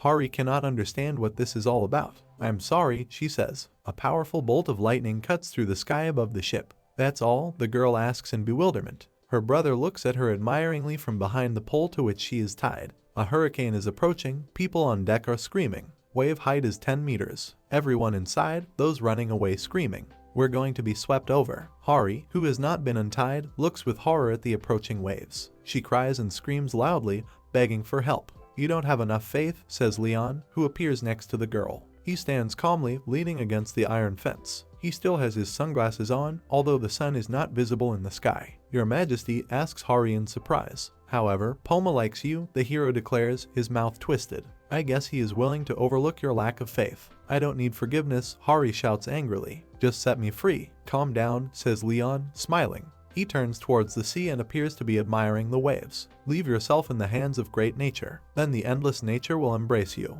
He stands on the very edge of the ship's bow and opens his arms wide as if trying to embrace the sea. "Your Majesty, I want to live," Hari desperately shouts behind him. The girl notices something and looks somewhere in shock. "Don't you think this is strange?" Leon asks, turning his face to Hari. "Such a terrible hurricane," he says, scratching the back of his head, "and not a single wave has reached us." Hari begins to reflect on his words. But it's true, the ship doesn't even rock. The waves just disappear once they get close enough to the ship, the girl thinks, and we see that this is indeed the case. Poma is using Yoi, the saintess, as the medium to pacify the waves, Leon explains to her. The ship moves calmly on the sea, which in its immediate vicinity is strikingly calm. "Is it true?" Hari asks in amazement. Leon smiles. No one believes in him, so there is no choice but to use Saintess as the medium, he says. "I see," says Hari, smiling happily. "So, he didn't tie me down because he's a misogynist," she thinks. Suddenly she realizes that something is happening to the rope that was holding her in place. Another second and she falls to the deck, hitting her butt painfully. Leon looks at her thoughtfully. The next moment, the freed girl flies high into the air, for the reason that a huge wave rolls onto the ship and the bow of the ship suddenly lifts up.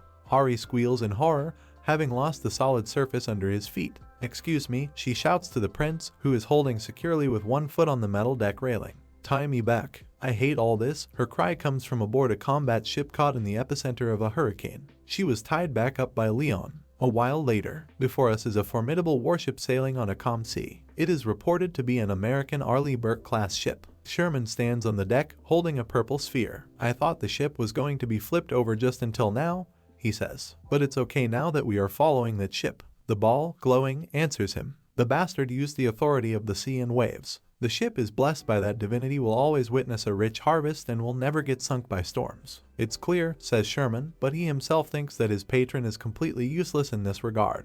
The captain says, "We have bad news." An announcement sounds across the ship. The magician turns his head towards the loudspeaker to hear exactly what happened. The Murasama-class ship that left from Sasebo has capsized from the hurricane and is being rescued at the moment. Hearing this information, the magician thinks, "We lost a third of our forces before the raid even began," he says. "You just need to focus on this gate," the purple ball tells him, irritated. "That's what's important." "Okay," says the magician, looking at the sphere. "This is Guangito the Great," resounds over the sea. "We will proceed with the mission, sending in the raid team on boats. In front of us is an inflatable boat, on board of which there are knights in armor and helmets. Let's enter the portal." We see that a group of ships has approached the red and black portal. Boats with landing groups descend from the ships, and one after another they sail towards the target. There is a group of hunters on the next boat, and he is almost inside. Now before us is Leon and several of his charges. The hero stands calmly on the bow of the boat in his sunglasses. The mission begins. The Pantheon Guild enters the portal.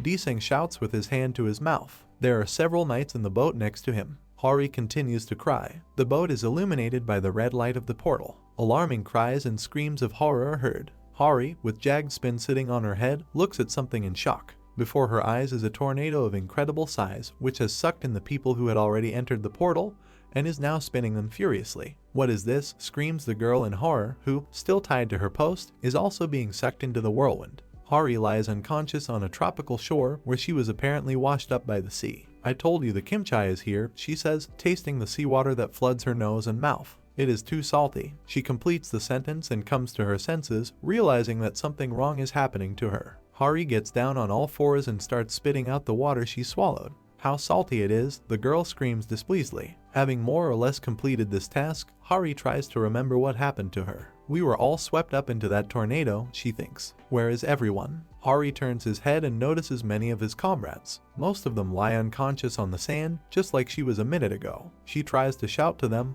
and she succeeds. People are starting to come to their senses. Naturally, they don't feel the best. Hari sits down on the sand next to his brother, who has also just woken up. He holds his head and complains that it hurts very much. "We were sucked into that tornado," he asks with difficulty. "Is that all that's left?" Hari, not believing his eyes, looks at his comrades. "I don't see His Majesty," she understands. And in fact, on the beach where the hunters ended up, the familiar figure is not visible. Also, the girl does not see Sir Yuppie and many other hunters. "Calm down. Everyone is safe." Surely, she hears the voice of God and jumps in surprise. This is a very strange feeling, and this is the first time in her life that this has happened to her. Hari is trembling all over with excitement and a feeling of the unreality of what is happening. "Look below you," the voice advises her. Hari looks around her, trying to understand what her patron means. "Turtle?" she asks. "Yes, my saintess," answers the celestial being. "I have sent a messenger of sorts to help you." Hari and his brother carefully examine the reptile. She's so tiny, Hari says. Impudent, God is indignant.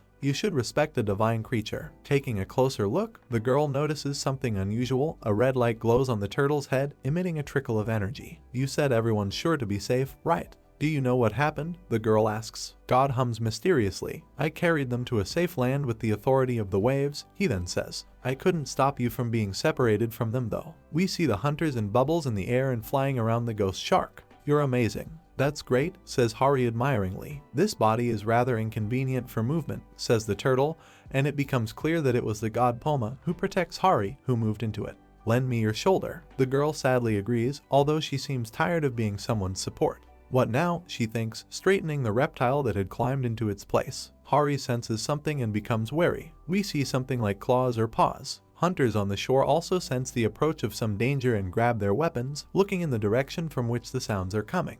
The command sounds for everyone to get ready. Huge crabs run out of the jungle adjacent to the beach. Monster attack, one of the hunters shouts. Arthropods not only run on the surface, but also fly. They are rapidly approaching people. Hari takes out a sword bursting with fire from its sheath. Jinsu, who is standing next to her, orders the knights to raise their shields and build a wall. They didn't even give us time to come to our senses, the girl thinks. I'll try to get rid of them then. Hari takes out a flaming sword and gets into a fighting pose. However, literally right there she notices with amazement that the fire went out under the influence of water that came from nowhere. A saintess blessed by the ocean and waves is using fire. The god who uttered this phrase seems to be offended to the core. What? Hari does not understand the essence of the claims of the turtle, which sits on her shoulder, turning its head offendedly. I can't use fire, she asks. I don't want to be your saintess then, she shouts indignantly, throwing off the turtle. This is impossible, says Poma. Now put me back. The girl takes the animal by the tail and gently pulls it back onto her shoulder. A few hunters build a wall of shields on the beach and prepare to fight the advancing crabs. There is another crab in front of us. Smoke rises from its damaged shell. Before us is Reynold Sherman with a purple sphere in his hands. There are dozens of dead crabs lying around him. That took care of them, he says. The creature hiding behind the ball answers him. Things went astray in the beginning, but it's fine now that we're away from that monster. Leave the rest of the American hunters here to construct a shelter, we have work to do. Yes, higher being, Sherman answers obediently. The magician looks at the crab smoking in front of him. A purple sphere appears in his hand, which affects the monster with its energy. Rise, Sherman orders the crab. A glow appears in the eyes of the giant arthropod, indicating that it is still alive. And it seems that the resurrection was not isolated. A huge leg moves behind the magician's back. Guide me to the stone statue, Sherman orders, energy flowing from his eyes. Is this the stone statue we need? The magician asks the purple sphere he is holding in his hands. Before us is a strange monument, in the upper part of which there is a large pink ball. Yes, the sphere answers. You should find a few more of these, she tells Sherman. Then, the old man begins to use his magic again. A pink energy vortex appears in his hand. Wait, someone tells him, interrupting the magic session in the middle. Sherman looks around to see who is bothering him. Magic Tower Master, do you know what that is? Asks Old Man Yongwon, next to whom are several hunters from his guild. Yongwon, Yuri, I'm glad you're okay, Sherman says. I didn't expect them to get here so quickly, he says mentally to the purple sphere. At least it's not that monster, the ball answers. I'm sure you saw the quest too. We're supposed to destroy these, says the magician to Yongwon. Yes, of course, the hunter answers, nodding respectfully. We see the task assigned to the hunters, inspect the island and destroy the statue of Rakshar the Great. 0 divided by 3. However, says Yongwon, what happened in the Jeju Island portal is running through his mind. The goal of that red gate was to bring down Geovric, but there was more to it. In other words, we don't know much about quests. Yongwon boldly looks at the magician and says that he does not yet have a satisfactory amount of information on the portal in which they are located. Sherman asks again, bewildered, for clarification. What if this statue is a trap? Asks the head of the guild, next to whom his subordinates stand. We should figure out what this Rakshar is first, Yongwon declares, frowning at the magician. He hums thoughtfully. That does make sense, says Sherman to his round purple master. Fall back for now, the sphere advises him. You can't win against all of them. The magician laughs, narrowing his eyes. That's logical, he says. I'm impressed by your wisdom. Yongwon and Yuri look at him in confusion. Then he looks at each other. Then let's get back to the beach, Sherman suggests. The Maverick Guild members are waiting there. Hari puts the sword back in its sheath. We finally killed them all, she says. No one was hurt, she asks her brother. No, we're all fine, he answers, looking at his sister enthusiastically. Hunter Park Disick, are you okay? Yes, our group is doing well too, says the guy with curly hair holding a heavy shield. Deseng addresses the girl. She looks at him with concern. The young people look at each other. The tiny turtle is still sitting on the girl's shoulder. We no longer feel His Majesty's aura, Deseng says anxiously. It's just disgusting, says Hari. His buffs helped us a lot. That's not the problem, says the hunter, a bead of sweat running down his cheek. We've tested His Majesty's aura before to know its range. The demon resentment buff spanned out to 30 kilometers. But right now, he says anxiously, none of us are under its effect. Hari stands in front of the knights and tries to comprehend what she just heard. This island looked smaller than 30 kilometers in both length and width, she thinks, her mouth open. This means that His Majesty is not on any other island of this portal, she says, and we see which islands of land she means. Poma, Hari turns to the turtle sitting on her shoulder, hoping that she can clarify the situation. The connection seems to be cut off from Maya as well, God answers. Hari clenches his fist nervously. This is very bad, she says. We also haven't found many of our people. The girl approaches the ocean and looks at it, as if expecting it to answer her questions. Where are you, Your Majesty? Asks Hari. We're underwater. Some sounds are coming from the bottom. Here we see a passage with stairs, in the middle of which a yellow sphere glows. Yes, it's about time I ended my long slumber, says some evil entity. We see Leon, whom everyone is looking for on the surface. He stands in the same sunglasses and looks calmly somewhere. A terrible monster with huge teeth, glowing red eyes and many horns on a powerful skull appears in our field of vision. Feasting on just fish for 5 centuries, it says, has made me sick and tired of seafood. It turns out that it also has tentacles with which it reaches out to Leon. Yes, I'm curious to see what the god's night tastes like. Something is happening inside the robot. BIOS booting. Failure, there are unrecognized materials in the device. This is followed by 3 notifications about a failed reboot. Attempting to reboot again with restricted resources. Yuppie, who is sitting on a small pedestal, is approached by an army of crabs. He makes his signature squeak, which sounds like Kirik. A bright glow appears behind the arthropods. They raise their claws into the air and also begin to make a Kirik sound. The robot is at a loss. As we already know, it is expressed by the same sound signal. Having heard Kirik again, the crabs and their entire crowd begin to repeat the sound they heard. The yuppie doesn't understand what's going on. He lifts his left leg up and sees that the crabs are doing the same, continuing to say Kirik. Everything repeats when the robot raises its left leg. The yuppie lets out his next signature Kirik in bewilderment. I can't find Kim Dohan and Yihuk, Hari tells the hunters gathered around her. I haven't seen Section Chief Kim either. I didn't expect the trainees and soldiers to go missing, Soyeon says thoughtfully. I'm sure they're fine, Suho reassures her, clenching his fists. Hari turns to another group of hunters and thanks them for their help. Thank you, Americans, she says. Thanks to you, we easily defeated the monsters. The eldest among the Americans salutes. Greetings, Korean hunters, he says. My call sign is Mistral. I'm from the Maverick Guild.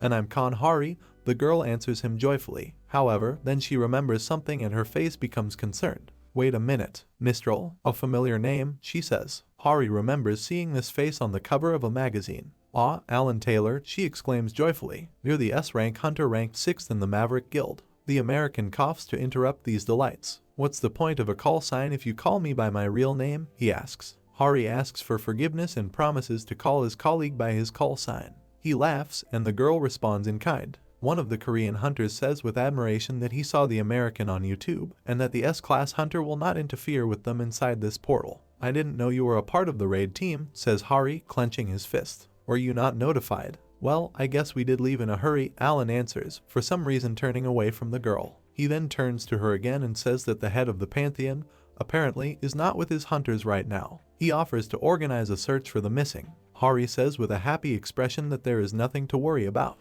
The god of sea blessed us, she says. If His Majesty wanted to find us, he would have found us much earlier. The American scratches his head in bewilderment. That's right, His Majesty has his own Pegasus, joyfully echoes Sister Suo. God of the sea, Pegasus. Alan doesn't understand what the Koreans are talking about. An alert appears about the start of the first wave. The hunters who find themselves on the beach look up in alarm. Wave. We must defeat the wave of monsters, Hari asks in amazement. Alan doesn't seem to be afraid of the upcoming fight. We'll talk later, he says. First we need to deal with the monsters. Something terrible appears in the sea. We see another alert, first wave. Monsters incoming. Remaining time 2 hours, 59 minutes and 34 seconds. A huge octopus is visible in the sea, and some strange monster runs ashore with a pitchfork in its hands. A rank field bosses from the get-go. One of the hunters asks, this is gonna be a bit of work. The octopus looks truly terrifying. He has huge sharp teeth. The sea monster is getting closer. Hunters are standing on the shore. They are ready to repel an attack from the sea. Hari and Alan fight off the monsters. The girl has a very difficult time. Desang orders his subordinates to build a shield wall. He stands in front of everyone and takes the blow of a huge claw. It can be seen that it is incredibly difficult to withstand. We're a lot weaker now that we don't have His Majesty to buff us, he thinks. Be that as it may, the guy is trying to block the attack of the monster that attacked him. A giant octopus gets involved. One blow from its tentacle is enough to throw away all the shielders who were trying to cover the main group of hunters. Desang flies back and someone shouts his name loudly. It turns out that it was Hari. She approaches the discarded shieldmen and asks if they are okay. Desang says that nothing bad happened and asks the girl to continue fighting. If only I could use my fire-type skills, she thinks, looking at her enemies with hatred. Taking the sword in her hands, she boldly rushes towards them. From her blows, the bodies of sea monsters are scattered into pieces. She rushes through the ranks of enemies and screams, turning to God. Toma, I'm your saintess. Don't I get like a super tsunami skill or something? You watch too much anime, the tiny turtle answers. Hari is indignant. You're the one who looks more like an anime character than me, she shouts. Suddenly she notices that the monster, who was ready to hit her from behind, dies from some strange attack. Don't get distracted, Korean huntress, says Alan Taylor edifyingly, smoke rising from his finger like from the barrel of a just-fired pistol. Thank you, Hari says with relief. At this very moment, she realizes something and looks at her American colleagues in surprise. Have you already killed them all? She asks, looking at the beach littered with the corpses of sea monsters. They weren't that strong for our ranks, Alan says calmly. Suho and Soyeon look at the head of a dead giant octopus with wide-eyed eyes. He is very strong, Suho says, looking at Alan. Yes, this is to be expected from the best guild of hunters in the USA, Soyeon answers him. Let's get rid of the remaining guys too, Alan says, putting his hands in his pockets. There aren't many of them left. We have a warning that the third wave is over. Killed sea monsters with claws and human bodies float in the water in front of the beach. We see Yuppie again and he makes his signature sound again.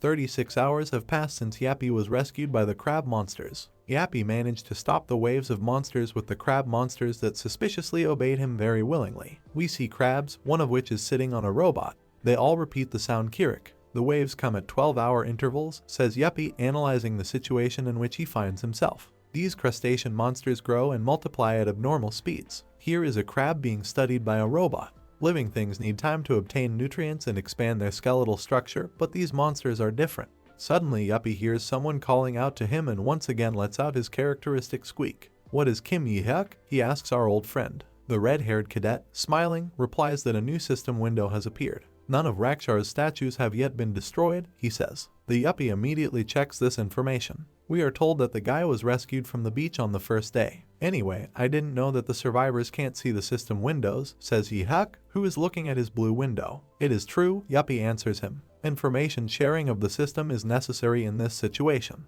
So, the task of the quest is to destroy the statues, the hunter says thoughtfully, looking at the information window. My hypothesis, the crab monsters have been at war with these other monsters for a very long time, Yuppie shares his guess. The ones behind the monster waves are probably the ones trying to get rid of these statues. Yi-hyuk walks in the shallow water next to the corpses of killed monsters. It's a bit strange, he says. Their statues must be their goal, right? The Yuppie perched on the guy's head says it made much more sense. A lot of the Kikirik tribe died. Do you think we can continue to stop the waves? Yi-hyuk asks. Kikirik tribe. That's what they said. Impossible, the robot answers. The difficulty of the waves is increasing each time. At this rate, we will most likely lose during the 5th wave. Even if you are here, the guy asks, trying to look at the robot sitting on his head. Impossible, we need weapons, Yuppie replies. Weapons, Yi-hyuk thinks. Do we give the crabs knives? Okay, Yuppie, I found something interesting, he says happily. The robot makes a questioning squeak. He squeaks again when Yi-hyuk carries him on his head to a picturesque waterfall hidden in the middle of the jungle.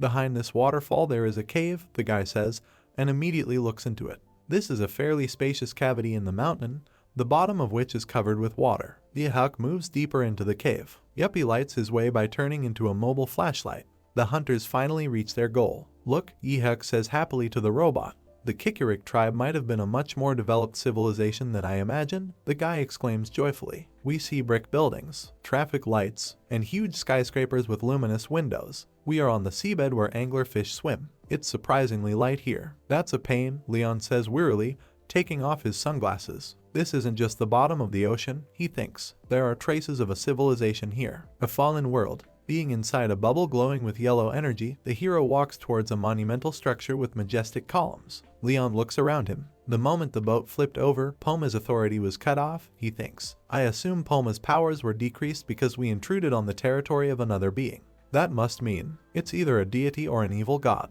Before us is some unimaginable creature with 4 huge horns, many spikes and wings. Leon clenches his fist, which begins to emit jets of yellow energy. Show yourself, you are evil being, he says demandingly. A muffled laugh is heard next to Leon. It seems that the creature emitting it is looking down at the hero. Lionheart, it says. The god's hound with the heart of a lion. The successor of the dragon slayer. The one who killed the most demons. Leon is silent, standing inside his bubble. We see evilly flickering eyes and scary tentacles. The Knight of Knights continues to describe the hero's creature, the King of Kings, the guardian of the Radiant Kingdom. The monster is already very close to Leon. But now you appear in front of me weaker than ever, it says. Do you know me? Leon asks in surprise. What demon doesn't know of the King of the Lion Hearts? You were a renowned hero among us, the monster, angrily sparkling with its red eyes, tells the king. Leon stands inside his yellow bubble in the middle of the water on the seabed. Many heroes have sought this place, but none were strong enough to bring me down, says the creepy creature. Are you different from them? The monster bares its teeth. How dare a dirty demon discuss me worth? The hero asks in the calmest tone.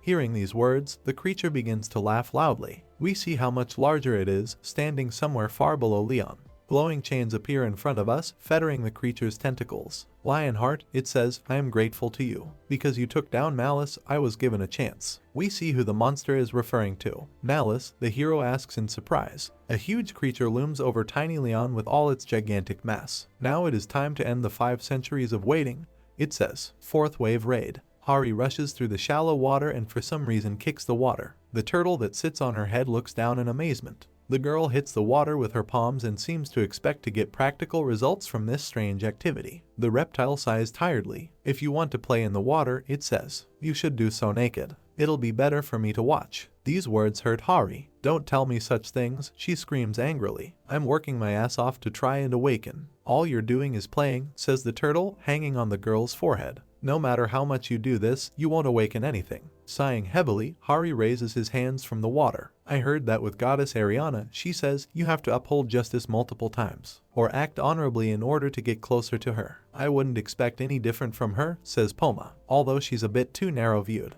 And for Goddess Demre you have to farm and thank the earth, says Hari. For pedos, I think it was winning battles and flames of determination. Something like that. Since you're the divinity of sea and waves, I thought I'd have to do something related to the ocean. The turtle, sitting on the head of the pensive Hari, objects. I don't think playing at the beach will do it though. Then tell me, the girl says irritably and puts her finger on the tiny turtle's head. You said we must save his majesty. That's true, Poma answers thoughtfully. I don't think he's trapped in the land. He doesn't seem to be underwater. Then shouldn't we hurry, says Hari. I should awaken and find his majesty. You're right, answers the turtle, which is already sitting in the girl's palms. It'll be over if you just tell me how to awaken, she says, looking intently at the reptile. I have no idea what's on his mind, she thinks. The turtle, lost in thought, looks at Hari. And Hari, my saintess, she says. The girl waits for the continuation of the phrase. It's easy for you to learn the creed of the sea and waves as well as to build faith. The sea is a source of infinite life. We see how girl hunters play in shallow water. Just being thankful for that will help you gain more faith, says the turtle. Hari listens to her carefully. However, Hari, my young saint, how can you think that the path of a believer and a saint is the same? How CFN you equal the knowledge of a knight with a soldier? The girl sighs in shock. It looks like something is starting to dawn on her. You're right, she says, clutching the turtle to her chest. I'll try harder. At this very moment, the girl is called out by Suho, who runs up to her from behind. What happened? The girl asks her brother. We found it, he says, trying to catch his breath. The statue or Rakshar. Hari, still holding the turtle in his hands, looks at Suho in amazement. The Maverick Guild found in, says Alan Taylor proudly. In front of us is the very statue in question. At the top of it, a huge red crystal glows brightly. Sherman holds a purple sphere in his hands and silently looks at something. They're still guarding it, he mentally tells the ball. They're rather determined. In front of the statue it is actually quite crowded. Why are they doing something no one asked them to, asks the magician. Sherman looks at the behavior of Yongwen and Ha Yuri and understands that they are beginning to very much doubt the task assigned to them. Should we destroy it in secret at night? Sherman asks the sphere. That'll make people suspicious of you, she replies. I'm sure a reason to destroy it will pop up soon enough. Hey, Korean guys, the voice of the American hunter sounds, and Yongwen looks sideways at him. shouldn't we destroy that statue? It's not bad to be careful, but it's already been 3 days. This is the only statue around too. We see that we are dealing with Minuteman, an S-class hunter from the Maverick Guild. He still suggests destroying the statue. Yongwon glances sideways at his colleague. Ha-Yuri's gaze cannot be called kind either. However, the girl speaks into the ear of the head of the Phoenix Guild that they do not have much choice in this matter. He replies that the girl is apparently right. Then let's destroy the statue, he says, looking down to the Americans. The Minuteman smiles. He is ready to do the job. The American hunter raises his fist to hit the statue. It glows from the energy contained in it. A powerful blow follows. Stone fragments fly in all directions. A notification appears stating that the statue of Rakchar the Great has been destroyed. And one more thing, there are 2 of 3 statues left. Destroy the statue of Rakchar the Great. The red ball, which a little earlier sparkled at the top of the statue, now lies on the ground, having completely lost its shine. I knew that destroying it would be right, Minuteman says, smiling, standing in front of the defeated statue. Yongwon sighs as he looks at the system notification. It seems he's right, he tells Yuri, trying not to look her in the eye. Well, okay, the girl answers. We still had no other choice. Yongwon, we have to start getting ready, she says. The head of the guild, looking slightly to the side, asks that it seems that the time for the next wave is approaching. They spent a lot more time here than he expected. Yongwon and Yuri stand silently with their hands in their pockets. There is bewilderment on their faces. She's not coming, states the head of the guild, with his subordinates standing next to him. Someone calls out to Yongwon. This is Sherman. He says destroying the statue was the right decision. This prevented the arrival of another wave. Yongwon turns away angrily. Still, he says he's happy about the development. The magician smiles and raises his index finger. Well, he says, let's summarize the situation then. Please gather here. Once in the circle of hunters, he begins to speak. I assume there are 3 statues spread across the island. We should find the other members too. Why don't we destroy the statues as quickly as possible? Well, let's do this, Yongwon says sadly, looking down somewhere. He draws some kind of diagram in the sand with a stick. Since there are 3 islands in total, he says, and we have 2 more statues to destroy, we'll split up into 2 different islands. The ones who destroy a statue first can find the other team, says the magician, thoughtfully rubbing his chin. It shouldn't be hard to move between islands since there are boats on the island, adds Yongwon. Great, exclaims Minuteman, who always seems to be happy to destroy things. Let's go and destroy the remaining 2, he says loudly, scratching his huge fists. We will go too, says Yongwon. In front of us is a boat that is sailing somewhere on the sea. It turns out that there are many boats, and they sail to the shore of the island. One of the hunters who came ashore stops in amazement, and Yongwon, who is just leaving the ship, asks him what's the matter. Literally immediately he understands what confused his comrade. The entire beach is strewn with some strange debris. Did a war happen here? One of the hunters asks. In front of them are gears, pieces of the body, and other metal parts. What is this? A cannon? Yongwon thinks. He realizes that this island is very different from the one from which they sailed. The guild leader surveys the area, trying to figure out what to do next. We must go back, he tells Yuri. This island is kind of strange, I don't like it. Let's prepare as necessary and return. At this moment, Kirix begin to reach his ears. Yongwon looks furiously at where these strange sounds are coming from. Some of the hunters take out their bows and begin to fire. Yongwon sees the robot's leg. His amazement knows no bounds. Now we can see who makes these sounds. These are crabs on which a huge amount of military equipment is installed, including something like cannons. They shout to Yongwon that the enemy is armed with firearms. He prepares to shoot a flaming arrow and again talks about how this island is not like the others. We need to calm down, he thinks. On the previous island, the monsters did not have such serious weapons. It seems he was not there at all. Thus, it can be assumed that the weapon he sees on the crabs is not real. But we see that the equipment installed on one of the crabs emits a powerful red beam. Yongwon looks in amazement at what is happening in front of him. Behind him, a huge wave soars into the sky. The hunter understands that the crabs have real weapons and are horrified. He sees a huge army of monsters in front of him and realizes that if all their weapons fire, then the squad does not have a single chance to survive. Yongwon looks at his opponents with wild eyes. Damn it, it looks like we're finished, he thinks. On your knees, shouts the smiling owner of red hair. The hunters freeze in shock. Here comes the Kikarik tribe's chief, they hear. Sir Yuppie, Yihyuk, and it was he who acted as the herald, points with both hands to the robot that is sitting on one of the crabs. The Yuppie makes the same sound that gave its name to an entire tribe of arthropods. Surrender, mortals, orders the robot sitting on a bed of blue crystals. You have no possibility of winning.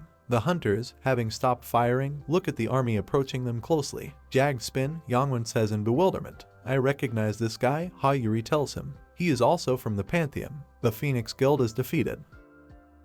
That's how this video ends. If you have sat through to the end, please don't forget to press the subscribe button and leave feedback. See you in the next video.